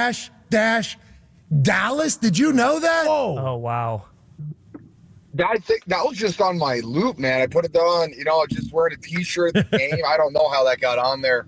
I might have been mildly inspired by our guy Gary Plummer, who wore that in, I'm pretty sure it was the '94 NFC Championship game versus Dallas. So, there's some things that need to be worn for the franchise. I think it's just coincidence that I've just happened to appear on my chest on Sunday Night Football. But he knew all about Gary Plummer from '94. Yeah, he did. It was the Classic exact Kittle. shirt, like Classic Kittle. the font and everything. Man, he had that thing like Classic specially Kittle. made.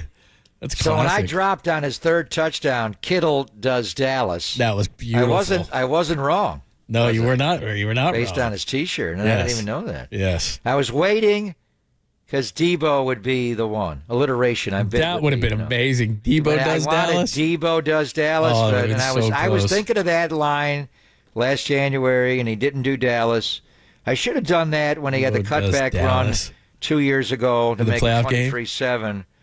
Yeah, I should have done it then, but it wasn't on. So should have dropped it. Debo. Kittle does Dallas is still pretty good, but Debo does Dallas is like Debo right would have been on the point. One. Yeah, Devo would have been the one. Kiddies, look it up. Look it up. Maybe Just I don't do it at maybe work. I should have saved that too. Maybe we'll see him in January. You And could- Debo will could. do Dallas, but Yeah. I wasn't Probably wrong won't be based in on Dallas. the T-shirt. Kittle did do Dallas. No, he did. Let me see something if I do. Debo does Dallas. I wonder if something pops up that shouldn't. Wow, Yep, there you Debo go. Debo doing Dallas? Yeah, don't do that at work, Why? kiddies. Don't do that at Why? work. What's showing up there? Well, exactly what you think would show up. Deborah? Deborah. Yeah, that's exactly right.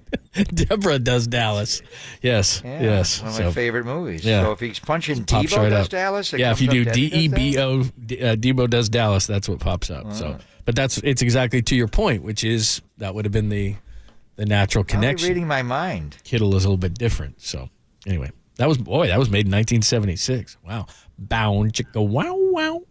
All right, bottom of the hour, your recap. If you missed the audio recap with Greg and Tim, We will play that for you at 1:30. We're doing that again? Yeah, but they love it. People love it. They request it. It's like, and then Kyle's talking at 1:30 today. I think we're going to repurpose that at 1:40. They moved that cool. up. Okay. So we'll have that as well. Pub and Lunch, sponsored by our good friends at Pacific Coast Termite, the trusted company that's rated A+ by the BBB, the Better Business Bureau. Call Pacific Coast Termite, 1-800-PACIFIC. That's 1-800-PACIFIC. We'll give you a couple of stories you may have missed because we're going to do the recap at 1:30. Hear Kyle after that. It's Bob and Lund, only here on the Sports Leader. Kittle does Dallas tonight.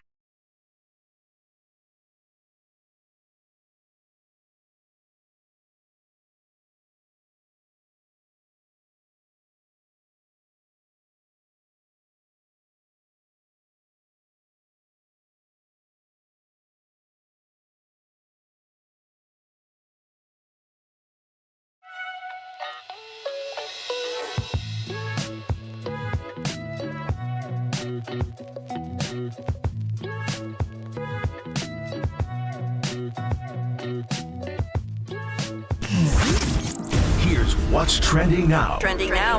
On KNBR.com. Jim Ryan, he joined Murph and Mac this morning to give his perspective on the 49ers' dominant 42-10 win over the Cowboys. You can hear that podcast and more trending right now on the all-new KNBR app. San Rafael, shout out to you for supporting KNBR, San Rafael's sports leader.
And now, time for the Protect Your Assets with David Hollander Business and Technology Report.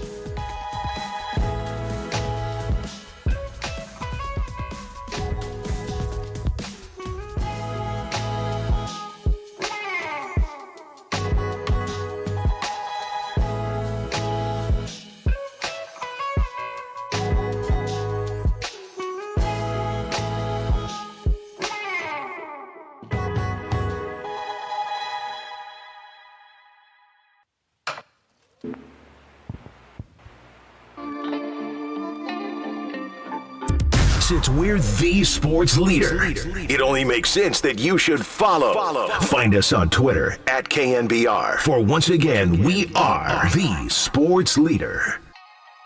Yeah, I mean, I don't know.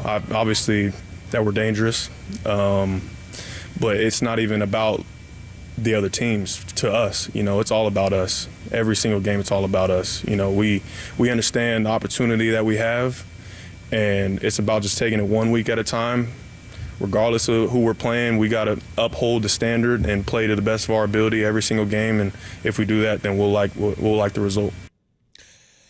That's Fred Whitner, who may have vaulted himself into Defensive Player of the Year consideration. Forced fumble, sack, interception? Not bad for Fred Whitner. He was all over the place last night. He was great. By the way, Kyle Shanahan moved up a little bit, so we'll play that for you just after 1:30, and then we'll talk about some of the things that he said. So I'm sure we'll talk about last night, another look at the film, maybe a little Randy Gregory talk, and when he could potentially could he be added against Cleveland this weekend, and probably a quick preview for the Browns injuries and all those kind of things, maybe an update on Aaron Banks, which we're waiting on that bicep. So we'll give you anything and everything that Kyle Shanahan says at the bottom of the hour, and if we can fit that recap in, which people love the audio recap, we'll get that to you as well. The other things going on in sports, we talked a little bit about the Warriors and Lakers and Chris Paul's preseason debut with the Warriors over the weekend. Also, baseball returns. So in the American League, the Bochis are dominating the Orioles after moving on. They're up 2-0 in that series. 1-1 between the Twins and the Astros, and then the National League resumes tonight. Arizona, as we all know, up 1-0 on the Dodgers after Clayton Kershaw struggles. So more baseball today. And Braves and Phillies go at 3 o'clock. Phillies look good, by the way, man. I think that this format is interesting, but it's a bit of a problem. You're having 100 lost teams getting bounced. I mean, the Orioles won 100 games this year. The Atlanta Braves, went over 100 games. And the LA Dodgers won exactly 100 this year, and they're down 1-0, and they got to face Zach Gallen tonight. So we'll see what happens here. And, of course, last year, 111 for the Dodgers, and they lost to San Diego. Also in their division, Ron Darling made a good point. In the old days, before they expanded the playoffs and the wild card a little different, you weren't allowed to play a team in your division in this round of the division series. If you had to face them, it would be in the championship series. And then obviously in 2021, the Giants won 107 games. They got bounced by the Dodgers.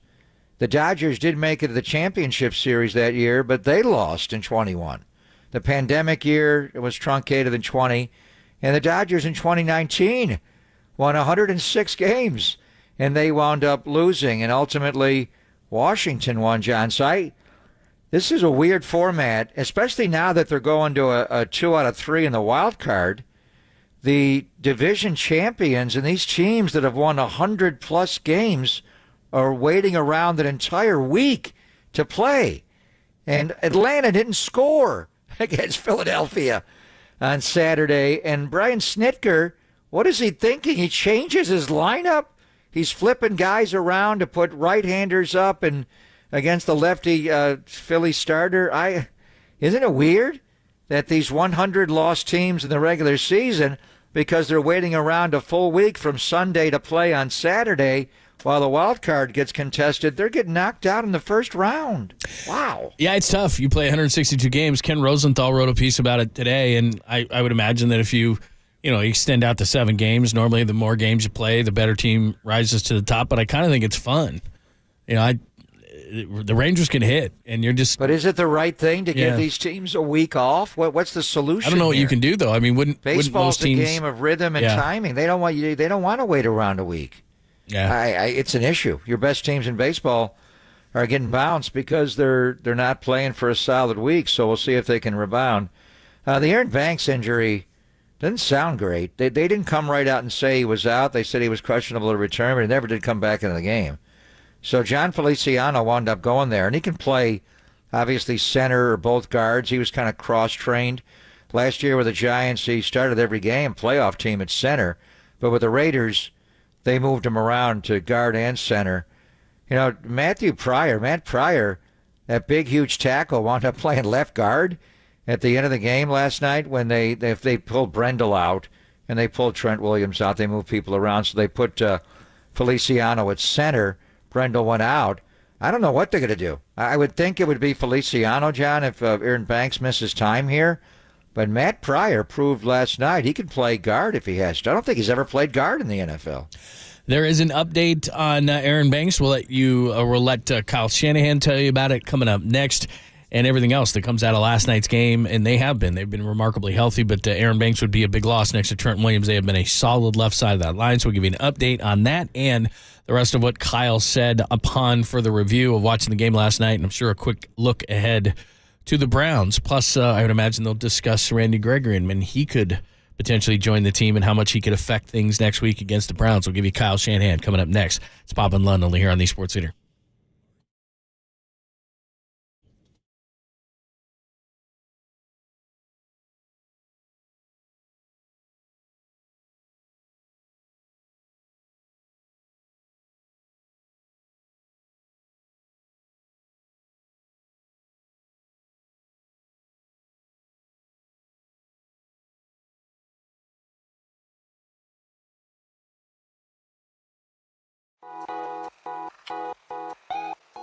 Hey, John Lund here. Did you know many of the attorney ads that you've seen or heard, they're not even based here in the Bay Area, and some aren't even based in the state?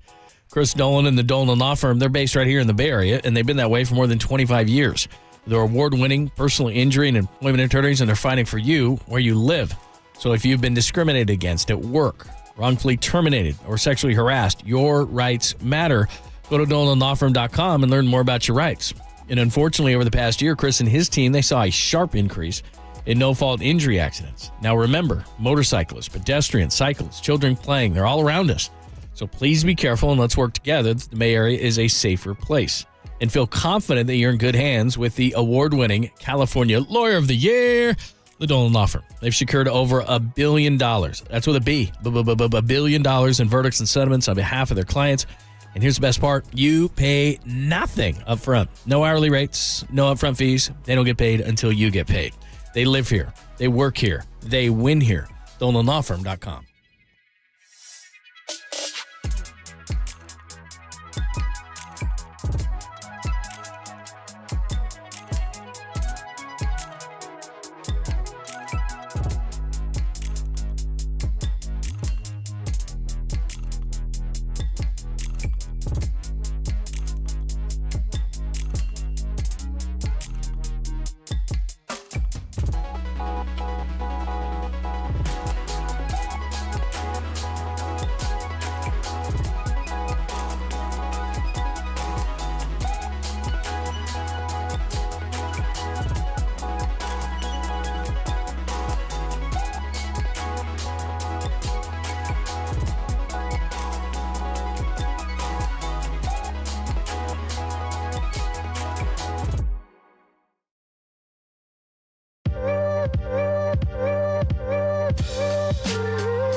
Listen to the sports leader anywhere, anytime. Download the all-new KNBR app. We are your proud home of 49ers football. KNBR 104.5 FM and 680 AM.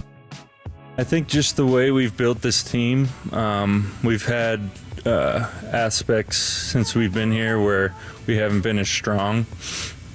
And the way John and Kyle have built the team with offensively,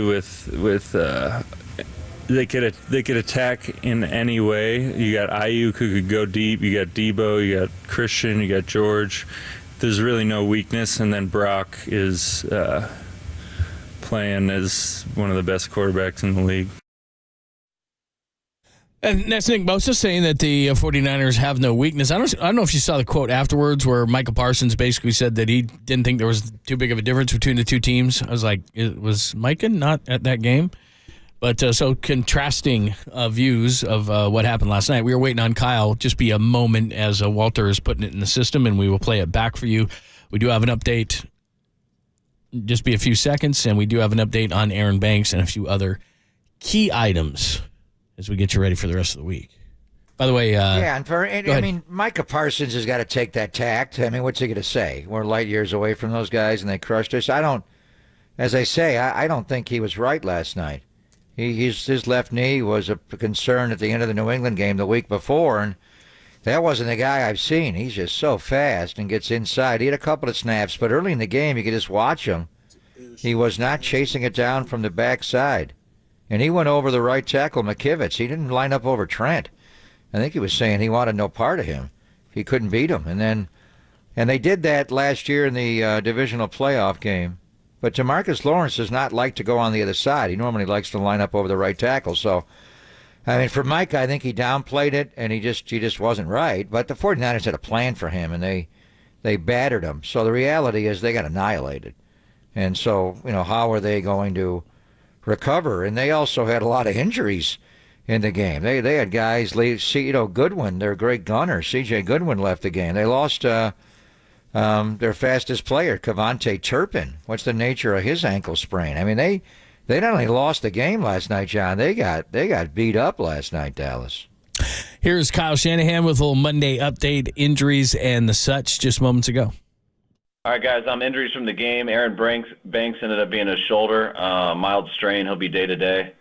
And guys who missed the game, just Elijah with his knee, he continues to be day-to-day. We'll see over the next 2 days if he'll be ready for Wednesday. Go ahead, guys. Is that a big sigh of relief to hear about Aaron Banks? Yes. Anytime it's the bicep, we were obviously nervous about it, and still an injury, but not as bad as it could have been.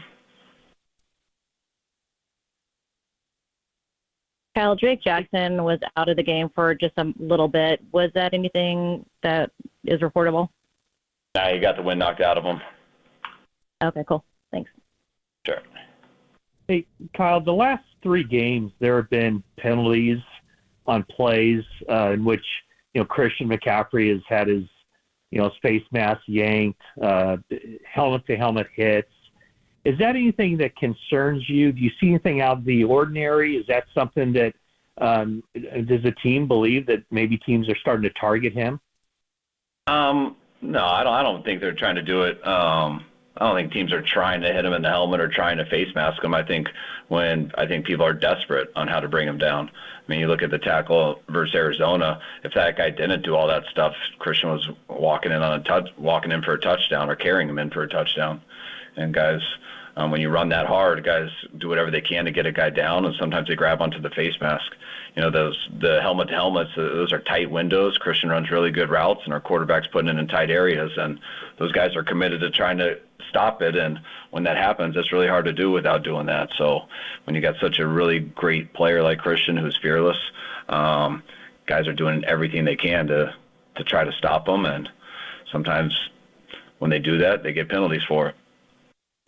Kyle, after a thorough beating of what was thought to be a pretty good team like that, like half-joking comments about the 1972 Dolphins and, it's time to just put the Niners in the Super Bowl.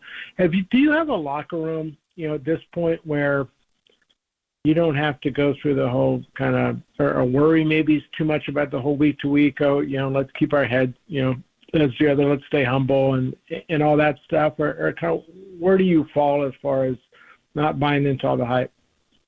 I think it's, I'm definitely aware of the question and how that could happen, but it's honestly been really easy with our guys. We got a real good team in that way. That's kind of, just going into that game versus Dallas, how hyped that game was and just the way they carried themselves in our building throughout the week, they weren't making much out of it. It was kind of like any other game and just any other week. And I think we got a good group of veterans who have been through a lot of stuff. Even still guys who were here from our 19 year when we started 8-0. And I think the guys who have been here and who have gone through stuff, they pass it to the other guys. And it's always our message that nothing can be taken for granted. And it's just 1 week at a time. And I think everyone preaches that. But I think through our life experiences together and stuff, our guys truly know it. And the guys who haven't been a part of that, they constantly hear it from the guys who have. Kyle, there was a sequence, I think, in 5 plays in the third quarter where Brock hit Ayuk a couple times, one of which got called back, and then the one to Debo there. I'm just wondering, I know you say you kind of just have grown to expect certain things from Brock, but when you see things like that, are there still things that he's doing that kind of surprises you or amazes you in some ways? Just the consistency. He does it all the time, but just to continue doing it at such a high rate has been pretty unbelievable. Just how good he's been, how many plays he's made, and how many plays he hasn't made for the other team. The consistency of that has been what's been impressive the most. Kyle, getting back to Christian for a second. Aside from the face mask and the other hitting, he took a lot of hard hits in that game, at least it seemed like. Did he come out of it none the worse for wear, knowledge? As far as my knowledge, talking to him after the game, he was all right, and then I got no reports from the training staff today. But, they were bringing it. They were ready for that game, and they hit hard. They didn't shy away from anything, and it was very similar to how they were when we played them in the playoffs last year. And Christian doesn't shy away from anything either. Thought Christian ran so hard in that game, and he tried to bring it on them every chance that he got and had some really good, tough runs. There's one in particular. I thought we were going to lose about 3 yards on it. He got 5. There's a couple – there's a 3rd and 2 that I thought was blocked for 1, and he ended up getting 2.5. So he did some really hard running. But those guys, definitely their safeties and their edge players, they bring it, and that's something we knew going into the game. Only had 2 quarterback pressures in 29 pass rushes. What can you say about your offensive line's performance after looking at the tape? I thought they did a real good job. That team's a huge challenge, as hard as it gets in terms of pass protecting. I thought we did a lot better than we did last year. There were still some that they got in there, but we were able to get rid of the ball. And they ended up having, I believe, just that 1 sack. And there was a few plays that were risky plays for us to try a little farther down the field that sometimes gives those guys a chance to make plays because how good their pass rush was. And on those plays in particular, our guys really manned up and gave Brock the time and was able to lead a couple touchdowns. Kyle, yesterday, Deommodore Lenoir said that he was thankful that Steve Wilks trusted his DBs to play a lot of man coverage. How are you looking at the evolution of your defense as far as what Steve is calling on the back end? And is that something where, you're encouraging him to be focused on peaking at the right time later in the season as far as the coverage combinations and all that he's calling? I think it's more, Steve's such a good coordinator, and he's been doing this for so long that Steve knows what he's doing. It's more getting used to our guys and how to do what he loves doing with our group. And that's always a challenge for our coordinators. Each year is different. It is for me. It is for him. Because what you want to do depends on how your players are. And Steve being the new guy here, each game I think he picks up on that more and more. And I've loved how he's been. I think each game he gets stronger and better at it. And not just better at it, but just how to use our scheme with their guys, and he's mixed up a ton of stuff, and thought we did a little bit more man yesterday, and the way the secondary was ready, which, that starts with him and Bullocks, because that's the area that they focus on the most. Those guys were so aggressive in their coverages, which allows us to have a better pass rush, and even to have that tight man coverage at the end where Demo had that slant and ended up causing that pick with the tip. I was real impressed with their preparation and then how it looked on film. Kyle, you guys scored a touchdown on 4 of your 5 opening drives this year. Is there an overemphasis on just during the week getting off the fast starts? And when you see those opening scores, how does that impact you guys' mindset, confidence just for the rest of the game as far as the players go? It's not really something we talk about because, I mean, we talk the same on every drive. And we want the urgency from first play to last play. So there's nothing that we really overdo in that way because we feel that's the standard for everything. And I think our guys have just played well. They've done a good job. And when things haven't worked that clean, we've been able to make some key third downs that keep us on the field. And that's usually the key to lead into points. Kyle, you said the other day that Franzi Gray would be arriving today. Is that still the case? And is the plan to kind of throw him right in full throttle to start? Yeah, we'll throw him in Wednesday. I haven't checked this morning on when he's flying in and stuff. I was told he's flying in today. I ended up giving the players off, so we're not seeing them right now. But I'm sure when he gets in later today or tomorrow, he'll start meeting with Chris Eric. Kyle, circling back to Diamador Lenore. Circling back to Diamador Lenore, he is a name that can easily get lost in the fold, given like all the big names on the defense. What can you speak to his rise and how he's able to really anchor opposite of Charvarius Ward? I think Demo's been huge for us, man. I thought it started that way last year. The way he finished last season, the second half, I thought he was playing at an extremely high level. He took that into the offseason. He's continued this week. I mean, he's continued it this year. I think his play has been very good, and I think last night might have been his best game of the year so far. Kyle, just another psychological question, but do you think the way last season ended in Philadelphia has provided fuel for y'all in a way other postseason defeats haven't? Maybe it's a product of it being most recent among postseason defeats, but I don't know. Is that provided? I think every one of those do. I think every one of those do for sure. I mean, players don't always get the chance over their careers to be in those type of situations, and we've been in 3 pretty big situations in the last 4 years here, and so a lot of our team has been in one of those 3 situations, and some have been in all of them, from the Super Bowl or both of those championship losses. And you get that as a coach because you usually are in the league longer as you get older and stuff. But you always realize with your time in this league on how nothing can be taken for granted. And the only time you do learn that stuff is when seasons end and when they end the hard way, like in a Super Bowl or like in 2 championships. And when that happens, you know how hard it is to get there. And that's really all that matters. And that's why when you go through that stuff, you preach it and you actually truly mean it. And when your players can go through that and they feel it, along with the coaching staff, that takes a toll. And that makes off seasons different. That makes how you attack everything different. And I feel it from our players a ton. They've been through a lot. We've added some new guys this year who I think have jumped right in. But I think our guys have been on a mission for a while. All right, guys. See you Wednesday. All right, that is Kyle. Thank you. Thanks. That is Kyle Shanahan from earlier today. The one big thing, and then we'll talk about it. We took notes of that whole thing. The one thing, they feel better about Banks, the shoulder. He said it's not a bicep, it's day-to-day, and it's not as bad as it could have been. And the other injury was Mitchell. He is day-to-day as well. So we'll give you the rest of it. But good news on Banks. Sounds much better than I thought. Without a doubt. Bicep sounded bad. We'll see how long he's out, if he is at all. And for Elijah Mitchell, that knee injury cropped up at the end of the practice week a couple of weeks ago.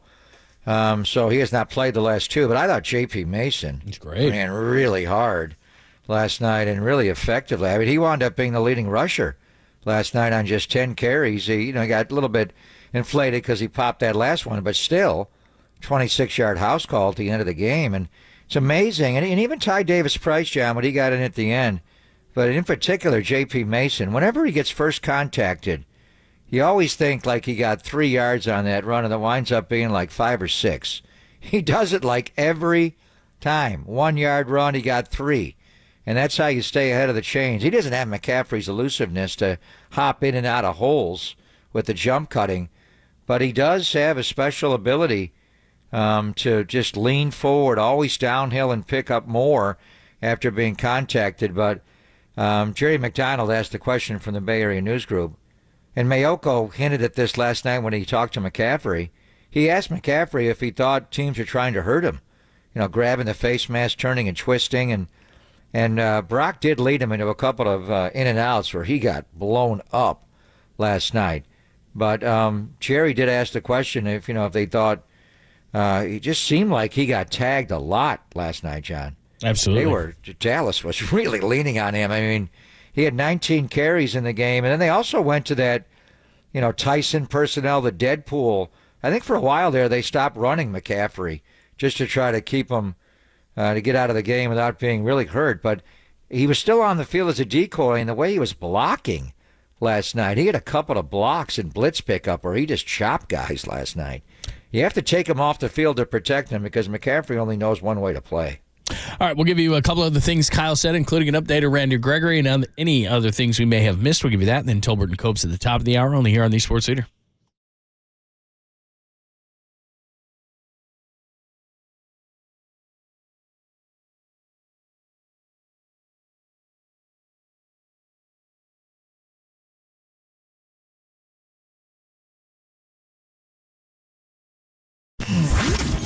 Here's what.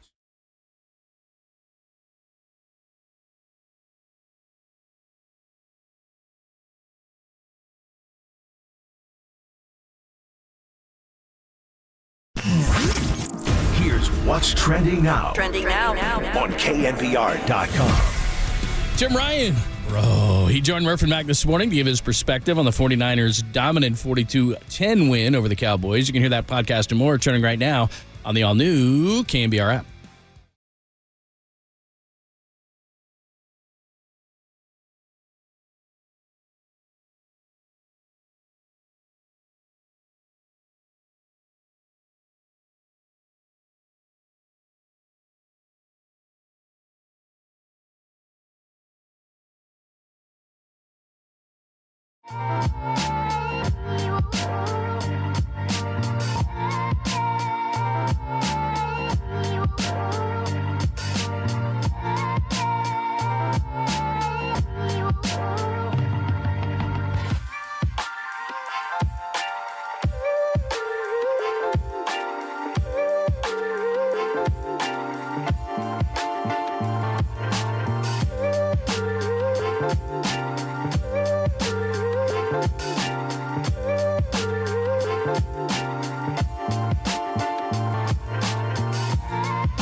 Watching the 49ers take apart Dallas last night, 42-10 from the 8th floor inside the Lon Simmons broadcast booth, I had to say, are my eyes deceiving me?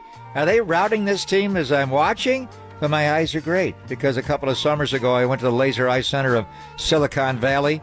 They are the leaders in modern vision correction, including LASIK, SMILE, EVO, ICL, and the procedure that I had, CLR, or custom lens replacement. So before the surgery, I had an eye exam to see if I was even a candidate, and it was the best I've ever had. They call it the Advanced Vision Analysis, and it gives their doctors over 1 million data points to see if one of their 5 modern vision correction procedures is right for you. And I had, and John Lund later in the fall, last summer and fall, had the CLR procedure, the custom lens replacement. They have other procedures as well, LASIK, all 3 types, and are specialists in the EVO, the ICL, and a insertable contact lens that is really cool. And sometimes that's more appropriate for some patients to help them see their best without glasses. So Dr. Bindi is the head of the Laser Eye Center of Silicon Valley, but it was Dr. Joseph Lin and his staff that did the surgery on myself and John Lund. Their entire team, just so cordial, so great to deal with, and they're known for their conservative advice on proven procedures. So the first thing you want to do is go have one of the eye exams and see which one, if any, are best for you. But right now, if you want to get rid of your readers and bifocals and all kinds of glasses, check them out. The Laser Eye Center of Silicon Valley.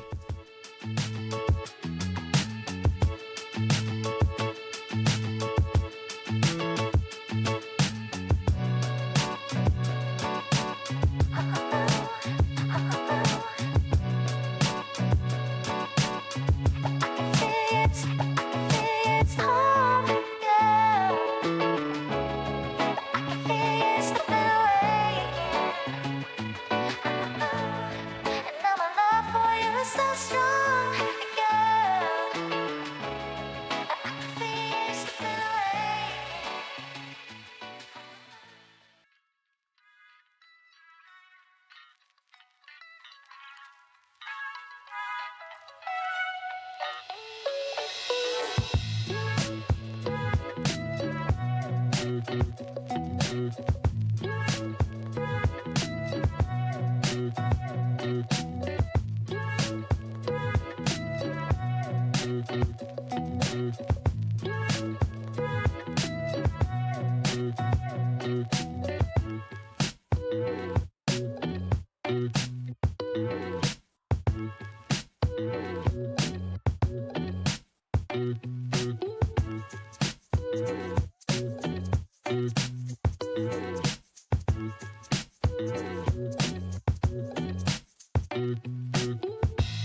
Listen to the sports leader anywhere, anytime. Download the all-new KNBR app. Now back to Papa and Lund live from the KNBR Casino Matrix Studio. Casino Matrix Progressive Jackpots are here. Where are you? Just drop in. Please play responsibly. 1-800-GAMBLER.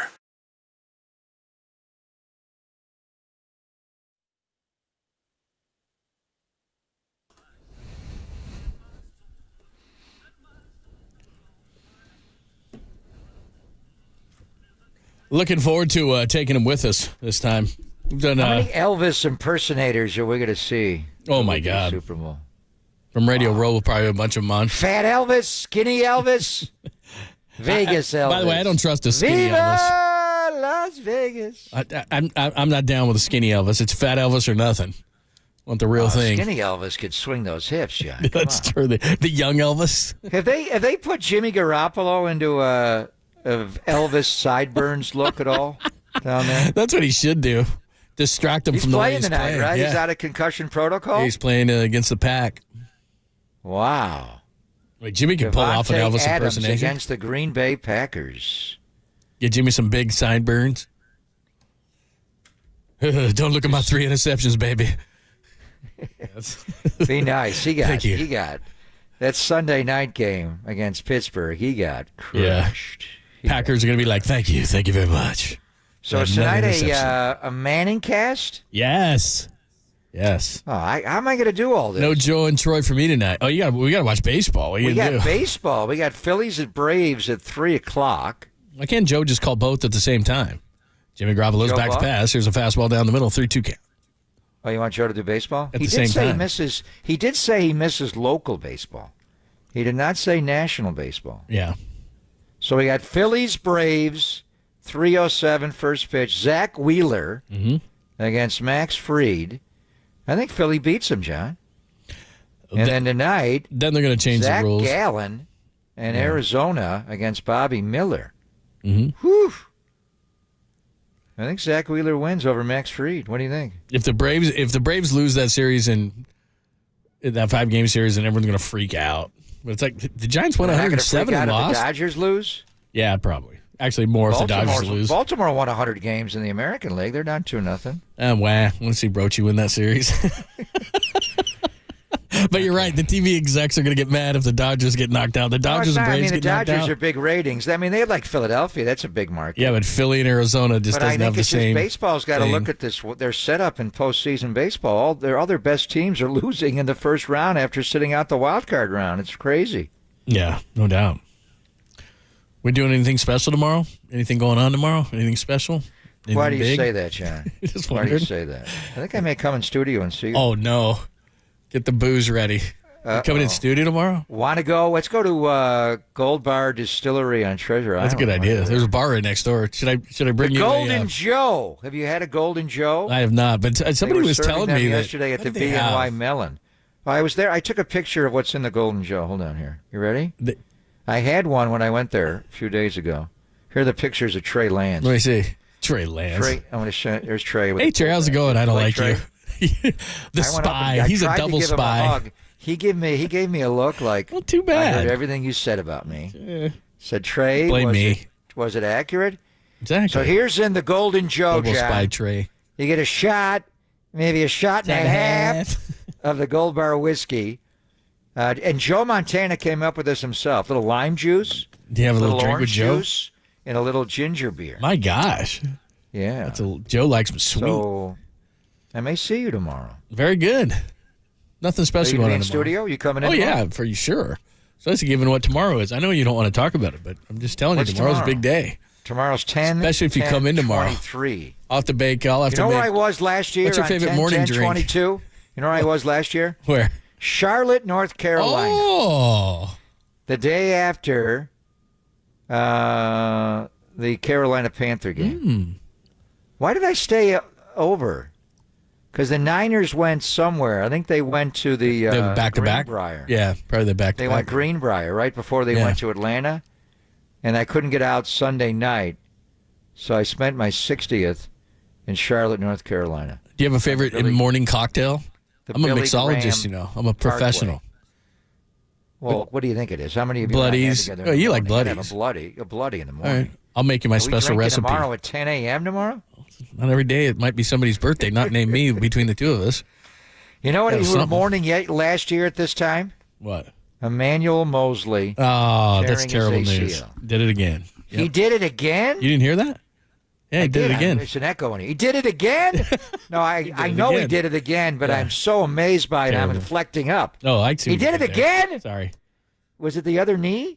I don't know if it's the other knee, but he's done for the year. Yeah, I did it again. How I think it's the other terrible is knee. that? Yeah. It is the other knee. Although we kind of want Detroit to get hurt. How good are they? I like that. The Lions are good. I know. They're Mean good. Man's a good guy. Yeah. I shouldn't say that. It's too bad. I take it back. I'm sorry. I'm going to wash my mouth out Yes. with a Golden Joe. There you go. I feel terrible. See you tomorrow. I'll bring you a present. Maybe you will. And, Maybe you will. Yeah, looking forward to it. Thanks to the crew today. As always, great work. We had great guest hosts today. If you missed anything, just go to KNBR.com. Appreciate it. And we will see you tomorrow for a very special day, and you'll be in studio. So Downplay it, John. Downplay we it. might be slurring a little bit. It's Pop and Lund on a Tuesday tomorrow. Tolbert and Cope are next. Touchdown, San Francisco. Harry Carey is calling the Niner game. Popped it up. KNBR AM from San Francisco, the sports leader, Cumulus Media Station. Kittle does Dallas tonight. How are you? Prescott sucks. He really, really sucks.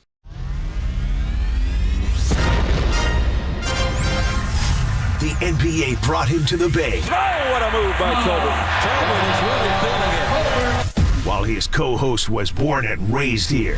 Adam, that is great co-host work right there. That is amazing. You're lucky to have Adam, Tommy. Oh, absolutely. It's time for Tolbert and Copes. Let him get it on. Tom Tolbert. Yeah, thank you. Now if I could ever get some beer.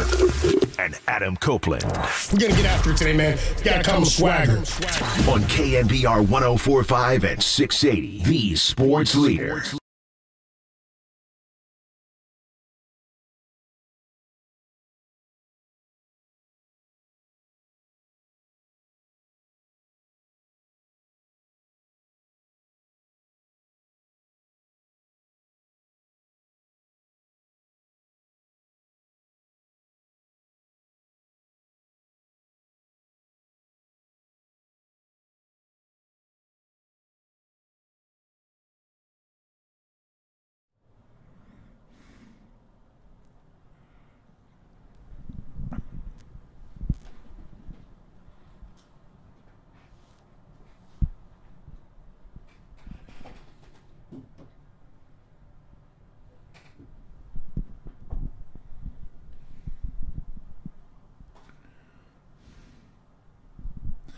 What is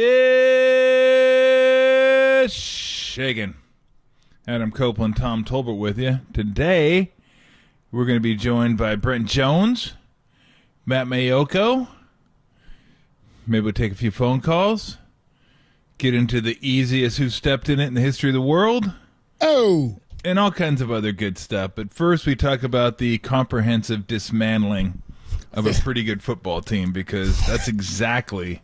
You want to take this cat ass right here? No? Hey, easy, okay? Easy. Sorry. Pip's like... Pip's like, hey, boys, happy Monday. Yeah. Don't care. Maybe there's a male cat out there watching. Yeah, Who right. knows? Yeah. I have no idea. Some male cat just loves Tolbert and Copes. Loves it for the Pip. Exactly. Oh, man, we got a huge cat demo. Especially first, 15 minutes of the show. Yeah, we get a lot of Pip early on. Right? They're like, hey, what's going on over there? Hey, Pippy's there. Like, nice. Tolbert and Copes is the best X-rated cat show on the internet for cat lovers. Oh, man, that was beyond impressive. Like I said, that was just a comprehensive dismantling of a pretty good football team. It seemed like they're fighting out of their weight class last night. Like they're a good football team, but they moved up in class and just got absolutely smacked. Like they didn't even belong on the same field as the 49ers. Like that's how good the 49ers were last night. And again, I don't think it's the Cowboys are overrated or the Cowboys aren't good, because that diminishes from what the 49ers did. I always hate when fans do that. Oh, they suck. It's like, well, if they suck, that means your team's not very good because you just beat a crappy team. Now, I think the Cowboys are a pretty good team. I think they're a playoff team. Although they could be 3-3 at the end of this week. I think they have the Chargers, but that was They'll probably win that game. I think they should win that game.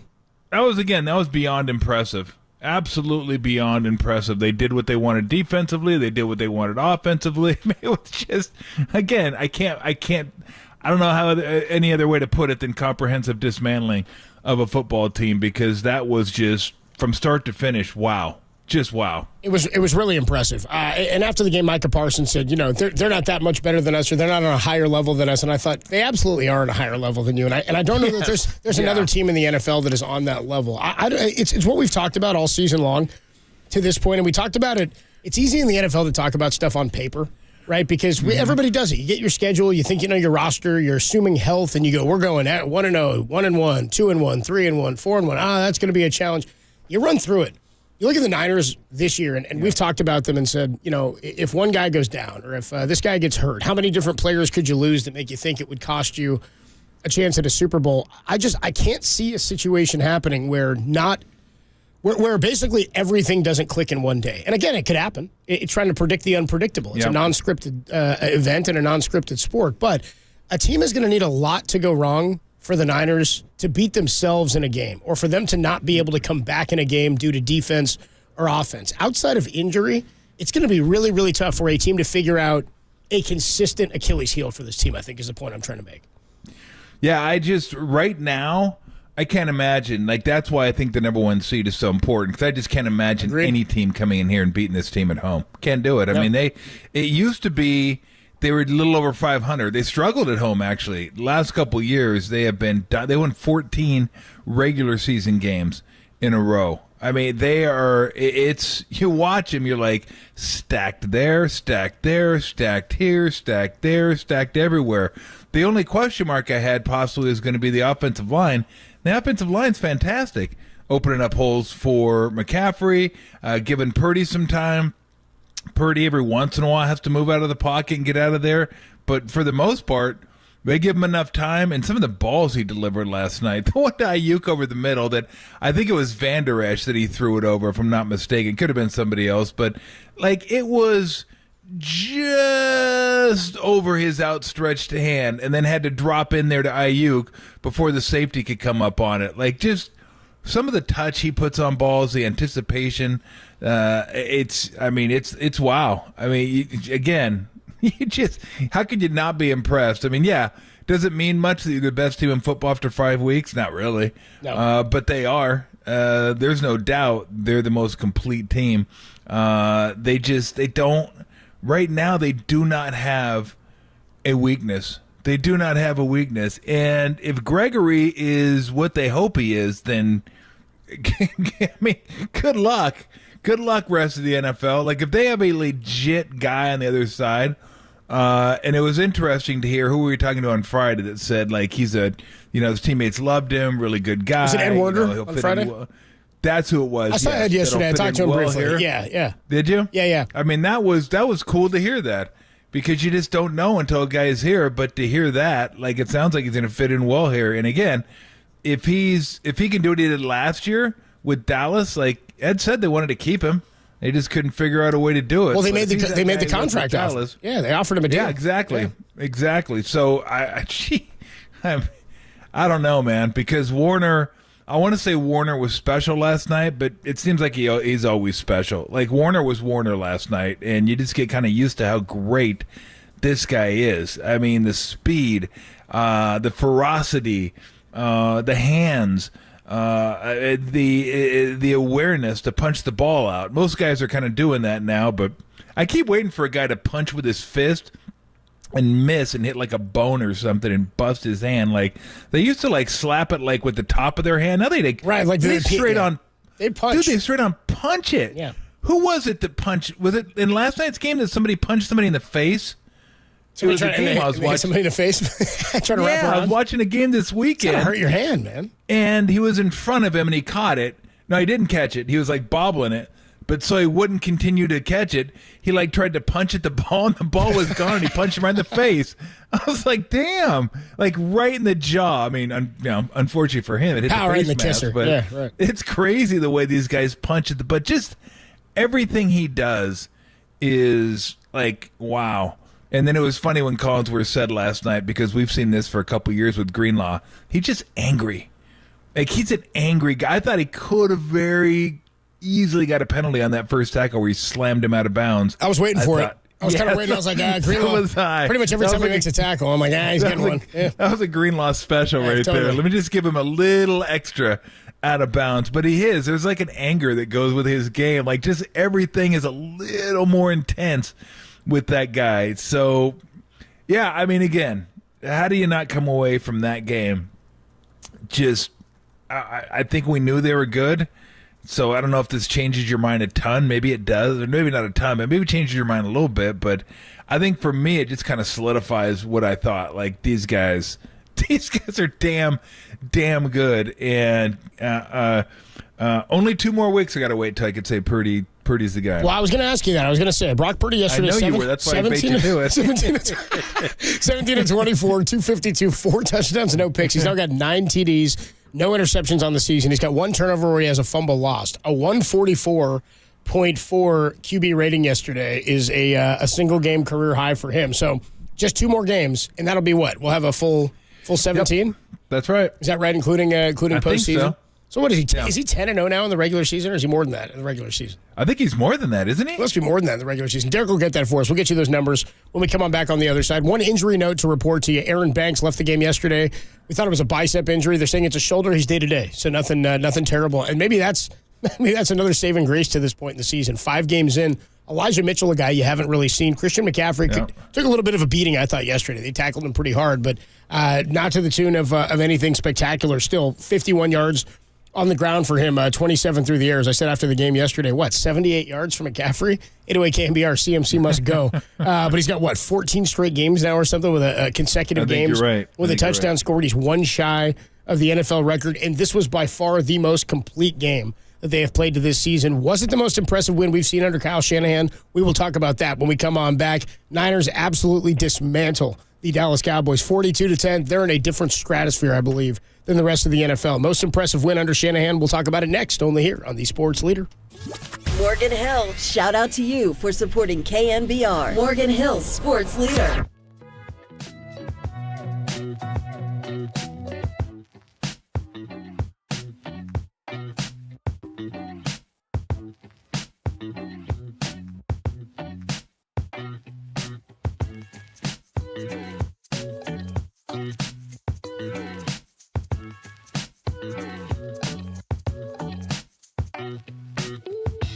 And the 49ers move to 5-0 in their most impressive win by far, a 42-10 drumming of the Dallas Cowboys. That story and more are trending now on KNBR.com and the KNBR app.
Now, time for the Protect Your Assets with David Hollander Business and Technology Report.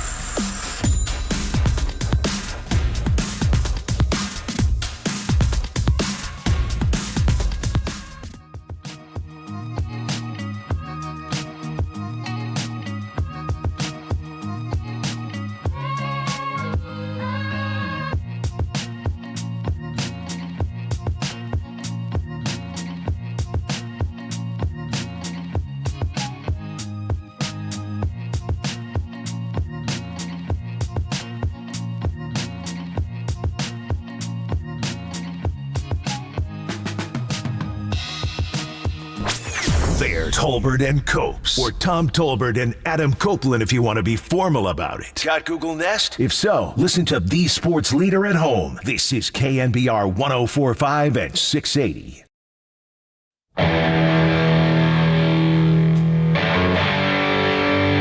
I think anytime you have a Sunday night game, it's always bigger. Sunday night, Monday night, Thursday night, there's always a little more excitement in the building, knowing everyone's watching you.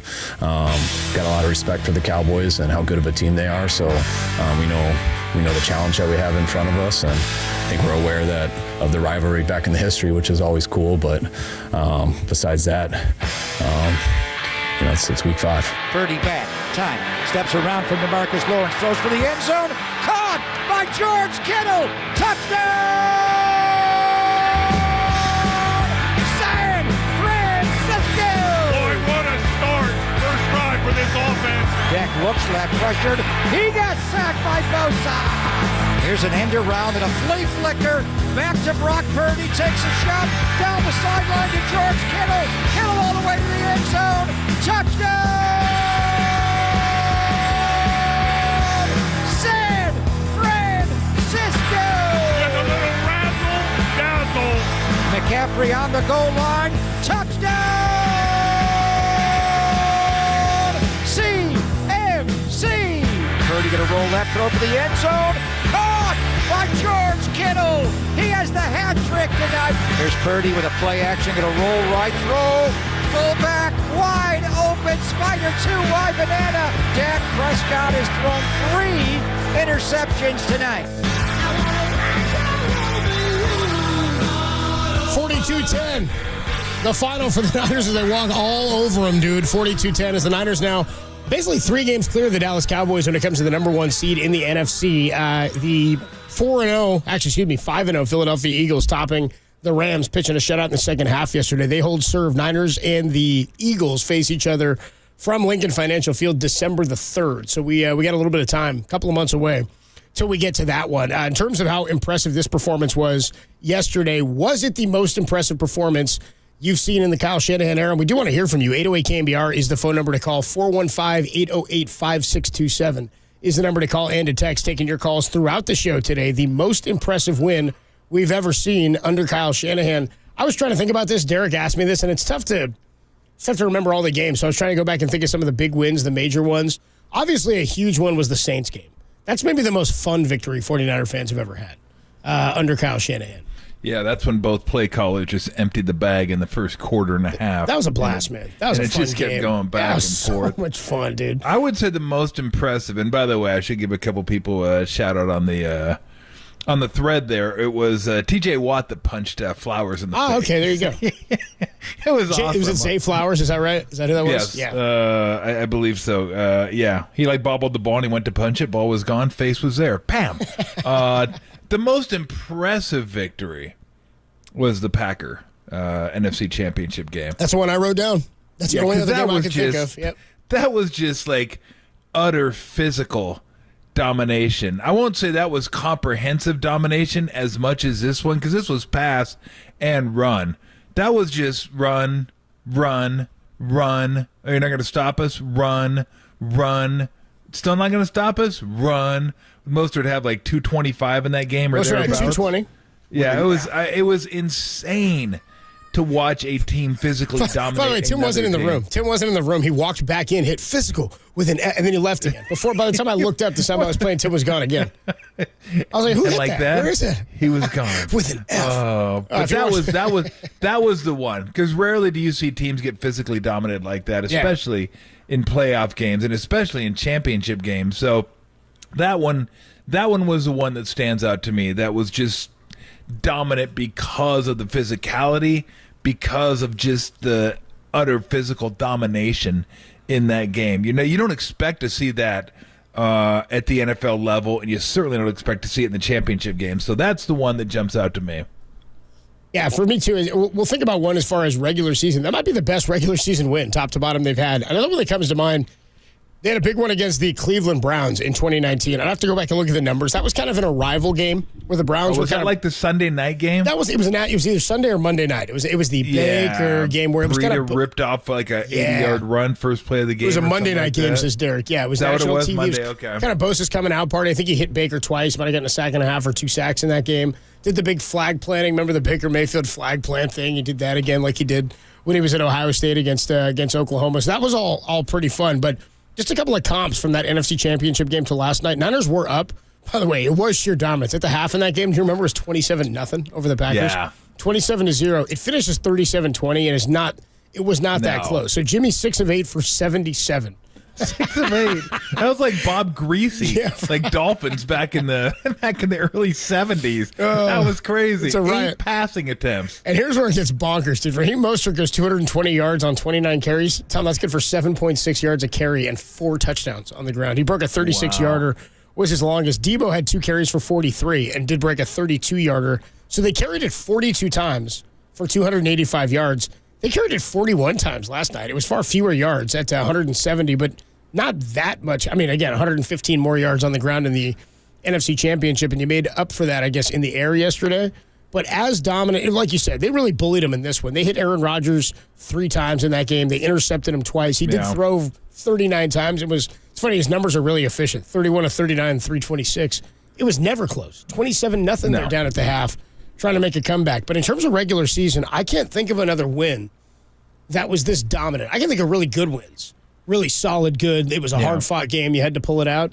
But in terms of absolute dominance, I think this might take the cake against the team that we thought was – I still think the Cowboys are probably a playoff team. Yeah. They're not terrible. They're just it's more about, like your point, Tom, it's more about how damn good the Niners are, just how much of a class above they are. Yeah, they really are. And, again, this was just start to finish. Start to finish. And out of those 41 rushing attempts – most of them came at the end when they were just running the ball to get the clock right. It wasn't really down and get the hell over with. It wasn't like they came into the game. It's funny. You don't hear that as much anymore. Like when Garoppolo was here, that was their goal. Yeah, right. 30 carries, times, 35 carries. Let's run at 30. Let's run at 30. Now it's a like, great point, dude. Now we're good. Yeah. But that was always the goal. And I think he always wants to run it. But again, there's so many signs that he trusts Purdy. We asked him last week, do you trust him more than any other quarterback? He said, yes, he's earned it. And you could see it. You could see it in the play calling. You can see the way he goes about stacking plays together. He just trusts him. It's not about, hey, we got to run the game. We got to run the ball. We got to control the clock. No, we're going to score. And they do. When he's a quarterback, it's like you just count 30, and then can the other team – and that's a scary thing if you're playing the Niners. Will they score 30 the rest of the year? No, they're not going to do that. Maybe average, but not every game. But you have to assume they're going to get close to it. Can you get that against this defense? That's the pressure this offense puts on you now because you can't win. Well, I'm not saying you can't, but it's going to be very hard to win a 2017 game, 17-14 game against this team. You got they're equally as dominant offensively as they are defensively. Hell, maybe a little bit more. I mean, that's a possibility. But it used to be, you know what? Just as long as we hang in there, just hang in there, and then the defense will give us a little something. But the offense isn't going to pull away. That was a complaint from so many fans, and rightfully so. I thought it was very fair that they wouldn't stay aggressive. They'd get up early and then take the foot off the pedal. Run, because you're afraid of Jimmy giving the ball away. You're not afraid of that at all with Brock Purdy. No, it's, you know what? Let's step on it. Let's shift this thing into sixth gear now. People were pissed they weren't going for 50 last night, dude. I was in the stands at one point when they scored 42. Some people were pissed. Like, come on, Kyle. Come on, Kyle. Go for 50. You want to win, don't you, Kyle? It's like, yeah, dude, it's 42-10. They're peeling Dak off the mat every three consecutive interceptions. Dak Prescott, by the way, we've done that exercise where we say if you take the draft pick status away from Brock Purdy and Trey Lance, and we're like, you just put them right next to each other, and you watch the two guys play, you'd go, which one's the number 2 overall, which one's the last pick of the draft? You'd probably think Brock was the number 2 overall. If you did the same thing yesterday with Brock Purdy and Dak Prescott, and you say, which guy is the guy who's the veteran quarterback in the league, which guy had more poise yesterday? Which guy looked like he just sort of stuck his head and said, whatever, I'm just going to try to roll out and make crap happen? Like, a couple of those throws he made, he just looked like he didn't look like a vet. I don't know what happened. Again, you hate to say the whole, they quit on themselves. I'm not down with that. I just think Dak, I don't know what that was about. Well, what does Steve say all the time with us? What does he say all the time with us? Their offense is archaic. Like, they don't run like a 2023 offense like some of these teams are running. And you figured out the I formation. Good for you. Yeah. Wow, you figured it out. You cracked the code. Remember that last week? He was like ripping on the Titans and on the. I guess it was the Cowboys. Derek asked me if that was the Cowboys too, but I guess it was the Cowboys. No, I think it was mostly the Titans he was talking about. But he referenced the Cowboys, right? Yeah, but he absolutely did. Like, he doesn't take. I don't think he takes him seriously at all. No. And this is not going to change his mind. I don't see why it would change your mind. And I'm kind of with him. Like, I think they're a good team. I think they're a playoff team, and that's why.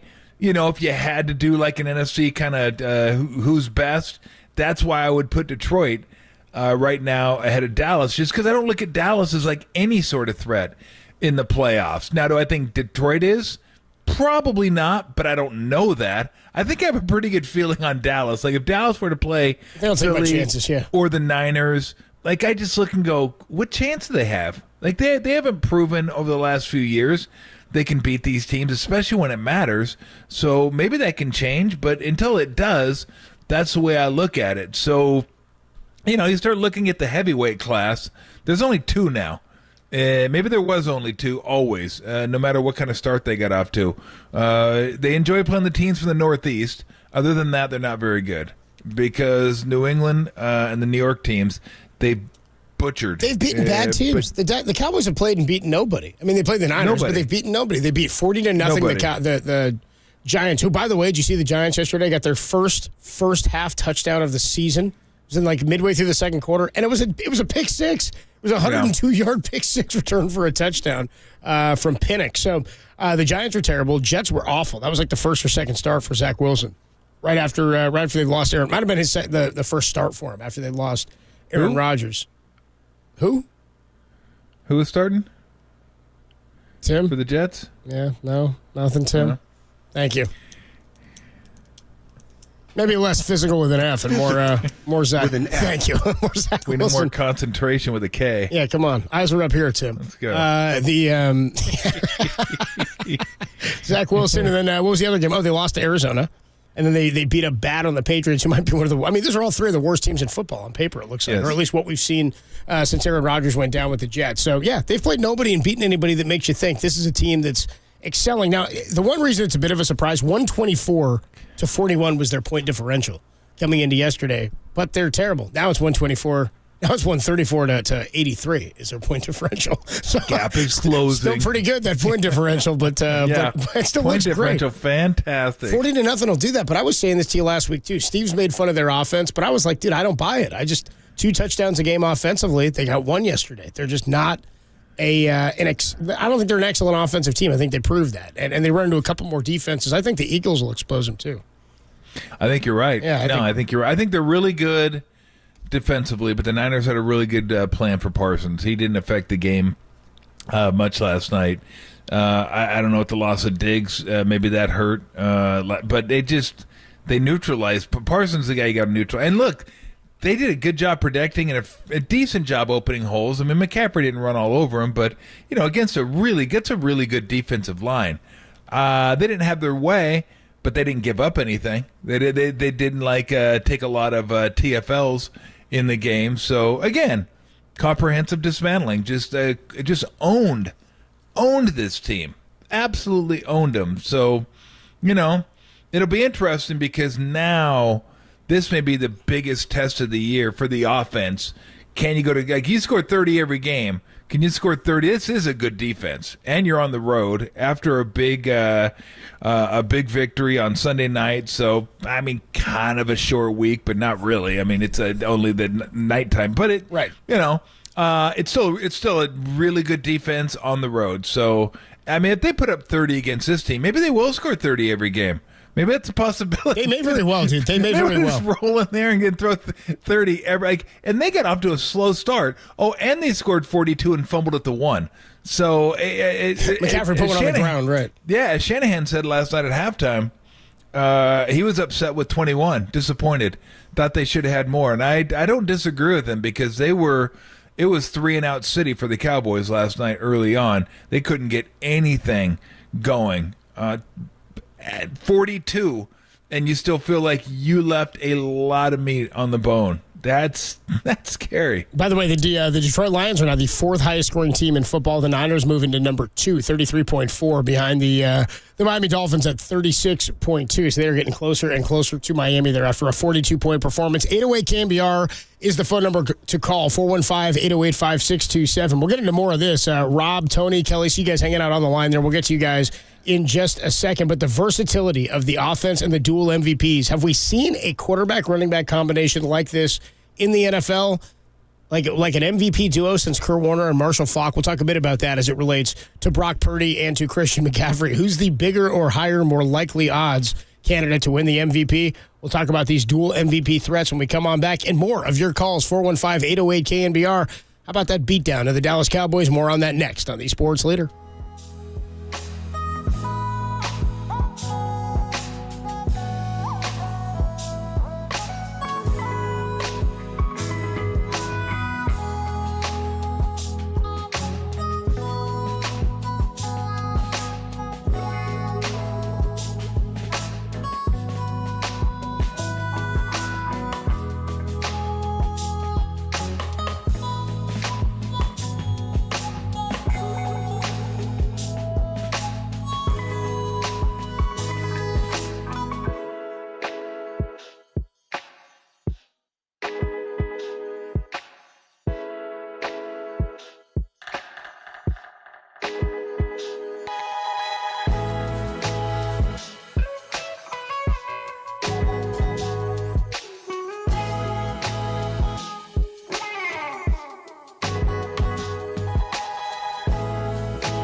Play KNBR at your pad on your Apple HomePod. Tolbert and Copes now continue on KNBR 104.5 and 680, the sports leader. I think just like I mentioned, the way we could attack on offense, 2019 was majority run game, I'd say. And now we could attack any which way. George finally got his big night that he deserves, which was coming. And whenever you double cover somebody, there's somebody else making a play.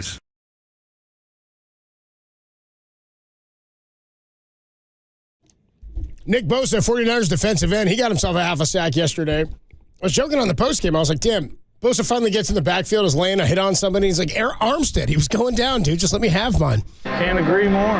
Armstead jumps in, shares the sack with him. Fred Warner had a nice sack in the game. Javon Hargrave gets back there. It was a hell of a game for the 49er defense. And you heard Bosa there talking about the performance of George Kittle, who had 3 catches for 3 receiving touchdowns, first time in his career. He's had 3 receiving touchdowns. The versatility of both McCaffrey and Brock Purdy working together as combo MVPs has been incredible. I mean, yesterday was a day where we've talked about. I didn't really envision a day where McCaffrey didn't have a huge performance, but only 76 yards from scrimmage for him yesterday. And he ends up having a sort of, actually 78 yards, excuse me, a fairly, I don't want to say mediocre day, but he did fumble at the goal line and wasn't the same explosive guy. But, I mean, that's what we talk about in terms of attention, where that's kind of the game we talk about with the Warriors in defense against top-scoring players on other teams. Don't let him be that efficient. Don't let him be the guy that beats you. The problem is everybody else in the Niners beat him. Well, I mean, this team reminds me so much of the 17-18 Warriors in that if you stop the top guy, they have plenty of other guys to beat you. Even if you stop 2 of them, they got a couple more guys that could beat you. And that's just on offense. Obviously, on defense, they got a bunch of playmakers as well. But when you have that many guys that are playmakers that are like, could be, all those guys could be at minimum number 2 options on their team. I don't know if they're all number 1 guys, but they're all for sure number 2's minimum. McCaffrey's number 1 anywhere he goes. Ayuk could be a number 1. Debo could be a number 1. Kittle could be maybe not a number 1, but obviously he on certain teams, he might get more targets. That's certainly a possibility. So I mean, they just got a bunch of dudes. So not one guy has to get it done every single week. You go back and look at all the stats. Other than McCaffrey, you know, Debo's had his week. Ayuk's had his week. Kittle's had his week. And you like next week it'll probably be Debo. It'll probably get Debo going next week somehow. Yeah, I don't know if that's exactly. I mean, Kyle said he thinks about that a little bit, about keeping guys involved, getting guys involved that aren't involved. But these guys all block too, so it's not like he has to worry about them not being involved and then going into the tank. I mean, you see that. I mean, I see that in the NBA where you don't get a guy a shot in the first 4 minutes. Start sulking. You start losing him. It's like, you know, it's not as aggressive on defense. He's not giving the same effort. And it sucks, but that's just the way it is. And you learn to deal with it as a coach. But when you have a team that's like, I'm good. Like, I think Kittle kind of leads the way. Kittle and Debo a little bit. But mostly Kittle. Don't care if I get the ball. Could care less. I go out there and kick someone's ass blocking. If I get it, cool, that's awesome. But if I don't, I don't care. Like, I'm just going to go out there and do what I do. And I think that's the mentality. I've said it before, that I think him and Debo are kind of the compass of this team and what this team wants to be, which is a physical football team. P or F, doesn't matter. They're physical, and they get after it. And those 2 guys get you extra yards by just delivering blows. I mean, the defense obviously is super physical, super aggressive, but offensively you don't see that as much. But those 2 guys kind of lead that, and they lead it by example. So, yeah, I don't know. I'm not sure exactly how you stop this team right now. If Purdy's playing the way he's playing, I don't really know what you do, because you can't key on anything. You can't say, oh, let's double this guy. Let's take that guy away. Let's roll a safety over to this side of the field. I don't. 4 guys that could beat you. All of them can beat you. They all have at one point or another. So I mean, again, good luck. Shout out to Alex on the YouTube thread who just says, or on to Cleveland. Thank you, Bill. Attaboy, Alex. Let's go out to the phone lines. We do want to hear from you. 808 KNBR 415-808-5627 if you want to get involved in the conversation on the text line or to give us a call. Robert is in Santa Cruz. Rob wants to talk about that 49er flea flicker. How about that play? The double flea flicker up to Kittle up the sideline for the touchdown. An identical play they ran in that Detroit 42-point victory as well. What's up, Robert? How are you, man? I'm great, man. How embarrassing is that? You know, it's the equivalent of baseball's hidden ball trick. You know, embarrass the secondary, and it was kind of like the game was a little close, wasn't it? And they were like, well, let me pull this out of the B side of my playbook and show you what we could do to you now. Yeah, I'm with you on that one. I never think about it as an embarrassing thing. I just think you're right, though, from the standpoint of when a defense is supposed to be as stout and as elite as it is there. Micah Parsons, I felt like he wasn't anywhere in yesterday's game. I didn't notice him whatsoever. And so to beat the secondary and the pass rush like that, I thought that was fantastic. I just think that's where Kyle Shanahan's at his best, when he can get guys to bite and then hit somebody who's just in the open field and you go, what the hell happened?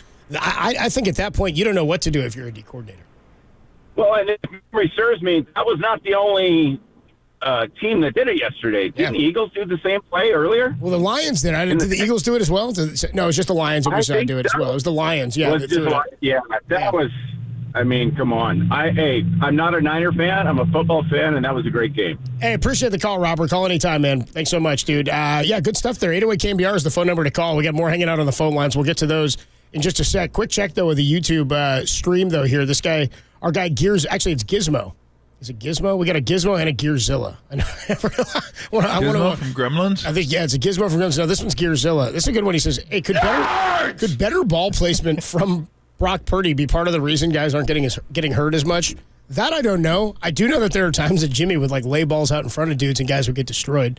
I can think of it happening to Kittle a couple of times in an Arizona game where Budda Baker flew in and hit him low, where ball placement is a thing. More often than not, I feel like Purdy throws behind guys than he throws in front of guys. Yeah, that I wouldn't know. That I don't know. I don't know. Interesting thought. But it is a fact that when you see guys coming from certain sides, you want to hit them on a certain shoulder. Right. There's no doubt about that. But I don't know. I don't know if that's a thing. Yeah, I don't either. But it's an interesting thought for sure. More people checking in here on the YouTube page and on the phone lines. We will get to your calls when we come on back. 49ers are the best team in football, and it's not even close. Are they the best team in football right now? I think everybody agrees on that. Who's the next closest team? And does this team look like the best 49er team Kyle Shanahan's ever had? And is there anybody else who is as balanced, maybe not on the same level, but as balanced on offense as they are on defense like the 49ers? We'll get to your calls next. 808 KNBR, 415-808-5627. Lots of people on the text line. We got to get to this one guy who says he's been listening to Dallas Sports Talk all morning long. I want to hear from this guy as well. Tolbert and Copes with you. It's a Victory Monday. Niners 42-10 over the Cowboys on the Sports Leader.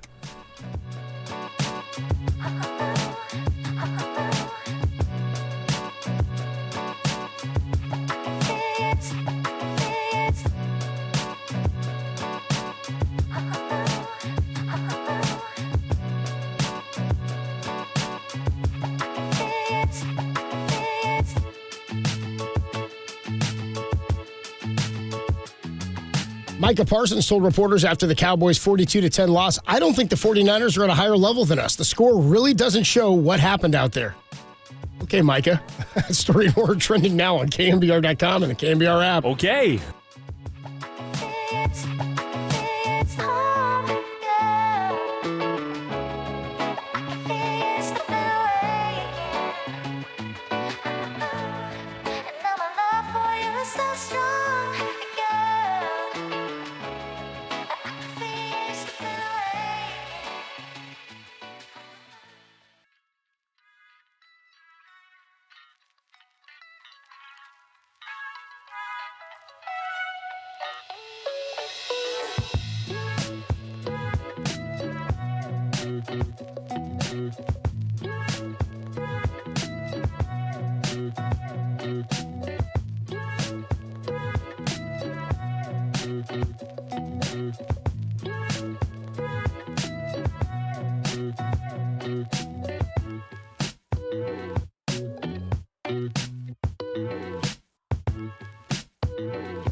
hopes and your calls.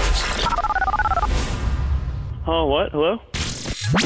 It's time for cheers. Hell yeah. Cheers. Oh, no. And beers. Hooray, beer.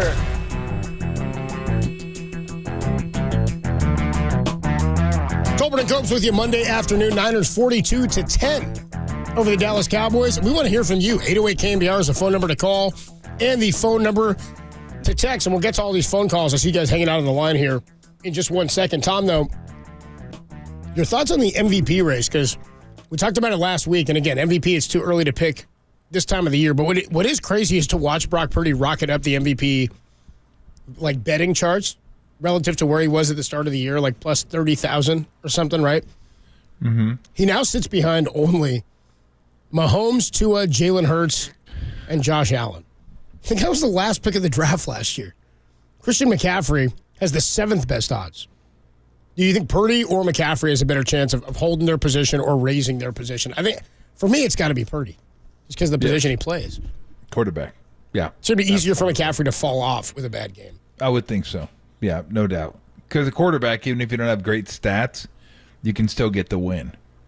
Running back is going to be all about stats. And nobody cares if you win or lose, like what were your stats. Now, you got to win a number of games, of course. You don't get the MVP without being on a winning team, but the quarterback's more contingent on wins and losses. And you can win without having a great statistical game, so that could help you. But, yeah, I mean, I would think the quarterback's always going to be ahead of the running back, but you never know. You never know. I mean, he's a special player, and this might very well end up being a special team because it's looking like it's on that track right now. Long way to go in the season, but they have every once in a while you can just see a team that kind of has that greatness about them, and you look at them and watch them and go, God dang, that team's really good. I don't know how you're going to beat that team. The Patriots, when they went undefeated, were one of those teams. You had I think the Packers, the year they won it, I remember them. Favre was just on fire, never missed. It was like, this team's got a good defense. Favre's incredible. They're incredible. You just have those teams that jump out at you, and you're like, God, this is going to be a tough team to beat. That's that team right now. They are that team. We know the Chiefs are really good. And Mahomes will be, Mahomes is super tough to beat anyway, but especially in the playoffs. Eagles are going to be really good. Eagles haven't looked quite as dominant, which is a little scary, is that they haven't looked as good as the 49ers yet. They still have the same record. Yeah. They haven't lost a game either. So, and they're going to continue to get better. I can't tell if that's a good thing or a bad thing. I don't know. Well, if I go, they're beating teams they're supposed to and they just don't look spectacular and they're going to get better. Or if that means, maybe they're just not as good, but they're still handling business. I can't tell. Yeah, I don't know. I don't know. Again, I think the Niners are probably... you always hit a bump a little bit. Whether somebody gets hurt, or you just kind of like go into a lull for a game or two, or just kind of law of averages catches up to you. But sometimes they don't.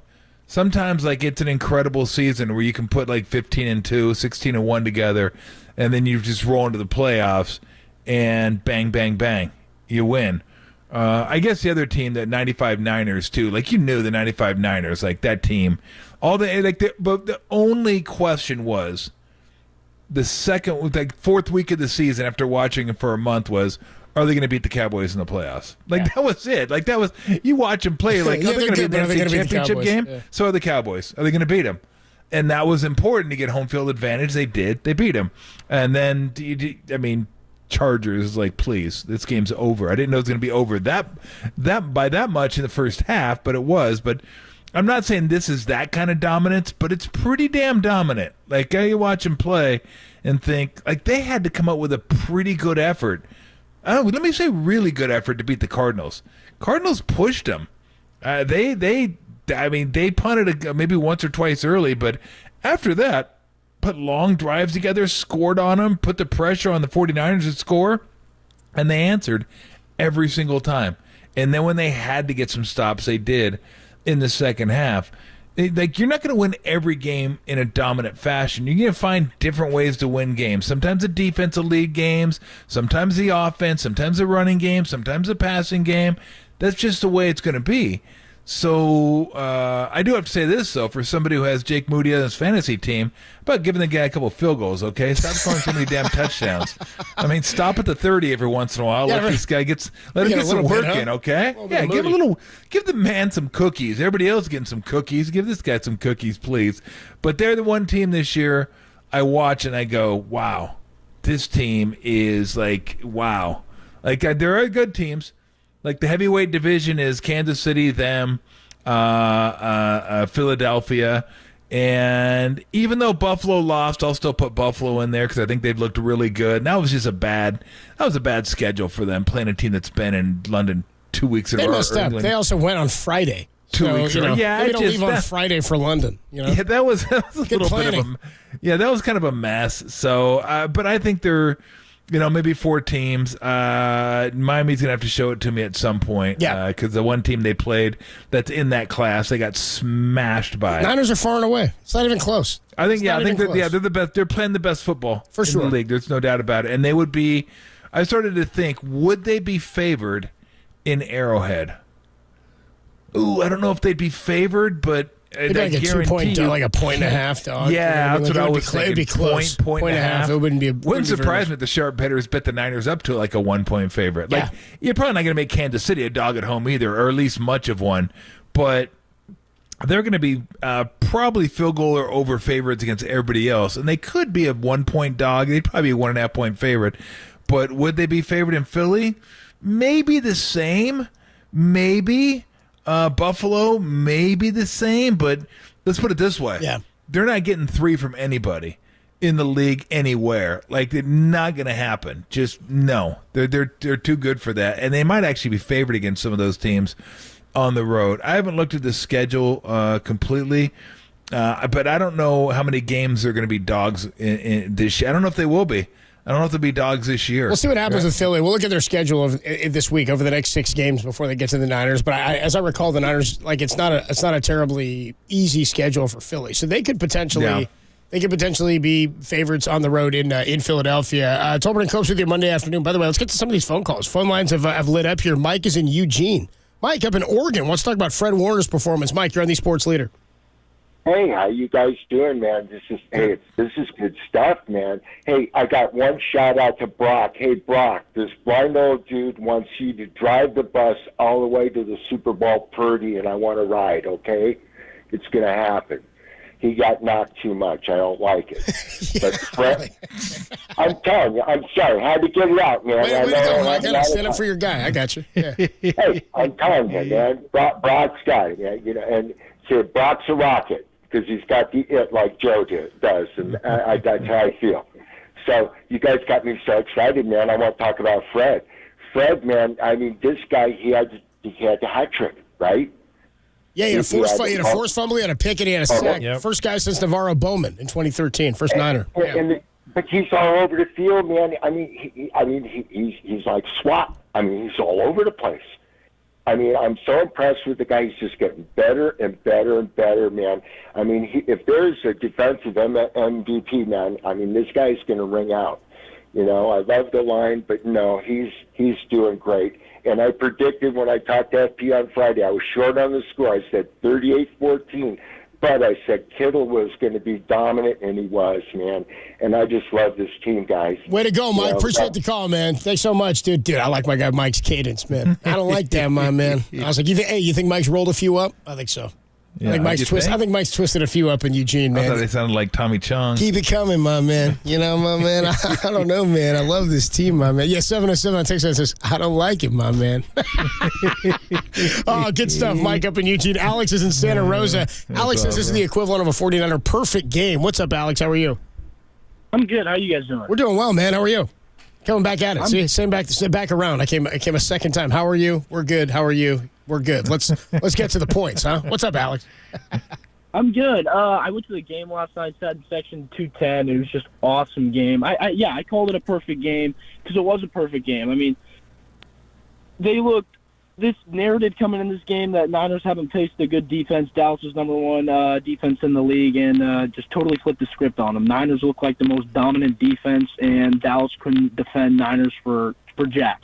Obviously, Fred Warner and Greenlaw, incredible linebacking duo. The closing speed they have on guys is just absolutely incredible, and Fred Warner being able to guard Brandon Cooks downfield. Like, are you kidding me? I mean, Brandon Cooks is what, like 30 now? I mean, maybe he's not what he used to be, but still, I mean, that's remarkable.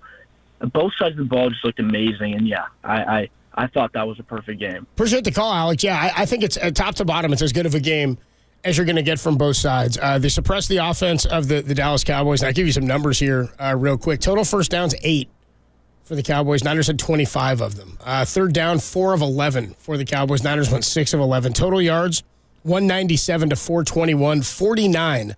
It was a 57 net rushing yards to 170 for the Niners. None of those things are going to do anything against them. It's weird to think at this point, still the toughest game in my mind the Niners have played, probably by rank. I'd go Arizona, then I'd go the Rams. And both division games, it's not a surprise, but I'm looking for a team of quality. And who knows what happens? Maybe it's the Bengals in a couple of weeks, in 3 weeks. Maybe you go to Minnesota, and that's a bit of a challenge on Monday night in 2 weeks. The Browns, hell, that's one of the best defensive lines in football. Maybe they hit you in the mouth a little bit, and things get tough. You haven't gone on the road. You haven't left the state of California in a month, right? I mean, open week 1 in Pittsburgh, then you come back to California for the Rams, 3 straight home games. It will be a bit of a test going back out on the road for the first time in a while. Is it fair to say, which I think it is now, but I'll ask everybody, ask you, is it fair to say that Warner and Greenlaw are Willis and Bowman's equal? That's a fair question. We can put it out to the callers. We can ask them, the callers who are coming in. I kind of like the comp. I feel like they're different. I think Warner's going to be a Hall of Famer. I think he's trending that way. I think he's trending in that track. I think he's absolutely trending that way. I thought Bowman was as good as Patrick Willis was. Yeah. I thought Bowman was as good as Willis at the peak of his powers. And Willis is in the Hall, right? Or is he in the Hall, or has he been nominated? Willis is. I think Willis is. Derek's saying absolutely not. He isn't. He isn't? He was on the ballot, I think. I don't think he got in. I thought Willis got put in. I don't think he didn't? Nah, BY got put in. I think was the most recent. Yeah, I'll listen to Derek there. I don't like to. Believe Derek. Yeah, Derek. Thank you so much, dude. I wish I had one of those buttons myself. I was going to just say it myself. You'd ask I have Derek. one. Yeah. Oh, there you go. Nice. That was your button, or was that Tim's? Yeah, I play it all the time. You guys, make sure I get one. I just play mine at home, make me feel better. Sitting around. Yeah. No, we don't play that, Tim. We play Eat Ass Derek. Let's go to T-Money. T-Money is in Arizona. T-Money, before we get to your take on these 49ers, what do you think about Tom's question there? Do you like Greenlaw and Fred Warner as the Bowman Willis of this team? Do you like the comps? It's crazy. I was actually thinking about that earlier today, and I think Navs is counting, drawing a blank here, but I think they were a little bit more nasty, like on the pops, like just when they're bringing dudes to the ground, like they're just a little bit more nasty. But these guys are still young. Fred's still young, and Fred's a little bit slimmer. But like when they would break on the ball or break on a runner, you would just like cringe. Like these are. Fred's fast, man. I mean, you're right. Those guys were nasty, and they could lay wood. And Fred does the same thing. But I feel like Greenlaw and Fred, like Greenlaw's insane, but Fred, you're right. He's kind of wiry, sort of rangy. Like he's long. Seems like he's really, really fast. That sack he had yesterday, where he was kind of in between on Dak Prescott, where he was kind of daring Dak to throw it, and Dak pumped him, and he just said, "Well, screw it. I'm going to hit you. I'm going to bring you down." It's like he gets guys in space, and they don't know what to do with him. Yeah, he's a cerebral cat. He thinks things through like very quickly. But I want to compare these Niners to the 87, 88, 88, 89 Niners, where maybe people doubted, maybe people are like, yeah, we know who they are, but just all of a sudden they break off 2 in a row. It's almost like with this lineup. Papa was talking about it earlier. Like, let's not talk about getting to the Super Bowl. Let's talk about winning it. I'm saying let's talk about winning too. Like, I think they can do that. I think that's something we can expect. And just kind of the way they were playing within each other, it was like they were the only team on the field at times. I know it sounds weird, but I mean, it was kind of like they were playing themselves. That's how I felt. Damn, can't they win one before they win? Hey, we're Niner fans, man. We're Niner fans. Let's see if they can get the first one. I'm always about going in order, so I like to go 1 and 2 before I go 2. T-Money likes to remember them all. He's like, I got 3 one. for the Giants. I don't know why I'm sitting here worried about 1 and then 2 for the Niners. T-Money, thanks for the call, man. Appreciate you, dude. I know what he's saying. You look at this and think, why can't this team be like dominant for years? Like, you look at it, and I don't know what all the contract status is, but you look at it and go, damn, these guys are pretty young. We can keep this thing going for a little bit, except for maybe who? Trent Williams is getting up there a little bit. Kittle's, but everybody else, day, I don't want to say his days are numbered. I don't mean by that, but because he's not old, but a lot of tread off the tire. A lot of wear on those wheels. Yes, yeah, exactly. Yeah, I would agree with you on that. I'm with you.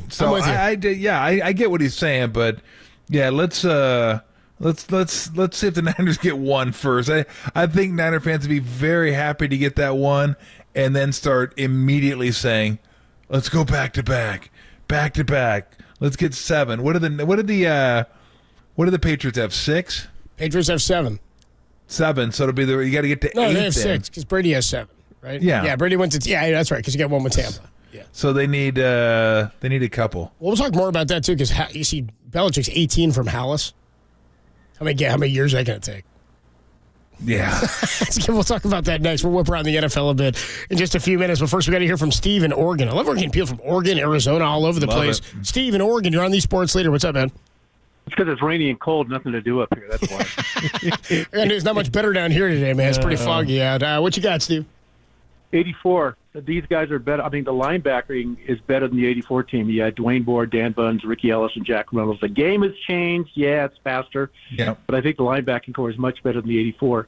As far as comparing getting comps on Greenlaw, Warner, and Willis, and Bowman. Bowman. Yep. I think Greenlaw, or what can I think? I think Warner's faster, sideline to sideline. He covers checkdowns. He smothers them. I think he's a little more savvy than Bowman. It's too early to tell on Willis. I think Willis, pure speed, may be better than Greenlaw, but Greenlaw has to clean up the personal fouls. He got close, but he didn't get one called. Yeah, he got close last night. I just sure think that was a ragdoll throw. Yeah, I go ooh because of his history. They might give him one. They didn't, which I was like thankful for because it was close enough to not call. But man, and look, that's just the way he plays. It's almost like you're used to it now. Like he gives you that little extra. He I don't want to say he wants to hurt you, but he wants to make you feel it for sure. Yeah. There's no doubt about that. Yeah, I don't know that I'm not saying they're better. I just think they're equal now. I look at them and think this is I was surprised to find out that not only was Warner the number 1 rated, widely regarded the number 1 linebacker in the game. Like I was looking at and take PFF for where it's worth. It's at least a little bit of a baseline. I was ranked 5th or 6th. Like he's like a top 10 linebacker. Like this is linebacker duo. Tom, your connection's cutting out a little bit. Rob in Delaware, I see you hanging there. We'll get to you in just. Actually, let's take Rob in Delaware real quick. Let me take Rob, and then we'll see if we can fix Tom's connection here. Rob, dude, all over the place. Arizona, we got Eugene, then we got Rob in Delaware. You're on the Sports Leader. Hey guys, long time listener. I don't think I've called into your guys' show yet, but I've actually been. I live about 20 minutes south of Philadelphia. And we moved here last year, so I've been behind enemy lines since that NFC Championship game, and it's real. I got a 49er license plate, and people are talking shit to me in the parking lot at your grocery store. I do like this team. I think they're the best team in football. Of course, I think the Eagles are not too far behind second. I think you got to still go out and add a corner, and I think you got to take Patrick Surtain away from Denver and put him in red and gold. I know they just made a splash with Gregory, but I don't think you can have too much depth at that spot either. And, Oliver was caught flat-footed last night, but he's done a pretty good job. I think we need more. I'm not sure Embry Thomas has that it factor, I'm with you, Rob. But yeah, you know? Yeah. So, we got to go run. ahead. Yeah. I got to run, Rob. But dude, I totally agree with you there. I think Isaiah Oliver, and it's funny because when you win 42-10, you start sort of looking for wrinkles or things you can talk about that were bad spots there. We've been talking Isaiah Oliver for a couple of weeks. Niners are hammering opponents, and he's the one that we keep picking on, saying, nickel spot, nickel corner, that might be the one. I don't know even if that's enough. If you can exploit that one spot game after game, if that'll be enough to stop the Niners. But if you're looking for a position group that you want to prop up or boost up just a little bit, then that's probably it. You're probably looking at nickel corner. I don't know if you go receiver depth at all. You're probably okay there at this point. And defensive line. We'll see what happens with Randy Gregory. Niners do win 42-10. We got plenty more football talk coming your way next, only here on the Sports Leader. Fairfax, shout out to you for supporting KNBR, Fairfax's sports leader.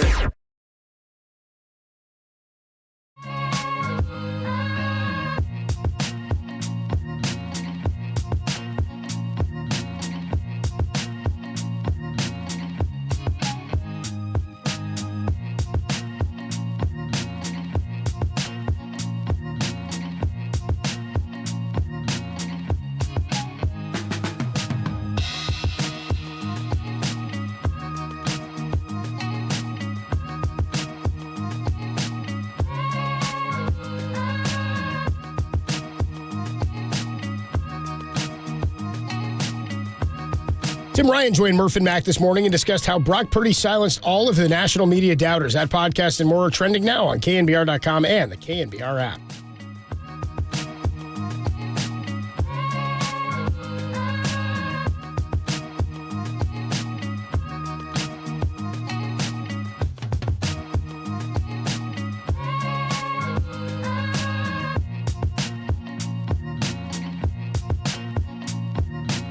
Hey, what's going on, everybody? Adam Copeland here for Underdog Fantasy. That's right, Monday Night Football is back. It's the Raiders and the Green Bay Packers. Do you have fantasy players going? I hope not. I really hope not. I hope you don't have really anybody going in these games. Maybe Devontae Adams, which is why you get in on the action with Underdog Fantasy.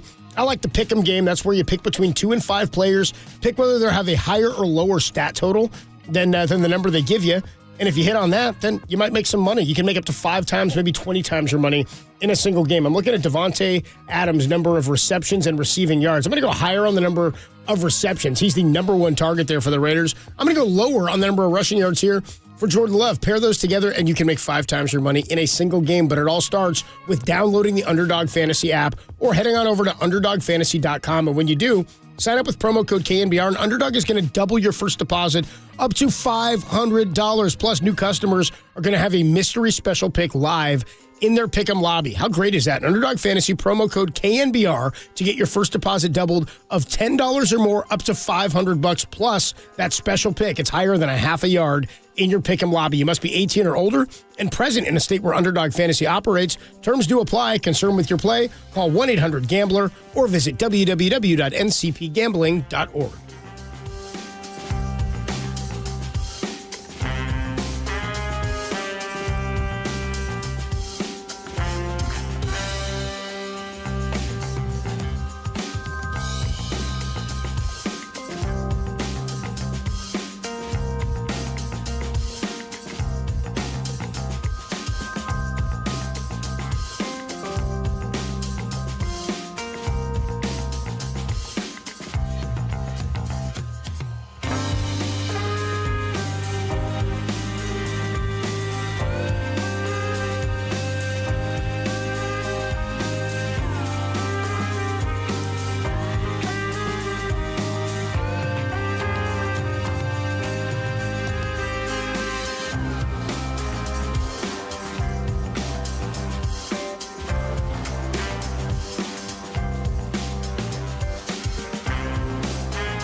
Listen to the sports leader anywhere, anytime. Download the all-new KNBR app. Now, Tolbert and Copes continue live from the KNBR Casino Matrix Studio. Casino Matrix Progressive Jackpots are here. Where are you? Just drop in. Please play responsibly. 1-800-GAMBLER.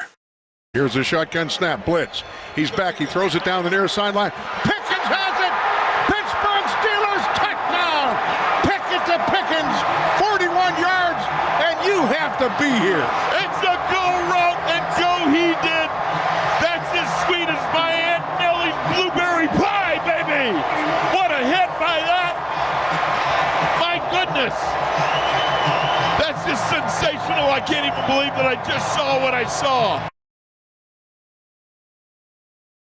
How about the NFL Week 5 across the NFL? 415, by the way, in text line says, hey, Coach, are you sick or were you yelling at the game? Neither. Wasn't really yelling, and I'm not sick. Healthy. And I was in the press box for a lot of it, cruised around. I don't do a lot of screaming at Niner games. I get a lot of screaming at Giants games for sure, because you react differently, but I get excited for sure. Big-time Niner fan, but I just don't do a lot of screaming in the same capacity. 808 KNBR is the number to text and to call. 415-808-5627 if you want to get involved in the conversation. 42-10 Niners and the Cowboys. Niners absolute beatdown of the boys. Brent Jones going to join us when we come back on the other side to talk a little bit more about this one, but just whipping around the NFL a bit on what happened yesterday, Tom. The one guy that keeps standing out to me, it's funny, when you know somebody has a fantasy player on their team, you start associating that player with that team. Anthony Richardson, man. Anthony Richardson, an AC joint injury. They're saying he's going to go on IR. He's probably going to be out for about a month as the Colts are going to lose him in the day they get back Jonathan Taylor. How about that? Signed a 3-year contract, and he returns. But they're going to be with Gardner Minshew for the foreseeable future. Fantastic. Yeah, tough tale. I wasn't coming out to you about the fantasy element. It's that this guy's been more impressive than I thought. Oh, sorry, man. Sorry. Thanks for bringing it up. Sorry, I didn't mean Appreciate it. to hurt you. Yeah, you did. You did. You're jealous. I'm ahead of you. Yeah, and I get it. Are you still ahead of me? I don't know.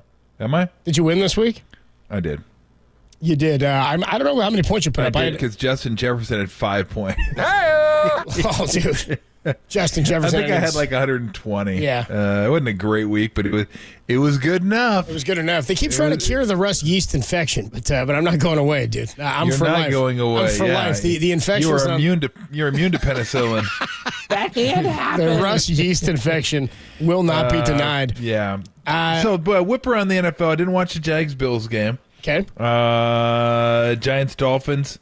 Dolphins are like, I'm going to break news here. They're really fast. Dolphins are good. Yeah, they're really fast. Dude, they now have Tyreek Hill, the first player to reach 22 miles per hour running this year, they said. Of the top speeds rated by Next Gen Stats in 2023, the Dolphins are responsible for the top 7 miles per hour speed runs by a player with a ball. It's insane. It's nuts. Absolutely insane. And Devon Achane, I mean, this guy's out of his mind. 11 more carries for 151 yards.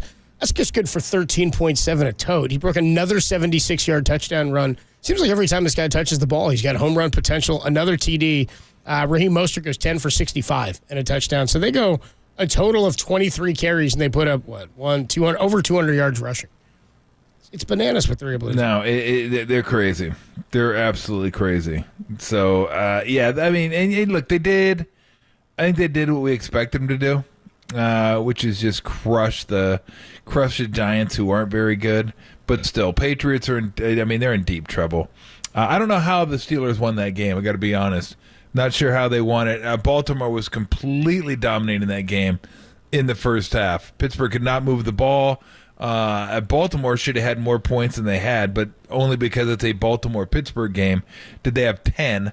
And then the pick that Lamar Jackson threw at the end of the game was just what a bad pick and brutal. Bad fool. Just brutal. And they get the safety before that, and then a field goal, and then Pickett to Pickens. And that was the end of the game, and all of a sudden Baltimore's like, well, how'd that happen? That bomb to Pickens was nuts, dude. The bomb to Pickens was a hell of a throw. Well, you should have known it was going to happen because I think the underdogs covered 15 out of the last 16 or something like that when Baltimore plays Pittsburgh. Wow. They're ugly games, they're under games, they're close games, and believe it or not, that division is absolutely wide open. Like, Baltimore could have actually got a hold on it, at least for now, and they didn't. So that was a missed opportunity, I thought, by the Ravens. We talked about Detroit. They're really good. I didn't get a chance to see much of Stroud, but I did. That was a fun game. I laid the points in that one, dude. I was terrified. When you start rooting for a push, then you know you're in trouble, right? Rooting for a push is never fun. I laid the Falcons minus the 2. And I might have got them at 1.5 at one point too, but I had most of the money on the 2. And they came on back. It was an ugly game. At one point, it was 3 field goals for Houston, up 9-7 at the half.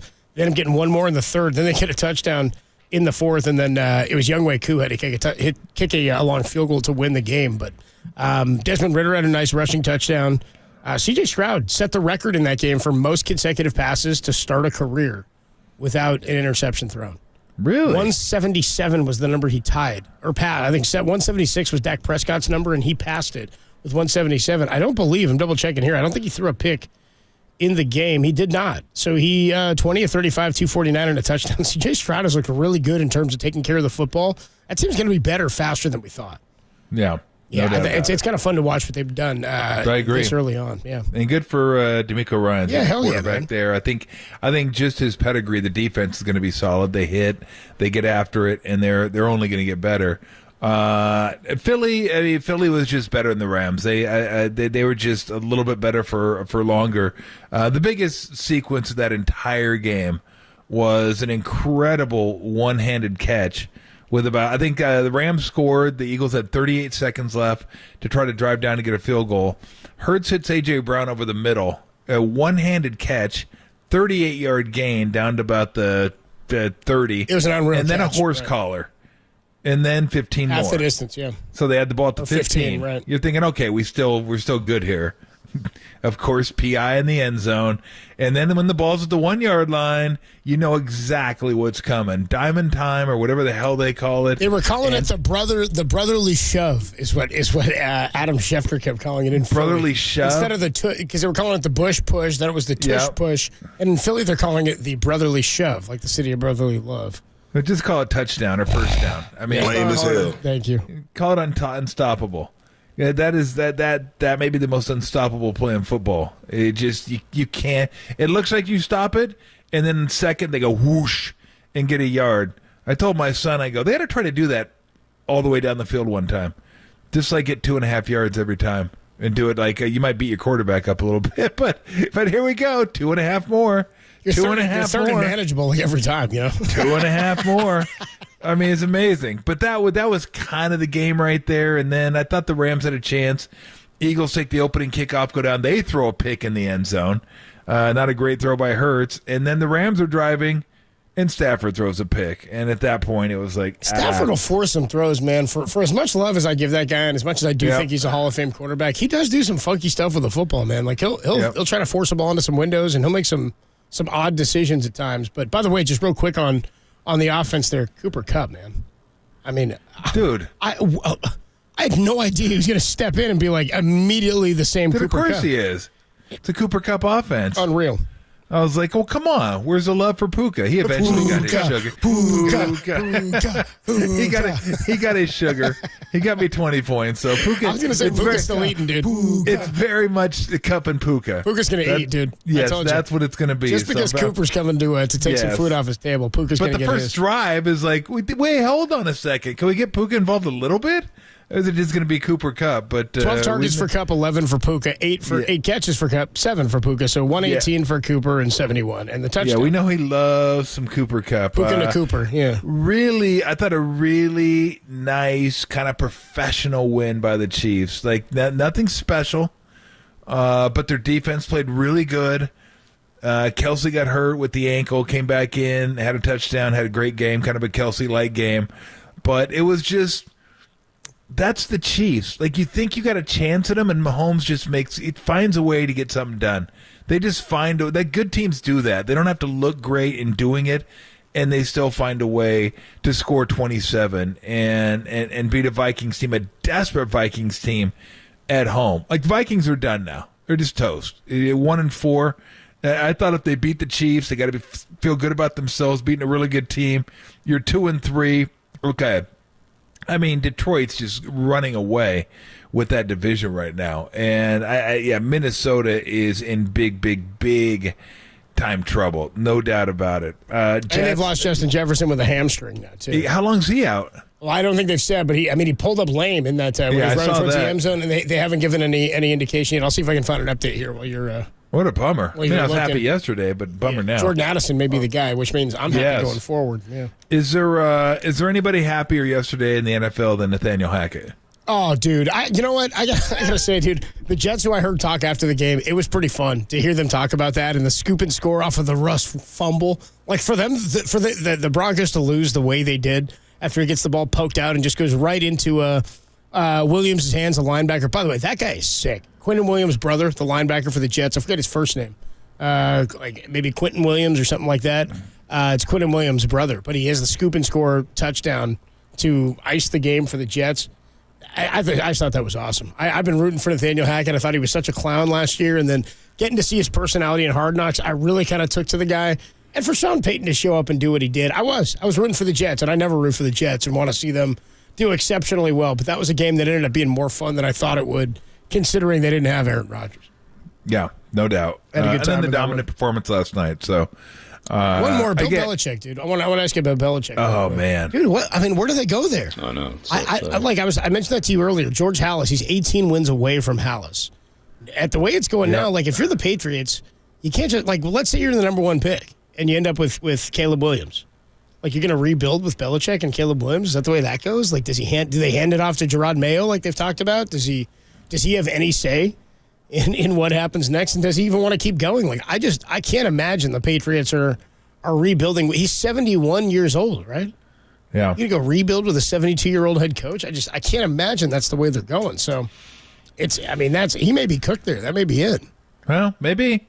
I don't know. I think you can get quarterbacks nowadays. I think are more apt to come in and perform, rookies, sure, than not. I think it's a little bit easier, not easy, but easier than it once was. But they're gonna.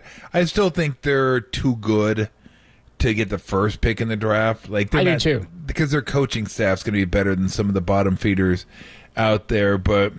Like the Eagles are the class of the East, clearly. The Lions are the class of the North. The South, I have no idea. I mean, the Bucs, like I said, they might be the most surprising story in the NFL class. so far. You know, there's a class of the South. No, there is no class. There is no class, and there won't be a class at the end of the year. The class of the South. Trust me. But I have no idea who's going to take that. Niners are not only a class of the West, they're the class of the NFL, I think.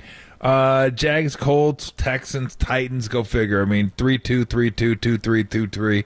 I think the Jags will end up just figuring it out, winning that division. KC in the West. I mean, the North, 3-2, 3-2, 2-3, 2-3.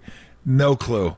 I still trust Cincy probably more than the rest just because Burrow, but I mean, he looked good yesterday. He finally had a game where he looked good. Now, I don't know. Maybe he's getting healthy. I mean, maybe. They said there was no injury designation yesterday. That's good. And Chase had a great game. So, yeah, maybe that's it. But, yeah, because if they lose yesterday and, maybe even Baltimore wins, they could go, 3 back in that division. All of a sudden they look up and it's 1. Yeah. So I still put stock in them. And then Miami Buffalo is going to be a fun race. I think that's going to be a fun race because they're a game up on Buffalo right now. But I mean, look, they played and Buffalo just smashed them. So that's going to be a fun game when they play down in Miami. But yeah, I mean, I think I don't know if there's any real surprises. I guess Cincinnati not getting off to a good start, but that's because Burrows has been hurt. I don't know. When you look at the league, is there anything you look at and say, I didn't expect that? I mean, there are mild surprises. I thought Jacksonville might get out to a little better start. I thought the Jags were better. Yeah, but I mean, they're kind of keeping it together. The Chiefs aren't shocking to me. I know everybody's talked about their defense. I think they're good. I don't think the Chiefs are as good as everybody's made them out to be. Yeah. That's kind of a surprise to me. I thought they would be better. Yeah, they're kind of a weird team because it's in there. Yep. You don't look at them and go, oh boy, They might, I don't know. Maybe they're pacing themselves too. You know, what I mean? Maybe it's a different pace. Yeah. You just don't know with a team like that because I trust Andy. I'm not writing them off. Like it's sort of like the Warriors. If you were to say Mahomes won't be in the AFC Championship, you're the fool. Like I'll take him going back there no matter what at this point. As long as he's got the winning record right now, like I think they've got as good a shot as any. I think a lot was made of Chris Jones rejoining that defense, and I think it looks good, but I just don't think it's as stout as we think. And maybe it's like the Niners where it takes a minute. Nick Bosa came back here and it took him a sec to kind of get up to speed. Tracy Sandler, who was on with us after the game yesterday, was saying, Steve Wilkes deserves a lot of credit, and he's changed some of the way they go about stuff. He's been more aggressive with blitzes, and that's affected Fred Warner. And maybe that's why so many of us, or just lay people watching football, look at Fred Warner and go, man, he looks like he's playing at an even higher level because they're using him differently. But who knows? That a team like the Chiefs and a team like who have lost their offensive coordinator, don't forget. Eric Bieniemy also left to go to Washington. And then a team like the Niners who are trying to round into form with their new D coordinator. Same with Philadelphia. Philadelphia is trying to figure their situation out, too, after losing, what's his name, went to Arizona. Shane Steichen, right? Mm-hmm. Their coordinator. So no, Gannon went to Arizona. Steichen went to Indy. Went to Indy. Steichen went to Indy. So there's been a lot of changing in coaching. So some of these teams that are expected to be really good are still having big coordinator shifts from the offseason that I think they're still trying to make the adjustment to. So all stuff we can continue to talk about is we talk about a fun football Friday. It's a fun victory football Monday. Niners over the Cowboys 42-10. We'll continue this conversation, our weekly conversation with Brent Jones, number 84. He joins us next. Matt Mayoko at 4:50. We'll talk to Brent on the other side, only here on the Sports Leader.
Listen to the sports leader anywhere, anytime. Download the all-new KNBR app. Now, Tolbert and Copes continue live from the KNBR Casino Matrix Studio. Casino Matrix progressive jackpots are here. Where are you? Just drop in. Please play responsibly. 1-800-GAMBLER.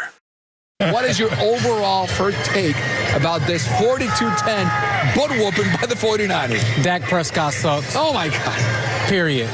Right? They talk so much about Dak Prescott being a top-tier quarterback, franchise guy. I don't see it. I see them trying to cover up for what he lacks. A lot of quick throws, cutting half of the field off, and giving him easy throws. Other than that, he's not a quarterback that can drop back and really take advantage of a defense and carve it up. And today we've seen it. The 49ers defense made him look like a Tier 4 quarterback. Dante Whitner, have a take, my man. Love him. You hear him every week here on Tolbert and Copes and on KNBR 104.5 and 680. Dante Whitner. Dante, what do you say? Goes, Dak Prescott sucks. Dak Prescott sucks. Oh, he sucks, yeah. All casual. Who was doing the, who was that the one? Oh! It was Carlos Ramirez. Carlos and Rod were with him. I saw them both in the press box. Yeah, Dak Prescott sucks. Like, yeah. S-U-C-K-E-S sucks. Dante Whitner with his take on Dak. What'd you think of Dak yesterday, man? I mean, their drives, they weren't very good at all. Yeah, I think that's what Cowboy fans were saying as Dak has played himself out of favor there. So they go, here's their first 4 drives of the game. Punt, fumble, punt. They went 1 yard, 1 yard, 4 yards, 2 yards. Those are the first 4 drives of the game. Yeah, they're all 3 and outs, right? No, they had a 1 play and a fumble after a 4-yard game. Oh, that's right. 3 and outs and a turnover after 1 play. That's right. Then they go 11 plays. 3 and out. Then they go 11 plays, touchdown. Then 3 plays, 8 yards, punt. So they go 4 punts, a fumble, and a touchdown in the first half.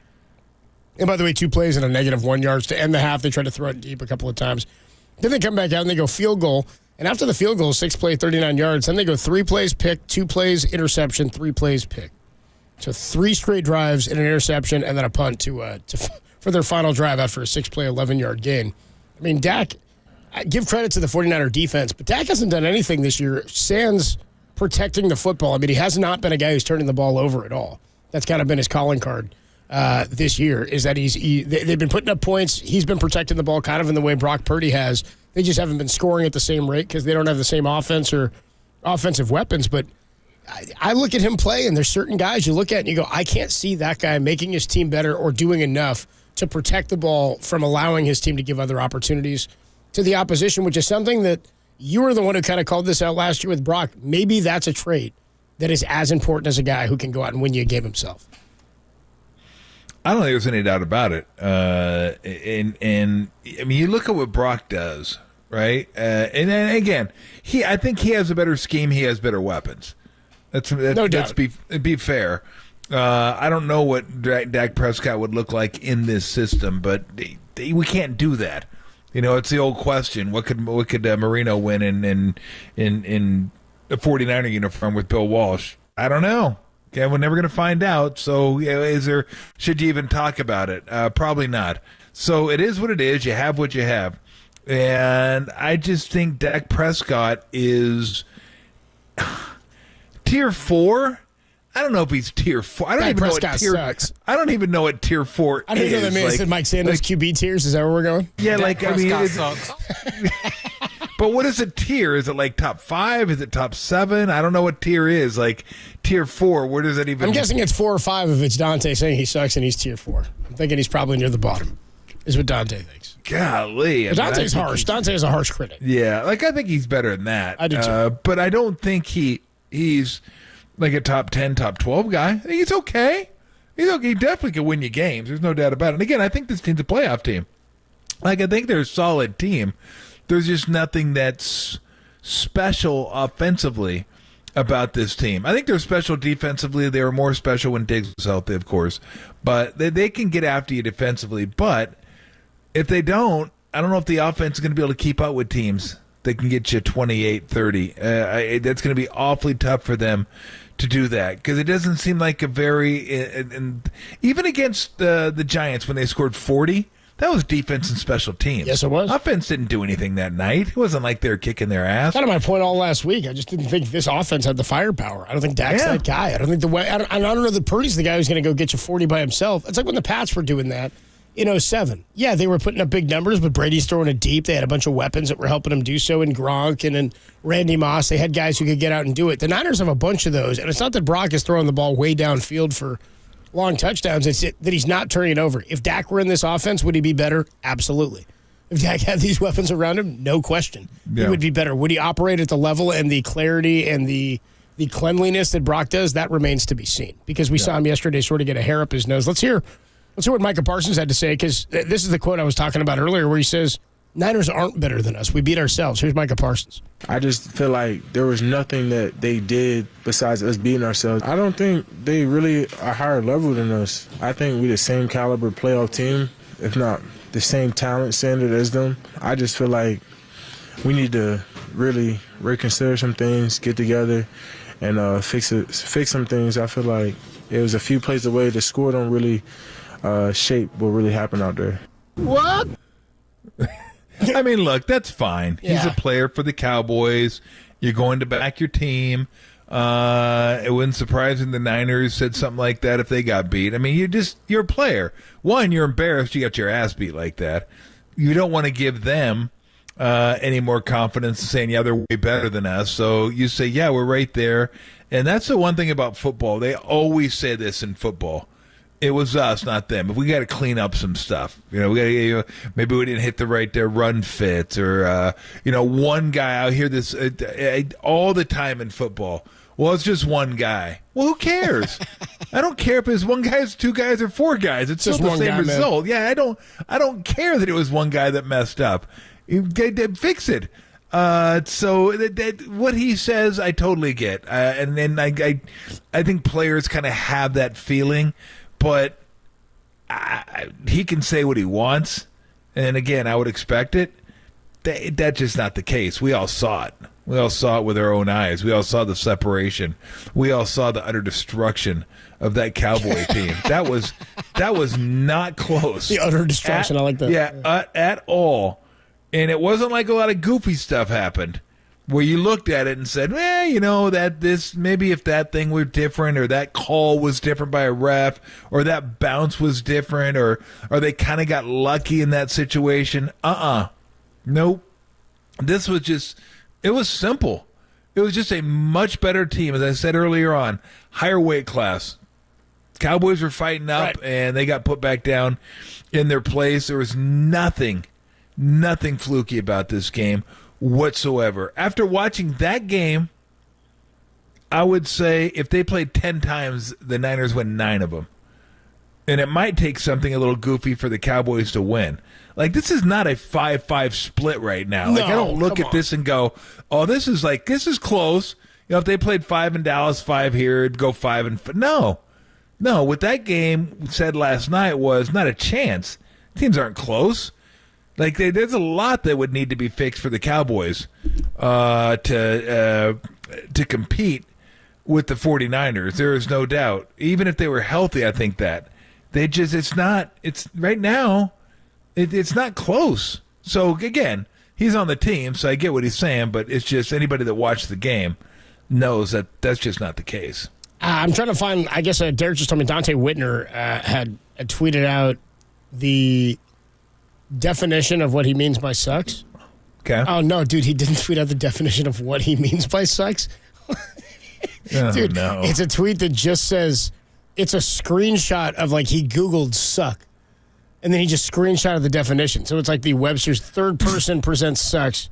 Drawing to mouth by contracting the muscles to the lip. Dude, it's like all the different, it's just the word suck. He sucks. Dak Prescott sucks. Beautiful. Dante Whitner, dude. Oh, Dak Prescott sucks. One of my absolute favorites, dude.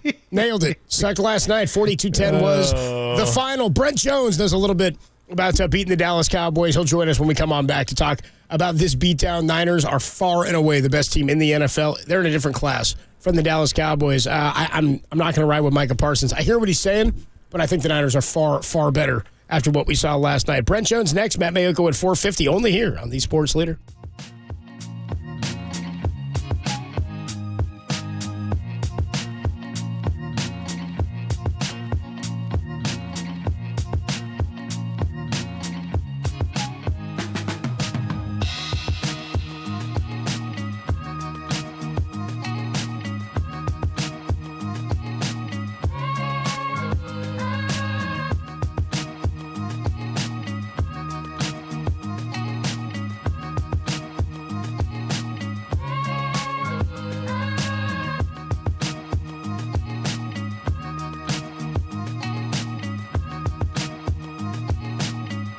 Chris Paul made his debut in a Warriors starting lineup, beating the Lakers 125-108 in the preseason opener. That story and more are trending now on KNBR.com and the KNBR app.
Time for our favorite tight end, number 84, to talk about the utter destruction of the Dallas Cowboys and find out how much despair is in that city as we speak. Hopefully Hello, lots. I hope a ton.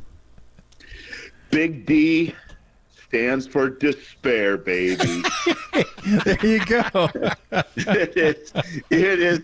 People are jumping off the ship. It's, when you smack a team upside the head so badly that everybody starts questioning, like, were we ever any good to begin with? Like, it's a free-for-all, and it's beautiful. I mean, it is, you name it, from questioning Dak to the defense. Oh, you love to see it. Yeah. Red zone to, do we have any? We don't have any playmakers. Yeah. No duh. That is classic that they've just completely lost faith in one day. But I mean, hell, a game like that'll do it to you, I would think, because we were questioning whether they could win in a big spot, whether they could beat the 49ers. They haven't done it. Whether Dak could get it done. How this defense would do against this offense. And it literally was fail across the board. Like, without exception, it was fail, fail, fail, fail, fail. And that's about as comprehensive dismantling as I've seen of a pretty good team. I still think Dallas is a playoff team, and they just took them apart piece by piece. Yeah, it was massive fail. And, yeah, they're probably a playoff team because my theory is somebody has to make the playoffs. Good point. Yes, it is. Yes, you're right. Because you look around at the teams in the league outside of Philly, you're hard-pressed to say, hey, this team is somebody that can keep up.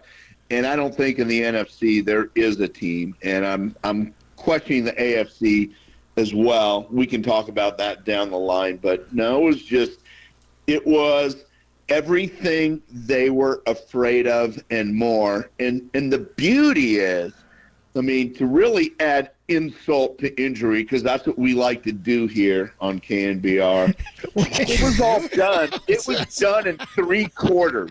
It was done in 3 quarters. It was like me begging for my my Super Bowl champion hat in the 3rd quarter of the Broncos game, and the guy saying, we really can't give it to you in the 3rd quarter. We have to wait till the 4th quarter. Give me my hat. I want my hat. Give me my Super Bowl champion's hat. Dude, is that a true story? You started asking some guy for a hat, like an equipment dude? Yeah. Oh, yeah. No, the NFL people, because I was out with, I don't know, 3 minutes left in the 3rd quarter. They were taking the starters' hat. 55-10 is that one? That one? Yeah. Yeah. Last night's game was a 60, 62, 63-point game if we wanted to keep the pedal to the metal. And, yeah, there was a part of me that really wanted us to keep it going. But you might have to play them again this year. You don't want to get bulletin board material, but – yeah, I saw Micah Parsons was popping off. It's like, dude, you had as many sacks as me and as many pressures as me. So, True. You know what? True. That's what it's called. That's what it looks like to be blocked massively. So it was, across the board. I don't know that you could have played any better. And there was a part of me in the back of my mind, I told people before the game, hey, we're going to win by 2 or 3 touchdowns. I just really believe that. But there was a part of me that thought, these guys can't even be on the same field with us, but I didn't have I don't know, I didn't want to say that and then end up being a tight game, and then you're looking like, oh, okay, ex-49er guy. But no, we have too many weapons. We just do. And so they keyed on Christian McCaffrey. That was their thing. They were like, going all in, like, we are not going to let Christian McCaffrey beat us. And I get that. I mean, you look at the first 4 weeks of the season, he's beaten everybody. So what they really didn't account for is Kittle. Because let's face it, we hadn't used Kittle as much this year at this point in time as we had in the past. He was more of an afterthought. He's caught a few balls, but he hasn't been in the flow of the offense like in years past. And it's like, okay, well, we're only in week 5. It's not like we don't have weapons, and it's not like George's not a Pro Bowl tight end, and so they just didn't account for him. I mean, he was running wild and free like he was on a mountain range, running out there in the green grass of the field with the deer. I mean, nobody was around him. Okay, before we move on with this game, I got to know, what did you talk about sitting on the bench for the last quarter and change of the Super Bowl? Yeah. So really what I talked about is, hey, there's nobody that can stop us from winning 3 of these in a row. And I want my hat. And what are we gonna do tonight? All the things that matter in the moment. Not come on, guys, let's go. Let's keep working hard. It's like, hey, no, this is over. We won another Super Bowl. I wonder what our rings are gonna look like. What's the new design gonna Dude, be? come on. What our rings gonna look like? That'll be good. That'll be fun, brother. Man, really into the game. Yep. All right. Good job. Good job, dude. All right. Man, that clock is going slow. Stop the clock. Oh, that is always move slow when you're up big like that. Talking to Brent Jones on the UMA guest line. Have we seen a quarterback running back duo like this in the NFL since like Marshall Faulk and Kurt Warner, in terms of teams that we thought had 2 guys that could win an MVP in the same offense? Man, I mean, think of the fact, Copes, that you're talking about Brock Purdy winning an MVP. Well, do you want to hear the odds right now? I've got the biggest smile on my face. I truly do. It's bananas, dude. It's Mahomes, Tua, Jalen Hurts, and Josh Allen are the only guys in front of him right now in Vegas. That? I mean, and I would argue they're maybe not in front of them. Sure. When you look at total quarterback rating, touchdown interception ratio, how about wins? Kid's never lost a game that he's finished. Yep. The one Philadelphia fluke, and I still to this day think we would have beat the Eagles had we been healthy that whole game. But that's neither here nor there. The kid's a stud. He's unflappable. He just looks the same. I mean, put his face. I loved his face early on. Pressure. They zoom in on his face, and you take the look, and he's kind of like, yeah, okay, whatever. And you compare that to the Giants' Daniel Jones that looks like all hell's breaking loose in his eyes, and he's afraid, and he's going to get hit, and he's going to throw a pick. And it's like, man, our quarterback is cool, calm, and collected. And it was so great for him to do it on a national stage. And I remember after he threw the 3rd one, I'm like, I hope Kyle lets him throw a 4th one, because we do hand off the ball a lot inside the 10 and score touchdowns running the ball. It's like, you know what? Let this guy throw 4 touchdowns. And then I was thinking, well, he's going to throw 5 or 6. But let him be in the limelight. Let him step out and show the whole country, hey, this isn't some game manager kid. This isn't some fluky kid. He's been a freaking stud from the day that he's walked on the field. And the fact that you're talking about him in the MVP race, and I saw a couple articles today that said he's actually probably leading right now. If the 49ers keep playing like this and he keeps playing like that, it's spectacular. And yes, we already know Christian McCaffrey is an MVP candidate, and that's awesome, and people know that. But people haven't given Brock Purdy the love and the legitimacy that he deserves. And I think the whole country saw it last night. And like I said, he did it in 3 quarters. I wish he threw for 350 and we kept bombing it. But he only threw 24 times. Yeah. Like, yeah, that's good enough. I already smacked you guys around a little bit. But man, that was – and you guys, we got to give credit to our offensive line. Man, yes. Oh man, they blocked those guys up. Our defense, like we knew exactly where Dak was going with the ball. There was a couple of those interceptions where guys just stepped right in front, like, okay, we've seen this on film, and this is exactly where we're going. It was just one of those games where I wish they played 5 quarters because I wanted it to keep going. It was so much fun, and I knew that things were going to be imploding around here. And they obviously were, but to the level that I wouldn't have imagined before. It was just I mean, maybe these guys spiral. I don't think they will. I think that they've got some good players. But this is really weird. They were putting so much emphasis on this game. Like, this is our time to show America. Like, the Cowboys are really the team to beat, and we've got the Niners number this time, and that was a fluke last year in the playoffs, and we're gonna show everybody. And it was like, not only did you not show everybody, you just got smoked, and might have gotten smoked so bad you might not recover. Yeah, they just fell straight on their face. Actually, they got pushed down on their physically. on their face. They physically got beat across the board. I think curb stomped is the term, boys. Curb stomped. Yeah. Oh, American History X. There we go. Yeah. Well, Ed Norton. Let me. I always feel like I got to make this disclaimer, Brent, when I say this, because I'm not comparing him to Joe Montana, but I am saying that seems there are some similarities there. Like, there's some things that Brock does that you could, like, close your eyes and envision Joe doing. You would know better than anybody since you play with Joe. Are there any similarities there that you can see? Absolutely. And I'm going to start with demeanor. Joe never got rattled. He just didn't. He just kind of was that kind of, yeah, whatever. Like, I got this, or we're going to figure it out. Like, he just didn't have that look of panic in his eyes. He was cool and calm and collected in the huddle.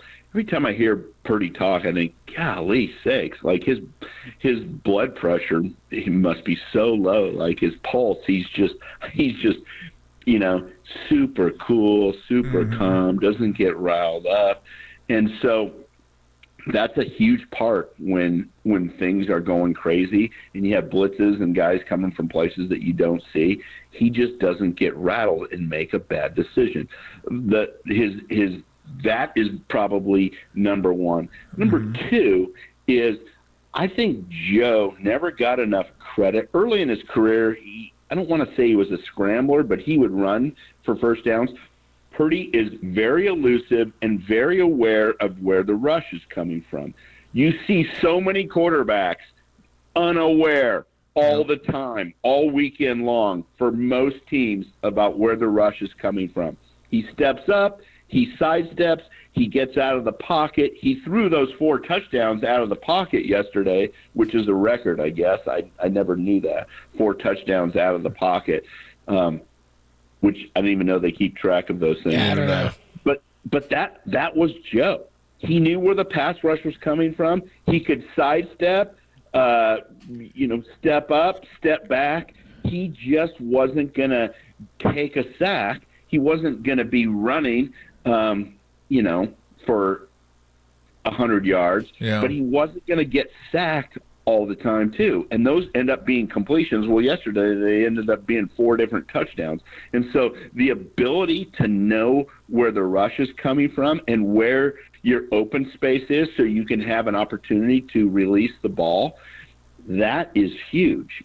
And then lastly, and I'm sure there's other things, but his accuracy, right? Joe was just so accurate. And I know that Brock probably missed 1 or 2 throws yesterday, but we're talking about 1 or 2 throws for a kid that was the last pick of the draft last year. I mean, yeah, is he going to be perfect? No, but he's darn close to it. He was darn close to it last week, and it's like, please don't make the mistake of categorizing this kid as a game manager. He's the furthest thing from it. He's taking shots downfield. He's throwing it. He had tremendous accuracy. He's got playmakers. It's remarkable because I don't think that outside of, and I'm not comparing him, but to have such a young player who was drafted so late make these type of throws, it's Tom Brady in his second year. I don't think that we've ever seen another quarterback this far down the draft list step up and start playing at this level. We just haven't seen it. Now, I'm not saying he's Tom Brady. I'm not saying he's Joe Montana, because those are years and years of continuing to do this. but he certainly has flashes of those guys at this stage in his career.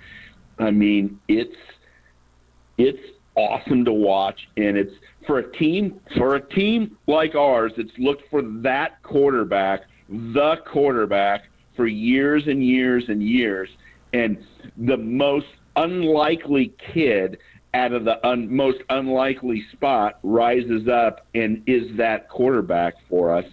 Makes the story so much better. It's no doubt. It's spectacular. You know what's interesting? You bring up Tom Brady, and the first part of his career, they almost protected him.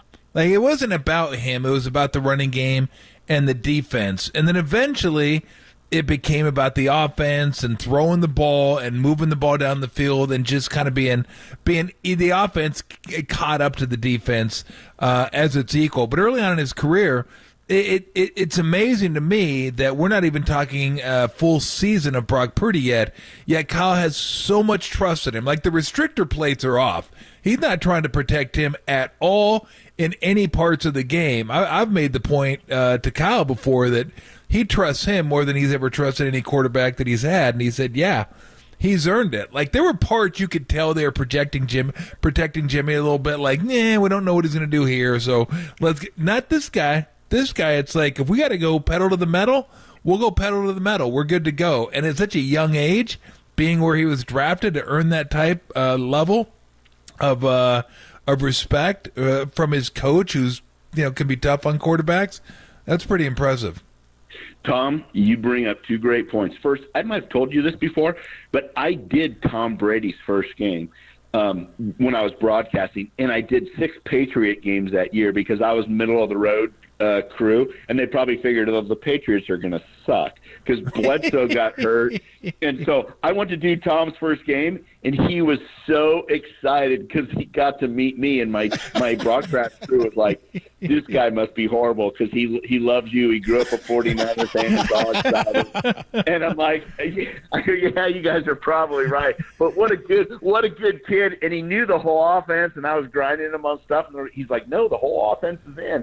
And what Tom did the first half of that season is he delivered the ball where it was supposed to go. If he had a blitz, over the right tackle, hey, he would throw to the right side, the back and the flat on the right, or he would come back. He would constantly throw the ball and distribute it where it was supposed to go. Well, that's what Brock Purdy has done. And then as the season went along, Belichick got more confident and allowed him to start, took the reins off and allowed him to start throwing the ball down the field. What you're seeing with Brock Purdy is what you said. Kyle trusts him more than any quarterback he's had. And what it's really done is it's unleashed Kyle. Because I know Kyle has been holding back with Jimmy, and he had to hold back with, our string of other quarterbacks that we've had with all the injuries. But toward the end of last year, he started maybe giving Brock a little bit more room, but this year he's giving him the whole enchilada. And so what that does, and what it says to me, is Kyle's dialing up trick plays or throwbacks or double reverse, throw the ball down the field to Kittle where no one's around. All of a sudden, Kyle is allowed to dip into his plays that he hasn't been able to call because he hasn't trusted the quarterback here. And all of a sudden, man, it feels like we're pulling out all the stops with some of our play calling, and it's a blast to watch. Rough football weekend for the state of Texas. Not only Dallas taking the chin, the Longhorns took one on the chin against the Sooners. Man, they did. In fact, I just put my Texas hat away. It's not coming out. My UT hat. So I'm gonna have to pull out my Oklahoma hat on. Oh no! Don't do that, baby. Luckily, I don't have a cowboy hat, but it's I like the Cowboys being good because it makes it so much more fun when we exactly need them to to heck, and it's so great because everybody gets overconfident. Could this be the year we're back in the Super Bowl? I don't think so. Sorry, but the UT thing, like, man, that was just so frustrating. They gave that game away, and I want the Texas teams to be good, but yeah, that was probably our last hope. I mean, they're gonna have to hope people to lose, but. And I don't even know that Oklahoma's that good, but they beat Texas. And so, well, here's the thing, Brent. If they win out and Oklahoma wins out, I think they can still get there because if they beat Oklahoma in the championship game, Big 12 championship game, remember, they beat Alabama on the road. And if Alabama keeps winning, that's going to look like a really, really good victory. So I think they got as good a chance as Oklahoma is making it as long as they stay. They can't lose again. But if they don't, they'll play Oklahoma in the championship game. You win that one, I think you're in great shape. You might be right. I might have to dust off my UT hat, get the orange going. No, I didn't say do that. I can jump on anybody's bandwagon. Yeah, I know that. It's just like when I'm a Wildcat during basketball. We always appreciate that. But no, it's great, and I gotta say, it feels so good to be here. I mean, I'm going Niner hat for the next month. I just am. I Nice. don't care. Don't take it People off. are gonna get out of my way. They're gonna see me coming, and they're just gonna move and not say squat. It's like, all right, before we let you run, how much love are the Rangers getting down there, and is Bochy getting any love? Bochy's getting a ton of love. In fact, just because, and obviously you guys are my guys, but when Boch won the first series, I sent a letter to Murph, and I said, hey, how's it going out there? Me and my man Boch are going to probably end up in the World Series. And then he said, wait, you include me or let me in on that bandwagon? And I said, sorry, bro. No out-of-towners. Gotta be local there. Gotta be local in Texas. I gotta Sorry, say, bro. Yeah. Boch is the man, and everybody in Texas, they don't know. And once football season starts, people barely even pay attention. But it's funny. So my son-in-law is like, hey, should we go to some Rangers games? Like, I guess I'll wait to the World Series, then we'll show up. Nice. Yeah. On the wagon when it's time, right? I can hardly wait. Boch is my man. He's my man. My man. He is. My guy. My guy. Boch, my man. I got a great story about my my old buddy, the late great Dwight Clark. We used to play in this 49er shootout right before the AT&T every year, and we'd play against the Giants, and Kruk and Kipe would be down there, and they'd be around, and Boch would be there, and then a couple Giants, and there'd always be some really good players, and Dwight would always be nervous, so he'd always have a Bloody Mary or two before we teed off. Because I'm like, dude, like, it's just golf. And he's like, yeah, no, that makes me nervous. And so we ran into Boch in he was playing one year, and the greatest amount of respect that you can say to a football coach, you call him coach. And Dwight said, hey, coach, I'm a big fan. And Boch kind of stood back, and he's like, don't call me coach. Call me Skipper or Boch or Skip. and we both I forgot because I used to be a baseball guy and I hadn't thought about it, but Dwight's like, was that okay? And I go, yeah, no, he knows you're a football guy, and it's a sign of respect. But from then on, it's like, well, not calling him coach, we're calling him Skip. Or, hey, Bo, what's up? Bo just looked at. That's funny. Dwight was a beauty, boy. He was. They broke the mold there, and so I got to bring his name up because it was Cowboy Week, and I mean we started beating down the Cowboys with the great catch, and so those are some great days. Absolutely, not a lot of times your team has iconic plays, not just for the team but for the entire NFL. That's one of those plays when the history of the NFL is told, that highlight is in there. That is an incredible play. All right, man, we will let you run. Enjoy the games this week. And remember, it's not the World Series, but the Rangers are still on, and they have a chance to beat the Orioles next game. So you might want to tune that one in. Dude, don't act like I'm that clueless. I know what I'm doing. Come on. I got in Murph's face. He's jealous. You know, I don't even want to go there. You know, with the Boats Giants thing, because I'm sure I'll get myself in trouble. But we're enjoying that part of the fall here in Texas, and then of course the Cowboys down is going to be tough. I mean, I'm gonna live with that one all the way to the playoff games if they somehow make it. Enjoy it. Tell the family we said hi, and we'll talk to you next week, Brett.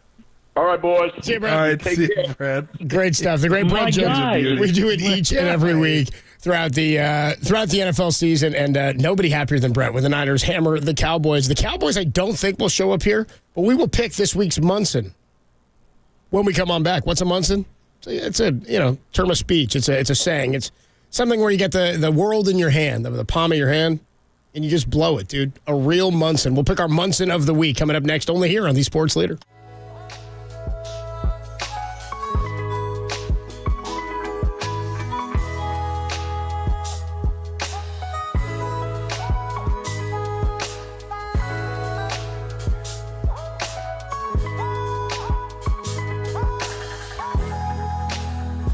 Redwood City. Shout out to you for supporting KNBR, Redwood City's sports leader.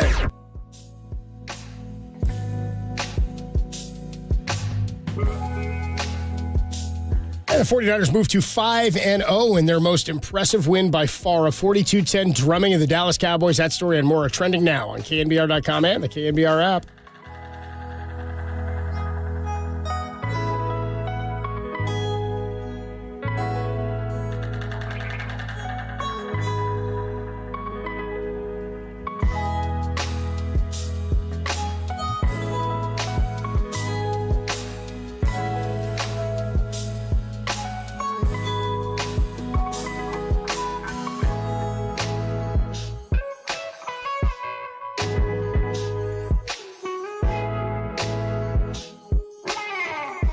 Hey, what's going on, everybody? Adam Copeland here for O'Donnell Financial Group. Look, whether you're retired or you're planning on being retired, and I hope you are, when you want to know if you're paying too much in fees or if you're taking too much risk, or if you've got enough money and you've set yourself up to live that lifestyle that you've always dreamed of when you get retirement. We all have dreams. We all want to get to retirement and live the life that we want to live. So for more than 3 decades, Greg O'Donnell has been helping people do just that. People like you right here in the Bay Area. He's been helping them plan, protect, and pass on their wealth to their loved ones. So if you're interested in learning how O'Donnell Financial Group can help you and your family, give them a call. Greg and his team, they're awesome. They're easy to talk to, and there's no cost or no obligation. Call them today, 866-496-2300, or visit o'donnellfinancialgroup.com. That's 866-496-2300, because planning is a process, not a product. Investment advice offered through O'Donnell Financial Services, LLC, a registered investment advisor, registered representative, offering securities and advisory services through Independent Financial Group, LLC.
Give him a wide berth. Real Munson.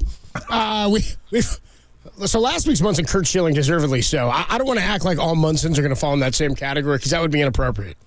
That's like a real D move what Kurt Schilling did last week. I'm going to leave it at that. But our Munson of the week, I don't know if you're on the same page as me, Tom, and I just sort of a bone to the Giants fans here. And I got to tell you, I've hated the new postseason setup.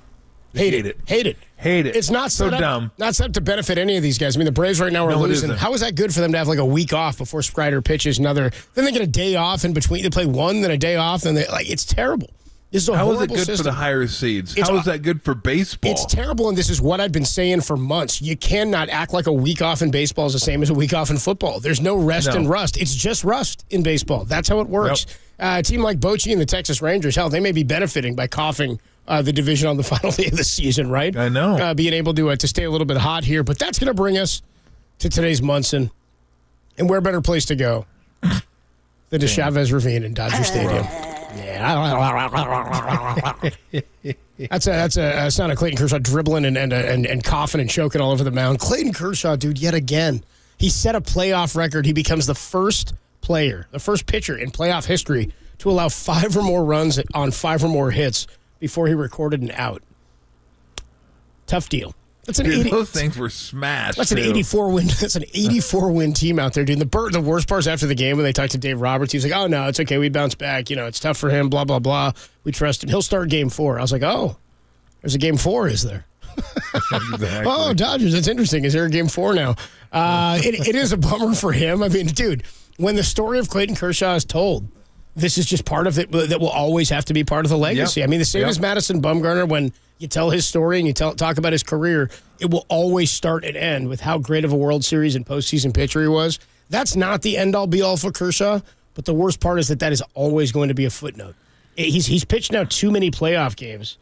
I think he's 13-13 and 194. That's a season. 194 in the third innings pitched in the playoffs. How about this? He's got a 1.11 whip. He's not like letting tons of guys reach base, but his ERA is 4.49. 13-13. Records in playoffs matter. For me, starting pitcher records in the postseason absolutely matter. That distributes it displays dominance when you have a good. Yeah, no doubt about it.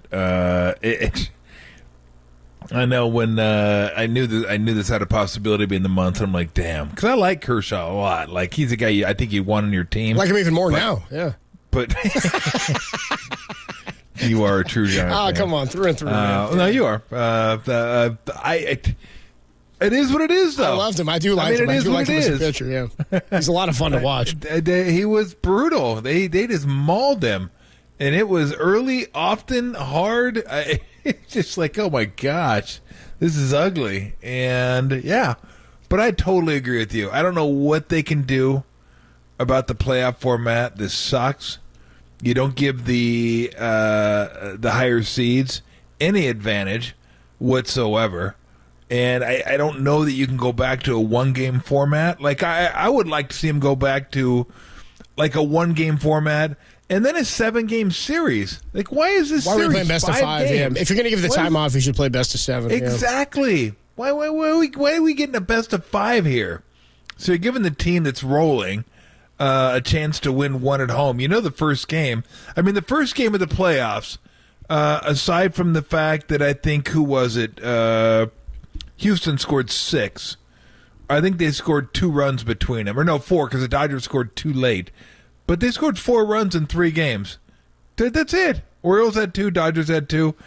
Braves got shut out. Braves haven't scored yet in the playoffs. Not once. It was in 3-0 bottom 4 right now. Yes. I don't think they have a hit yet either. And that was one of the best offensive teams we've seen in recent memory. And now they can't score? Like, yeah, it's a real thing. That's not just Philly shutting them down. They played this team like 13 times this year. Again, the note I always use, Tom, as the example, thank you. The sample I always use for this is 2007 Rockies into the World Series. They go 22-23 or something, or 23-24 games in September. They end up forcing that one-game playoff final day of the season, or the game 163, great 163, against the Padres, Matt Holliday and all that, the slide at home. That was an awesome series. They get into the division series, sweep the D-backs. Then they get into the LCS, and they sweep, I can't remember who they played in the LCS. Anyway, they sweep whoever it is in the LCS, and then they're just waiting around. 7 days or 8 days they had to wait for the Red Sox, who came back down 3-1 to Eric Wedge's Cleveland Indians and beat them in the LCS. Red Sox come back and win it. The Rockies been sitting around for 8 days. They went ice cold. They've been hot for like a month and a half. But then you're sitting around like, when are we going to play? It just does not benefit anybody. I just don't think it's the format we should have. And my fear here is the way they fix it is by adding more teams. Yeah. You know what I mean? Where they go, okay, well, then we'll just make everybody play right after the season ends, and that would mean adding more playoff teams. That's not the way to do it. Yeah. Anyway, let's get off of the Munson of the week. There you go. Oh, boy. Yeah, a real Munson. Give me one more of those, Tim. I like that one. I like that one. Really charged something loose there, Tiger.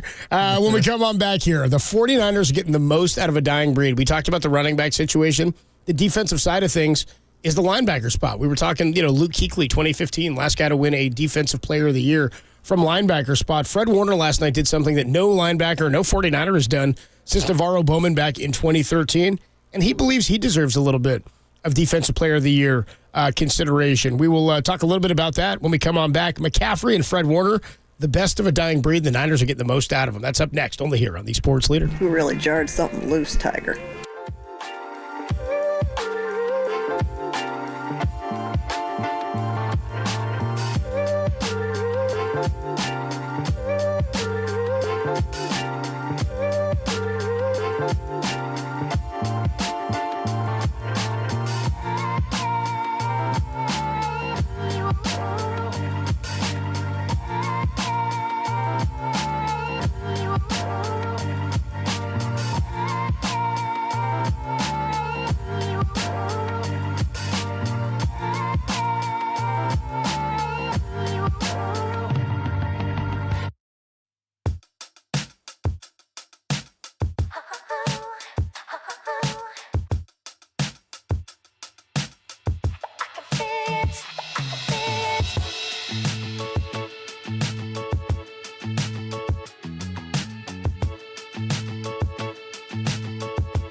Listen to the sports leader anywhere, anytime. Download the all-new KNBR app. Now, Tolbert and Copes continue live from the KNBR Casino Matrix Studio. Casino Matrix progressive jackpots are here. Where are you? Just drop in. Please play responsibly. 1-800-GAMBLER. Here's a throw. Ball got tipped up in the air, intercepted by Fred Warner.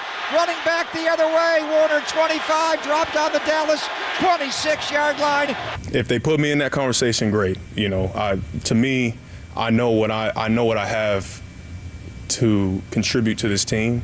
I know the caliber of player I am. I don't need anybody else's recognition or people to tell me how great I am. I want to be the best person I can be, best player I can be for my teammates and for this team. You know, we know what we have ahead of us and the goals that we've set out for ourselves. All that other stuff take care of itself when you're just doing things the right way day in and day out. You know, I'm just really grateful and for this moment, seriously. That's the voice of Fred Warner, 49er linebacker who had a big game yesterday, a pick, a forced fumble, and a sack in the game. First Niner to do that since 2013. It was Navarro Bowman. Oddly enough, and I got the year wrong on this, Luke Kuechly, the last non-rush linebacker to win a Defensive Player of the Year, was in 2013. So that's the last time that happened. Adam Copeland, Tom Tolbert with you. We will catch up with Matt Mayoko here in about 12 minutes at 4:50, get his thoughts on the game from yesterday. But in terms of what the Niners are getting out of McCaffrey, who we said was kind of a dying breed in terms of the type of production you're getting out of running back and how much value you put into that position. Same could be said about linebacker. We've said this for a couple of weeks. They're the best at their positions, I think, and both of those positions are not as appreciated as they used to be. Does this do anything, do you think, for the game? Does this change anything in terms of how the game is coached or played? Because in that sense, it sort of feels like the Niners have zigged when the NFL has zagged. Now, it's not to say they don't do the things right that you need to do well, but it's a passing league, right? And the Niners ran the ball 41 times yesterday. I know they were running out the clock, but they still run the ball an awful lot. They're looking to do it 30-plus times a game, right? They're still not throwing the ball downfield in the way you normally would. They have the playmakers and the pass rushers. But for a league that is so focused on the quarterback position, while we're talking Purdy MVP, I don't think anybody would argue that he's the best player on the team. Look, here's the thing. I think the Niners, I don't want to say got lucky, but it's not like they went out and drafted these guys in the first and second round. It was a philosophical switch. They just happened to get two guys, third, and with Greenlaw was a fifth, right? Or was he That's sixth? right. He was a fifth rounder. Aziz was undrafted. So you're just, it's the same philosophy. You just happen to get two, really incredible linebackers. Maybe coaching, development has something to do with it, or they just were, underdrafted. That's a possibility as well. But the thing is, you got to have linebackers now that can play 3 downs. And they have 3 linebackers. They have 2 linebackers that can play 3 downs. And that's the comparison to me to Willis and Bowman more than anything. Is those guys you could keep on the field for 3 downs. They're great in the run, great in the pass. You never had to take them off the field. And you don't got to take these guys off the field either, which a lot of times you do. So I don't know. I don't think it's philosophical. I think because they've made it pretty clear to everyone who has eyes, if I can quote Robert Griffin III on the replay a couple weeks ago. Oh, you got to overturn that. Anybody that has eyes, they can see that. Play stands. Oops. Oops. Oh, man, if you haven't seen that, anybody hasn't seen it, you go back. It's a pretty good video. But the defensive line, that's where they focus their efforts. Defensive line. That's what they prioritize. Defensive line. That's what they want. They draft defensive line. They bring in defensive linemen. That's where they want to get. And then they go out and positional value kind of takes a hit maybe a little bit with the safety. So what do you get with the safety? You get a 5th rounder, and then you have someone who anybody could have picked up. The Giants picked up, or the Niners picked up. And they've been really good. I mean, one of them the damn All-Pro, and the other one was way better than I think anybody could have hoped. So that no one expected. And then Lenore, they drafted, was he 5th or 6th? I think he was 5th again. 5th rounder, I think, right, Timo? Yeah, and then they pay the money for Ward. So they wanted one corner. It's like okay, we're going to pay money for one top corner. He made a really nice play on a deep ball last night, by the way. But they just, again, they've been solid all over. And a lot of it is their ability to draft deeper into the draft. It's pretty amazing stuff what they've been able to do. Starting with Brock Purdy at 7. Kittle was at 5, Debo was 2, Lenore was 5, Greenlaw 5, Warner 3, Hufanga 5, Gibson they didn't draft, they just brought him in. But it's been, and they hit a couple ones. Armstead was a first-round draft pick. Ayuk was a first-round draft pick. They've missed on a couple ones. Tried to get Kinlaw to replace Buckner. Hasn't worked out. But that's why they have depth. But, the fact that they they have all these guys. How many guys could say they have, 2, 3? Kittle's probably made an all-pro team at some point, if not first, second round. But you have Warner, and you have Hufanga, and you have Kittle. Like, how many teams have guys that Kittle's have made an all-pro? Kittle's made an all-pro. Yeah, how many teams you think could say, yeah, we have 3 all-pros on our team that were drafted in the third round or later? Not many. I can't imagine. That's a great question. How many teams have 3 all-pros? Boy, and we're drafted that late. Yeah. I would be hard-pressed to find another. And maybe out there's maybe one with a couple, but I'm not sure off the top of my head. It's the NFL, so, those guys do tend to exist. And you forget which guys are drafted so late because superstars are just superstars. That's what's so funny is, like, nobody, it's all about quarterback, right? Nobody's ever going to hold over George Kittle's head that he was a 5th-rounder. But a quarterback, but for Brock Purdy, we're sitting here talking about, has he proved, we're doing the Joe Flacco thing, is he elite? Because he hasn't played, because he was not drafted where he was supposed to be. But if he were drafted number 2, we'd say, look at this kid's living up to the hype. He's supposed to be doing this. But when he's not supposed to be, we're looking for excuses. It doesn't happen with other positions. Nobody would ever say Kittle's not living up to, or this is going to fall apart because he's a 5th-rounder. We were just incredible. It was incredible that he was able to do what he did and that they evaluated that talent. But that's a great question. Is there another team in the NFL that has 3 all-pros on it that were drafted in the 3rd round or later? That seems unlikely. Yeah, I don't know. I'm too lazy. Seems like an awful lot of work. We've got to find teams with most all-pros. Have somebody else look it up. Seems like a Derek and Tim thing to look up. We can talk to Matt Mayoko about that. Yeah, Tim says, I think it's time to go. We can talk to Matt Mayoko about that very topic. He's going to join us when we come on back. I saw him out at the game yesterday.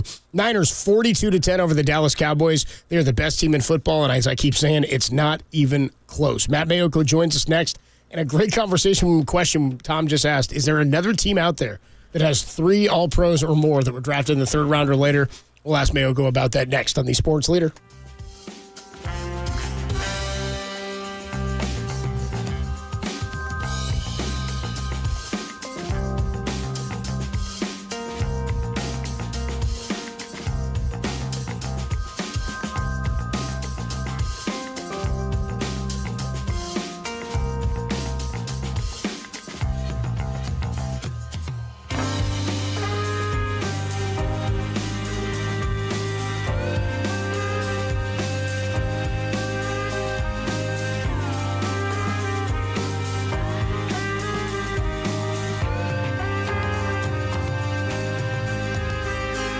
Micah Parsons told reporters after the Cowboys' 42-10 loss, I don't think the 49ers are at a higher level than us. The score really doesn't show what happened out there.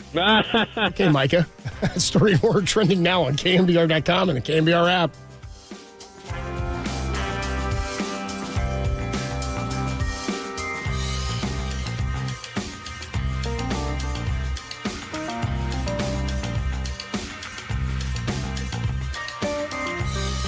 Hey, what's going on, everybody? Adam Copeland back here. My good friend Steve Moskowitz is hanging out on the line. A new week, new questions, new answers from Steve. Steve, tell us again what to do and what it is, the ERC. What's that all about? Employee retention credit. This is where the federal government is rewarding employers that employed people in 2020 and 21 by giving it. It's not a loan. They just give you the money of up to $26,000 for every employee you had. So if you had 10 employees, that could be up to over $250,000. At 20 employees, it'd be up to over $500,000, and so on. There's 2 different ways to qualify, and you only need to satisfy one way. But it's mind-boggling how many CPAs and firms, remember, I was a CPA before I was a tax attorney, are only looking at the easy method. It's a math method. Did your gross revenue go down by a certain amount? Yes or no? But if your gross revenue didn't go down enough, there's a second method, and you only need one. It's the facts and circumstances method. Why isn't everybody doing this? Because a lot of firms, a lot of CPAs don't want to do the extra work, time, effort, energy. We do. And we're tax attorneys. That's what we do for a living. Legal analysis. We'll do the analysis. Of course, not everybody qualifies. Those are the scammers.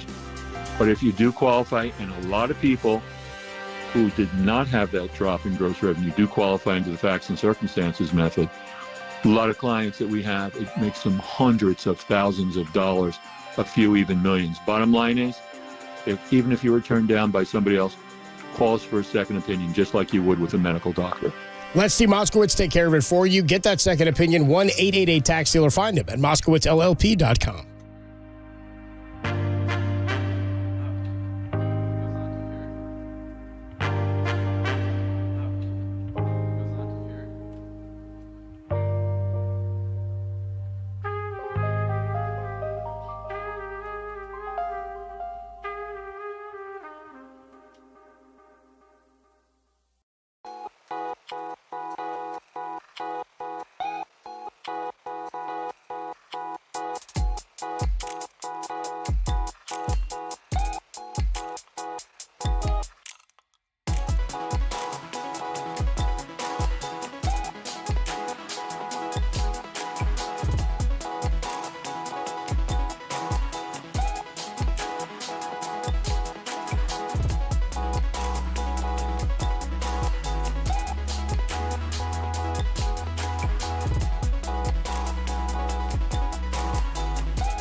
When the guy's not at press conferences, on the sideline, or in the locker room, he's with us on KNBR. Here's NBC Sports Bay Area's Matt Mayoko bringing the latest Niner news to Tolbert and Copes. Sponsored by the Dolan Law Firm. The best lawyers they hope you never need. DolanLawFirm.com. On the Sports Leader. We do it once a week, recap the 49ers game of the weekend. This time it happens to be an annihilation of the Dallas Cowboys. And to help us do it, NBC Sports Bay Area's Matt Mayoko and a good friend of ours. Hello, Matt. Hello.